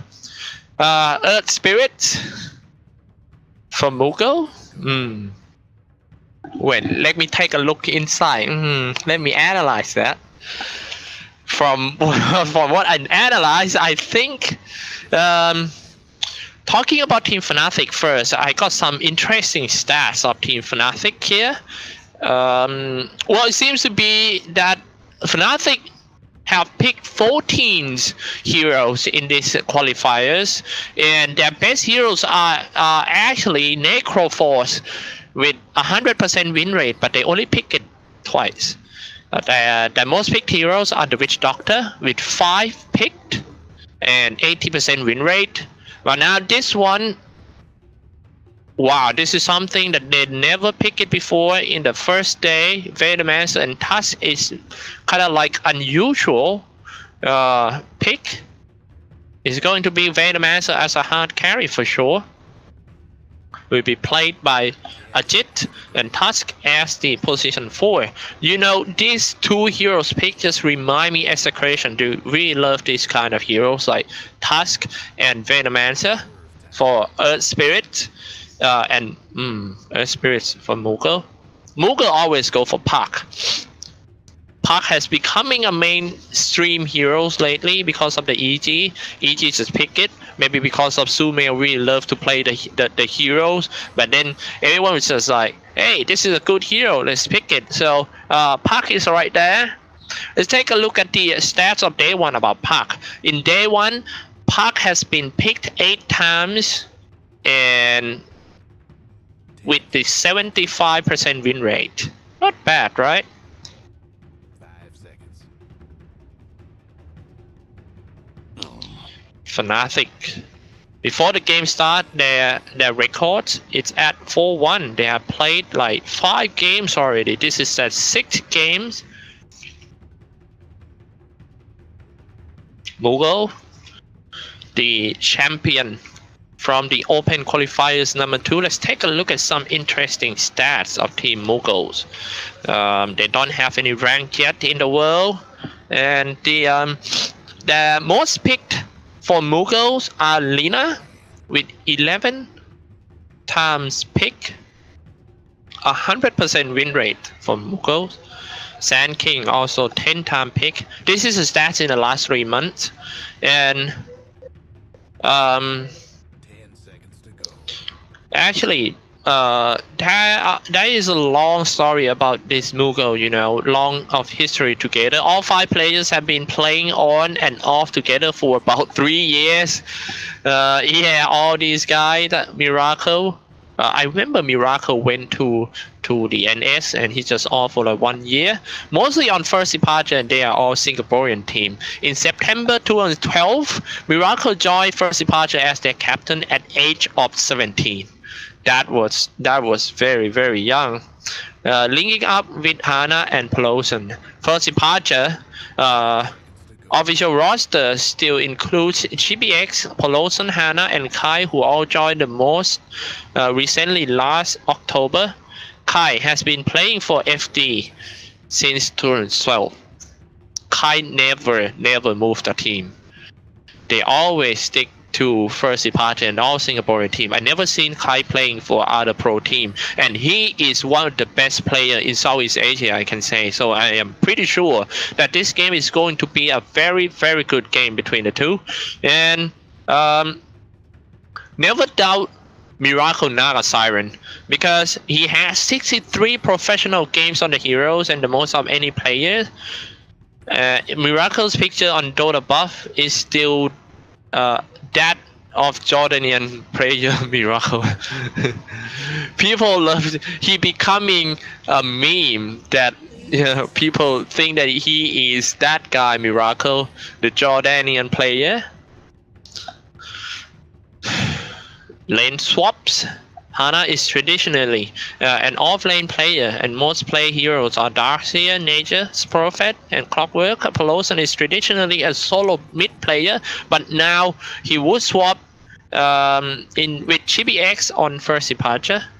That is it. That is an interesting fact for the first departure. Let's take a look at the fact of Team Fnatic. I have all the information right here that I have been gathered up all night. Alright. So, this is the stats of Team Fnatic in the past like 3 months. The most picked heroes are Troll Warlord with 75% win rate. Most successful heroes are Troll Warlord as well. But you know, Troll is kind of out of meta. You know why? Because he's kind of like, I think he's kind of too slow to online. That's another much better hero that can online faster, something like a Venomancer these days. The reason that they pick Venomancer this day because his damage is so strong in early game, and also is all the passive damage. Once he releases Poison Nova, then the HP just keep going down and down. And now Fnatic just gonna have Ember Spirit, Warlock. I haven't seen that hero for a while from Mughal. So let's take a look at Team Fnatic. They have twice ran safe lane Shadow Fiend on Ajit with a classic QO mid hero PA. This game, instead of going for Phantom Assassin, they went for the Ember Spirit by QO. Haven't seen he play the hero much, because in day one, Fnatic is gonna pick Phantom Assassin whenever they can. 10 seconds to go. Bloodseeker is still in the pool, but I don't think it will be for Fnatic. Let's take a look at Ajit. Signature heroes. He always play a Juggernaut with 62 games with 71% win rate. QO. Templar Assassin, 75 game, 53% win rate, and his famous Phantom Assassin with 56 game, 66% win rate. Charman has been banned out by Mughal, not bad.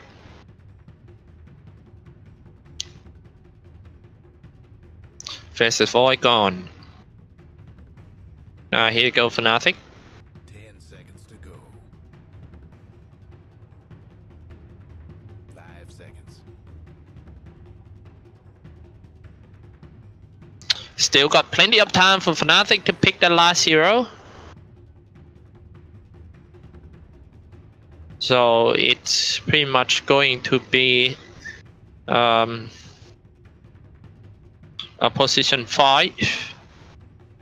Disruptor still in the pool if they want to play that.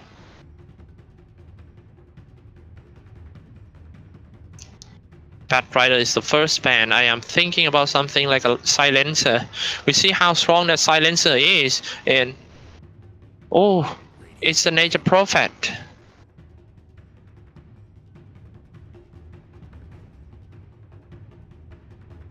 So it might be a Venomancer as a hard carry with 2 supports, which is Nexusine and Tusk. 5 seconds. It might be Nyx Venomancer and Tusk with Nature Prophet.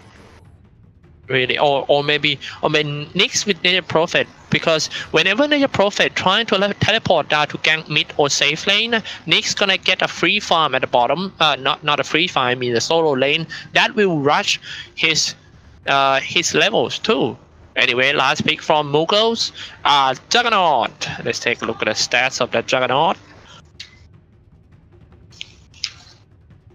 Mughals. Miracles has played 75 games of Juggernaut in the past 3 months with 65% win rate. Alright, not bad, Thank you so much for all the stats. And we are going in the game, guys.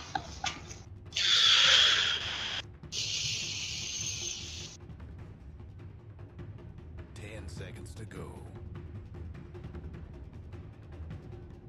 5 seconds.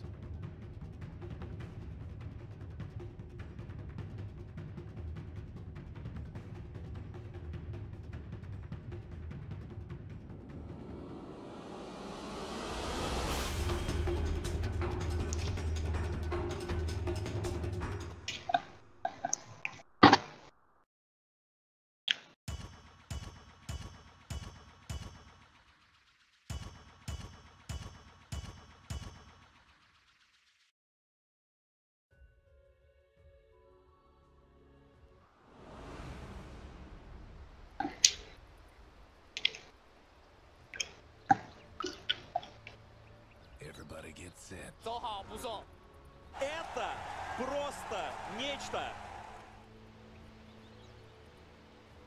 Alright, ladies and gentlemen, we are in the game already. I'm gonna do some quick intro for you guys. For Team Mugo in a Radiant side, Miracle. Wait, Mugo Barry trying to play some observer wards here. That is pretty much unusual ward spot. Right there. So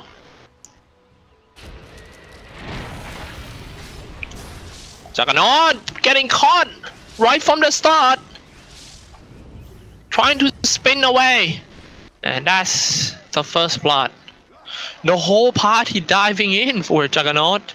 So I think Mugo need to dive in here to get the Barry rune.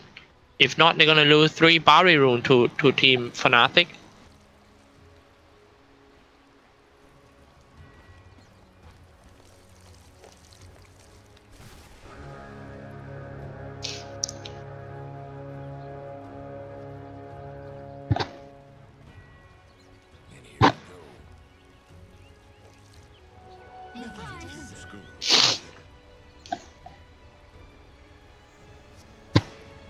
Seems to be 2 Barry rune for both teams.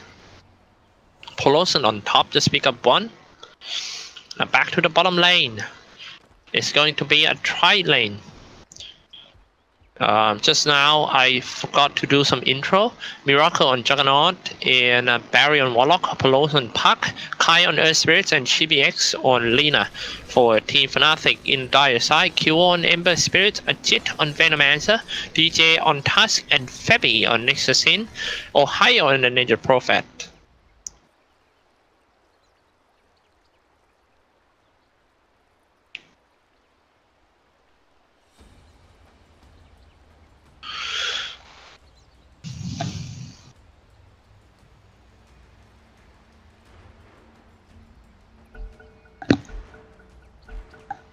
Alright, G. So bottom lane is a tri lane versus tri lane. Fnatic DJ.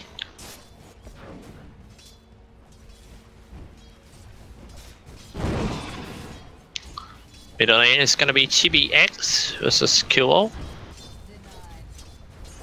Lena versus Ember Spirit with the help of Febby. Top lane, solo lane, Ohio. Seems like Chibi X alone can deal with 2 heroes of Team Fnatic. That's not a good sign. Mugo bottom lane. Miracle leading in terms of blast hit. But Chibi X needs to be careful as well.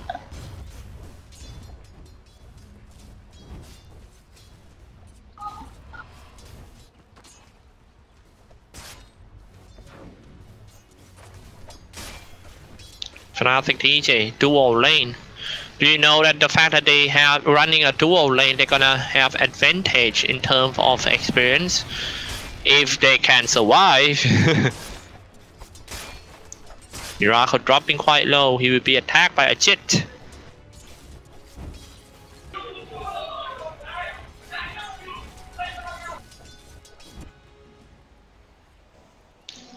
Puck.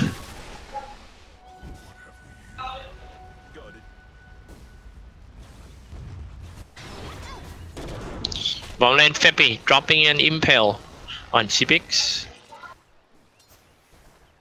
A Jet. What he is trying to do right now is he's trying to control the zone of Miracle.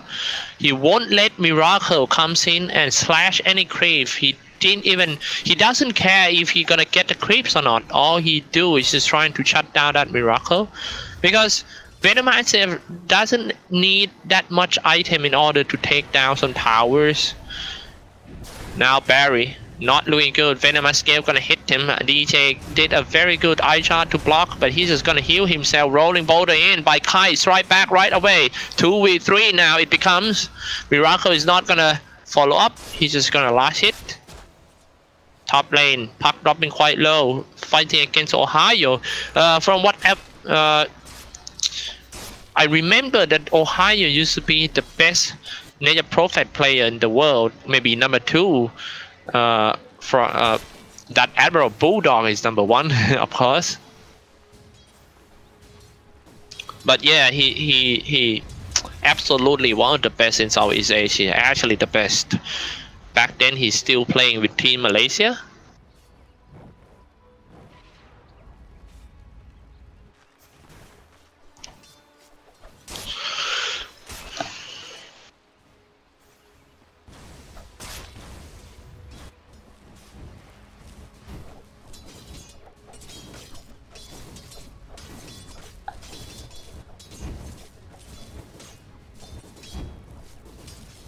Pretty good farm by GBX. It's gonna be quite hard lane for QO. You only have around like 17, but actually it's pretty close. 18 and 18.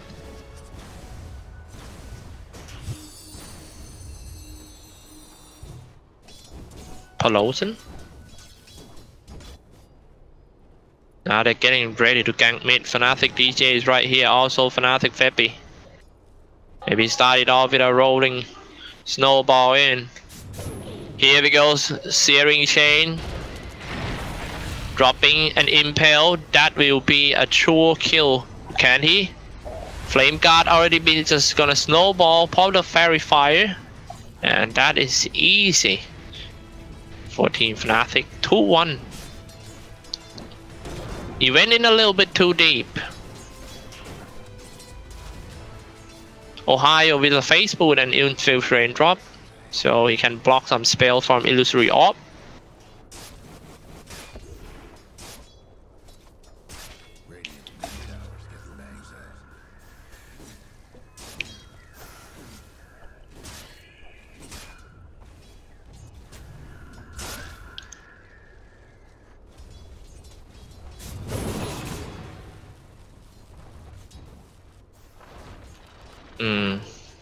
I think I might have to adjust something.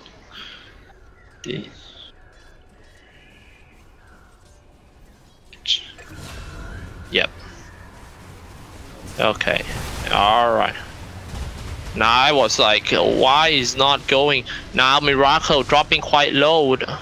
But I think DJ is on him, but he's still gotta get healed. Ohio comes down, like still on hill, diving in the tower. Tower shooting on Ohio, setting up the sprout. He need to make decision whether he gonna go in or not. Archit coming in with a Venomat scale. They decided to retreat. Peloton. Now I wonder why it's not, the camera is not moving, because we didn't tick on the edge pan. Some mistake in the production a little. Thank you very much. Rolling boulder in.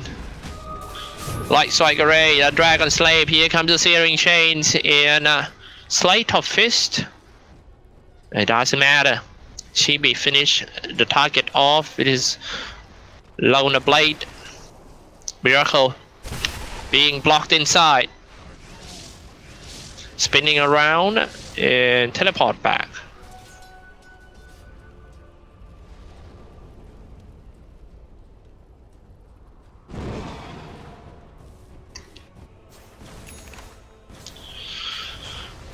Seven minutes part. Let's take a look at the highest net worth.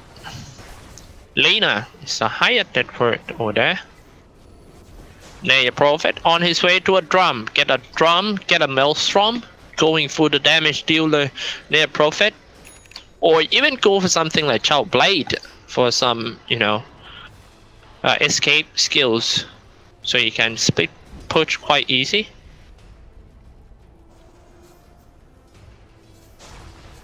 Mugaberry ran into a 3 heroes of Team Fnatic. Nice gank once again. Mugaberry stuck in a nice shot, and they're just gonna go in for more. QO playing super aggressive right there, flying Remnant here and there, and that's a double kill for Ohio, and they're just gonna take down the tower as well. That is the same old Team Malaysia like 3 years ago. This is how they play. The way they play is they're just gonna gank first, and whenever they finish with a gank with that near Prophet, they're just gonna take down your tower too. That's the reason why I tell that Ohio is one of the best native prophet in the world. Because when he picked and played this hero, the team style have changed into a very fast and aggressive way. And that's what I like. Drum entrance. Mid lane Febby rolling border in for Febby. Spike Carapace comes out. Now here goes Snowball in. Teleport down as well for Ohio. Lock him down in a Sprout. Now easy kill on the GBX. Now it becomes 4v2. That's not looking good. Dropping a Dream Car as well. But Miracle comes in with a Blade Fury spinning around. The Febby down. Next one is going to be, oh no, Kai rolling border on the high ground. Top lane. The fight is always actually 1-for-1 trade. Seems to be a very good fight for Team Fnatic.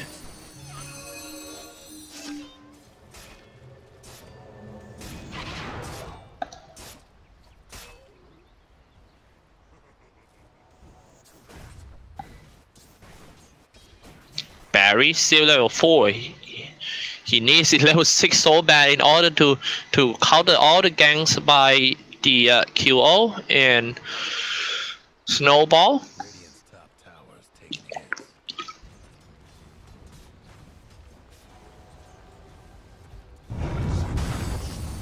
Moga Kai.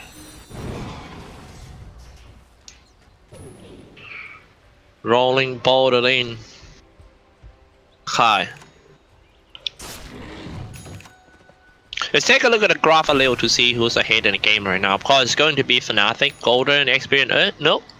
Experience Earn still pretty even. Later, I'm going to show you guys the items update, but not now. Juggernaut.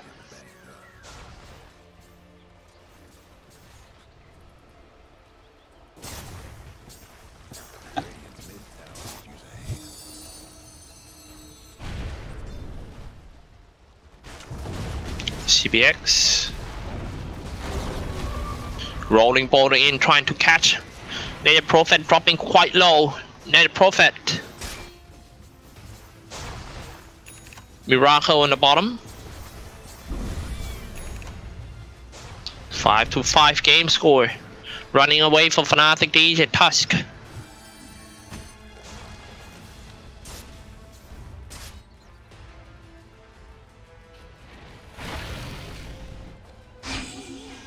Oh, dropping a Dream Coin and still catching the DJ. Nice one by Peloton.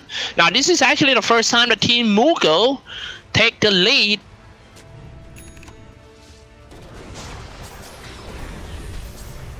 Mughal Kai.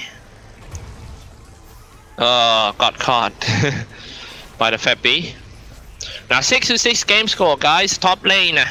Fnatic just gonna play the same old tactic, pushing with the Plague Ward and also the Trent. I'm not sure how did he add. He went for level 3 Nature's Call and level 1 on Sprout. Yeah, Prophet can push the tower very fast. Now that is 3 tower downs within like 15 minutes. That is impressive. This guy QO gonna go for the next item, boost of travel.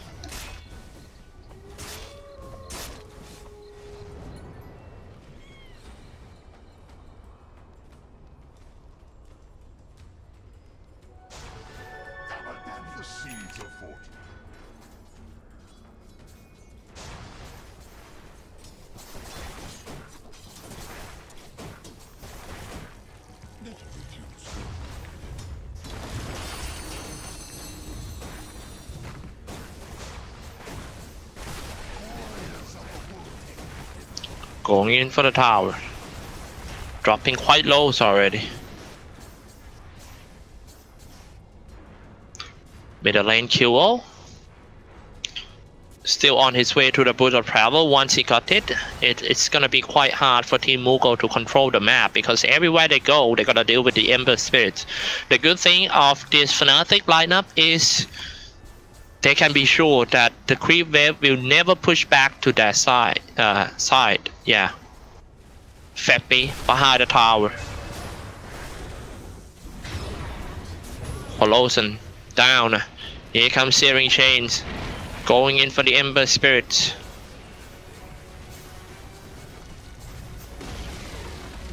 And that's Ajit Tower. 300 gold earned. Almost 300 for next scene. Light Strike Array. Going for the A! Just like that. Oh, QO. I didn't expect that one coming, man. Really.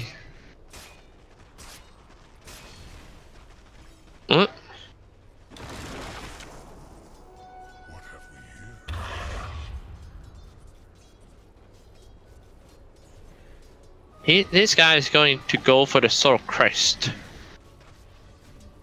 Soul Crest Native Prophet instead of something like Maelstrom. He wants to be tanky in team fight.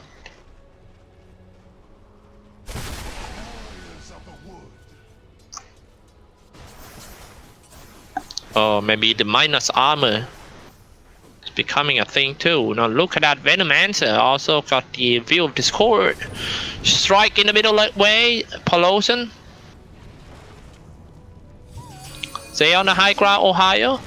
Dropping a Dream Coin, dropping, and every single spells are on this mode at a choke point. QO dropping low, QO flying away, leave his teammates behind, and now this might be team first departure. Come back over there and dropping Magnetize as well. Killing spree for Miracle, almost a double kill for him. 9-8 game score. Holy moly! For all the guys who just go for the first 10 killed, man, seems like. It's not good for the guy who have the having a heart attack for sure. Juggernaut, interesting. He went for the Battle Fury. Now here we go. Let's take a look at the team fight first. Dropping quite low for Mughal Kai. 9-9 game. So who is going to get the first 10 kills? Next kill is very important. For so many guys' lives. I know. Okay, this is gonna push more. Ohio, stay a little bit too offside, so he's just gonna fall back. He's going to push, trying to take that tower.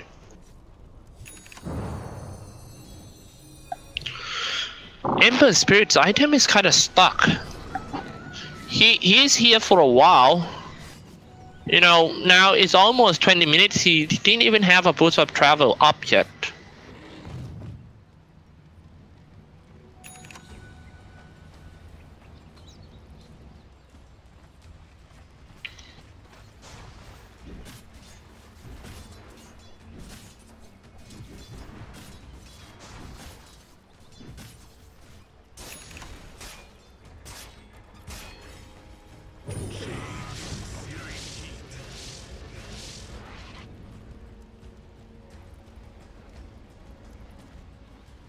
Strike on a sideway. Febby is going to catch. Oh, dropping a Dream Coin. That's more like automatic react, but it's not definitely not a good Dream Coin by Polosan. But however, fighting at the same place again. Fire Remnant yet and there. QO running out of mana. It's already still a trade. Nobody dies yet, but QO gotta retreat. If they lose that QO, he's just gonna slow down his Boot of Travel, and it will be bad for them. Mookie Kaida. Mughal actually double kill for the Ohio. Now Ajit still on the sideway, hanging around. Find some grills, and he's just gonna teleport back. QO getting closer and closer to his boot of travel, but his teammates always keep on going and fight. It seems to be the first 10 kill for Team Fnatic. Ohio finished someone off first. Ohio. Instead of going for the solo crest, Ohio have changed his mind into a blade mail. He changed his mind halfway. Interesting decision.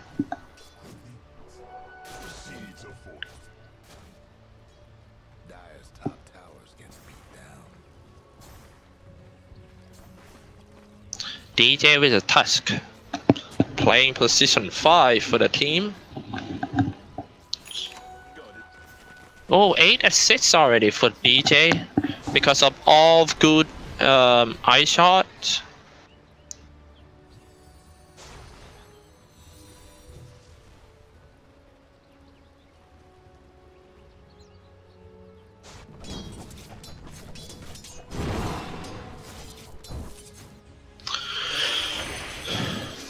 Now here we go, Feppy dropping quite low. He being silenced. Rolling boulder in on top. The Prophet keeps split pushing mid lane, creating space for top lane. Mogul need to plan the defense. Miracle going to top to defense. Now here we go, some fight happening in the middle lane, but they don't have a Juggernaut. Keep in mind, while that Native Prophet can teleport to the middle anytime, so it will be 4v5 for Team Mogul. They need to be careful with that. Juggernaut is not Native Prophet. If he chooses to rotate, it will be hard for him to come back.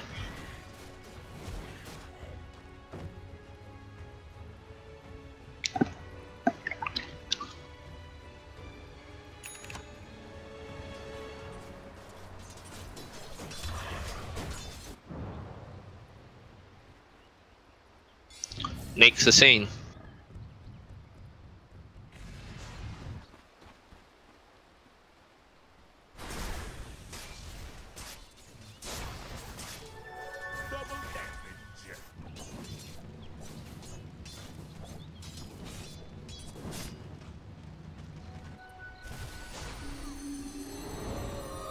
Oh, pop up the dust. It didn't hit anyone actually. Meanwhile, on the bottom lane, Q already finished the boost of travel, and he's just gonna go for Radiance. I kind of like his item build though for Q. Radiant is good for split push. Now they're trying to catch Ohio. If they want to get a tower push back, they gotta get rid of this split pusher first. Laguna Blade, everything on Ohio. Well, GBX almost goes down because that snowball almost hit him. Walrus Punch, that's gonna be a kill.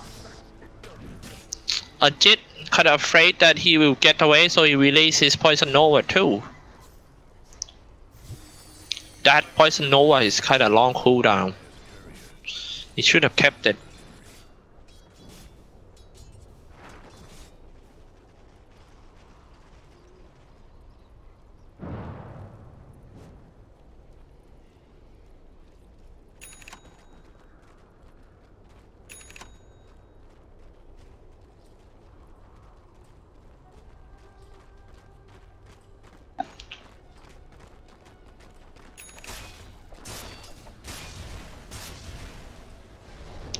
Mogul Miracle. Hey, top lane. Sorry, I missed the action, so I didn't know that they're just gonna go in. That was my bad. Tools. Never mind. I'm trying to show you guys the fight recap to see what happened. 200 gold earned.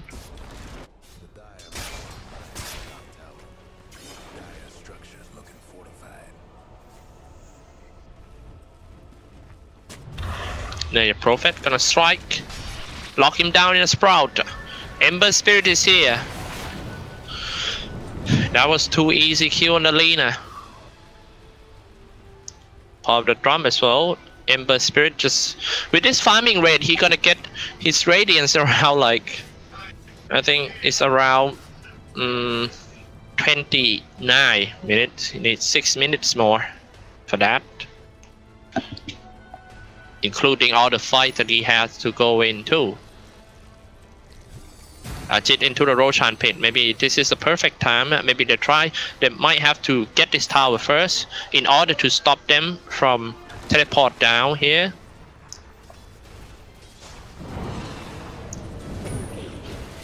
Rolling ball in. Snowball. You Scepter trying to buy some time. Finally, an AK Chaotic offering. Oh, look at that Fatal Bond. Bond. Fatal Bond. And look at the Upheaval comes out. The Q just gonna run away. Febby was done by the Mughal Kai. Bonus man is gonna kill that Q for sure. Dropping quite low. Q kinda tanky.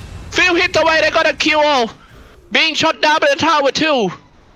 They lost 2 core heroes for Team Fnatic. I'm going to show you guys some fight recap right after.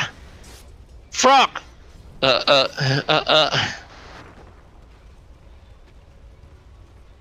Still. A 3K I hate.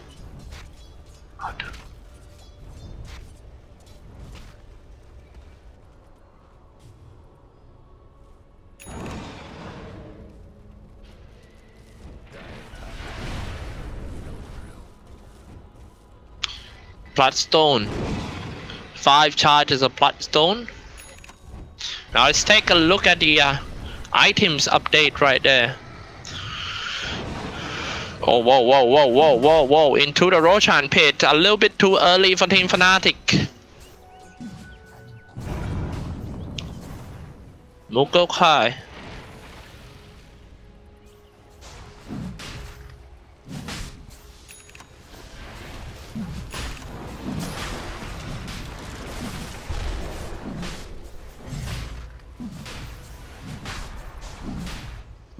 Now let's see how they're gonna contest that. Mughal cannot let them do that because Fnatic is going to take like long time to take down that Aegis. And Fnatic doesn't have any heroes that can take the Roshan at all. They have to kill first for Team Fnatic, so they smoke out. But it seems like Mughal knows about that. Going in for the Barry, started off with an Impale, lock him down in the high charge. Fire Remnants in, and an uppercut comes out on that Earth Spirits. 2 down for Team Mughal. Maybe it's time to go back to the Roshan pit, I think. QO.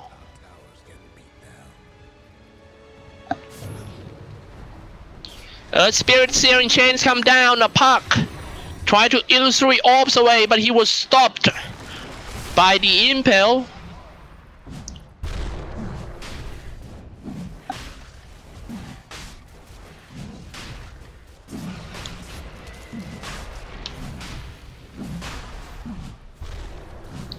Fnatic.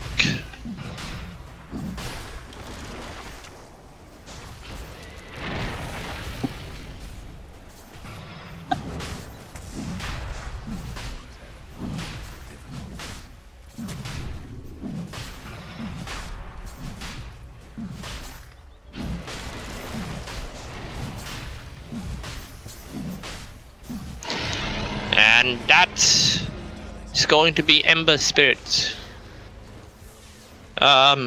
Items. I mean Aegis.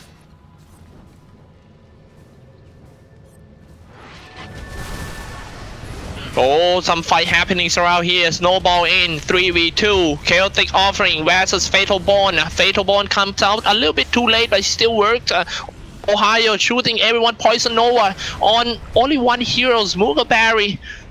It's just enough to secure a kill. Ember Spirit died because of Laguna Blade, but no problem because he still have the Aegis. That is the fight recap. Getting closer and closer to the Radiant.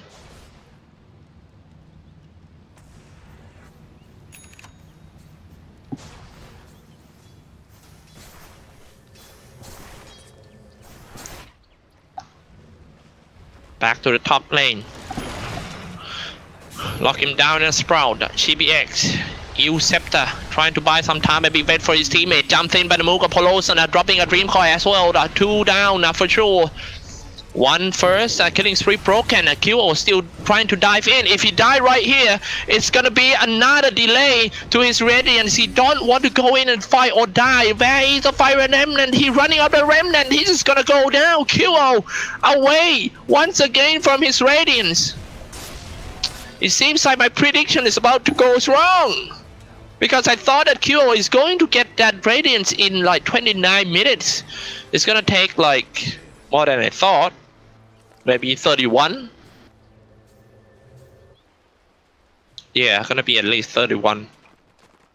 He died too many times. I mean, yeah, I kind of understand that he has to join every team fight, but sometimes he just gotta have to sit back and, you know,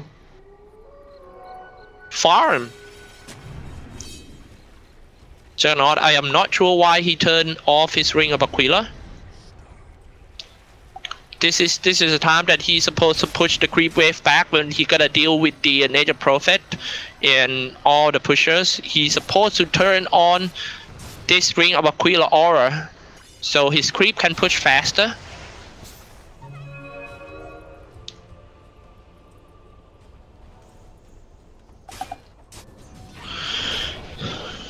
KO to the bottom lane is still trying so hard to get his Radiance.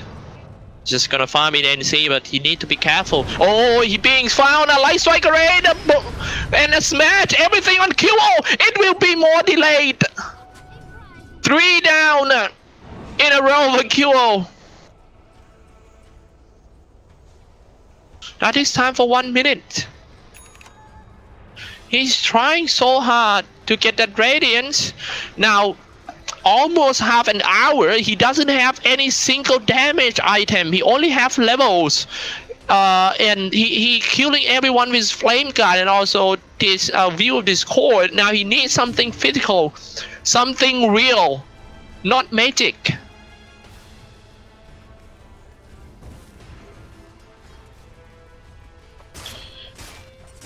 Top lane Juggernaut, just gonna push in. Here we go. I'm gonna show you guys some items update.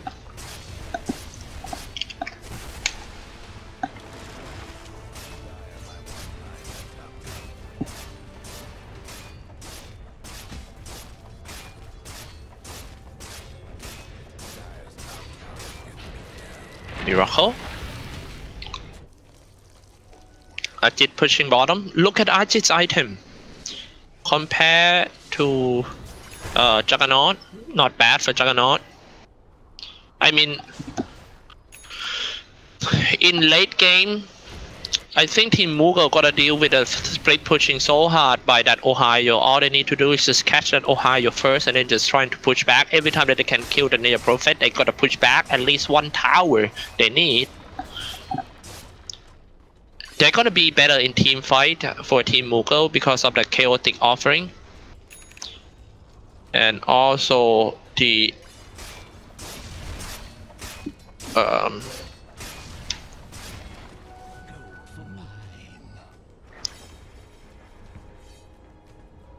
Miracle can push.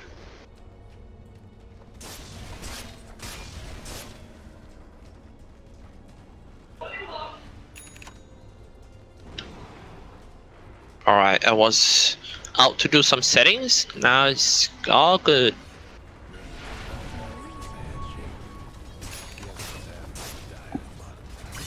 Miracle.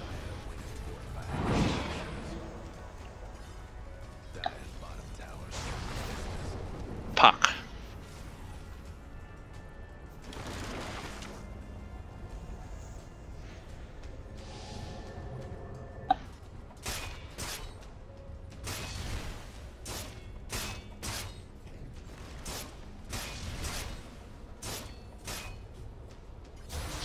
Oh, some fight happenings around there. I missed the action. I'm sorry about that.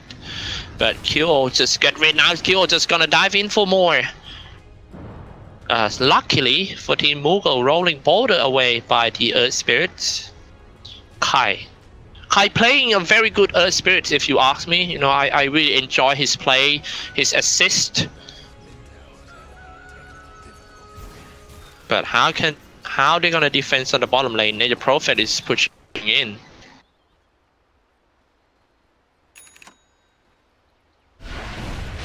Top lane. Light Strike Array, everything on that Ember Spirit died.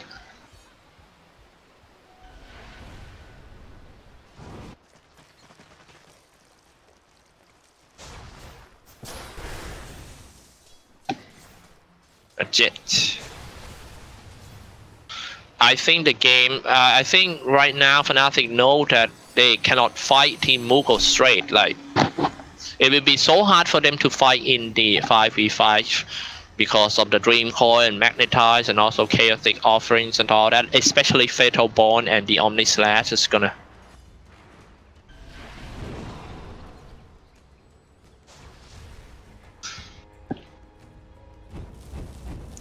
CBX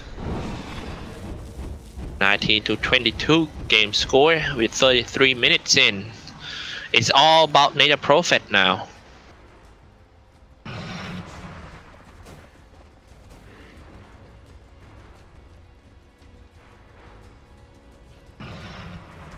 Ohio on his way to a Hex.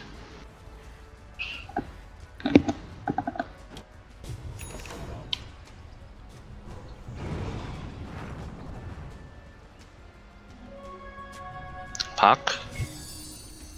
Dropping some sentry wards. And our illusory orbs away. Now right here, Earth Spirit, Venomous Scale is gonna hit him. Earth Spirit! Burn, baby, burn! Mughal pushing also not bad. Look at his movement speed.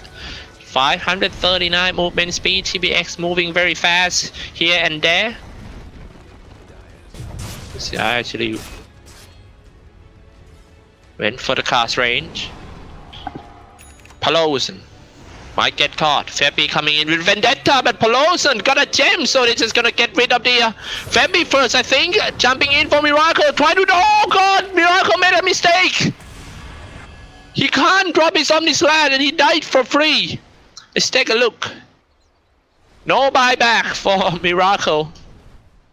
But lucky that Mughal pushed out the lane so good, so they won't lose anything. Now, like I think, like I mentioned just now, the games already are at the point of the lane control. I mean, the creep wave control is the most important thing in the game. That is what Team Mughal trying to achieve. Going in, it's time to go in. They know that Miracle doesn't have a buyback. I don't think they know. I think they might just want to force buyback out of Miracle. But it turns out Miracle actually doesn't have a buyback. So that will definitely be the mid-tier 3 tower. Here come the clips. They might have to do something to stop that Lina. Dragon Slave, Light Striker, pop the Black King Bar first. And here comes Jumping, being Hex, a Black Park, cannot drop a Dream Coil. And he might die. He Ill Scepter. He got an illusory orb out of his own base. God. You know that it's not looking good when you can't stay in your own base. Touch goes down. TBX killing spree. Fnatic after they saw the bot back, so they just have to retreat. But can they all go back? Omni Slash comes out just for Ajit. Force stops himself away. Ajit impale on 2. What a good guy to get rid of 1 kill, and he jumped away by Febby. What a play from the Korean. But however, Ajit being caught. Doring streak broken. And Febby himself being locked out in the Sprout, and he jumped away. Nice save by Ohio. Going straight to the Roshan pit. Good opportunity. No Venomancer. I don't think Venomancer will buy back just to contest the Roshan.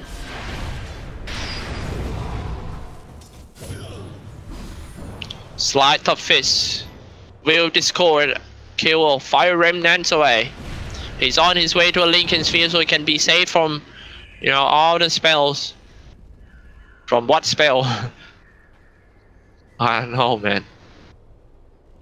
I don't think Lincoln Sphere is actually the... From what?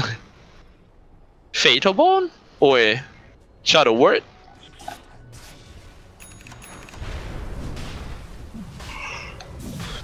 I mean, it's all about the AoE spells for Team Mughal. Not sure why he trying to buy that Lincoln Sphere. Rolling snowball in, another uppercut comes out. Barry Moogle finally goes down. Now this is a proof that Lina is not as strong. Only few damage from Team Fnatic is enough to take him down. Lost tools already, trying to teleport in front and lock them.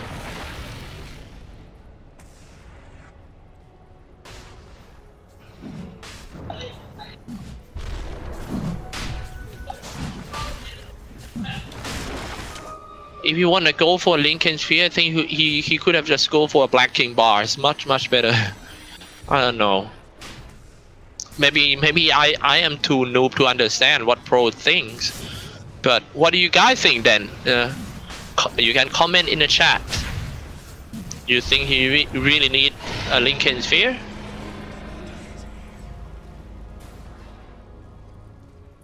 Cool. Let's take a look who hold the Aegis. A cheese for a Jet, and should be Aegis for QO. Yeah, just for QO.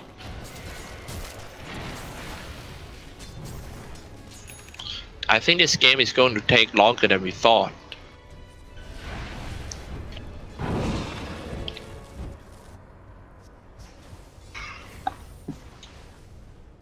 Fnatic knocking on Team Moogle doors once again, this time with Aegis and a cheese. They just want to take down the mid tier 3, I guess. QO going to slash as one down. Here we go, it goes down, setting up the Sprout, just trying to turn it into a Triana. Here comes the uphill wall, Poison Nova comes out. It was a damage, oh, a lot of damage coming out from Team Fnatic. They get rid of 2, but however, the core heroes also go down. Next to Sena flying in by the QO. And he just get rid of the Lina. Fall down for Team Moogle. Moogle bought back on 2. This is what Fnatic wants. That need to teleport down, defend. They're going to do what it takes to save this Byrax. So they're dropping quite low for Juggernaut. He's still going to buy back, I believe. Bought back right away just to defend his Byrax. This one push from Team Fnatic has brought all the buybacks from Team Moogle. Spinning around, pop the cheese, get the HP back, get the Chen back to life, and that is the dieback for Miracle. A big mistake that might cost him a game. A gem also dropped. Fnatic knows about that, and they won't let the opportunity slip away. 23 to 37 game score. And that's... oh my goodness, a mistake made by Miracle. He bought back, and when Fnatic was about to go back, he's trying to change, he's trying to grab some kills. So Fnatic grab a bite.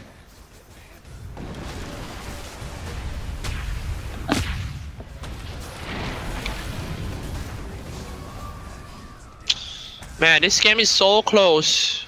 And the fact that they don't have a Juggernaut, the game should end right here. No Lina, no Jack, no Puck, no Grills.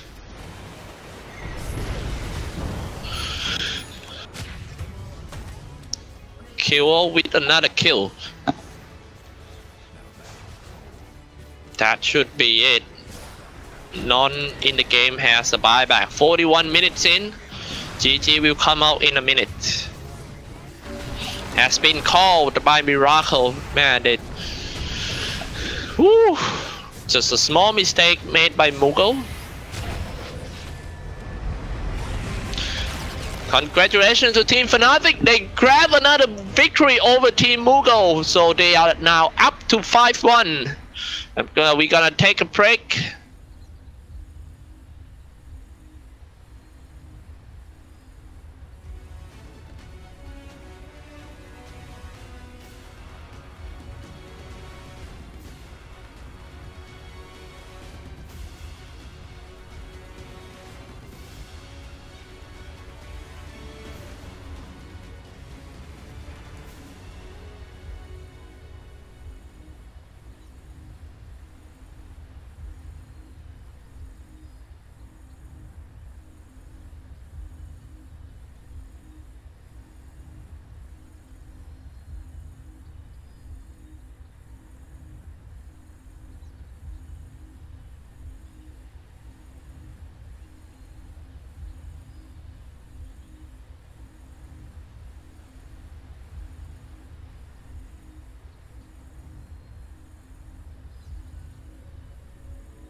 Slaughter has been banned.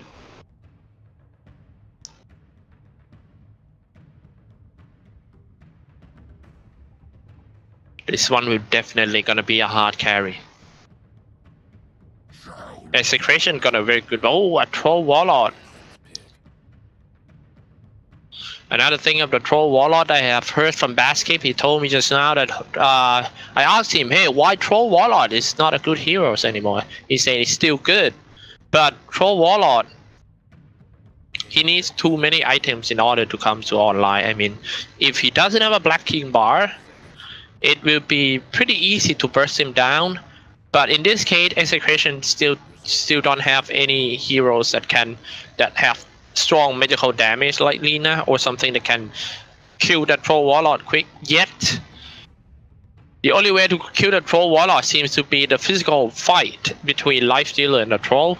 So it might be a good game to go for a troll.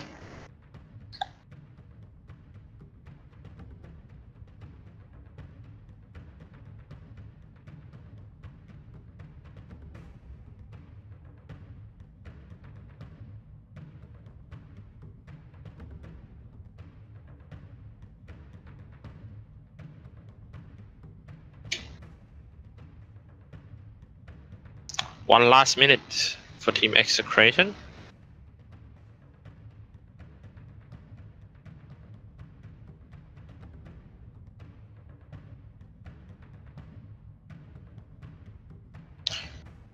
It's going to be the position 4. Spirit still in the pool. It seems like they want some stunner or something reliable, and that is going to be Earthshaker. That is very good draft of Team Execration. I love it.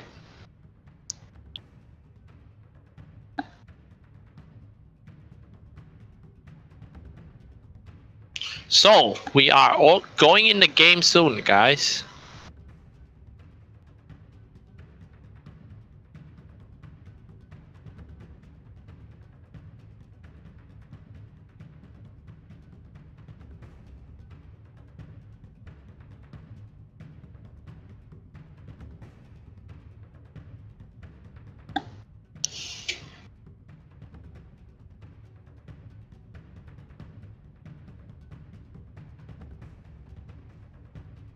Seconds to go. 5 seconds.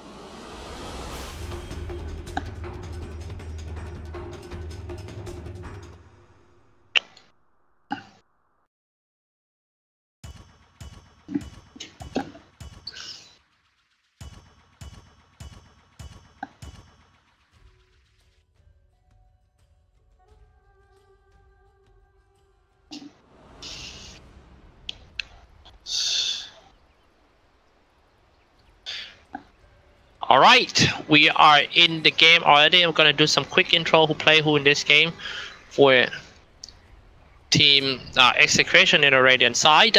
Rating Potato on Bristleback, Nando on Lifestealer, Lumic on Earthshaker, James on Puck, and RR on Keeper the Light. For team Happy Feet in the Dire side, Jesse Vach on Chadaman, Happy Sauna on Lina, Jail on Troll Warlord, Jules on Nixasin, and Yarch on the Legion Commander.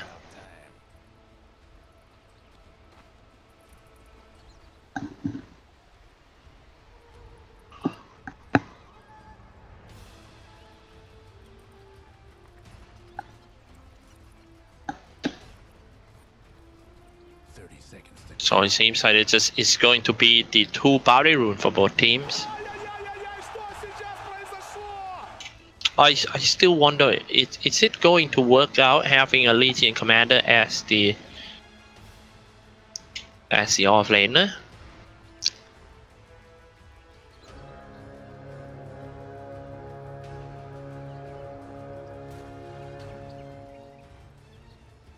And they're off.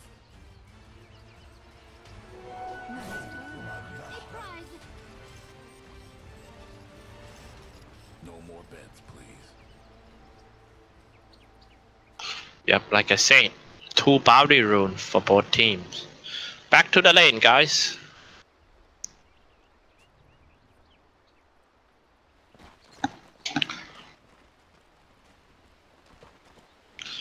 Top lane is going to be a Bristleback and Keeper the Light, and it will definitely be the hard lane for Team Happy Feet.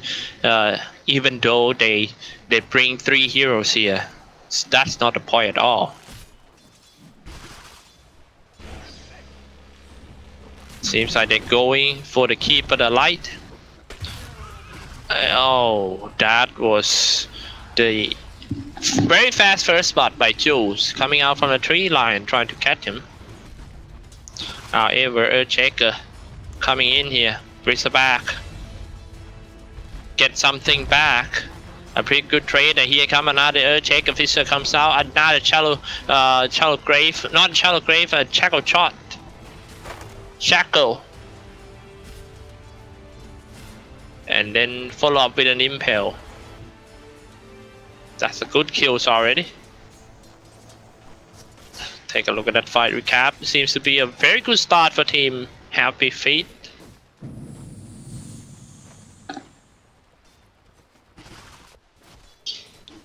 Bottom lane, of course, is going to be a solo lane between Nando and Yarch. Yarch got the most CS in the game now, spamming his overwhelming odds.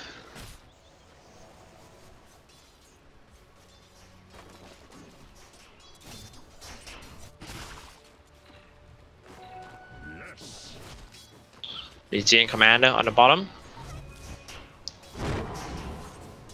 James, man fight with Alina. Dropping quite low, Ben-Hur's Happy Sauna. Just one illusory orb and diving can easily kill him.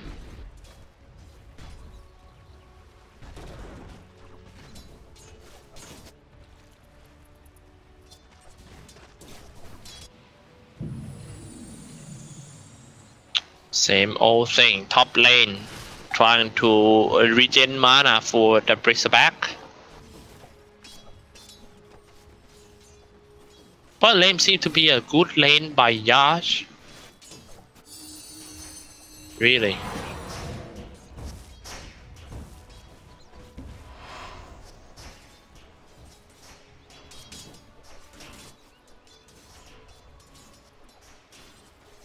Dropping quite low already for Ben-Hur Happy Sauna. He need to be careful, waiting for his self and Alacrity.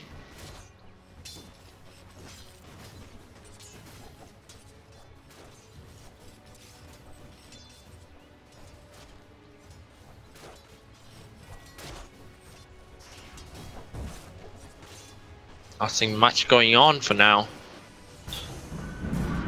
But Troll Warlord by Jayo seems to have a very tough lane against all these 3 guys. Meanwhile, in the middle, if they cannot win in the tri lane, they must try to kill someone in the middle. But meanwhile, on the bottom lane, it's a man fight between Legion Commander. They get rid of the life stealer. I'm sorry, I didn't even pay attention on that because I didn't know that it's going to be lane who has kills.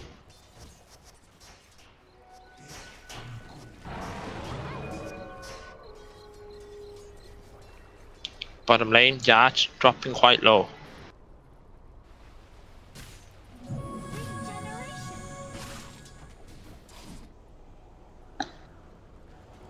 This will do nicely. 4.5 minutes. Brits are back. Execration James seems to dominating in the middle lane. Ben her has far less the the CS than the Puck. Puck already got 28. Light Stealer on the bottom, just gonna go for a face boot first to rush the damage so he can man fight with his opponent.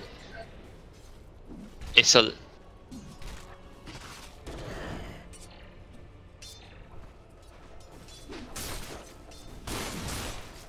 Legion Commander still level 5. Top lane diving for the Troll Warlord. Here we go, guys. And Troll just gonna have to teleport right away. Oh, miss the impale. That could be something. Raging Potato. Wanna dive in, but it's a little bit too risky. Their lane is going to get ganked. But James is with Earthshaker.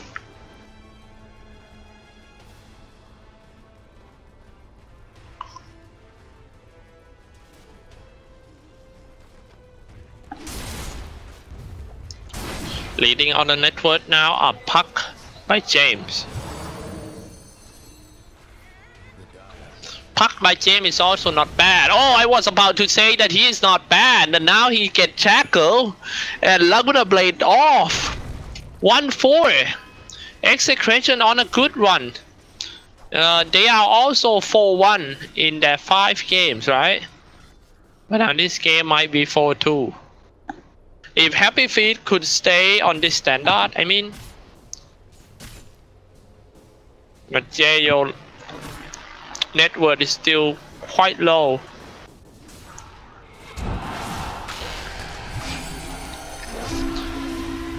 Dropping a Dream Coil.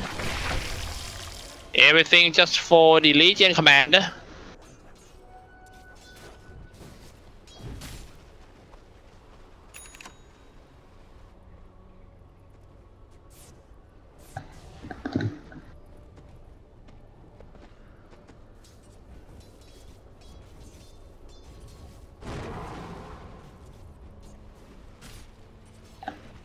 Back on top. Seems like Bristleback is gonna get caught. Raging Potato. Spinning around Raging Potato, however, finish one off, and that might be double kill for Raging Potato, and he's just gonna go for more. He will definitely get a triple kill. Raging Potato out of nowhere. I was about to fall to sleep with the game just now. And then again, Yards, however, he get rid of the life stealer with a duel, and he get some extra victory damage, plus 10.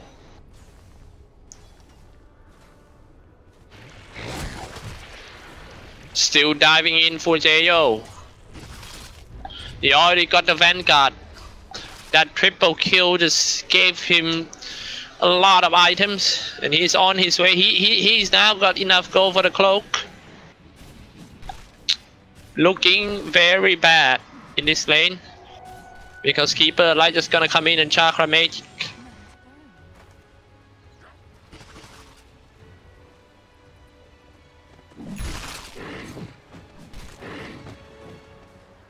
Bristleback Keeper the Light is just too. It's such a lame combo since Dota 1, if you ask me.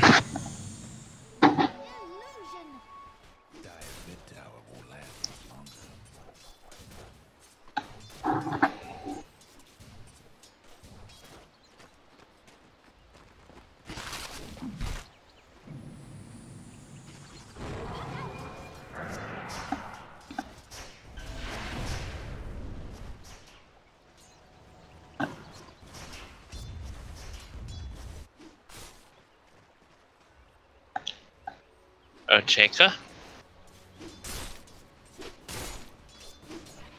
To the bottom lane, he's trying to catch. And that's a very nice block. But Nando failed to block the body. Why would he want to duel that?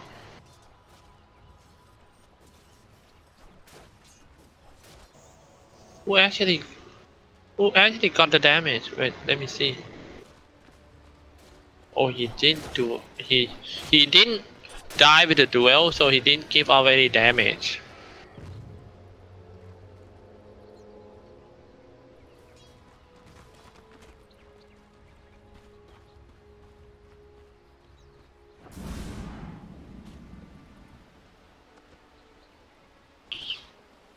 Standing RR. 6-5 game score, guy, in the first 10 minutes. I am going to show you guys a little bit of graph. Still on execution, both golden and experience, but I kind of worry about Team Happy. This guy, Bristleback, is very fat.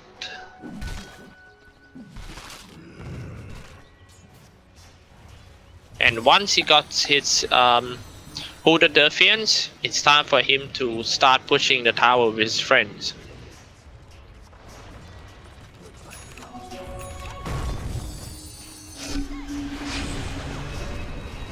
Dropping a Dream Coil, going in for, but however, Benher's Happy Sauna coming in from the sideway. It's actually a trap set by Team Happy Feet. Beautiful trap.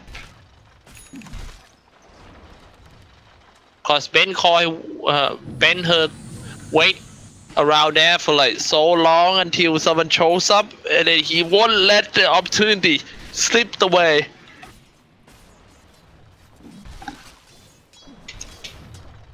Would have Defiance already.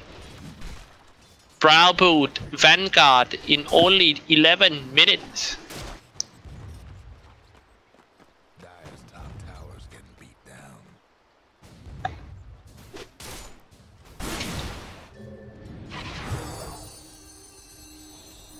Puck.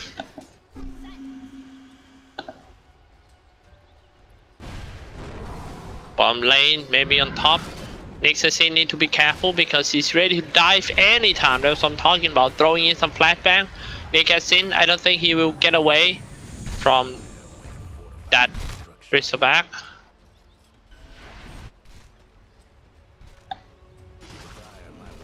Tower about to drop for Bristleback.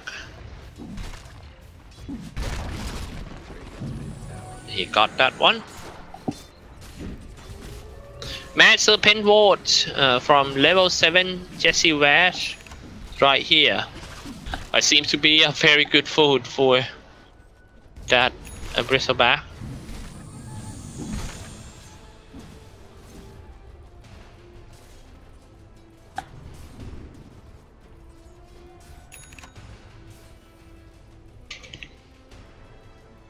Earthshaker.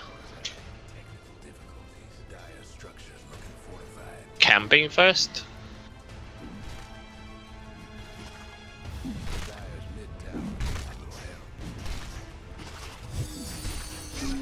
Maybe the second tower for Team Execration. That is too fast. They got this tower too fast.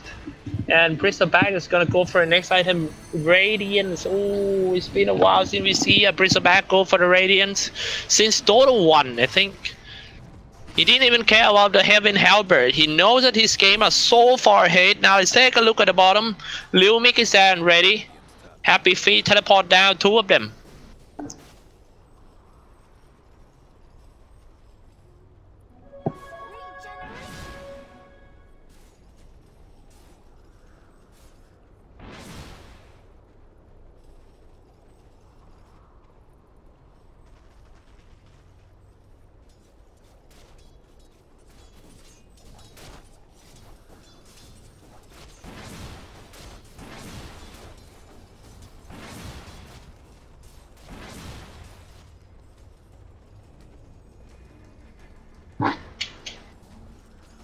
Six to 7. It's all about the farming phase right now, as both teams don't want to put the pressure on each other that much. So I'm just gonna show you guys some items update. Now I'm not sure how many times they try that to kill that LC, but LC always got away with the pressy attack. On his way to a blink dagger.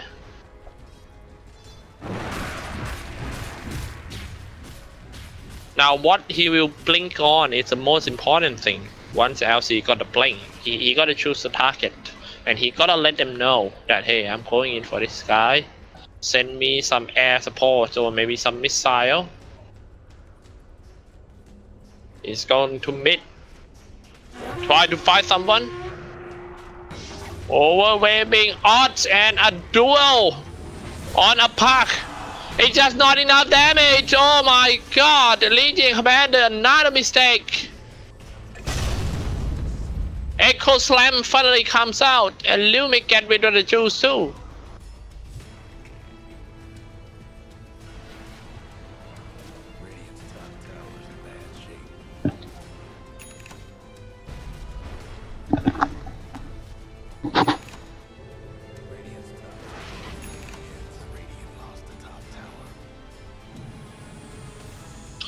$560 gold per minute for Life Stealer.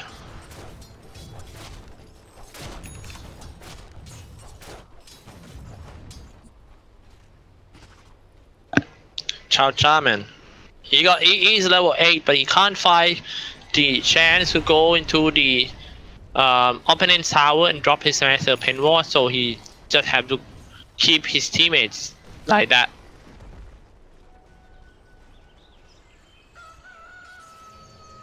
Charman teleport down to the bottom, going to save his teammate with the invasions of Team Execration.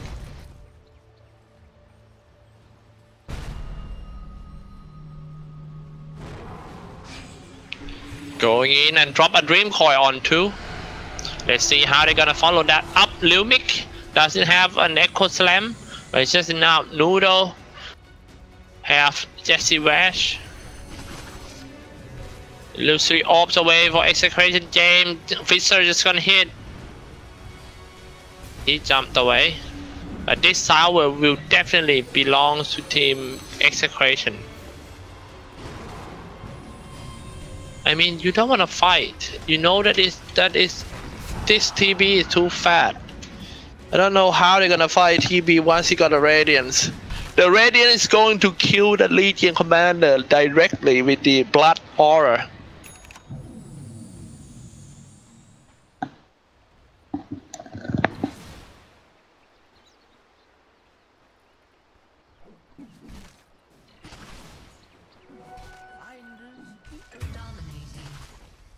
Next assassin. Oh, in her happy solo, just finished one off in the middle.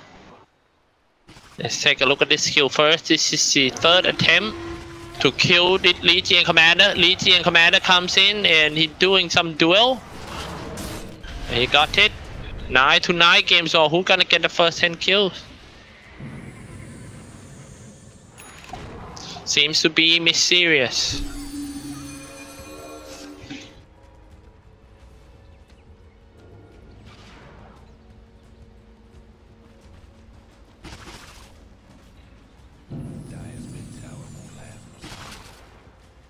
Raging Potato. Radiance already.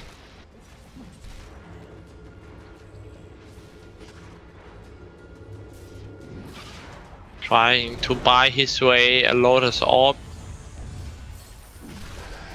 Raging Potato on a tower. Dropping quite low.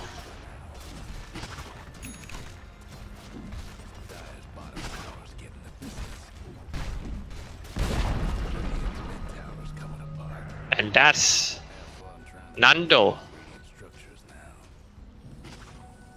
Alright.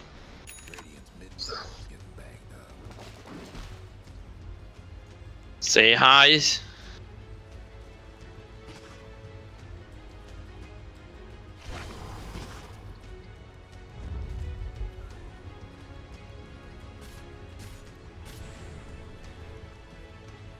Bristleback still wanna push.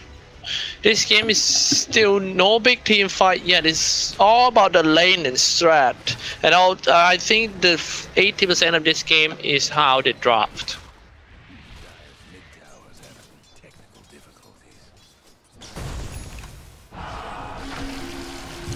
Catching this guy. It's gonna be Lina. Lina down. And they're all just gonna come to mid lane and take down mid tier 2. They're trying to get all the 6 towers out within 20 minutes, which is quite hard in Dota 2 these days.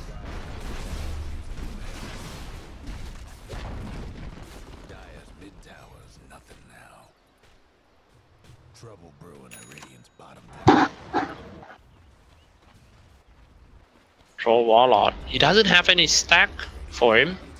So he's just trying to farm whatever he could. Waiting for the creep wave, and he's just gonna come out and cut it.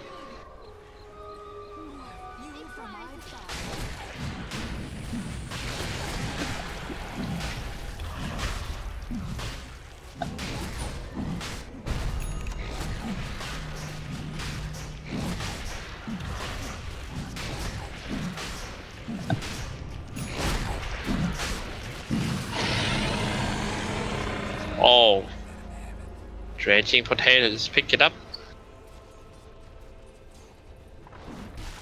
Now this guy will be the moving tank. You can't deal with that anymore especially when he has the blind aura. Legion Commander still alive with the Nando.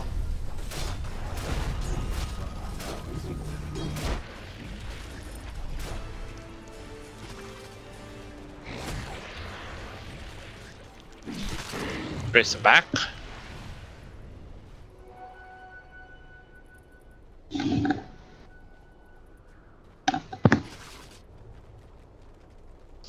How are you gonna deal with it?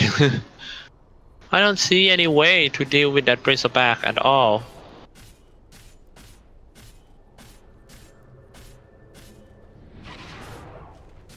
Now to the bottom lane, they want to fight.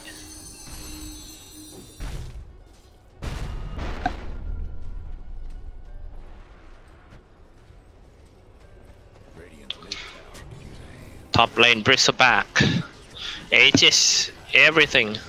Melian of Courage is on his way to the Sword Crest. There's no fight at all this game. I mean, it's all about taking towers. And seems to be Team Execration who did it better. Laguna Blade and finish off that James.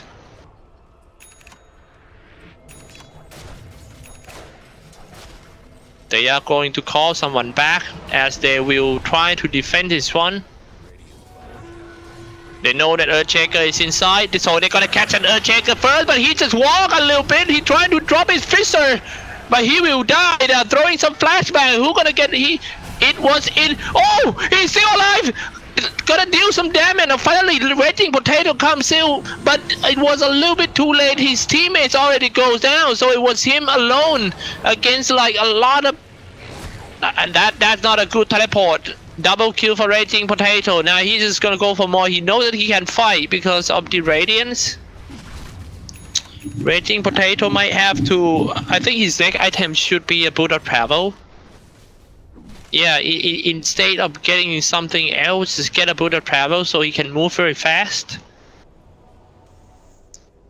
I pretty think it's gonna be a Boot of Travel.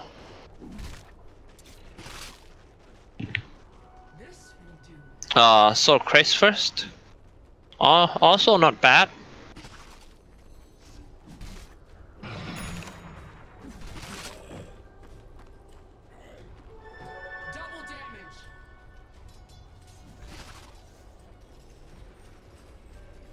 Life still a little bit ahead by us. And a Desolator. Oh, Life Stealer Desu.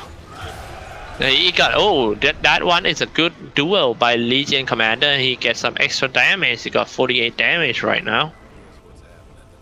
Gonna go for the next one, Silver Edge, I think.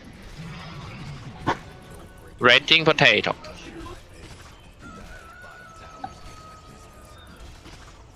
Going in for the tower. Try to clear the creep wave. He should be fine.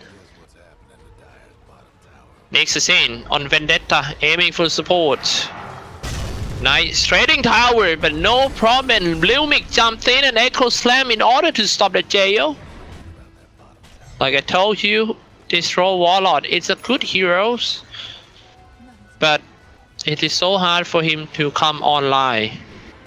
I mean, he need to have a Black King bar.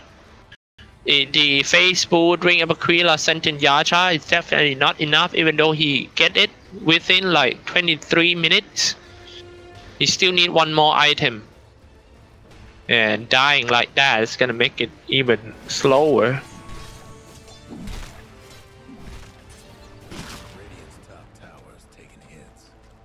Lifestealer inside the park is gonna be a very, very scary combo. Jumped in, Vanning Rift.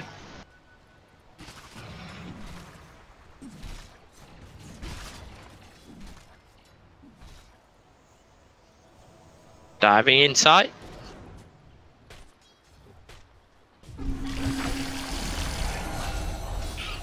That's what I'm talking about. Meanwhile, in the middle, Raging Potato is just too fat, man.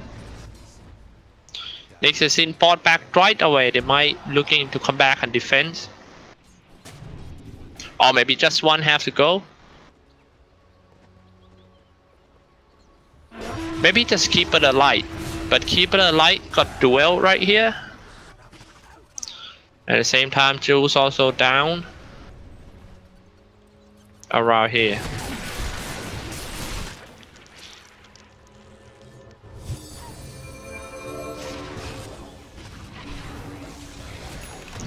Illusory Orb and catches Jesse Rat. Raging Potato. Another kill. Oh my goodness, he's on his way to his next item. The Octarine Core. Get the Octarine Core so you can have a very good mana regen and just spam this cool spray all the time.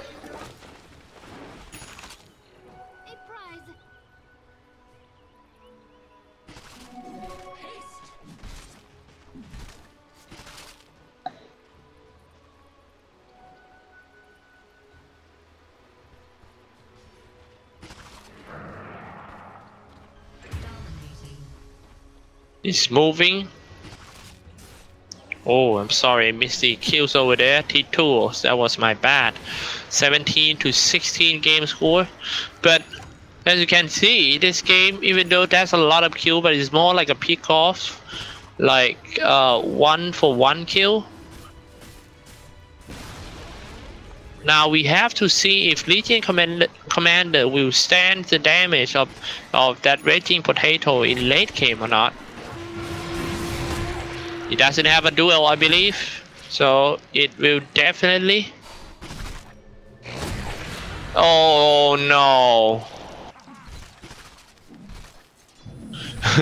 He tried to take out and teleport, and then it's just...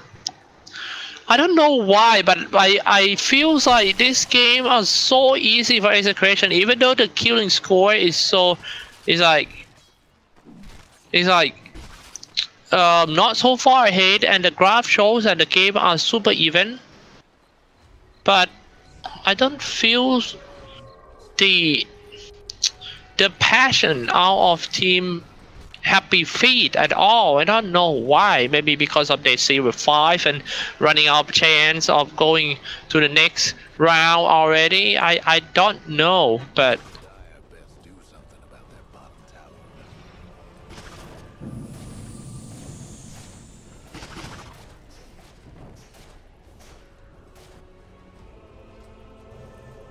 Brisa back to where?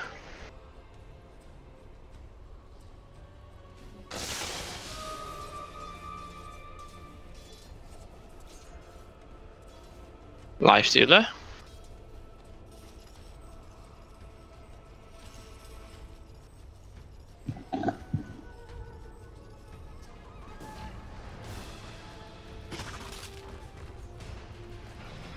Bristleback.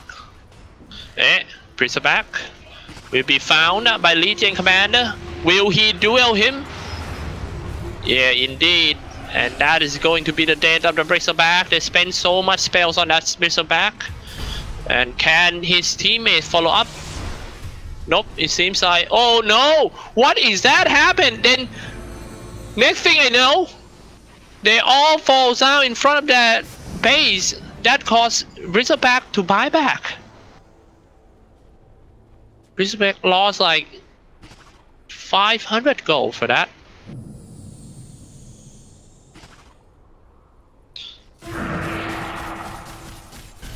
Troll Warlord already got his Black King bar and also the Mask of Madness. Now it's going to be Troll Warlord Aegis.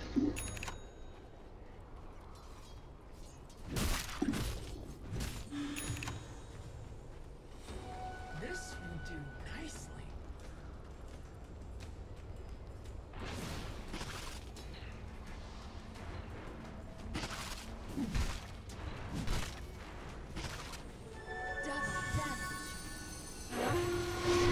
Legion Commander trying to catch the support. Now the duel won. Legion Commander got 100 already. But this might be the time for him to go down. Legion Commander. Oh, he just popped the cheese or something. I'm not sure. But his HP to come back to the full. Now suddenly, Team Happy Feet just have some hope there. Leading on the network now are actually Alina.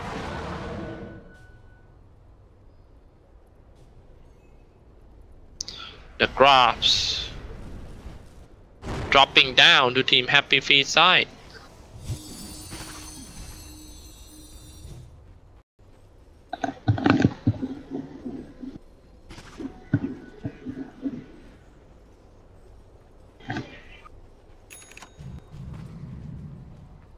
Now it become Team Execration instead who is really underestimate Team Happy Feet.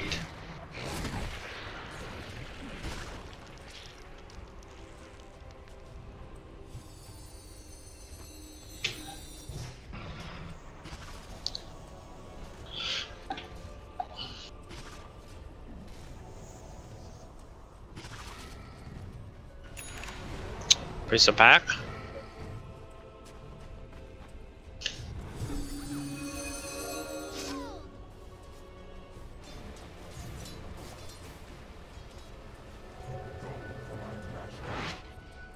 And they all teleport back, maybe looking for a smoke. Troll Warlord with a Black King bar. Legion Commander on his way to a Black King bar. Lina also got a Black King bar.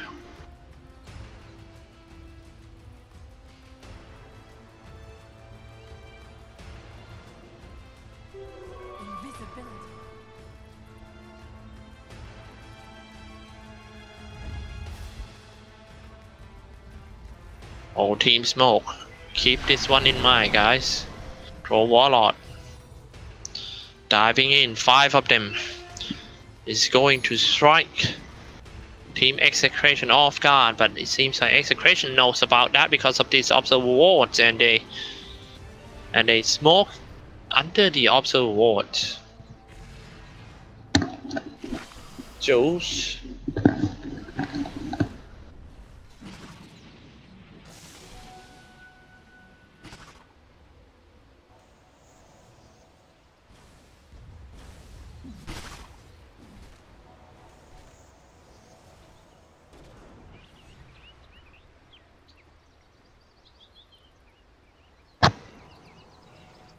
Back to the farming phase until this guy gonna find someone.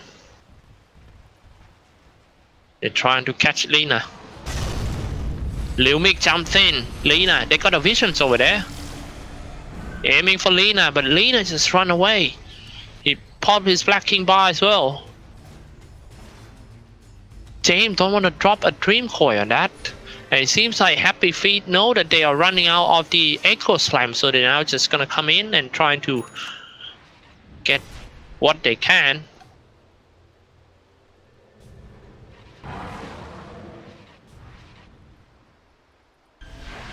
Oh, all are so close. Legion Commander, 108 victory damage. Maybe this is the time for someone in the execution to do the Heaven Halberd. None of them doing a Heaven Halberd. Really need to deal with that Legion Commander.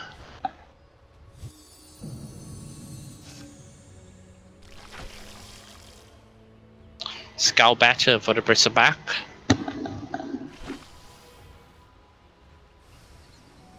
Alright, let's take a look at the item update once again. 34 minutes in.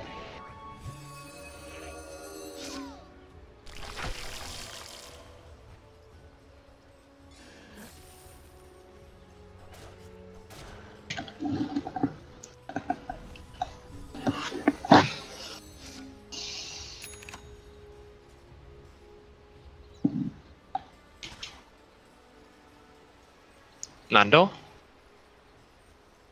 Life Stealer, catching Joe, Joe's holding a gem.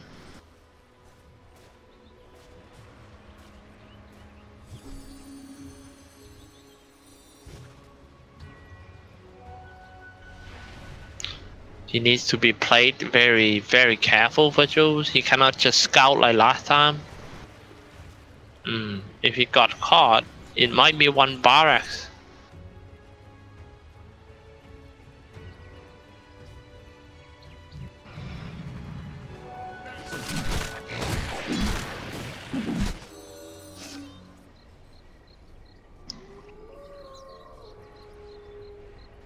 (18-21). Maybe this game doesn't mean anything for Team Happy Feet, but they just want to win a game in these qualifiers. James, Mr. Dream Corridor.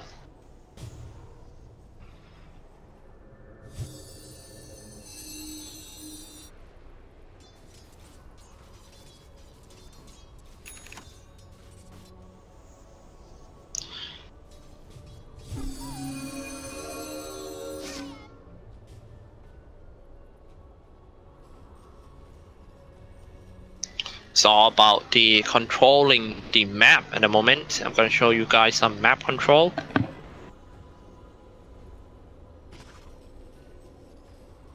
Oops, yeah, that's the map control of Team Happy Feet. 99. Seems like the gem drop, and it's next to Sin now who carrying the gem. Now finally a team fight about to happen. Bristleback. James gonna start it.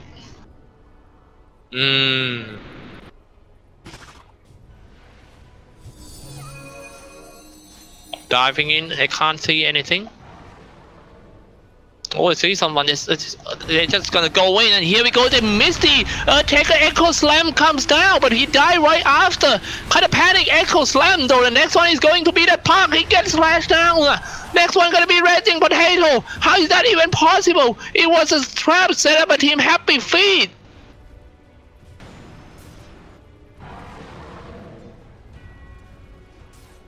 No buyback. Man, Execration gonna get punished real hard for that. How is that even possible? They were so far ahead in early game. Now this might be the game, to be honest. They don't have the buyback. Now they're just gonna go straight. They're gonna get 3 Mary Racks. This might be the Mega Creeps lost. Happy Feet about to grab their first victory in Southeast Asia main qualifiers. Do you guys see the visions of Team Execration that I show you guys just now? They went in without any single visions. Park bought back, but I don't think he can do anything.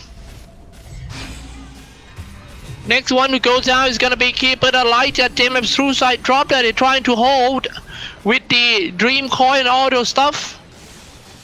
Man, the attack speed is just too much now. One push mega creeps. Might be one push kill. Duel comes out at night. Il Scepter shooting on him. Oh my god, it made it. I think it's a TT call coming out from Team Execration just like that. This is the weirdest game that I have cast in this main qualifiers.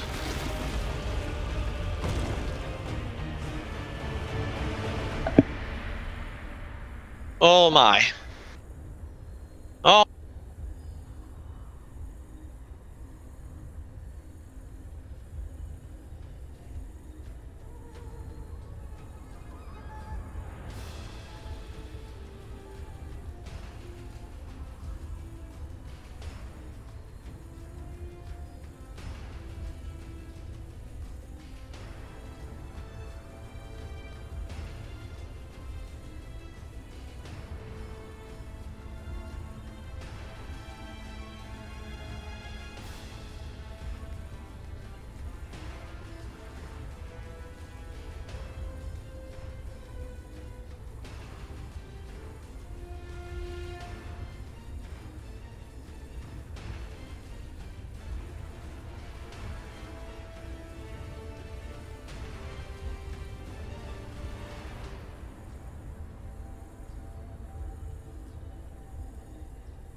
Captain's pick.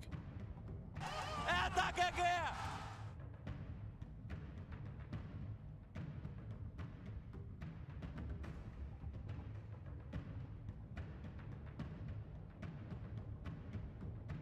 10 seconds to go. 5 seconds.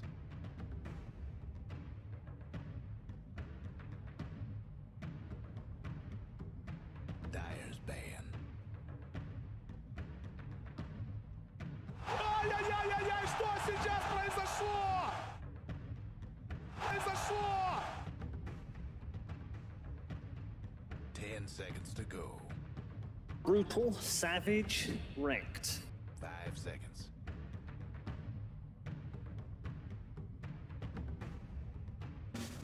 Reserve time.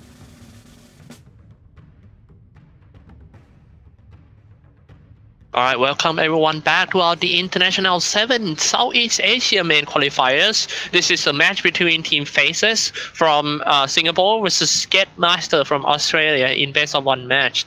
And you're here with me, Cyclops, as your caster. Anyway, we were a bit late to the match, so they already started the draft. Let's go in. And here we go. The first 2 picks from Team Faces are actually Sand King and Warlock. Next scene and Witch Doctor for Skatemaster. Well, I gotta inform you guys that Skatemaster now the only team in this main qualifiers that hasn't win any match. So they are now their record is at 0-5 if I'm not wrong, or maybe 0-6. They're gonna try hard to win this one. While Faces also really need a point after a disappointing match versus Execration this morning. They lost against Execrations, and yeah, in order to secure a spot in the playoff, they have to win this one. Okay, Darkseer, it is 4th ban of Team Faces. Skatemaster is a 4th ban. Waiting for the 4th ban for the Skatemaster. It seems like they already secured the support. Both party, Sand King and Warlock. Warlock will be played by Nuts. Actually, that is one of his favorite heroes. Sand King will be played by Japs once again. 5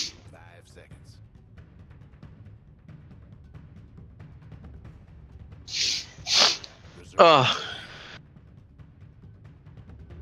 Seems like, you know, the reason that Faces lost to Team Execration is because they can't handle their own combo. You know, they invented one combo called which is Silencer and Bat Rider together. So what they do is they let the Bat Rider jump in and doing a flaming lasso, and then just global silent right after that. So the other team is paralyzed, and the guy who got stuck in a flaming lasso is 100% sure go down. But you know, they Execration just use that tactic against them, and they don't know how to counter that. Anyway, Mirana, the 3rd pick of Team Faces, haven't seen a team play in the main qualifiers yet. Venomancer, 4th ban from Team Skatemasters. Now they're gonna need all the core heroes for Skate.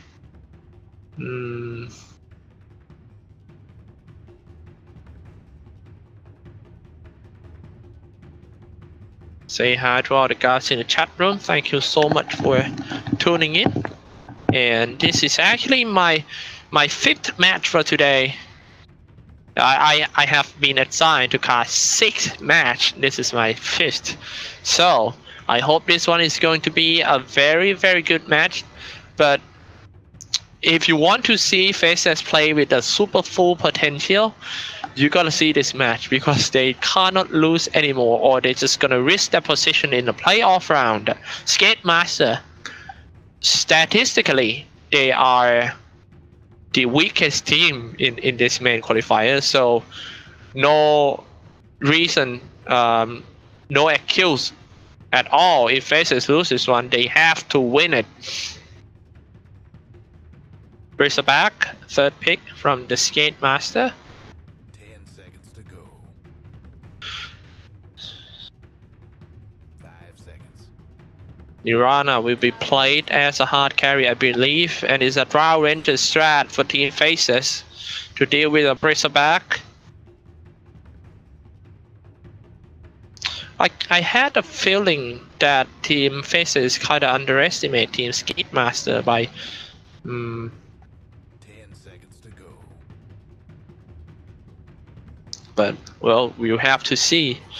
Drow strat. This is actually my first time casting a Drow Ranger strat in this main qualifiers. My friend Lysander have cast it like once. I didn't know who actually won that. But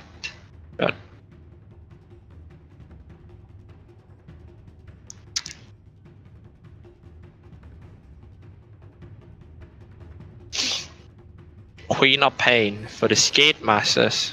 Queen of Pain was the most picked heroes in day one with 11 picked and around like 76% chance to win the game.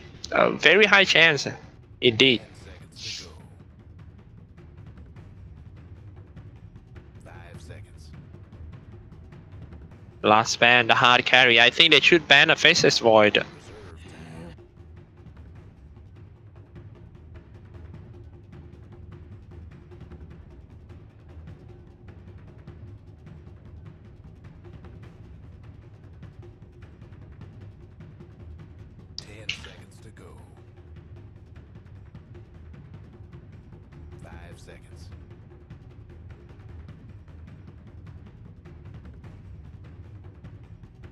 And it's the Underlord.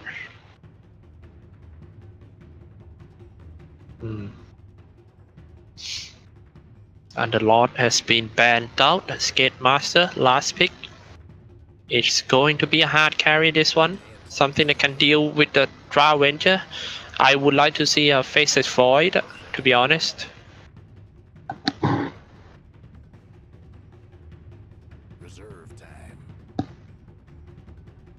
Say hi to all the guys in the chat room. Thank you so much for tuning in. We have a lot of guys tuning. 10 seconds to go. Last 5 seconds. Yeah, I'm really thinking about Faceless Void. Oh, it's gonna be Earthshaker as the off laner. 10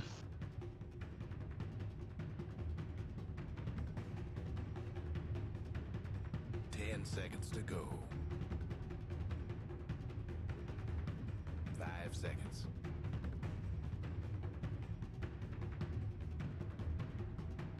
Two minutes more. Still plenty of time for Team Faces to pick the last heroes. Japs is a drafter.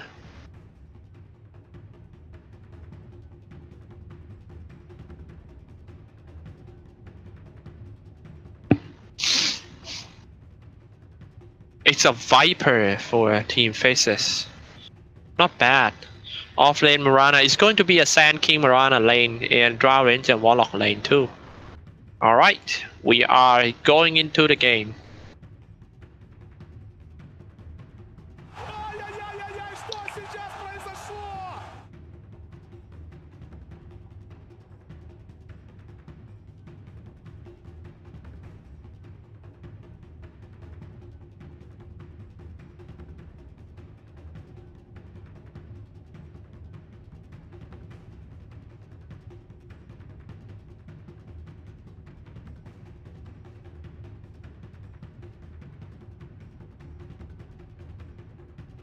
Seconds to go.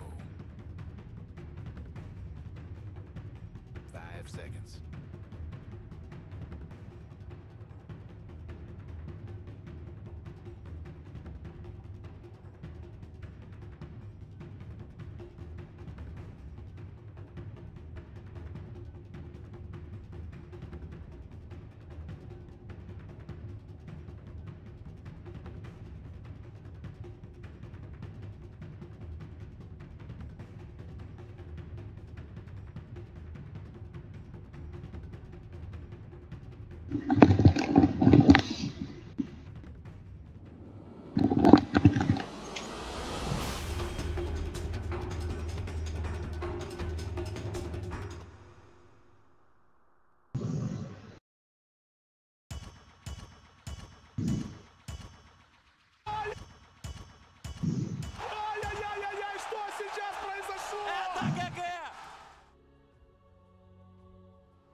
All right.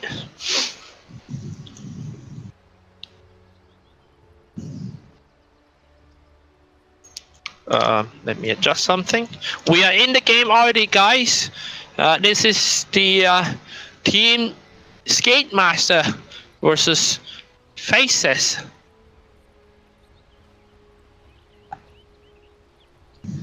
Skate Love.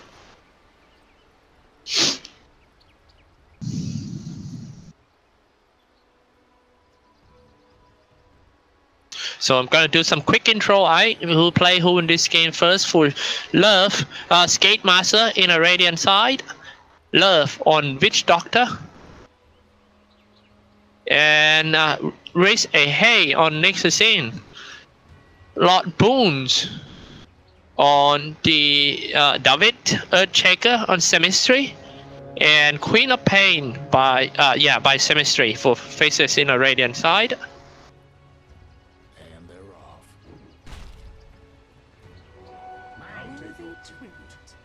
I was take a look at something. Some technical issues happened, so I was take a look at it.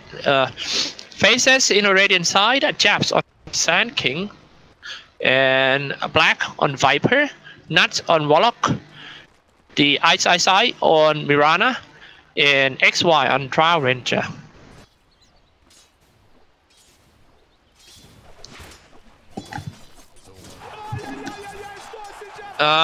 In my opinion, I think I kind of like this Faces lineup though. The Trial Ranger seems to fit very well with all range core heroes. Trial Ranger is at bottom lane actually, played by XY. Middle lane is going to be Viper, Riz a Hey, Burrow strike first, Japs. Japs man fight with Riz a Hey. Just a trade of HP. Not David.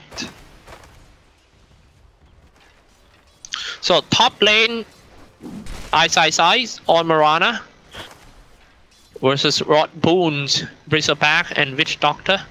Back to the middle lane one. Again, Riz a Hey trying to harass that Black Viper, but he's gonna be fine. He went for a corrosive skin, level 1. That would be enough for him.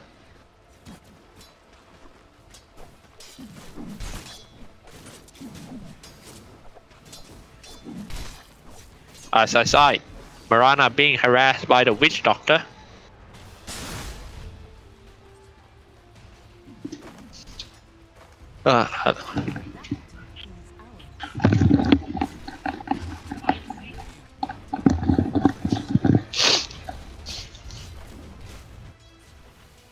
Middle lane, Semistry. Gotta jump. It's gonna be quite hard to deal with that Viper with the Nether Toxin and also the damage buffed by the Drow Ranger. Top lane Nuts. Black.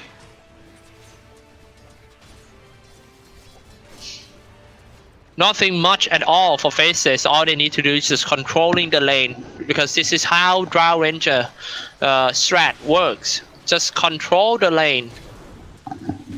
Black now being harassed, 2 of them 2v1. Black trying to take one down first, but that was the first blood. Goes to team Skate Master.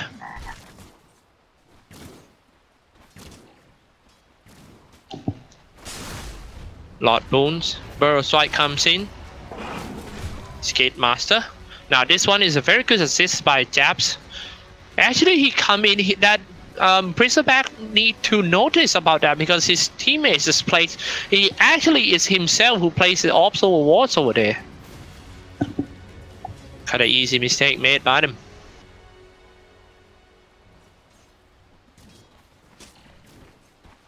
Lord Bones.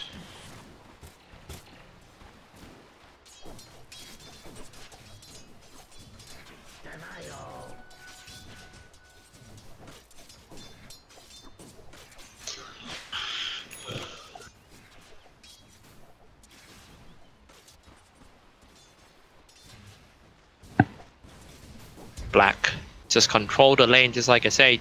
Even though he loses the first blood, he seems to have a very...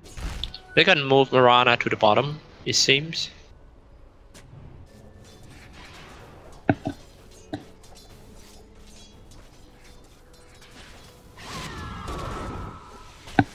Another Impale comes up. Top lane, Drow Ranger almost killed the Bristleback. They're trying to move that Bristleback away from the Drow Ranger. That's why faces switch.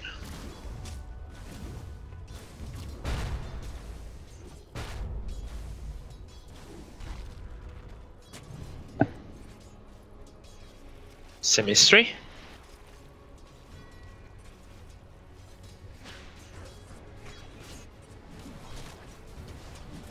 Jabs. Ready to do some burrow strike. Here comes the burrow strike. XY shooting on him. Frost arrow. Keep on shooting. Lot boons. Ooh, just one hit. Jab's gonna go down because he's already like 4 stacks on the quill spray.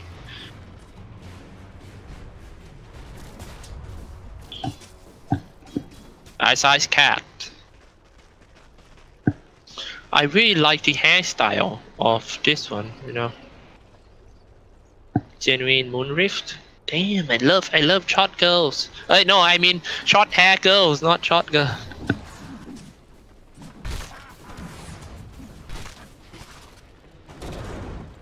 XY.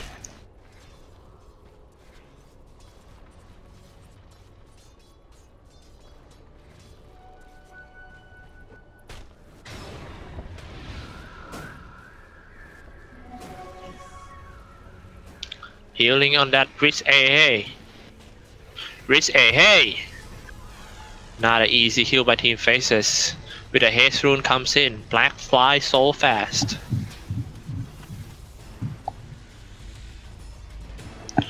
They just need to control the game. They don't even have to gank at all at this point because Drow Ranger Aura, the Precision Aura, is just gonna lead the way. Look at all the damage of the core heroes, almost 100. So easy to take control. Like, oh, look at the net worth. Viper, 1k gold in his pocket. Now got enough gold to go for the power trade. But he might just go straight to the first item, Chow Blade, or it could be the mechanism too.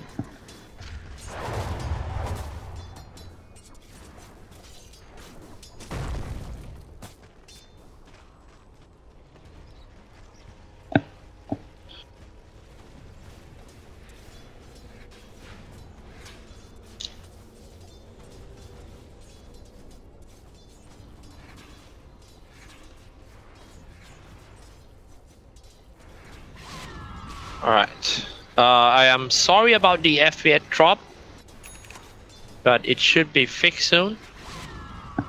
Let me take a look at it for a little.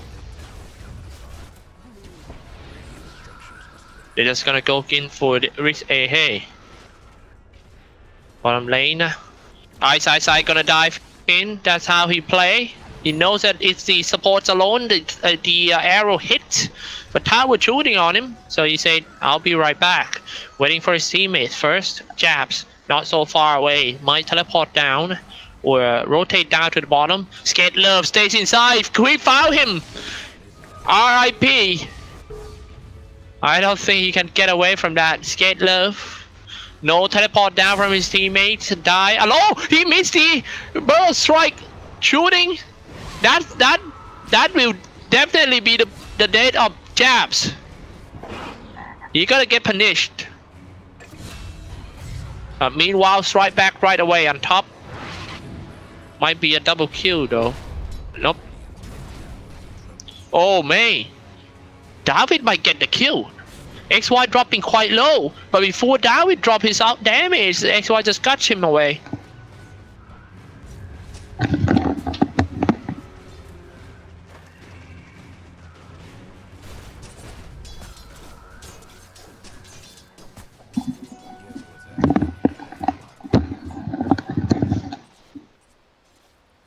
Alright, it's back to the game, guys.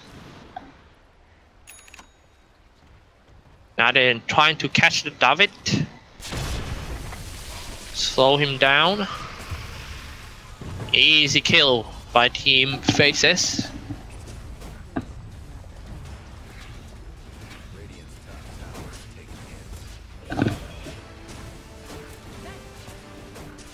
Going for the tower.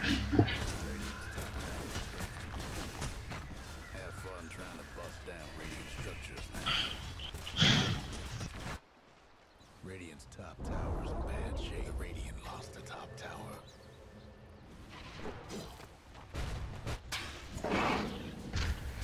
Oh, Queen of Pain. Seems to be a very. Let's take a look at the graph. As you can see ahead, in terms of gold earned and experience earned, Drow Ranger with power trade in Ring of Aquila on his way to a Dragonlance.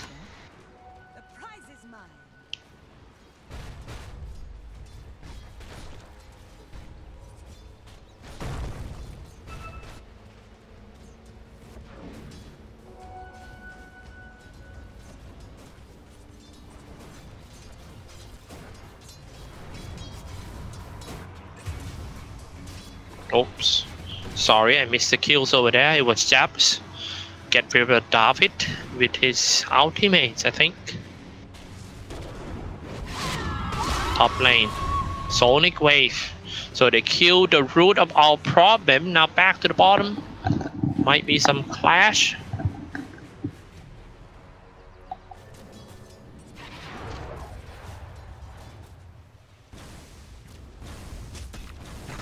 Ice. Gonna get the easy tower. Checker teleport down. Will that be the right timing? Checker. Corrosive skin level 4. You don't get away from that corrosive skin level 4. Burrow strike in. Drift A. Hey. This game is kinda easy. 14 faces. I hate to say that, but it really looks easy.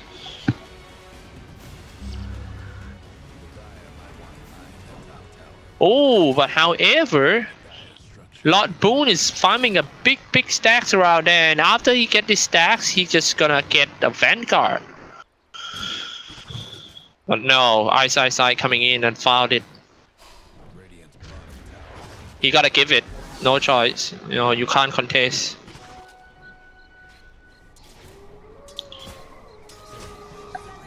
Bristleback.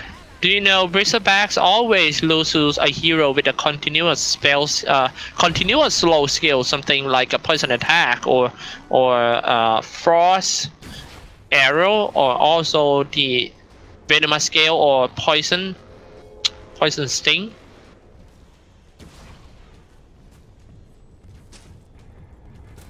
As well as axe. They can be stunned, but they cannot be slow. If they're slow, they got kited, and then that's it. If they cannot reach a target, then that's it too.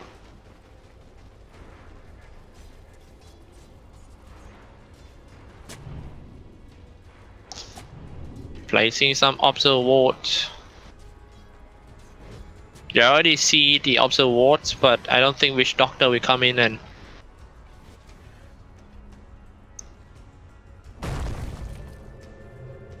David.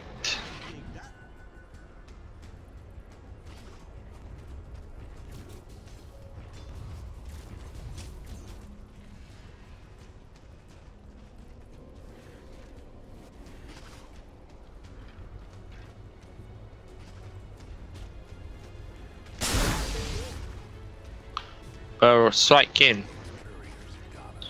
Witch Doctor.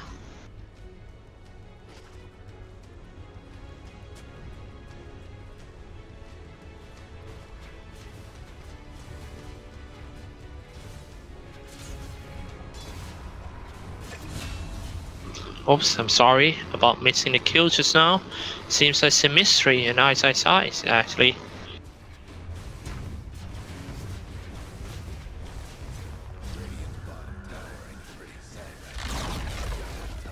And it's black.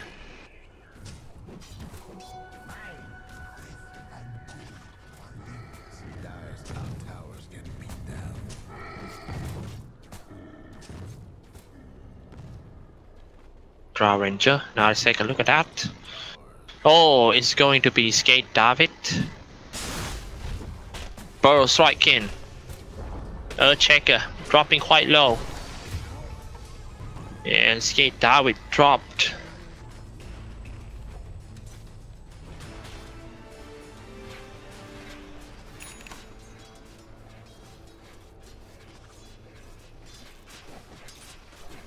Five to 11 game score. Now they will trying to catch top. Risk A hey.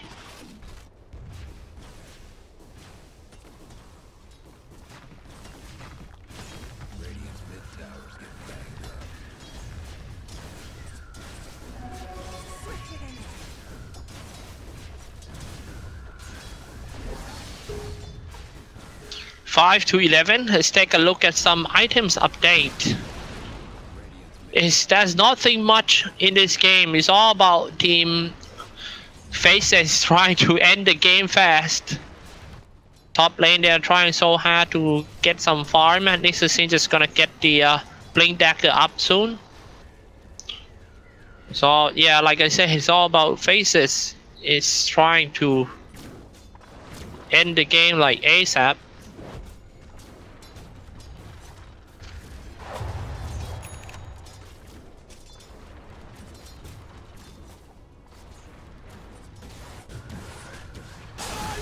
Top lane Burrow strike in.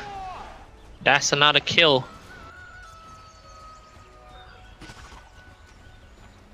Lord Bull is trying to run away.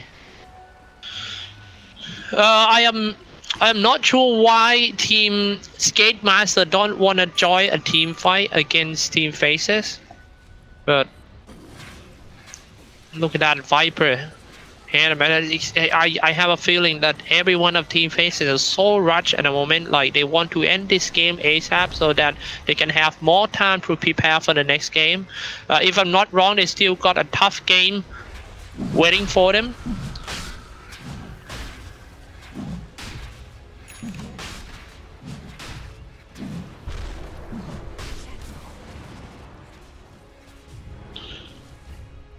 Now here comes the Moonlight Shadow. They might push out.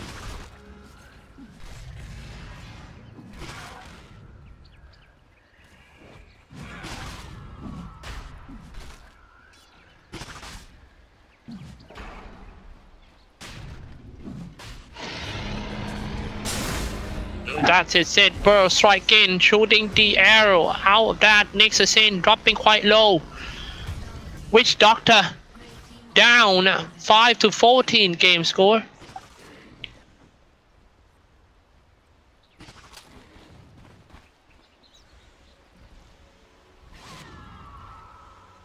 He's going in for more. Standing Semistry.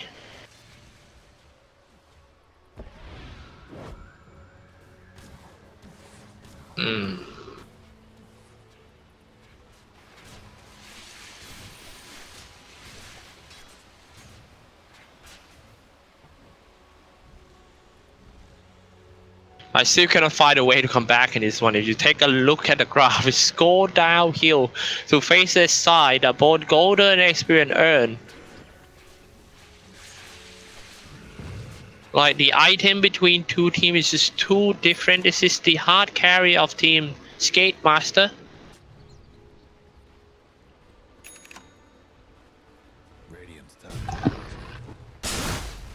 Jump in for the Sand King. Burrow strike in already. Lord Boon's running away.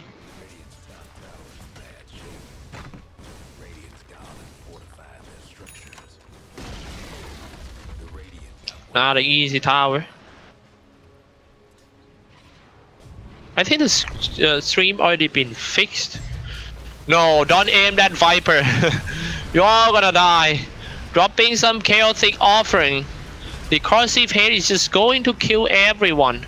Uphill with so many slow spells. Like I mentioned earlier, you can't just 5 to 17. This is really fast.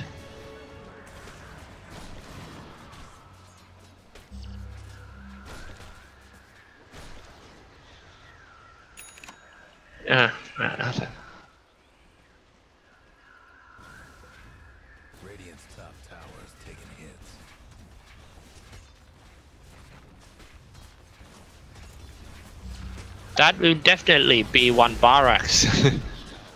As he cannot find a way to come back this one for Skate Master.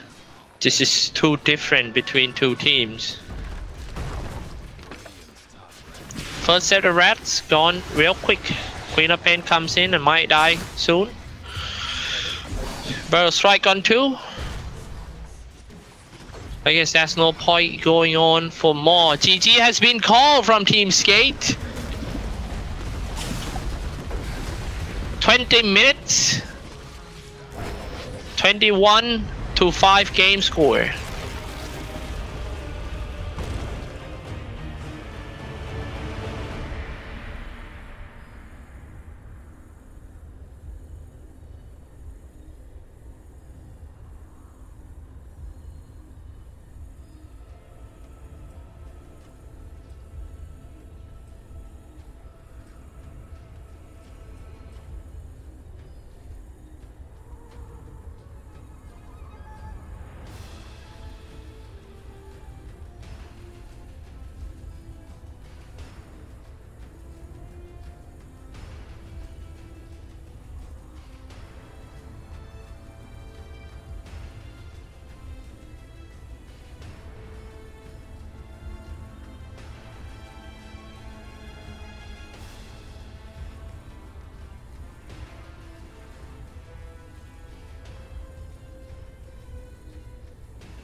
whatnot, the Blood Right Silence, so looking pretty standard with his item pickups for the most part. Well, there's a Blink Dagger purchase by Batrider actually, so good news for Clutch Gamers right there. Yeah, we haven't. It feels like they've just been reacting, which right now the lead is not that big, but I think that's just because Clutch Gamers have been incredibly good at reacting to the TNC aggression. But we're going to start to see Clutch make their own plays. They've got not just the one blink, but both Slaughter and Bat's blink. They've got 2 blinks all of a sudden. They can now be very aggressive, smoke up, find pickoffs, and set the tempo themselves a bit. Silencer with a double raindrop. That is unusual. I mean, you get the urn and then you still have a raindrop to just for being a raindrop, but buying 2 this early on may have been a case where he was dying and just wanted to spend his money or something. Yeah, true. I'm not sure. It may have been a misclick as well. Smoked up him, Slaughter, as well as the Batrider with that newly purchased Blink Dagger as mentioned. Trying to find a play with it, but doesn't seem like they're going to have the easiest time to do so. Top lane's looking tasty, but Darkseer, a difficult hero to gank effectively. He's going to hide in the trees, figuring something could be up. And instead they head towards the top lane over here. Really good position. Even Io Sven are in the trees to the side. Looks like they have nailed this Blink Dagger timing on the Clutch Gamer side by knowing exactly when to hide. They see a lot of heroes go missing off the map. They know it's about time where the Bat should have a Blink Dagger, and they carefully position themselves to not get caught. I say that Darkseer is very close to getting caught, but even he is far enough away from this Batrider. I believe, yeah, Pink's coming out. They see the fire on the low ground around this mid lane, so all Clutch get is the tier 1 mid off of what is one of their first big peaks in this game. Yeah. Spirit Breaker sitting comfortably at the bottom lane. His Blade Mail that he's working on. He's looking for an opportunity, or more so just playing it safe as well, as they're still trying to get information as far as where they are at. And you see at the top lane, Slaughter at least exposes himself, but he also gives away has that Blink Dagger. Yep, kind of that point where someone's just going to show themselves, push out these lanes, because if you're not pushing out these lanes, it's very hard to find pickoffs. You're just revealing the fact that you are missing from the map, looking for ganks if your opponents aren't playing a bit blind. Uh-oh. Yeah. Double damage, Sven, with God's strength. Silence. That silence, though, was perfect. The Blood Right, he jumped right into it. Doesn't matter, though. Global Silence comes out after the fact. But he's going to be fine. Lacuna Plate actually nuke onto him, so maybe not going to be so fine. Lasso will help finish the job. And so they are down Sven now, and Spirit Breaker was too committed himself. Io was nowhere to be seen, fortunately a little bit too far away at that point. Yeah, that was key, jumping in right as the Blood Right went off. Yeah, that was not played too well by the Sven. He probably thought he was just to the north of it, but was just on the very edge. And now Io gets picked off as well. Legion Commander, he's just going to keep on running, has to blink up, so Cuckoo will survive. That will be the last casualty, but another case of just like the top lane where they just barely had the kill. Yep. Backfires. So that's the thing. Clutch Gamers are actually up on gold now, 13 kills to 10. All of their kills have just come from reactionary plays. That one there, it's like, it wasn't even great reactions. It was Sven messing up the initiation by blinking into a silence. He had to chase a little bit further. If he just blinks in with the God Strength and gets a stun off because he doesn't blink into the Blood Riot, it's a very different story. They get that kill, they just walk away. He could have solo killed the Bloodseeker. He didn't even need the charge if he gets in, if he initiates properly. Yeah. Relocate top lane. They want Batrider, but again, unfortunately, they're not going to get it. And he war cries away with the Spirit Breakers, so going to relocate wherever they came from, which is over here, and farm some more Ancient. So BKB for Sven, I mean, that will help in cases like that, I guess. Going to be a pretty key item to have, it feels like, for the Sven. Staying alive and being mobile. Ooh, smoke, though, once again from Clutch Gamers. See who and what they can get. Guardian Creep's finished on Darkseer. That's going to help against that global a bit. So he can actually, if his team get global, he can at least get the silence off himself and then vacuum wall to buy some time for his team. They catch Io. Going to kill him pretty quickly. Could not tether, of course. And he's dead for 30. It definitely seems like Clutch Gamers is really finding the groove now. Yeah, that could set up a Roche, and grabbing an Aegis would be very big for them right now. Io does not have buyback, and Sven theoretically could rotate in, but without a BKB, he will not feel safe going to Roche. And the dire vision around this Roshan pit is fantastic. They have 3 observer wards spotting the incoming traffic. LC's just going to charge on him. Blood right, though, will kind of zone him out. Corrosive Haze applied, so now they have that vision in that area, too. Press the attack, could take that off if he wanted it. Rupture, Darkseer, going to stand his ground for now. Guardian Greaves are on cooldown, just surges, says, I got to get out of here. Pops the Shrine with the team. More ports coming in. Another Blood right on top of the Laguna Blade nuke to finish that job. Spirit can charge him with the Blade Mail. And here we go with Sven as well. God Strength off, activating, tears through a couple of Slaughter as well as the Silencer. Also going to be able to help take out the third right there. Gets the triple kill, the dual victory as a result of that as well. Bloodseeker wants this kill on a whiz, but it's going to come at a cost, including that Aegis use right here and probably a death after. I don't see him getting away from this one. I mean, Stormhammer's up in 3 seconds. Get over the silence. That will be perfect timing, but it just won't matter. Yeah. Sven just going off that fight. The Darkseer soaks up all the attention. That's like the dream scenario. Like, yeah, Darkseer dies, but he eats so many spells there. He tanks the Rupture. He takes the full Lina combo. The fact that he initially gets Ruptured and gets a lot of spells on him, and then he gets healed up by the Shrine means they have to then dump a second load of full spells on him. And all while that's going on, Sven's just like, sweet, I don't have a BKB, but it doesn't matter because there's nothing to deal with me. He blinks in, deletes one hero, deletes the next, Jewel and Lina, gets a third kill. That was all Sven all day long. You've got to be focusing control spells on him if you want to be able to take a team fight if you're clutch gamers. Yeah, Lina really was desperate to get that kill, and obviously she got it, but as you're suggesting, that's what really cost him the fight in the end. Of using way too much just simply to go and fighting on a Shrine is, say this often, it's just never going to be a good idea. But Shadowblade picked up on Lina, of course, to go with that Bloodstone here. So why Shadowblade over the Yules, you'd think, as we do have a duel coming out in reaction right here. Go for the Slaughter, maybe a turn kill as they relocated as well. Slaughter will go down. Not going to get the duel victory, though. Svenny, meanwhile, BKB onto him. Activated while he got lasted, but Lina's falling victim. She gets pulled in, but the vacuum ends up denying herself, realizing that it was a lost cause at that point. Sven wants more, damn it. Blink coming up in a second. No, the curse will prevent that. Hoping to pursue the Bat Rider for the time being. I don't think he's getting out, though. Cuckoo's going to find him, and there's the charge. And yes, they will catch. So another kill to top it all off. Oh boy, it's starting to go downhill all of a sudden now for Clutch. Yeah, a couple good team fight scenarios. Sven that time did have the BKB, so he gets lassoed and controlled, but he actually doesn't take any damage. No one was right-clicking him, so the second the lasso wear off, he actually blinks on top of Lina, finishes her off, and back-to-back deaths on Armel means he's losing those Bloodstone charges down to just 8. Finding this game very difficult to play into the burst physical damage of Raven, Sven, even Legion starting to rack up some damage, has 34 with the Blade Mail and Shattered Blade, so things are going very well for TNC now. So why do we think the Shadow Blade priority over the Yules? On Lina? On Lina, yeah. Playing a pick-off game. I think Lina feels she can kind of run around, look for kills, solo kills herself. Speaking of which, that's the exact idea Cuckoo has. He's going to Shadow Blade. Lina wants to do what Cuckoo just did. It's going to be a game of just fighting, pick-offs. It's really good for Cuckoo because he's got that relocate to back him up. For Lina, doesn't have that like global presence. But what Lina can do is just solo kill people. Once you get like, you've got level 18, you've got the maxed out Laguna Blade, you've got some good right-click damage. She can burst heroes down very quickly just on her own. Just love how they're relocating it right there, but again, not even needed. Just shows you that Legion Commander just fine with that Shadow Blade, as we're just mentioning, as well as a Blade Mail, of course. Hoping to secure that kill, and actually LC does have a double damage room bottled up himself. And with the plus 48 damage he has from the victory. Yeah, this is a really nice pickup. Having a Shadow Blade at this point is going to force out a lot of sentries and just a lot of fear on the map for clutch gamers who in the past have been able to just push out lanes. Bat Rider can kind of go freely.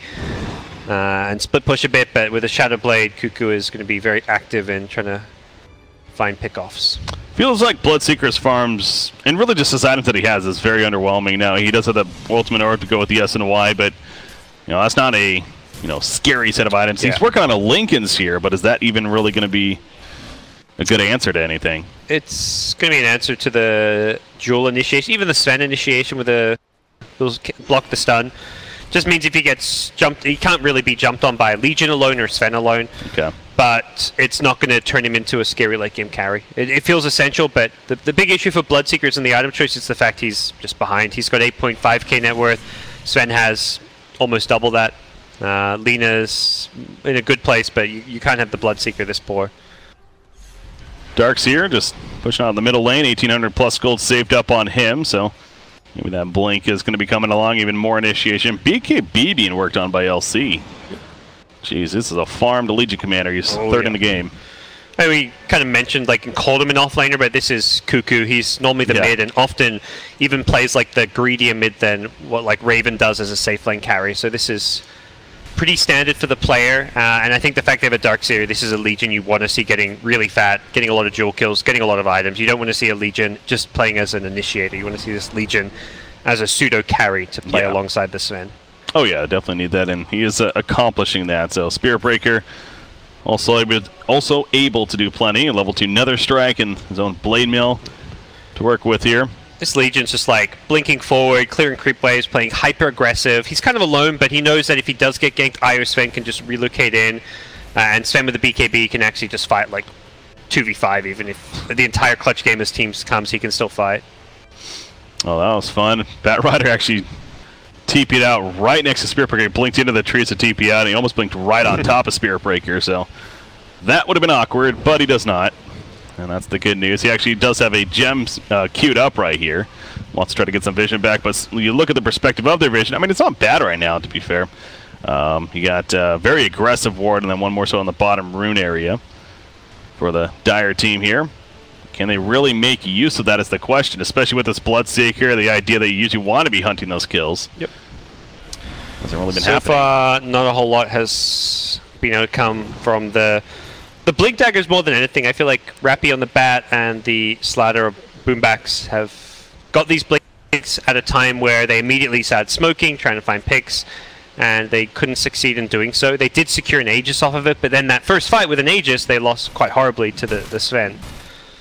They're trying to bait Armel top. They show him, but there's backup right nearby. They may still Cuckoo. Is he gonna? He's definitely seeing a lot of heroes here.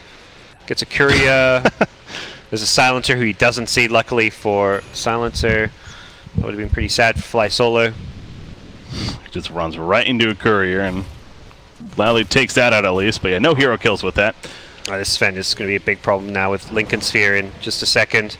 Gets 20% evasion too, which is a lot for a level 20 hero. Not the best game for evasion. Lean is definitely a decent right clicker, but ultimately still a nice little boost in his survivability. Yeah, that with the 8 to all stats. He's got some nice benefit from that talent tree as far as staying alive goes, because his items allowing him to do plenty of damage. And wait.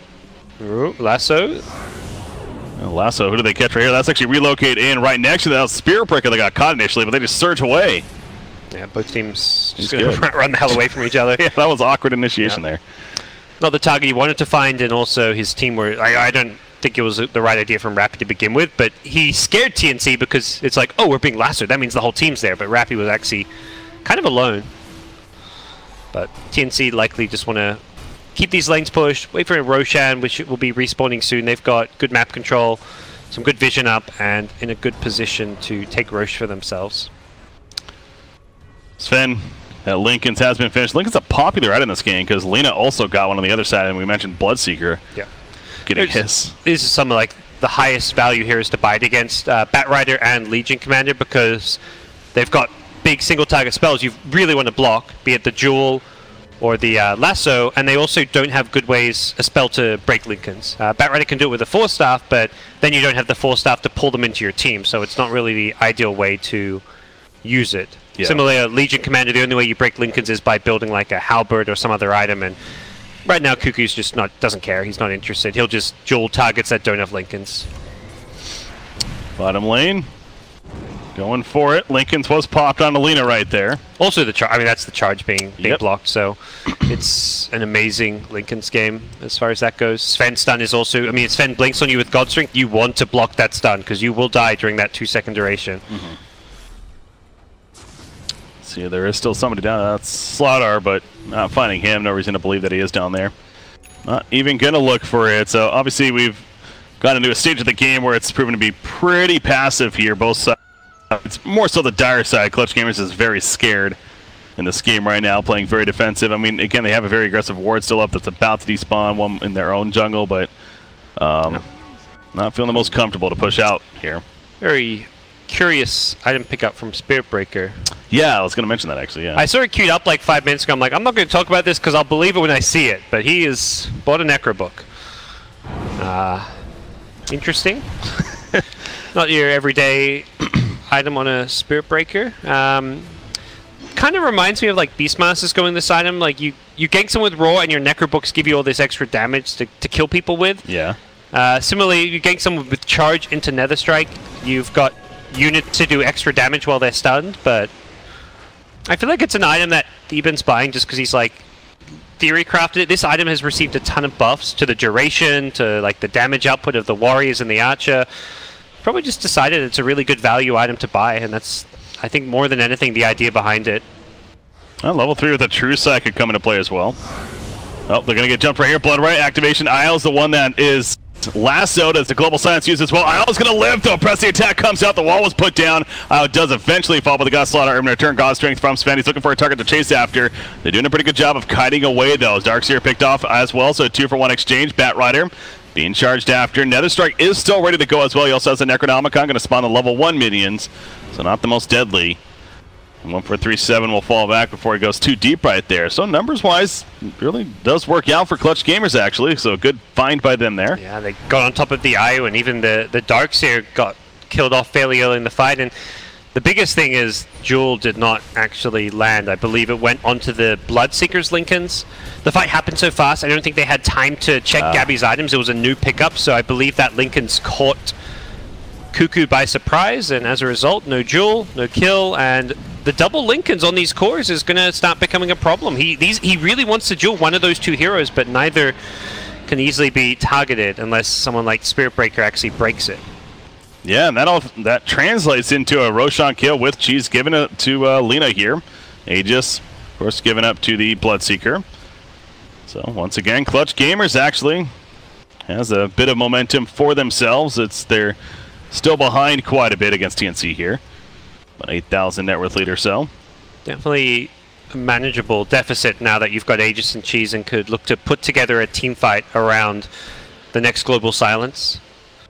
I think at this point, we'll see if there's going to be any other heroes trying to find ways out of that. There's a Plate Mail on Darkseer. Maybe he's just going to buy a Lotus Orb to not only get himself out of Global, but teammate. So he can Greaves himself and then Lotus a teammate to purge off the Silence. Do a chain of that. You like use it on the LC and then LC purges somebody else. Yeah, that'd be nice. That's by that time you figure it's probably going to be wearing off anyways, I guess. But yeah, that's an idea at least. So see how that works out for them. But yeah, Bat Rider, he's now even building up a Yule, so more time being bought for Clutch Gamers to progress specifically on the Lina and the Bloodseeker. But Lina, I mean, he's been able to keep up with this Sven very well. Like 20,000 net worth, only about 1,000 behind the Sven here. Yeah, he's this game. Armel is doing fantastic. He's very farmed. Has to go the defensive armor build. We saw this earlier from Alina, and it didn't really scale that well into the late game, but ultimately if you don't get this armor item against the Sven Legion Commander, you're going to melt, so don't really blame him. I think it is the build. You don't want to go Glass Cannon and just die, but ideally after this Shivers, you get your final item being some kind of Daedalus or right-click damage. Spirit Break here was charging, just getting here to farm up the middle lane again.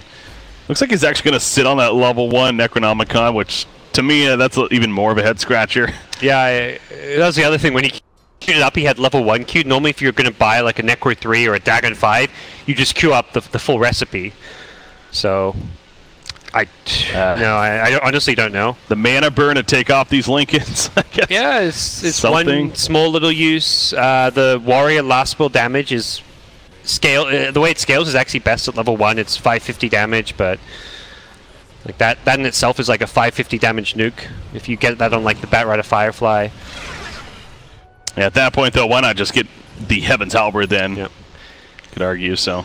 It's also a scouting tool, which is maybe one of the underrated aspects, but you know, this is all like kind of theory. I mean, I'll explain what the item does, but it's still very theory crafty. Like I can't really clearly state why I think this is the best item for him. I have no clue. This is I think you could ask probably a bunch of pro players and they'd be clueless. They'd be like, why the fuck does this guy go to a Necro book? They wouldn't say it's awful there, but that just like honestly I don't think it's bad. I'm just confused. Yeah, no, it's one of those you just like to know the logic behind it if anything. But Lina, ooh, pops a link and then he went on the cliff. No, The blink initiation, that's costing big time. The vacuum going off in the back lens by Darkseer now. He's being pushed out. Isles going down as well. Darkseer goes down.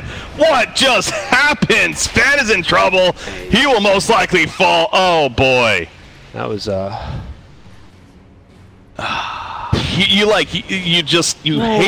hate to sound, but it's like, poor Sven. Yeah, you're in the heat of the moment, you know, trying to justify what happened right there, but man, it was a cacophony of mistakes. Yeah. The Sven blinked on the high ground. So the bat, knowing that Sven was up there, was like, I feel bad. I'm going to blink on. He blinked up there, and Sven just 3-shot him. That was the most bizarre. I mean, the Sven making a mistake is one thing, but then the bat follows it up by blinking on there. Oh, okay, yeah. I think he tried to lasso, but Sven still had Lincoln's up, and then Sven just like, sweet. Free kill. I'm stuck in a clip, but he's actually going to kill. Yeah, why would you even lasso him at that point? Yeah. Oh, Jewel in. With that blade mail, trying to kill Lena. Will not get it, and Lena is the winner as a result. Trying to burst her down before the cheese can be popped, but one right click short. And unfortunately, that is a buybackless Legion going down. This game suddenly. Clutch Gamers, and they burst down to Io, who now doesn't have a buyback. In fact, Darkseer is also going to get caught. Can he get away? Surge pop with the Shrine. The auto attacks. Oh, he got down about 40 life or so, but they're going to take tier 3. Again, we talked about this is undefeated TNC right now, 5-0, but that doesn't mean they're taking care of business just yet. They want to get that first seed, but a loss right here could really hurt that chance, if anything. And Clutch Gamers trying to play spoiler in that sense, but also give themselves a chance to advance on to at least the second phase. And like even just the one loss for TNC, we kind of talked about some of those teams like Mineski, who have 2 losses faceless. Suddenly you're like, oh, TNC might actually go down to 2 losses as well. Maybe Fnatic do. And these teams with 2 losses will look at this and be like, actually, we can still get first. A loss here is not so much an upset, but does even the playing field for all those teams at the top. And it's no longer going to be that clear-cut race between teams like TNC as well as Fnatic and Execration, who all had 0 or 1 losses. Yeah. And definitely, I mean, not to put it on a single player by any means, but as they're going to catch Slaughter right here, we obviously what happened there, and then of course the blinking into the blood right earlier on in the game. A couple of those key mistakes has really allowed Clutch Gamers to capitalize. Raven's normally the more solid, consistent of the two. If you talk about Raven and Cuckoo as the 2 star players in this team, it's Cuckoo who makes the super bold, crazy, aggressive plays, sometimes quote-unquote throws, but in this game it's definitely been a bit more on Raven. Well, Raven, he's trying to make up for it in some ways here, going right for the tier 3. Cost strength is up. Darkseer, not really the best vacuum though. Duel onto Bloodseeker. If they can kill him, but they can't. The Shrine pop. Great team support as Sammy just picked off as well. This lane is doing plenty of damage. LC has to stay away. Well, so I'm not going to save it there. Does have the Heaven's Halberd, but Sven, he's now caught. Io relocates, it looks like. So going to keep him alive for the time being. Io's going to be coming back though. Spear Breaker, can he get away? Probably not at this point. They're going to run him down. Maybe actually allow Io to escape though because of this. Yeah, Io goes back, but now they're going to spot him in. Yeah, he doesn't really have a tether target. So just a matter of time. So they're going to lose 3 out of this. And no buybacks or anything used, I believe. So good hold by Clutch. TNC it's the SEA over aggression, you know. Theban's there, but they're still showing signs of it with some of Raven's plays. That was just like they know they'd broken the Lincolns on Bloodseeker, so they made a call like, hey, set up a duel for me. He hasn't got Lincoln, so the vacuum in the duel, it uses up the vacuum on one hero, and they didn't actually kill him during the duel because Legion himself got lassoed. He needed have a Lincoln's dropped on him. Someone like Sven could have applied his Lincolns to the Legion perhaps, but oh god, Cuckoo. Rappy guesses wrong with the napalm. That was so close. They saw him there, but he has no TP as well. Oh, that would have been such a big kill. That would have been maybe another lane of Rax. Yeah, that's no buyback, but he is going to stay alive. But as you said, he doesn't have TP for another 10 seconds. That's not really going to be a big deal. He'll be back, but ultimately would have been a very, very juicy pickup. Yeah, another thing about the Bloodseeker living, it was not only that, but with the last one of the LC, but the Shrine he was right next to him too. And I don't know if that was his teammate that clicked it, or maybe he clicked it right before, but somebody did, and it actually helped keep him alive on top of all that. So all the coordination coming out, and Bloodseeker actually has an Ags now. So for the charges on the Rupture here. That's pretty nice when you've got multiple targets you want to use it on. Perhaps you actually mess it up and you break a Lincoln's with one, or you've got another one so you can guarantee getting on a Sven, but you don't want to waste them, but at least you have extra options there. Starting to see level 25s come out. Lena the first, and of course has the obvious talent of the fiery souls there. Sven, almost level 25, 65 more damage. Pretty nice. I mean, -8 seconds on the story makes it, what, a 5-second cooldown. That's, I guess, not too bad either. It's 2-second stun with 5-second cooldown. Yeah, I can see either one. Typically, I've seen the damage a lot more, but 5-second cooldown stun when you're using that to break Lincolns and to initiate could be worth getting. Bloodseeker. Dagon queued up level 5. Nice. Do it. That's what I like to see. Yeah, you know, against the Sven, it was all that physical resistance here. Yep. It's actually not a horrible option by any means. BKB getting low. Yeah. Got Blood Rage to amp up the damage. Why not? We'll see if he manages to get that in the future, but Sven for now, the AC finished, working on a butterfly here as well, so he likes that evasion idea. 20% already from the talent. Okay. We're gonna find Duel set up on a silencer. They also get the stun in the slaughter, and silencer is picked up for the winner, and they also get Bat Rider for a third. Such a good initiation. 3 hero kills, just like that. I mean, the matter of 5 seconds.